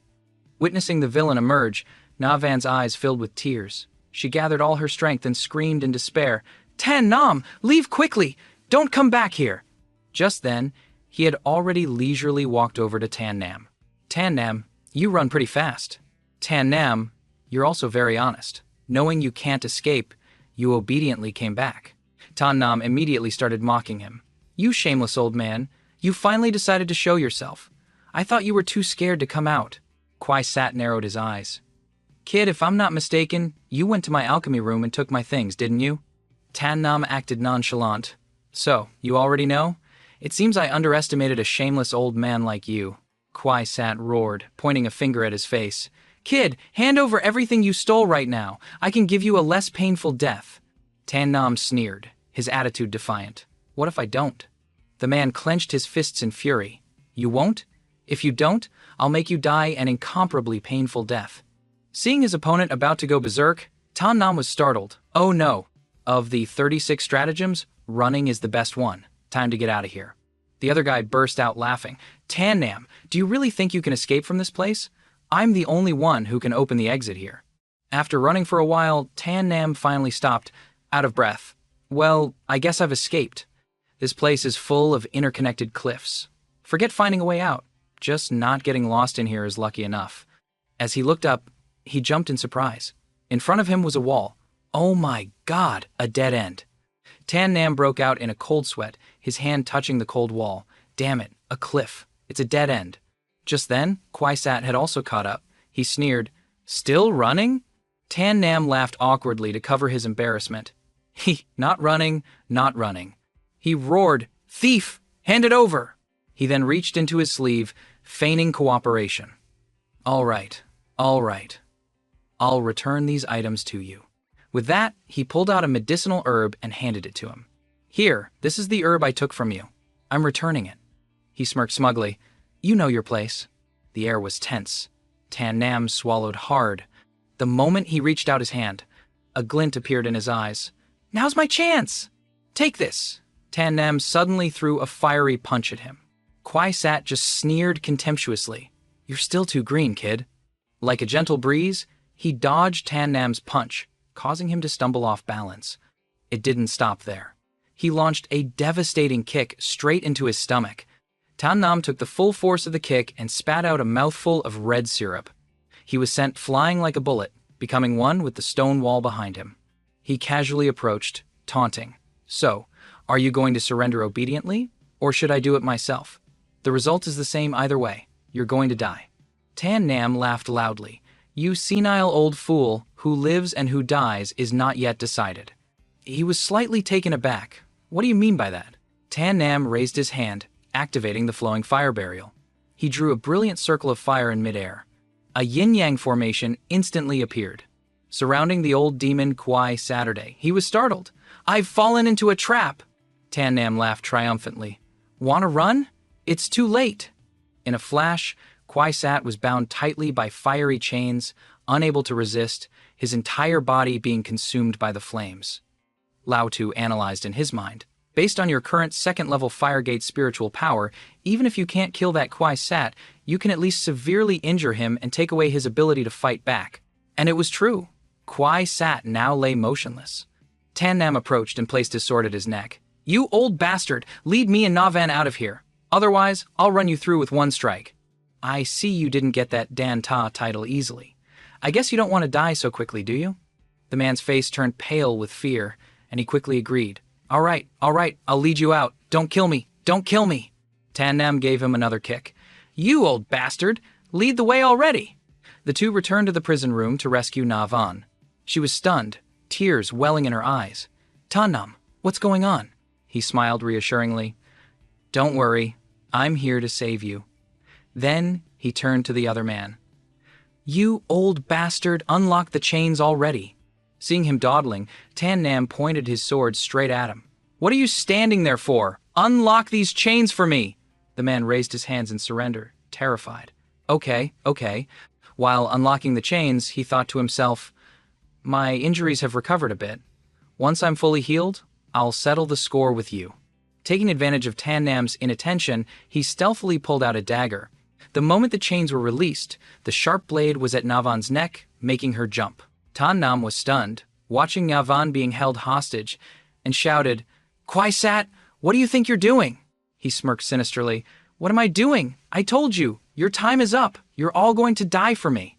He glanced at the hourglass. The last grains of sand had just fallen.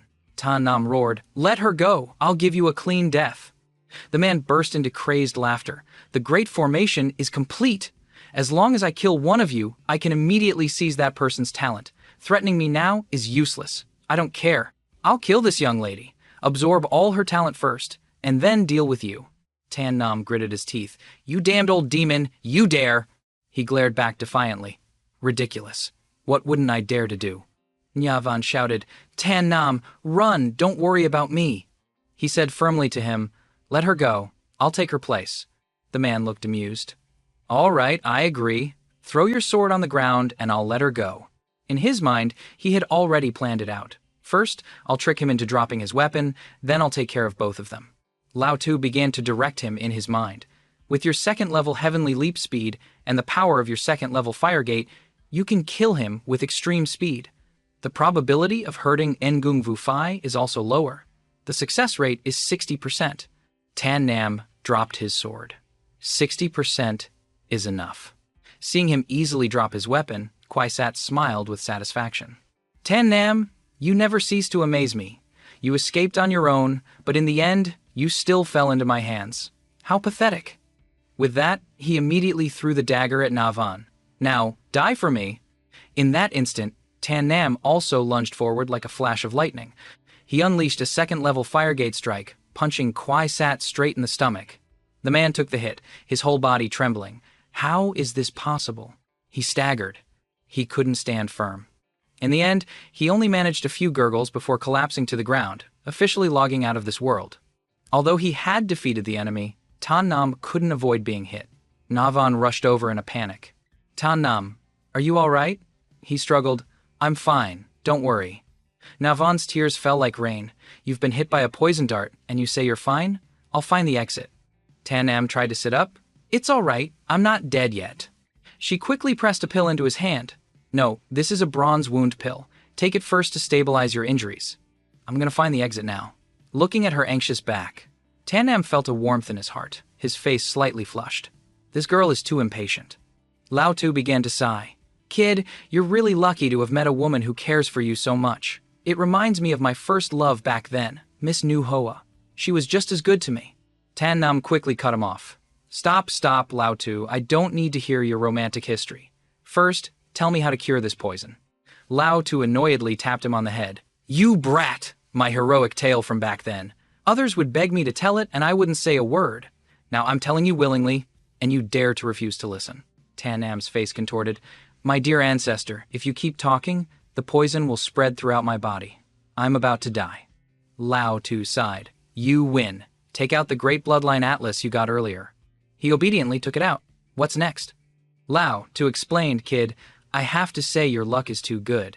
Do you see the flames flickering on Kwisatz's body?" Tan Nam scratched his head. "Huh? Why are there so many flames coming out?" He urged, "Quickly, open your Great Bloodline Atlas and see what kind of bloodline this is." The page revealed the words, Nether Flame Bloodline, one of the 3,000 minor bloodlines.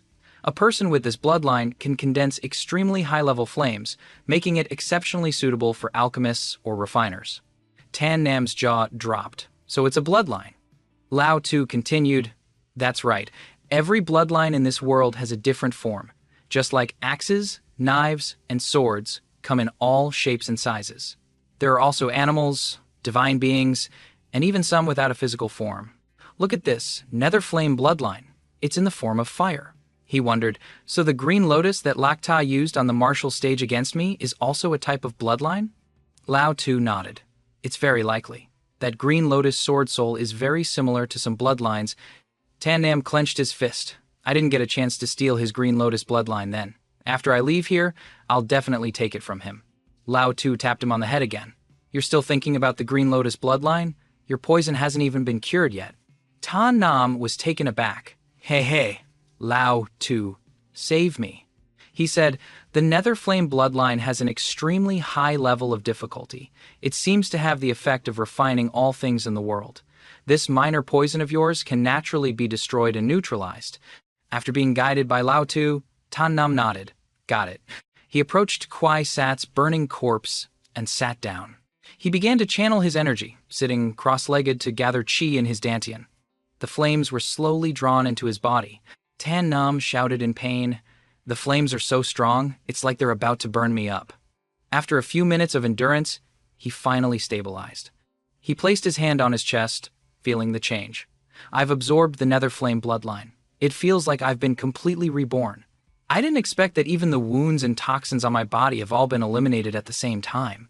Now that I have the Nether Flame bloodline and can use the Nether Flame fire, I can refine much purer pills in the future." That's right, Na Van ran off to find the exit.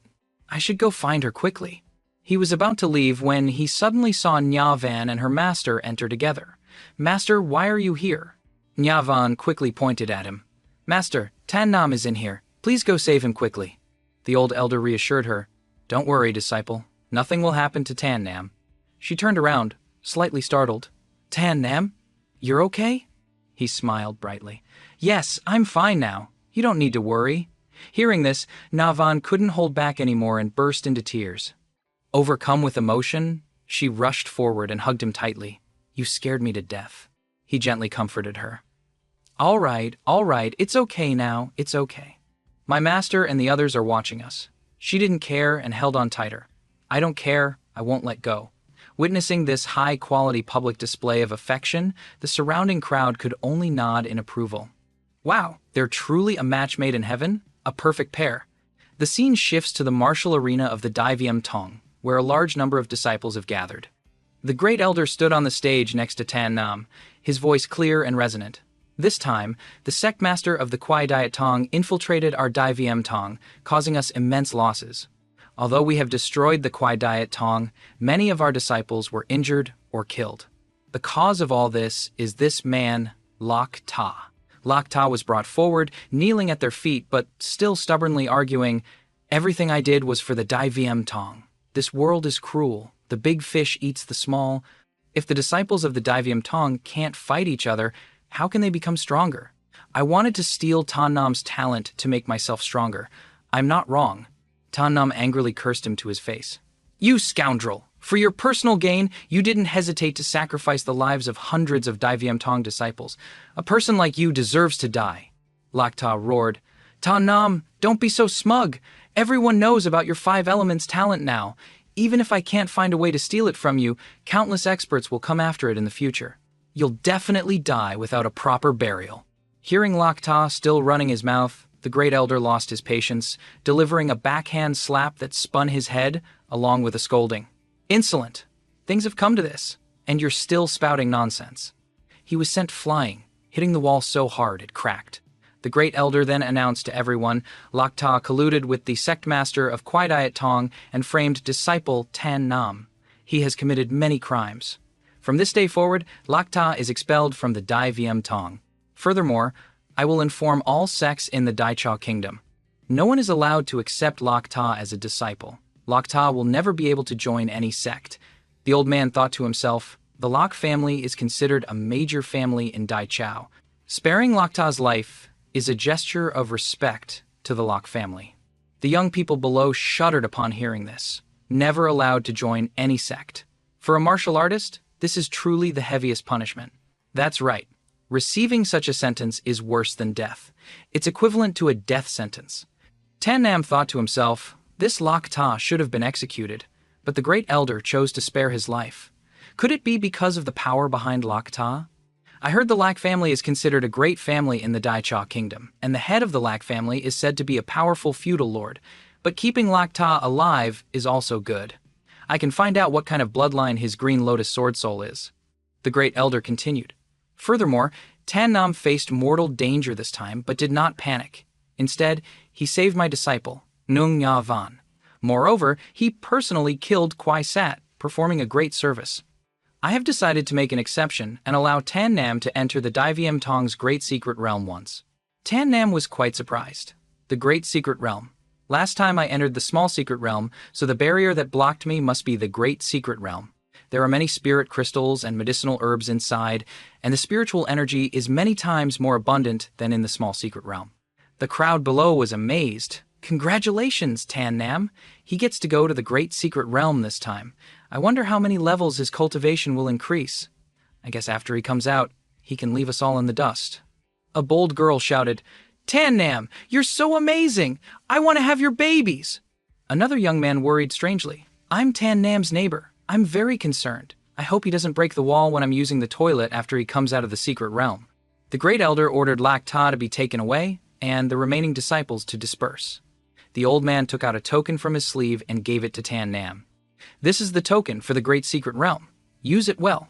Tan Nam accepted it respectfully. Thank you, great elder. I will go cultivate in the great secret realm now. The great elder watched his departing figure.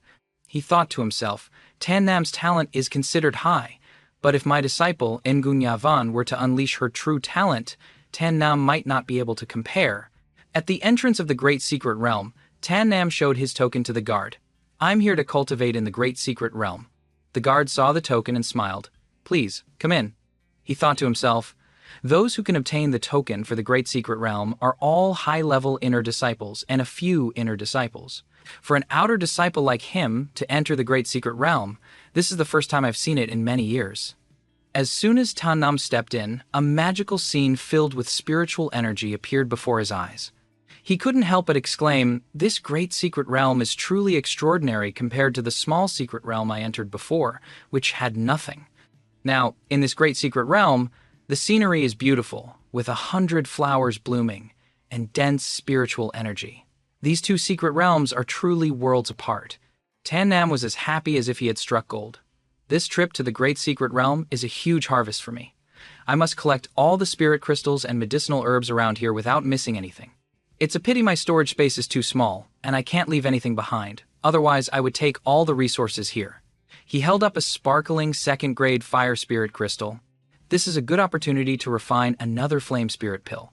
However, the medicinal ingredients for refining the flame spirit pill are still missing one component, the fan phuc flower. In this vast secret realm, this medicinal herb must exist.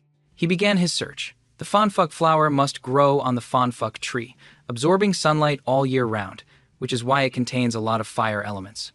After a while, he shouted, The fan phuc tree! I found it! He immediately ran over, gently picking the flower. Fan phuc flower, got it. Just right for using the nether purple flame. He immediately materialized an alchemy furnace. The flame spirit pill I refined last time was only of high grade. This time, I must refine a supreme grade one. After controlling the flame for a while, the alchemy furnace emitted a magical light. Tan Nam was happy. This light means it's supreme grade, no doubt about it. He held the pill in his hand and laughed loudly. As expected of the nether purple flame, it's truly powerful. Without hesitation, he swallowed the 2 pills he had just successfully refined. Now that I've eaten 2 pills, my strength will probably increase quite a bit. Sure enough, 3 hours later, Tan Nam broke through to the 4th level of Dao entry. Then he continued to ascend to the 5th level. He thought to himself, thanks to the help of the pills and the dense spiritual energy in this secret realm, I didn't expect to break through 2 realms in 3 days. With my current strength, I can now join the ranks of the top outer sect disciples. It's just a pity that this pill can't be used continuously in a short period. Not to mention the decreasing amount of medicinal ingredients, the burden on the body is also getting heavier. Tan Nam clenched his fist, his eyes filled with determination. The grudge of being nearly killed, it's time for revenge. Although Lak Ta has been expelled from the Dai Viem Tong, he probably hasn't gone far. If I chase after him now, I might still be able to catch up. At this time, Lak Ta had left the Dai Viem Tong and was being escorted by his subordinates. Young master, we will soon reach the territory of our family. He harbored a grudge in his heart. This time, being expelled from the Dai Viem Tong, all of this was caused by Tan Nam. After returning to the family, I will definitely ask my father to find a way to heal my arm. After my strength has recovered, I must personally kill you, Tan Nam. He roared, Tan Nam, I will chop you into 100 pieces. Suddenly, from outside, came screams of agony, and then Tan Nam's voice rang out. Young master, you miss me already? Ta, not understanding what was happening, got out of the carriage. The scene before him horrified him. All the guards had been slaughtered, lying scattered on the ground. They're dead. What on earth happened? He clenched his fist and roared, "Who did this? Get out here!" Tan Nam simply uttered a single sound. "Oh." Ta whipped around, startled to see Tan Nam standing there. "Tan Nam?" He trembled, pointing at him. "Tan Nam, I am the son of the feudal lord Lok Vo Tam of the Daicha kingdom. What do you want?" Tan Nam looked at his pathetic state and laughed. "Knowing you can't beat me, you bring out your family as a shield. You're truly a waste." Ta tried to remain calm. "Ta Nam, do you know what the consequences will be if you kill me?" He didn't waste words, pointing his sword at his face. "Ta, for your own selfish desires, you unscrupulously tried to take my life. You even colluded with Kwai Saturday, causing dozens of disciples from the Dai Viem Tong to be implicated. Your inhumane and unjust actions deserve death 10,000 times over. The Great Elder didn't dare to kill you, but I do." He sneered threateningly. "Tan Nam, if you dare to lay a hand on me today, my Lack family's army will flatten the Tan family tomorrow. Your entire Tan clan will be exterminated. Even Van Kiem will find it hard to escape implication." Seeing Tan Nam remain silent, Ta thought he was scared and smirked smugly. "What's wrong, Tan Nam? Are you scared? A powerless piece of trash like you isn't even worthy of licking my shoes, yet you dare to kill me?" Tan Nam sneered. "How ridiculous. Just because you come from a noble family, you can slaughter innocent people? Do you think the ruler of the Daicha kingdom would let you act so brazenly? Besides, I'm definitely killing you today. Did you think you could threaten me with that?" Ta's face turned pale. "No, you can't kill me. You can't kill me." Tan Nam didn't want to waste any more breath on this person. He directly unleashed the Asura Path heaven-scorching annihilation technique, and a giant fire dragon appeared. Ta was so scared he wet his pants. He ran for his life while screaming, "No, Tan Nam, you damn bastard! You're insane!" Tan Nam gritted his teeth. "Annihilate all under heaven." Ta didn't forget to shout a threat. "Tan Nam, if you kill me, you'll definitely regret it." Without a moment's hesitation, he unleashed the Eliminate the Scum move. The sword slashed straight into Ta's back, causing him to fall to the ground. He only managed a final gasp before departing from this world. Tan Nam wiped his hand. The old grudge officially ends here today. Surprisingly, after Ta died, his body transformed into a green lotus. Tan Nam was overjoyed. Could this be a bloodline? He remembered, the Green Lotus Sword Soul, one of the 3,000 minor bloodlines, can increase the amplitude of the user's sword techniques. Ta's Green Lotus Sword Soul is indeed one of the 3,000 minor bloodlines. Absorbing this Green Lotus bloodline will give me 3 types of bloodlines in my body. Theoretically, the more bloodline power in the body, the stronger one becomes. If I'm lucky in the future and can gather all 10 great bloodlines into one body, perhaps I can become invincible. With that thought, he absorbed the lotus into his body. I can't believe I absorbed it successfully. Next, let's see if Ta has any other valuable items on him. Tan Nam began to search his clothes. It's the Green Lotus sword technique. To immediately appeared to give advice. This Green Lotus sword technique is perfectly suited for your Asura sword technique. It can even double its power. Tan Nam said to Tu, "This trip has been a great harvest. It's time to return to the Dai Viem Tong." By the time Tan Nam returned to the Dai Viem Tong, it was already dark. He was alone in his room, joyfully raising his hand. "I now have 2 types of bloodlines. With my 5th level Dao entry strength, I'm already invincible in the outer sect." Suddenly, there was a knock on the door. "Tan Nam, can you come out for a moment?" Tan Nam was surprised. "It's so late. Who's looking for me?" He pushed the door open. It was Manhwa. She held a box in her hand, smiling happily at him. "Tan Nam." He asked, "Manhwa, it's so late. What are you doing here?" She replied playfully, "What, can't I come visit you, Tan Nam?" Tan Nam scratched his head shyly. "Of course you can. I just didn't expect you to visit me." She handed him the box. "I was the one who told Lok Huyen you have the 5 elements talent, which led to the series of events that followed. This is for you, as compensation, okay?" He was a bit surprised. "Huh? Strange, I don't remember telling you I have the 5 elements talent. Could it be you can see my talent? Is your cultivation very high?" Manhwa smiled awkwardly. No, my cultivation isn't high enough to see your talent. It was Bak Mao who told me." She handed the box to Tan Nam. He smiled. "If that's the case, Then I'll accept your gift and forgive you. Manhwa waved. All right, I'll be going then. Tan Nam thought to himself, so it all started with Man Van. I was wondering why that Lacta suddenly sent people to kill me. Tan Nam curiously opened the box to try it. A jade talisman? What's the use of this thing? Lao Tu appeared again. This jade talisman is no ordinary item. It's a protective talisman. The runes engraved inside are very exquisite. It can help you block a fatal blow from someone at the Spirit Ascension realm. Tan Nam was shocked. Such a precious treasure, and Manhwa just gave it to me? Lao Tu smiled. This young lady may seem indifferent and worldly on the outside, but deep down, she knows she was wrong. He put the jade talisman away. All right, Tan Nam, I forgive you. A few days later, the outer sect square was bustling with people. Tan Nam wondered, what day is it today? Why are so many disciples gathered in the outer sect square? He asked someone standing nearby, brother, what's happening today? The man replied, oh, a conflict broke out between two disciples and they're going to settle it in the martial arena. This is a common occurrence in the Daiviam Tong. But the two fighting today are no ordinary people. They are both deacons of our outer sect, Lak Huyen and Manhwa. Tan Nam was startled. Lak Huyen and Manhwa? He immediately pushed through the crowd. Excuse me, make way, make way. Tan Nam stared blankly at the two people facing each other on the martial stage. Manhwa angrily pointed her sword at Lak Huyen. Lak Huyen, I trusted you so much, yet you revealed the secret I told you. Lak Huyen put on an innocent face. Manhwa, it's not what you think. Everything I did, everything, was for you. Manhwa shouted, I can't believe you're this kind of person. It's come to this, and you're still stubbornly refusing to admit your fault. You still have the nerve to say it was for me.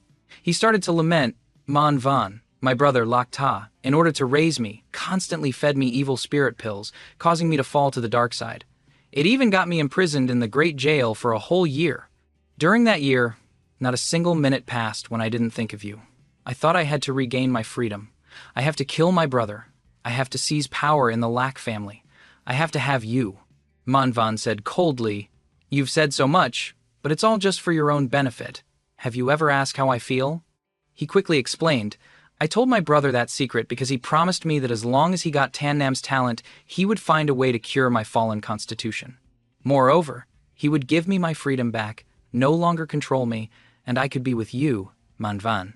She cursed, for your own sake, you didn't hesitate to harm Tan Nam, and you even caused me to be cursed behind my back. Just looking at your face now makes me sick. He shouted, Manhwa, I'm free now. My brother can never return to the Daiviam Tong. We can be together. Aren't you happy? Manhwa was completely disappointed. The person I hate most in this world is someone who betrays my trust. I'm going to kill you in front of everyone right now. He laughed strangely. Manhwa, you're actually pointing your sword at me. A murderous glint flashed in his eyes. I did everything for you, and this is how you treat me. Tubok quickly reminded her, Manhwa, he might fall to the dark side again. You have to be careful. Manhwa shouted, that's fine too. Those who fall to the dark side deserve to die. Now I can kill him justifiably. She stabbed her sword straight at Lak Huyen's heart. Die! The sword quickly pierced through his body. He grabbed the blade with his bare hands, staring at her. Manhwa, I did so much for you, and you really want to kill me. Manhwa was blunt. Not only do I want to kill you, I want to chop you into 100 pieces. You're not even as good as an animal. He was unwilling and roared in anger. No, no! Someone below panicked. He's fallen to the dark side. Everyone, run! The terrified disciples scattered. Someone from the evil path is incredibly strong. Quick, report to the 3 Peak Lords. After falling to the dark side, Lak Ta looked like a ferocious demon. With a single blow, he made Manhwa cough up blood. She fell to the floor, writhing in pain. Bloodthirsty, he continued to charge forward to attack. Manhwa's eyes were filled with despair. She could only watch motionlessly as he rushed towards her. Tan Nam shouted, Damn it! Manhwa is in danger! He didn't hesitate, rushing up to save her, but it was too late. Lak Huyen roared, Go to hell! Manhwa's eyes became lifeless.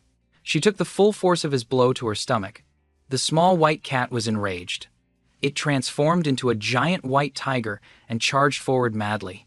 Tan Nam held his sword and slashed at him. Die! Lak Huyen immediately turned to Tan Nam. You're asking for death. He threw a punch at Tan Nam. sending him flying off the martial stage. The jade tablet Manhwa gave him also shattered. Tan Nam stood up, wiping the blood from his mouth. This jade tablet really did block a fatal blow for me. The white tiger approached. Tan Nam said to it, "Lord Tubok, it's a bit difficult for me to handle him alone. Let's attack him together." Tubok shouted loudly, "I alone am enough." It opened its mouth, condensing spiritual energy into a giant sphere. The blinding light of the spiritual power made even Tan Nam squint. The spiritual power condensed in Tubok's mouth is so terrifying. It's truly 10,000 times stronger than when I faced the Wolf King. Lak Hien looked at Tubok's power without flinching. He smirked. Pretty good power. Tubok fired the energy ball at him. He didn't even bother to dodge, using his spiritual energy to block the attack. But unfortunately, the kid was too confident. He was sent flying in an instant. The spiritual energy ball blew him away. Tan Nam was astonished. "Wow, this power is so strong, I can barely stand." When the dust settled, only a giant crater and a pile of ashes remained. Tubok told Tan Nam, "I've blasted Lak Huyen into dust. I've avenged Manhwa." Tan Nam angrily questioned it. "Why didn't you stop her from seeking revenge on Lak Hien? You clearly knew this. Lak Hien was someone who had fallen to the dark side." It calmly replied, "This was Manhwa's choice. She even knew she would die, which is why she gave the protective talisman to you." Tan Nam slumped down, looking at the shattered pieces of the jade talisman. Why did she have to do that? A few days later, Tan Nam was sitting in his room when he suddenly sneezed. He sniffled. "Who's bad-mouthing me again?" A girl sitting opposite him said, "Tan Nam, because the last ranking tournament might not be held, the intersect elders can only evaluate disciples based on their overall strength. Your current comprehensive strength is at the top among the outer sect disciples. Therefore, after discussion, the elders have decided that you can enter the inner sect for cultivation." Tan Nam was surprised. The inner sect? It was that simple for me to enter the inner sect? He thought to himself, entering the inner sect means I can get a lot of cultivation resources. My dream of becoming the strongest on the continent is one step closer. The Tao elder said, "What are you thinking? Of course, it's not that easy to enter the inner sect. We've arranged a 1-month observation period for you. If you can break through to the 7th level of the Tao entry realm during the observation period, then you'll be considered to have passed the assessment. If you fail the assessment, then you can just stay in the outer sect and wait." Tan Nam was bewildered. 7th level of Tao entry? I'm only at the 3rd level now. Breaking through to the 7th level within a month is too difficult. She smiled. "Kid, don't try to fool me. Your strength is now at the 5th level of Tao entry. Breaking through to the 7th level within a month isn't difficult at all." Tan Nam chuckled awkwardly.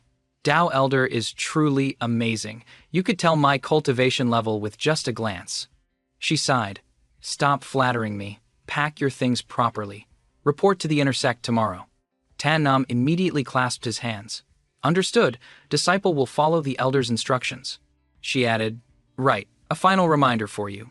The competition in the inner sect is extremely fierce, completely different from the outer sect. You'd best be mentally prepared." Tan Nam raised his hand with determination. "Fierce competition? That's great. I, Tan Nam, also enjoy competition. I will defeat every single disciple in the inner sect and become the top disciple of the inner sect." The Tao elder stood up. "Good kid, arrogant enough. We'll see how you perform then." Tan Nam saw her to the door. "Take care, elder." A moment later, Tan Nam was alone, jumping for joy. "Inner sect! Inner sect! I'm finally here!" While he was joyfully acting like a clown, the great elder suddenly appeared behind him. Tan Nam. He quickly turned around and respectfully clasped his hands. "Great elder." The old man said seriously, "From now on, you must stay away from Ngung Yavan." Tan Nam didn't understand. Stay away from Ngung Yavan? Why? The old man said, "There's no why. Staying away from her is good for both of you." He asked back, "What if I don't want to leave her?" He thought to himself, "Na Van and I are both from Van Kiem City. We just went through life and death together. To ask me to leave her now is impossible." Upon meeting, the great elder got straight to the point, going into threat mode with Tan Nam. "Only, I know about your 5 elements talent. I haven't spread this news yet. If you don't listen to me and quickly stay away from Ngung Navan, then I will not hesitate to spread the news of your 5 elements talent. You probably already know what will happen to you then. Kwai Sat is dead, but that's just the beginning. In the future, there will be thousands, tens of thousands of other Kwisats, and those people will be even stronger than the ones who tried to assassinate you before. Hearing this, Tan Nam couldn't keep his composure any longer. Blood rushed to his head. "Great Elder, how can you threaten me with this?" The old man put on a virtuous air, stroking his beard as he spoke. "No, I'm just kindly reminding you. Tan Nam was no pushover either." He replied frankly, "Thank you for the kind reminder, Great Elder. However, I, Tan Nam, hate being threatened the most. Please rest assured, Great Elder. Not only will I not stay away from Ingung Navan in the future, I will actually spend more time with her." After speaking, Tan Nam turned and left. "Great Elder, if there's nothing else, I'll take my leave." Having been put in his place by the young man, the old man could only mutter angrily, "Arrogant brat." After the verbal spat, Tan Nam climbed onto the roof to lie down and chill, watching the clouds float by. As he was relaxing, he heard a strange noise. He joyfully sat up and called out, "Bat cock." She looked up, looking a bit surprised. "Tan Nam, so you're here, you little rascal?" She immediately jumped up and sat next to him. As soon as she sat down, she asked, "Tan Nam, I heard you're going to the inner sect tomorrow." Tan Nam nodded. "That's right. I only received the notification today." Hearing this, Bat Cock's mood suddenly dropped, her voice full of regret. "Outer sect disciples can't just enter the inner sect. From now on, it might be difficult for us to see each other often." Seeing his friend sad, Tan Nam comforted her. "Don't worry. When I have free time, I'll definitely come find you." Bat Hawk's sadness didn't seem to fade. "No, someone once told me the same thing, but after he entered the inner sect, he never came to see me again." Tan Nam was curious. "Oh, something like that happened? Who was it? Is he still in the inner sect? I can ask him for you." Memories flooded back, and Batcock began to tell the story of a treacherous man. "His name is Tithian. I was a new outer sect deacon at the time, and he was a new disciple. From the moment I met him, I could see he had extraordinary talent, so I always nurtured him diligently. Later, he truly proved to be a prodigy, quickly becoming an outer sect deacon, winning the top spot in the rankings, and entering the inner sect." Tan Nam raised an eyebrow. "So he never came to see you again after that?" Batcock sadly confirmed, "That's right, we never saw each other again after that." After hearing the story about the backstabbing man named Tay Tien, Tan Nam was furious. "He's worse than an animal. He betrayed all the effort you put into nurturing him. When I meet him in the inner sect, I'll definitely teach him a lesson for you." Batcock just shook her head and advised, "Let it go. Everyone has their own ambitions. After entering the inner sect, he probably looks down on outer sect disciples like me. Just let him be." Tan Nam was still determined, patting his friend's shoulder. "Batcock, don't worry. When I get into the inner sect, I'll definitely talk to that person. I'll make sure to teach that ungrateful beast a lesson for you." A smile finally appeared on Batcock's face. "All right, Tan Nam, I believe you." The scene shifts to the Dai Viem Tong courtyard. The atmosphere is as tense as a drawn bowstring, as Nyavan endures the Great Elder's wrath. This time, you took advantage of my absence to sneak out and watch Tan Nam compete. On top of that, you were captured by Kwai Saturday. If I hadn't arrived in time with reinforcements, do you know what would have happened to you?" The poor girl knelt on the ground, her voice full of remorse. "Disciple knows my mistake, but Tan Nam was in danger. I couldn't just stand by and watch." The old man roared, his voice sharp. "Girlish sentimentality will only slow down your cultivation and waste your talent. From now on, I forbid you from seeing him again. You are to stay in this courtyard and not take a single step out." Nyavan could only whisper, "But, Master?" He didn't bother to listen, turning away sharply. "No buts. I've made up my mind. I won't let you leave here until you break through to the Spirit Ascension realm." Grounded, Nyavan could only feel immense sadness, her heart heavy as she thought, reaching the Spirit Ascension realm will take at least a year. Tan Nam. The next morning, the inner sect square was more lively than usual for the welcoming ceremony for new disciples. The Great Elder clearly announced that the annual outer sect and minor sect competition had concluded, and many disciples had entered the inner sect. This was like a new infusion of blood for the Dai Viem Tong. Next, we'll have them introduce themselves to everyone. One by one, they stepped onto the stage. Below, some of the inner sect veterans started whispering, their tone full of ridicule. "These disciples are just trash from the minor sects within the Chu kingdom." Another chimed in, "Well, not entirely. I remember one of them is from our outer sect. I think his name is Tan Nam or something." The other one sneered, Trash from the outer sect is still trash, just like the garbage from those minor sects. Nothing worth mentioning. The person next to him agreed. That's right, they're all trash. At this time, the new disciples had all gathered on the martial stage. Kicking off the introductions was a rather introverted young man. He stammered, "Hello, everyone. I'm Van Fong, from the Fanfong sect. I hope to receive everyone's guidance." As soon as the introduction ended, the inner sect disciples burst into mocking laughter. Fan Fong is one of the smallest sects in Daitrung Kwok. "Get off the stage, you trash!" They even chanted in unison, "Get down, get down!" Van Fong's fragile heart couldn't take the heat. Deeply hurt by the insults, he started crying and ran off. Seeing this, the veterans were even more delighted. As expected, a waste of space. Crying like a baby. Trash, go die. Tan Nam stood there observing, thinking to himself, "It seems Elder Sun was right about the educational environment here. The atmosphere in the inner sect is indeed not easy to breathe in. The competition must be extremely fierce. If that's the case, I'm afraid I'll also become a target for those high and mighty disciples, just like back in the outer sect. Moreover, Great Elder Tu Damthu is even using my 5 elements talent to threaten me. I might as well." Thinking this, when it was Tan Nam's turn, he didn't hesitate. He walked straight onto the stage, preparing to make a bold statement. "I am Tan Nam, from the outer sect. I don't want to say much, I just want to be brief. All the inner sect disciples are trash. I, Tan Nam, will defeat every single one of you. Our protagonist's boast is quite loud, isn't it?" Good heavens! This introduction ignited a riot. The inner sect disciples were furious. "Hey, this kid is too arrogant. Trash from the outer sect, get down here for me." 3 of them couldn't hold back and rushed onto the martial stage. "Brothers, let's go teach this insolent brat a lesson." Seeing the minions about to cause trouble, the Great Elder had to step in to restore order. "Are you trying to rebel? Who would have thought these troublemakers would cower in fear? No, we wouldn't dare.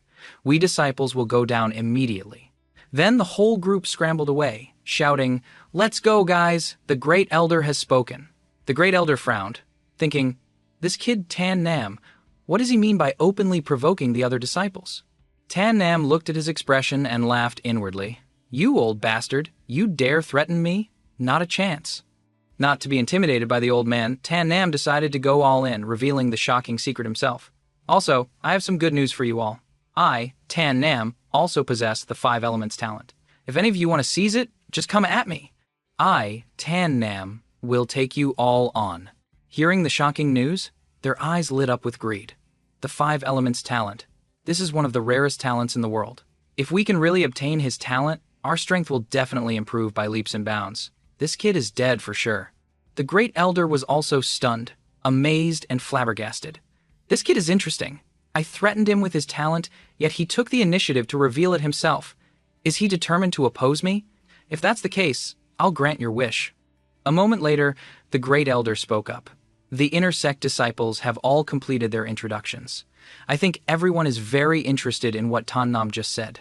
I will now repeat the inner sect regulations once more. Disciples are free to compete with each other. After signing a life and death contract, you are free to kill your opponent. Tan Nam rubbed his chin thoughtfully. So that's how it is. The inner sect is indeed more brutal than the outer sect. They actually let the disciples kill each other freely. I'm actually starting to regret the arrogant words I said earlier. Immediately, a flood of challenges were sent to Tan Nam. "It's too late for regrets, Tan Nam. I'll challenge you tomorrow. Prepare to die. I also want to challenge you. Go wash up and wait for death." The whole hall was fired up. "Me too! Me too!" In a hidden corner, 2 figures were watching everything from above. One of them spoke up, "Thien Ka. It seems an interesting one has appeared among the newcomers." The one called Thien Ka replied, "Every year, there are a few newcomers who want to challenge the old rules. You've seen the final outcome." The buck-toothed underling smiled slyly. "Thien Sha is right. I'll find someone to deal with him tomorrow." The big brother put on a profound look, raising a hand to stop him. Slowly, slowly. "Let's observe for a while first. If he submits to me, I'll spare his life. If he refuses, make him disappear from this world forever." The other guy quickly clasped his hands. "Thienka, I understand. I'll do as you say." As for Tan Nam, he had arrived at his new residence, but what greeted him was a desolate scene like an abandoned house. He couldn't help but feel disheartened. As expected, it's the same old story. You arrogant people who look down on others. Sooner or later, I'll take your high-class residences for myself." He stepped into the room with its 4 old, moldy walls, but he had to accept it for now. Tan Nam sat down and took out a book to read. He decided to use his free time to practice. Since I have some free time now, I'll learn all these sword techniques. After a night of cultivation, Tan Nam woke up in high spirits. "I've cultivated all night and finally comprehended all the sword moves. The power of my Asura sword technique has also doubled."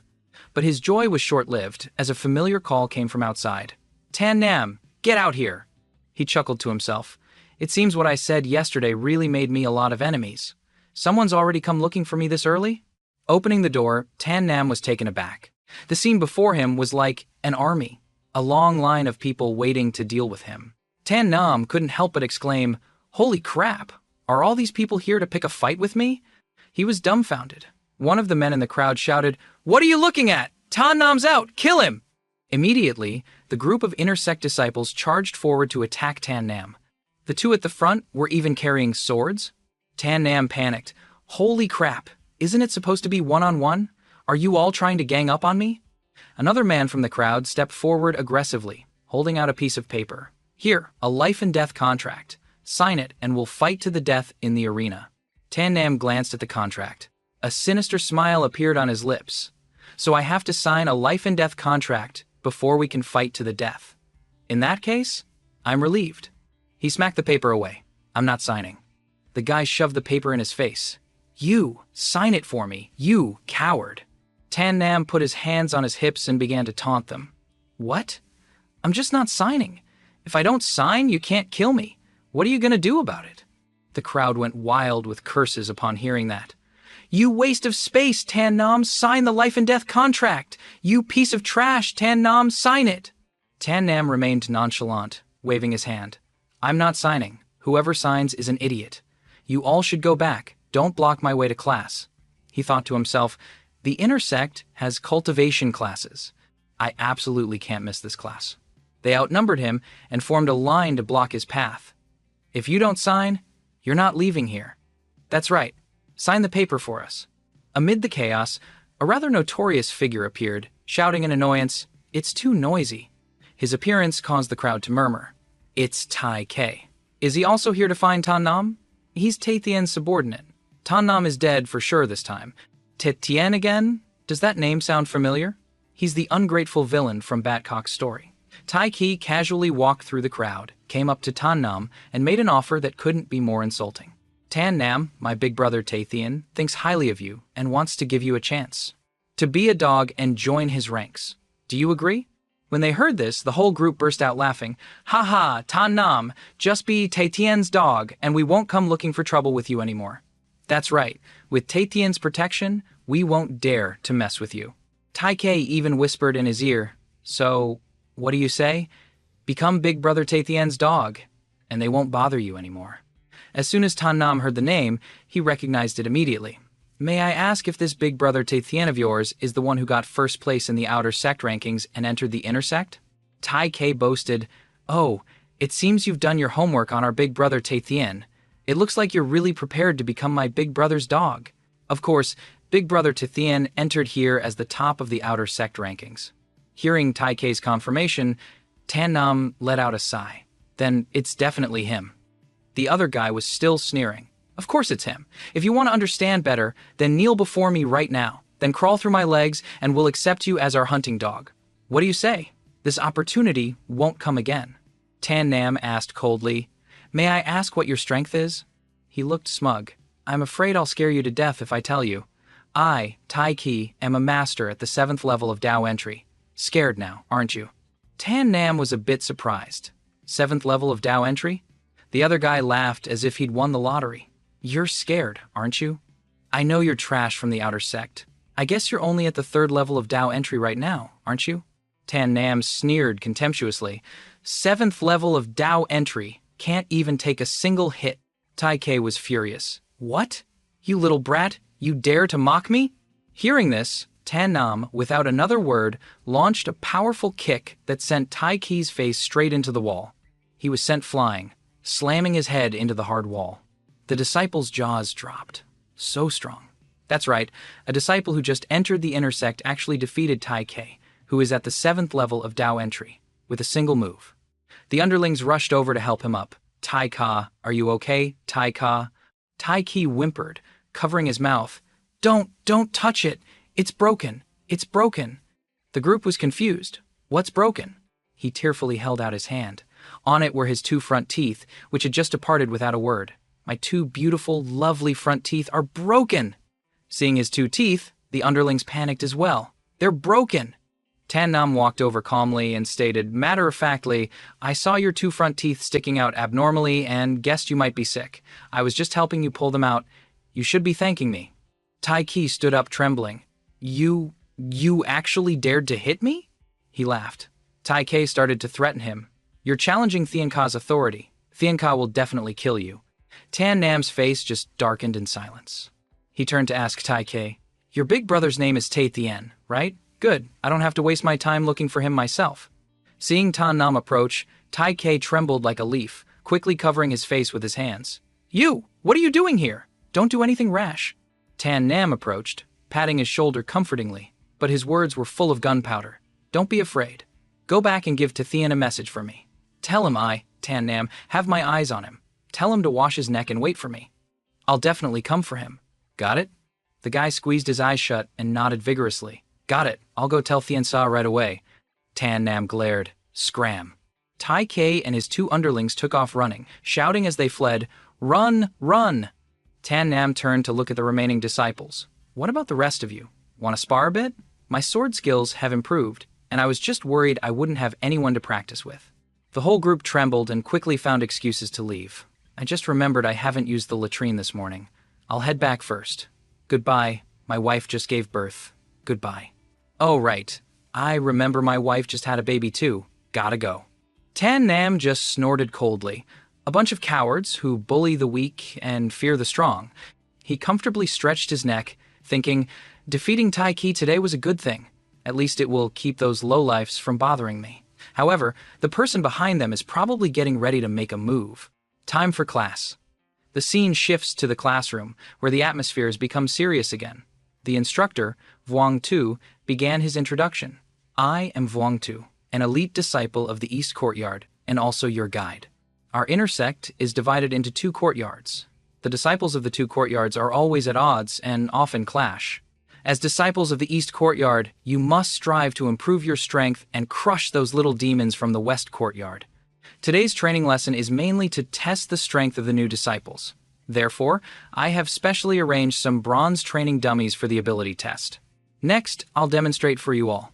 Since the bronze dummies are not challenging for me, I'll choose the iron dummy. With that, he gathered his momentum, channeling spiritual energy into his fist. An ice mountain strike dented the giant suit of armor in front of him. The class applauded in admiration. Wow, Master Vuong Tu is so powerful. This is made of tempered iron. The iron dummy is so hard, yet he still dented it. He truly is an elite disciple. After his performance, he raised his hand. All right, next it's your turn. Your cultivation levels might be quite low, so just use the bronze dummies. Also, these dummies are very special. Even if they get dented, they'll recover quickly. So, go all out. You don't have to worry about breaking them. The disciples took turns trying their strength. A young man just stood still in front of the bronze dummy. It turned out to be Van Fong. The sensitive young man started overthinking again. My strength is probably the lowest among the new disciples. How can I even dent a dummy like this? Maybe I should just give up. Before he could do anything, someone recognized him.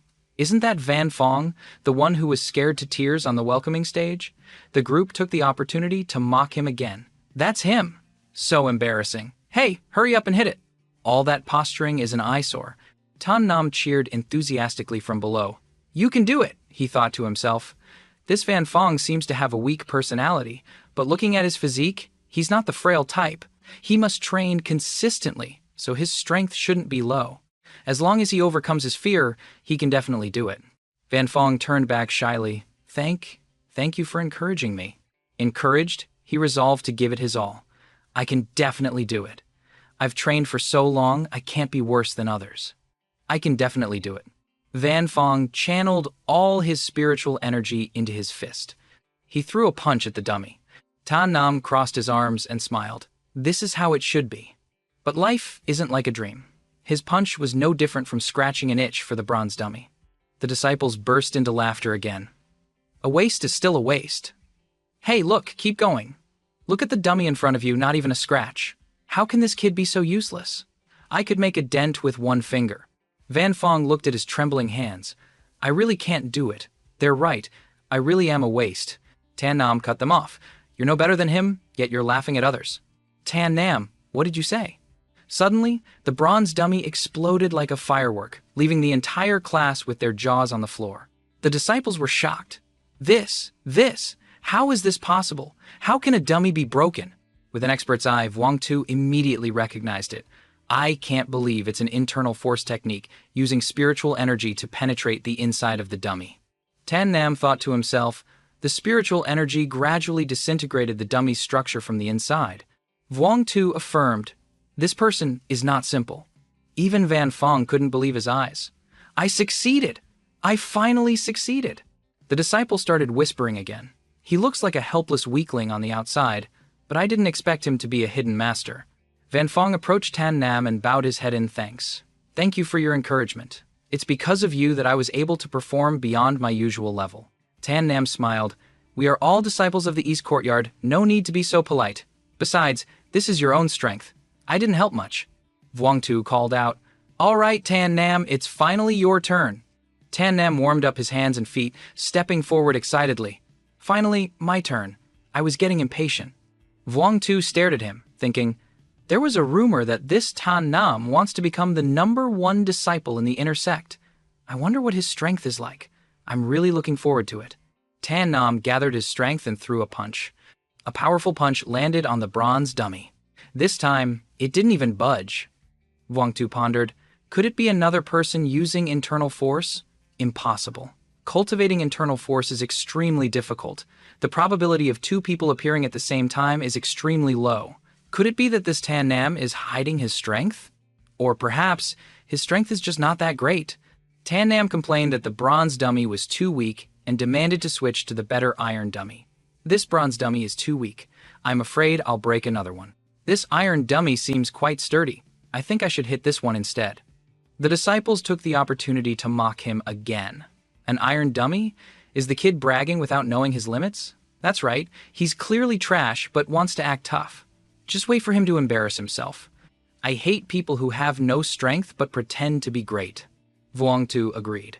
All right, I'll allow you to hit the iron dummy, he thought. As an elite disciple, I can only make a dent in the iron dummy. This Tan Nam just entered the inner sect and already wants to challenge the iron dummy. Is his strength real or fake? We'll know once he hits it. Tan Nam clasped his hands. Thank you, senior brother Wang Tu. I wonder, how deep was the dent you made in the iron dummy earlier? He shrugged. I don't want to put pressure on you. You just need to be able to make a half-inch dent. The dent I made earlier was about 3 inches deep. That's already mid-tier strength for an elite disciple. One of them spoke up mockingly again. Half an inch? Senior brother Wang Tu is really overestimating him. If you ask me, this kid is just putting on a show. The iron dummy won't even be scratched. Wang Tu thought so too. Exactly. Half an inch is just a way to encourage a new disciple. It's very likely the iron dummy won't be damaged at all. Tan Nam clenched his fist. Enough talk. Watch me. He channeled his strength and unleashed the second-level Firegate shockwave. And then, with a single punch, Tan Nam turned the iron dummy into scrap metal. A disciple jumped. Holy crap, he punched right through it. Is he even human? Wang Tu gritted his teeth. I have the strength of the 8th level of Dao Entry, and I can only make a 3-inch dent. Could this Tan Nam be at the 9th level of Dao Entry? No, could he have the strength of a peak Dao Entry practitioner? To everyone's surprise, Tan Nam humbly explained in a very reasonable way. Senior brother Wang Tu, no need to be shocked. What I used was a fire attribute cultivation technique. Naturally, it's many times stronger than the pure physical force you used. Moreover, senior brother Wang Tu had already hit this iron dummy once, making it relatively weaker. So, a lot of the credit goes to you, senior brother Wang. The disciples breathed a sigh of relief. So that's it. I was wondering how this Tan Nam could be so formidable. Turns out he cultivates a fire attribute technique. This is a natural counter to the iron dummy's metal attribute. No wonder he could punch through it.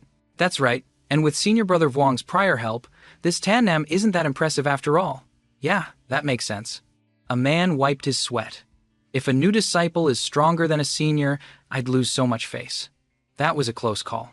Only Van Fong was certain. No, this Tan Nam didn't just get lucky punching through the iron dummy. Based on my observation, his strength is above mine. No, it's even above Senior Brother Vuong Tu's. He truly is a role model for me to follow, someone who dared to offend all the inner sect disciples. Just then, the main character of the recent dramas, Tae-tien, had arrived in person. Well, the trash from the East Courtyard is having a class? Oh, isn't this the loser who was defeated by my West Courtyard? Vuong Tu asked him, Tae-tien, what are you doing here? You're not welcome in our East Courtyard. He sneered. The East Courtyard is the loser to our West Courtyard every year. As an elite disciple of the West Courtyard, I naturally want to check on how far you East Courtyard trash have cultivated to see if you're even qualified to compete with us. The East Courtyard disciples roared, West Courtyard disciples, get out of the East Courtyard, get out! Taiki cursed, all you East Courtyard people are good for is talking, but when it comes to the real competition, not a single one of you can fight. You're all a bunch of trash. Vuong Tu got angry and shouted, Taiki! He charged forward. You're not allowed to insult our East Courtyard. His eyes darkened. Tae-tien stood in front of Taiki. Trash will always be trash. He lifted his leg and kicked straight. At Vuong Tu, he was sent flying back 10 meters. He approached again. Vuong Tu glared. Tae-tien, you've got a lot of nerve. He sneered. You piece of trash from the East Courtyard shouldn't be shouting so loudly. Vuong Tu struggled to his feet. Tae-tien, you. Tae-tien raised an eyebrow. Well, there's no need for us to be so confrontational. I didn't come here to challenge you today. It's just that this Tan Nam hit my little brother Taiki today. As his big brother, I can't not stand up for him and seek justice. Don't you agree? Hearing this, Vuong Tu was a bit surprised. Tan Nam, you hit Taiki today? He broke into a sweat.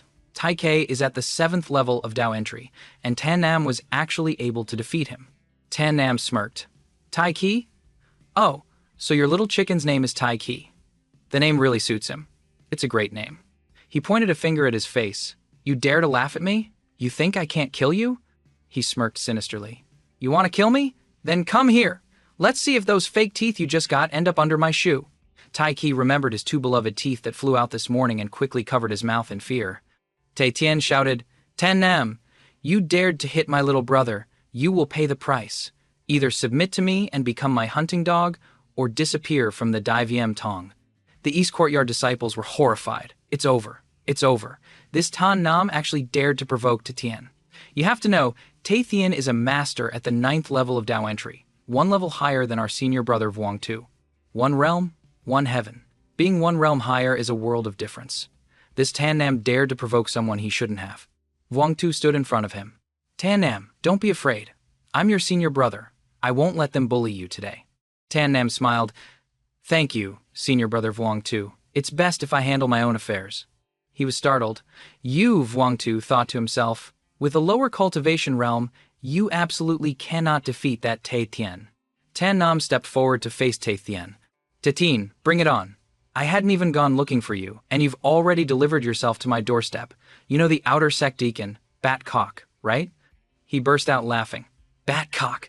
You mean that little girl who was always infatuated with me? Of course I remember. I remember when I was in the outer sect. She treated me very well, very meticulously. He grinned. If she hadn't given me a free pass in the ranking tournament, would I have even had a chance to enter the inner sect? Thank her for me. Tan Nam's blood boiled. You truly are worse than an animal. Someone treated you so well, and not only did you not cherish it, you actually thought it was something you deserved. He puffed out his chest and said, In this world, the big fish eats the small. A naive woman like her deserved to be used. Besides, even if she wasn't used by me, she would have been used by someone else. Instead of letting someone else benefit, it was better to let me benefit. She was like a stepping stone for me to enter the inner sect. Wouldn't it be a waste if I didn't use her? Tan Nam cursed furiously. An animal like you will sooner or later be abandoned and isolated by your friends and family. He replied, It seems you really want to seek justice for Batcock. If that's the case, become my hunting dog, and I'll go to the outer sect and apologize to her. What do you think? Hearing Titian's words, Taikei clapped his hands. This is a perfect solution. It not only allows you, Tan Nam, to become a hunting dog, but also gives an answer to that wretched woman. Tan Nam, why don't you agree quickly? Tan Nam couldn't stand these two mad dogs for another second. He lunged at them. I, Tan Nam, will make you the dog today. Titian also raised his hand. You overestimate yourself. Since you're so eager, I'll grant your wish. Two extremely powerful spiritual energies clashed. But unfortunately for Titian, this kid was no match for our protagonist. He was punched straight in the chest, screaming in pain. Very quickly, this guy was sent flying 10 meters away. Tan Nam calmly walked closer. He pointed a finger at his face. I'll give you a chance. Just bark like a dog twice, and I'll spare your life today. Titian frowned. Don't be so smug. Tan Nam got angry. I'm asking you one last time, are you going to bark or not? Without another word, Tan Nam placed his foot on his hand and added a little pressure. Titian screamed in agony. Bark! I'll bark! He trembled as he held his bloody hand. Woof, woof, woof, woof. Tan Nam leaned down close. See? You know how to bark like a dog after all. He grabbed his head, staring straight into his eyes with a gaze as sharp as a butcher's knife. It would have been better if you had just listened earlier, right? The East Courtyard students, seeing how cool Tan Nam was, applauded in admiration. Tan Nam is so awesome. How satisfying. Vuong Tu was stunned. Tan Nam, so when you punched through the iron dummy earlier, it wasn't luck. You were saving face for me. I was too naive. Van Fong also thought to himself, Tan Nam truly has strength that surpasses senior brother Vuong Tu. He's a shining example for me to follow. Tan Nam shouted at Titian, killing you now would be too easy for you. I'll spare your worthless life today. Scram! Taiki quickly rushed over to help Titian up. Let's go, boss. Let's go. He still managed to roar, Tan Nam, I will definitely kill you! Tan Nam just crossed his arms. I'll be waiting. Van Fong anxiously ran over to him. Nam Ka, I really admire you. It seems this young man has officially joined our protagonist's fan club. Tan Nam looked at him like he was from another planet. His eyes lit up. Nam Ka, please accept me as your little brother. He scratched his head. This doesn't seem right. We're all disciples of the East Courtyard. We don't address each other like that. Besides, I don't like forming cliques. He frowned unhappily. Is Nam Ka looking down on me? He quickly waved his hands. No. I just feel we don't need to be divided into big brothers and little brothers. We can just be friends on equal terms. I understand. I thought you were different from them. You would respect me, but I was wrong. He shouted, You're just like them. You all look down on me. It's because I'm from a small sect that you look down on me, right? This young man is overthinking things too much. Tan Nam tried to explain. That's not what I mean. I said we can be friends. No need to. He wouldn't listen. Enough. Don't say any more. Since you look down on me, I'll prove you wrong. You won't accept me as your little brother today, but you'll definitely regret it later. Tan Nam was speechless with this guy. He left in a huff. As expected, only with true strength can one earn the respect of others. I, Van Fong, will one day become the #1 disciple of the inner sect. Tan Nam sighed. This Van Fong's pride is too high. He'll be taken advantage of by others one day. Whatever. Let it be. Everyone has their own aspirations. Let him be. After the drama ended, Vuong Tu dismissed the class. Today's lesson is over. You're all dismissed. Tan Nam, stay behind for a moment. He asked Tan Nam, what did you want to see me about? He held out his hand. Senior brother, look. In his hand was a pill. Senior brother Vuong, this is a wound pill I refined. It might be able to heal your injury. Vuong Tu was shocked. Tan Nam, you also know alchemy? Tan Nam smiled. I only know a few tricks. I can't be considered an alchemist. Vuong Tu pointed. Tan Nam, you're being too modest. Tomorrow happens to be our East Courtyard's alchemy conference, held in the main hall of the Intersect's East Courtyard. Do you want to participate? I heard the prize for the winner is an extremely rare storage ring, and there's also an undisclosed top-grade treasure. Nam sounded quite interested. Sounds good. I happen to be in need of a new storage ring. I'll go try my luck tomorrow. My current storage ring has limited space. There were many good things I couldn't take with me before, so I had to leave them behind. If tomorrow's prize is a storage ring, then I'll go see how lucky I am. Vuong Tu patted his shoulder. All right, see you tomorrow then. I'm really looking forward to it. Tan Nam waved goodbye. See you tomorrow. He thought to himself, if the alchemy competition starts tomorrow, then I'll use the remaining time to find a quiet place to focus on cultivating with this nether purple flame. I heard there's a rather quiet mountain behind the Dai Viêm Tong. I'll go there. The scenery behind the mountain, with its lush green trees and grass, was truly a spectacular view. Not bad. This place is quiet enough. Probably very few people come here. The spiritual energy is also very abundant. This way, I can cultivate the nether purple flame in peace. Wait a minute. His curiosity piqued when Tan Nam heard the sound of flowing water. He tiptoed over to check out what was hot. To his surprise, what he saw was a beautiful woman bathing in the lake. His jaw dropped. It was a real shock. While the girl was still calmly enjoying herself, completely unaware that someone was peeking, our Tan Nam was gaping, his nose bleeding like a fountain. Heavens and earth, this coincidence is very strange. Unfortunately, the young man clumsily stepped on a dry branch. Tan Nam was startled. Oh no, this is bad. Hearing the noise, the girl quickly covered herself and shouted, "Who's there?" Tan Nam's soul left his body. He tried to sneak away quietly. I've been discovered. Time to run. The girl also quickly got out of the water and put her clothes back on. As Tan Nam was crawling away, he saw her shadow on the ground. Well, this time, I'm in for it. The girl glared angrily. Without a word of warning, she charged at him with her sword, determined to teach him a lesson he'd never forget. Tan Nam hurriedly used the heavenly leap to dodge the blow. Barely dodging the girl's sharp blade, he quickly explained, "Sorry, I didn't do it on purpose. I originally came here to cultivate, but I didn't expect to see a young lady bathing here. To be honest, a lady like you, why are you bathing here? Aren't you afraid of being seen?" The girl didn't say another word and continued to swing her sword. Tan Nam dodged lightly, thinking to himself, "It's a good thing you ran into a gentleman like me. If it were someone else, it's likely that—" She was furious. "Pervert! After doing such a lewd thing, you still dare to call yourself a gentleman. I'll cut your tendons and skin you today." Tan Nam was utterly panicked. It's over. How on earth did I run into such a shrew?" The girl was stunned when she heard that. "A shrew? You're dead for sure today. I'll make your soul scatter." Tan Nam had to dodge the dangerous sword strikes while constantly trying to explain himself. "Miss, I really didn't do it on purpose. I've already apologized to you. Enough talk, prepare to die." Tan Nam thought to himself, this girl is both stubborn and persistent. She's been blinded by anger. It's best to get out of here quickly to avoid further trouble. He decided to use the second-level heavenly leap to escape, leaving behind a sentence, "I don't hit women. Miss, we'll meet again if fate allows." She pointed her sword at him and shouted, "Pervert! As long as you're in the Dai Viêm Tong, I'll definitely skin you alive." Finally, escaping from the shrew, Tan Nam panted heavily. This Dai Viêm Tong is a truly dangerous place. It's best not to run around randomly in the future. However, I heard there's a special room for cultivation in the inner sect. I can ask Senior Brother Vuong Tu about it tomorrow. He stretched. I've decided not to cultivate today. I'll rest early and participate in the alchemy conference tomorrow. The next day, the alchemy conference was indeed a grand event, attracting countless disciples. The atmosphere was incredibly lively. Tan Nam went with Senior Brother Vuong Tu to the venue. He couldn't help but exclaim, "The streets in the inner sect of the Dai Viêm Tong are several times wider than the streets in our Van Kim city."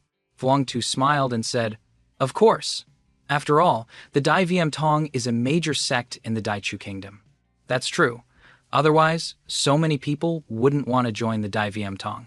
Vuong Tu added, "By the way, I heard that the prize for today's alchemy conference is provided by a mysterious person. I really don't know who this mysterious person is. I heard they just arrived at the Dai Viêm Tong not long ago." Tan Nam wondered, just arrived at the Dai Viêm Tong not long ago? Could it be a new disciple who just entered the inner sect? Vuong Tu shook his head. That's impossible. New disciples who have just entered the inner sect cannot participate in activities on the streets at will. They must be elite disciples. Tan Nam then asked, "Then aren't you, Senior Brother Vuong, also an elite disciple of the East Courtyard? Shouldn't you be able to participate in activities on the streets?" Vuong Tu replied, "You need money to do anything on this street. A poor guy like me with no backing, how can I participate in street activities? Even if I wanted to, it would have to be someone like the three heroes of the inner sect." Tan Nam was a bit surprised. The three heroes of the inner sect? That's right, they are three very powerful individuals, influential figures in the inner sect. All right, it seems the alchemy conference is about to start. Let's head over there. Tannam nodded. Okay, I also want to see what this alchemy conference is like. As he was walking, he suddenly jumped in surprise. Holy crap! Standing right in front of him was the girl who was bathing in the lake yesterday. Tannam exclaimed, "Why is it her?"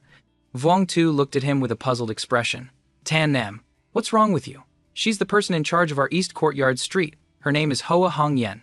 Today's alchemy conference is also organized by her. When the competition starts, she'll also be a judge.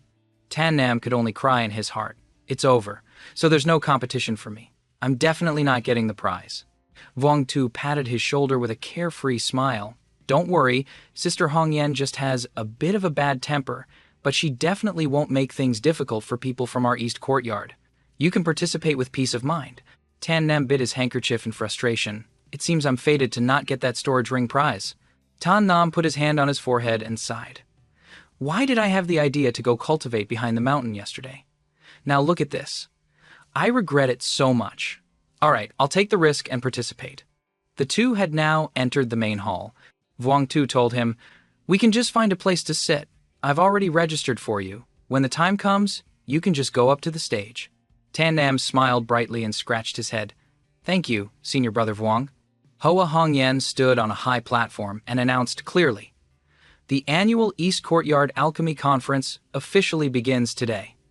This time, we have a total of 30 alchemists participating.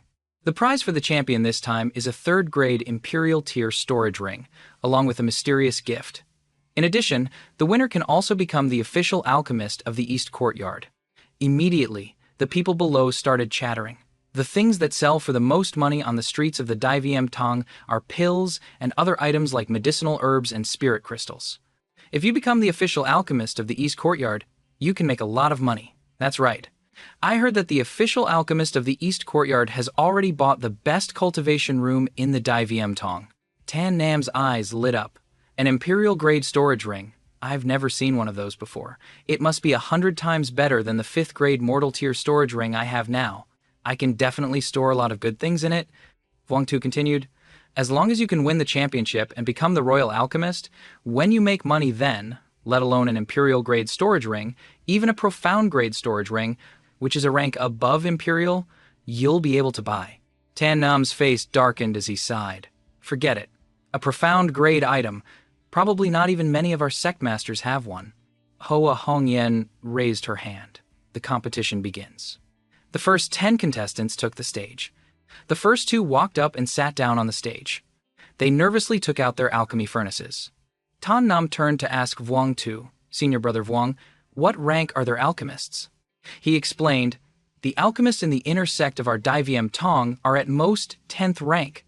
Alchemists above 10th rank are usually from the Daichu Kingdom, because the Daichu Kingdom has always been trying to consolidate its power by recruiting many alchemists."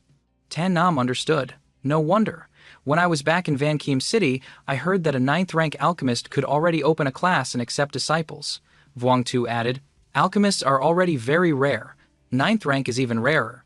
If you say there are 10,000 7th rank alchemists, then the number of people who can level up to 9th rank might be only 1, or even none." Hearing this, Tannam felt a little worried. Not even 1 in 10,000. It's really difficult. But he quickly clenched his fist in determination. "But no matter what, I will become a 9th rank alchemist." Hoa Hong Yen announced the next match, Tan Nam versus Tukong Thienba. Vuong Tu cheered him on. "It's your turn. Good luck." He smiled. Hee, don't worry." Our young man was about to go up when Hoa Hong Yen recognized him. She shouted, "It's you!" Tan Nam was startled. He feigned innocence. "What are you talking about, miss? I don't understand."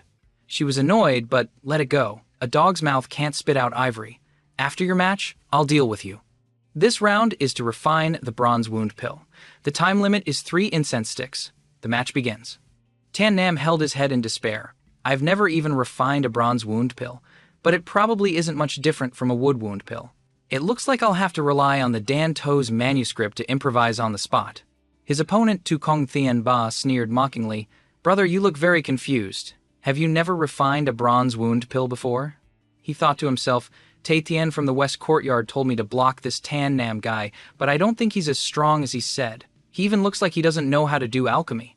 Tan Nam said frankly, "To be honest, I've never refined a bronze wound pill." He boasted, "If you call me master, I can give you some pointers right here." The crowd below burst into laughter upon hearing this. Tan Nam was not to be outdone and asked cheerfully, "Then if I beat you, can you call me master?"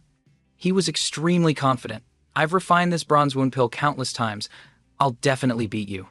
Tan Nam gestured with his hand. "Then please, master." "You stinking brat. Just you wait." Tan Nam appeared calm, observing his opponent's actions and telling himself, "There's still plenty of time. I still remember the Dantu manuscript in my head. How do I refine this bronze wound pill?"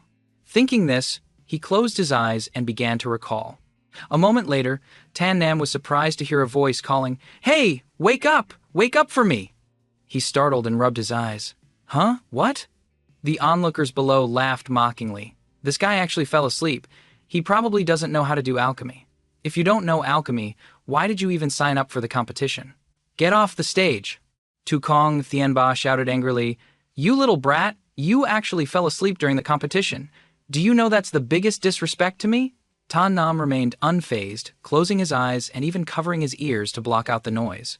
Seeing this, Hoa Hongyan had to remind him, "Contestant, from now until the end of the match, there is half an incense stick of time left. Please compete seriously."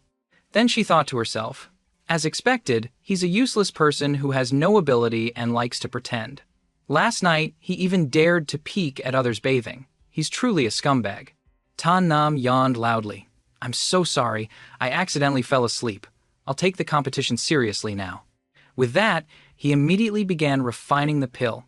"I've understood the refining method for the bronze wound pill. Now, with the nether purple flame, I should be able to finish refining it within half an incense stick." After a period of intense concentration, Tan Nam successfully refined the bronze wound pill. He was overjoyed when the pill took shape and radiated a powerful spiritual energy. Tukong Thienba frowned. "You kids seem to be lucky. You managed to refine a pill despite looking so clueless, but I bet it's the lowest quality," Tan Nam confidently retorted. "The quality of the pill can be seen at a glance." He held up his pill and pointed at Tan Nam. "Kid, I can refine a supreme-grade pill.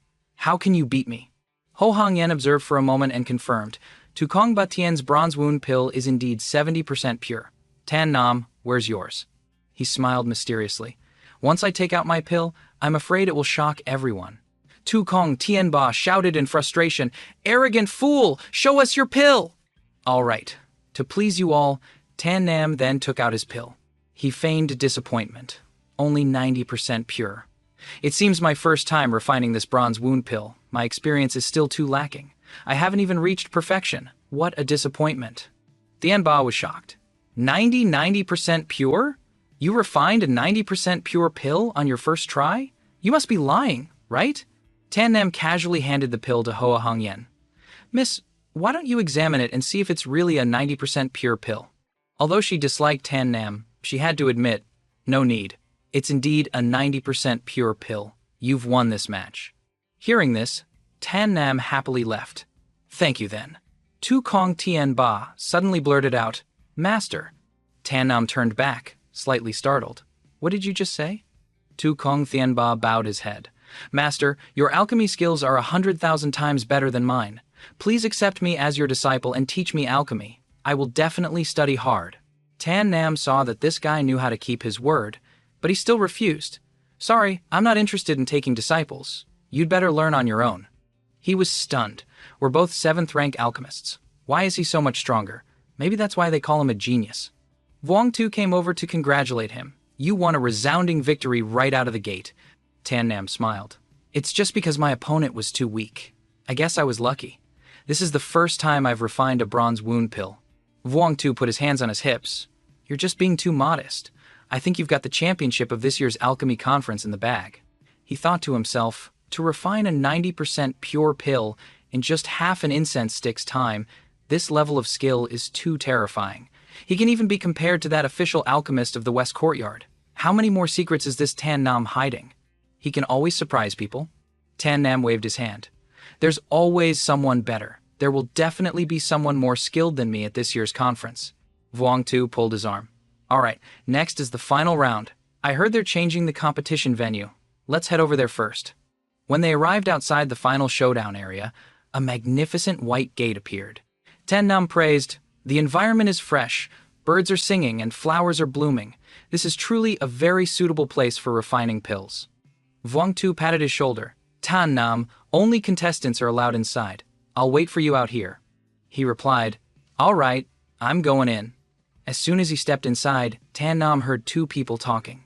"I heard the secret prize for this alchemy conference is extremely powerful. It might be sponsored by some big shot." "What?"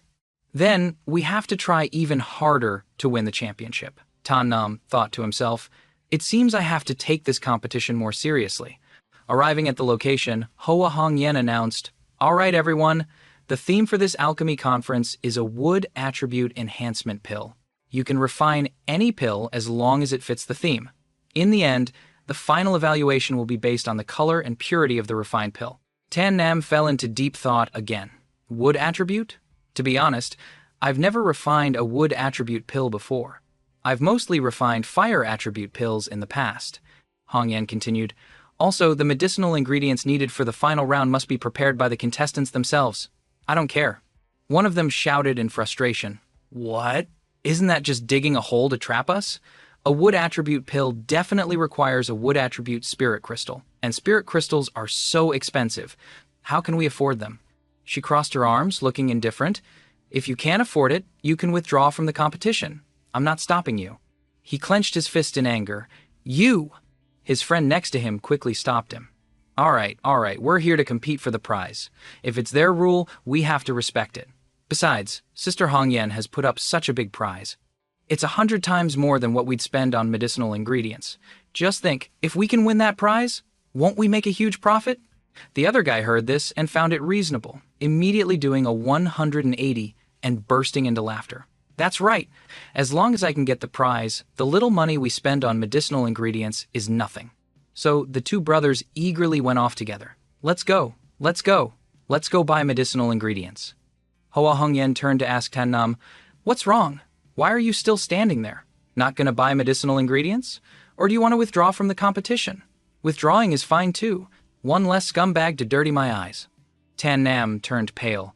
"Hey, miss, what happened before was truly a misunderstanding. Please don't take it to heart." She blushed and cursed. "You lecher, you still have the nerve to mention what happened before." With that, Hoa Hongyan angrily pulled out a chain whip. "Let's see if I don't beat you to death." She threw the chain at Tan Nam. He startled and leaned back to dodge. "You're too quick to anger." Hong Yen shouted, "I'm going to rip that stinking mouth of yours off." Tan Nam didn't want to argue, so he clasped his hands. "I just remembered I have to go buy medicinal ingredients for alchemy. Goodbye, miss." With that, he jumped onto the wall and disappeared. Hoa Hongyan could only stand there, furiously shouting after him, "You'd better not come back!" As she was fuming, she heard someone chuckle. She turned around. "What are you laughing at? What's so funny?" It turned out to be Quinn Uyen. She walked over. It's only been a few days, and it seems he's really grown up. He's even learned to peek at girls bathing. The scene shifts to East Viet Street. Our Tan Nam had run here, panting and wiping his sweat. That shrew is terrifying. If I had been hit by that whip, I would have been seriously injured. Vuong Tu was a little surprised to see him. "Tan Nam, what happened? You look very flustered and tense. Did Sister Hongyan make things difficult for you?" He replied, "It's nothing. My goal now is to buy a wood spirit crystal to refine a pill. Let's go see if they sell them in the market. I'm definitely getting that mid-grade Imperial tier ring this time." "Hey, what's going on over there with that big crowd? Let's go check it out." It turned out to be an old man selling something that attracted a large crowd. Tan Nam asked, "Senior brother Vuong Tu, what kind of precious item is this stone? Why do so many people want it?" Vuong Tu explained, "This is probably the first time you've seen it. This stone is a raw stone mined by specialized spirit prospectors. But this raw stone doesn't necessarily contain a spirit crystal. A large portion of them are just ordinary, attributeless spirit stones. So many people want to break open this raw stone, relying on luck to get a spirit crystal." Tan Nam clapped his hands. "I get it. After breaking the raw stone, there's a chance to get a spirit crystal, but the chance of getting an attributeless spirit stone is higher. These people are trying their luck. If they can get a spirit crystal, they can make a lot of money. Vuong Tu nodded. That's right. Some people have become rich overnight because of this, and some have gone bankrupt. In the end, it all comes down to luck. The vendor was still enthusiastically hawking his wares. Come on, wood attribute raw stones here. 3 spirit stones for 1 crack. Tan Nam was excited. I happen to need a wood attribute spirit crystal for alchemy. Let's try cracking a stone. Vuong Tu said, all right, playing once is fine. Playing multiple times will really empty your pockets. He went straight to the counter. Boss, I'd like to buy a stone. All right, here's your hammer. Choose a raw stone to crack. The 2 young men from earlier were also there. Oh, Tan Nam, you're here too? We're also cracking raw stones. We've already cracked 5, but not a single wood spirit crystal. It's so frustrating. The person with him also advised, that's right, Tan Nam. Since you've already bought one, just crack it. After you're done, don't buy any more raw stones. Just go to the medicinal herb shop. The price might be a bit high, but at least you won't have to waste money gambling your luck on something so uncertain. Tan Nam cheerfully agreed. All right, I'll take your advice. After cracking this stone, I'll go to the medicinal herb shop. He thought to himself, they're not wrong. Luck is too unpredictable. What if I spend all my money on raw stones and don't even get a single wood spirit crystal? Wouldn't that be a huge loss? Vuong Tu took a hammer and tried his luck. As expected, it was just a spirit stone. I spent money on 3 raw stones and only got 1 spirit stone. I've lost 2 spirit stones. Tan Nam stepped forward. I'll try my luck too. After looking them over, he decided to choose one. You're the one. He brought the hammer down and the raw stone split in 2. Tan Nam sighed. As expected, none of us have good luck. Just then, Lao Tu suddenly appeared and transmitted a message to him. Kid, crack that one. There's a 2nd grade wood spirit crystal inside. He was startled. Huh? Lao Tu, you can see the spirit crystal inside that raw stone? Why didn't you tell me sooner?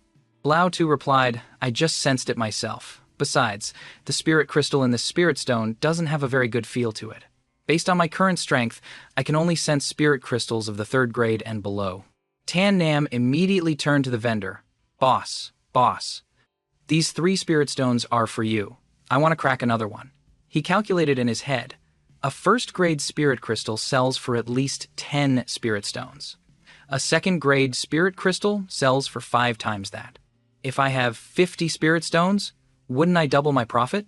The other 2 saw how enthusiastic he was and exclaimed, he's done for. This Tan Nam is addicted to this game. Tan Nam, don't do it anymore. The probability of getting a spirit crystal is very low. Just now, someone here cracked exactly 1,000 raw stones, but didn't get a single spirit crystal. Give up. Vuong Tu also advised, Tan Nam, didn't we agree earlier? We're just doing this for fun. The probability of getting a spirit crystal is too low, so don't do it anymore. He smiled. Senior brother Vuong, trust me. This time there will definitely be a spirit crystal. He sighed in helpless thought. How many people have hoped to find a spirit crystal only to end up bankrupt? Tan Nam raised the hammer. This is the one. Suddenly, a tall, muscular man approached, shouting, Stop! Tan Nam was startled and turned to see who it was. He pointed at the stone. I want to buy that raw stone. The people around whispered, It's Kai Sun from the West Courtyard, one of the 3 best in the inner sect. Why is he at our East Courtyard's market? So it's Tai Tian's accomplice. Laka, this is the kid who caused trouble for our West Courtyard. Lakai-san glared. Watch me, get back the face of our West Courtyard. I'll make this arrogant kid taste suffering. He pushed forward. I'll pay 10 spirit stones. This raw stone belongs to me. Tan Nam frowned. Hey, don't push your luck. I got this stone first. Tai Tian chimed in. Boss, our Lata wants to buy this spirit stone. What do you say we do now? The boss saw these 2 and was immediately scared, quickly handing them the raw stone. This, then it's yours. He thought to himself, this Lakai Son is one of the 3 best in the inner sect. I don't dare to offend him. Vuong Tu was indignant. What's this? Last time you, Tai Tian, were beaten soundly by our East Courtyard, and now you're not convinced? I can't believe you even called for a master to help. You're despicable. Some of the nearby people also criticized, that's right. You can't beat our East Courtyard people on your own, so you call for a master to help. You're truly trash. Taithien was furious. Me? Trash? He puffed out his chest. I did call a master. What are you going to do about it? With that, he charged forward and slapped Vuong Tu across the face. He was furious. Vuong Tu charged forward to retaliate. But suddenly a hand reached out, blocking his punch. Lakaison easily held his hand, leaving Vuong Tu unable to move.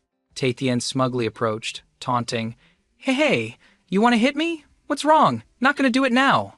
Vuong Tu was provoked into a rage.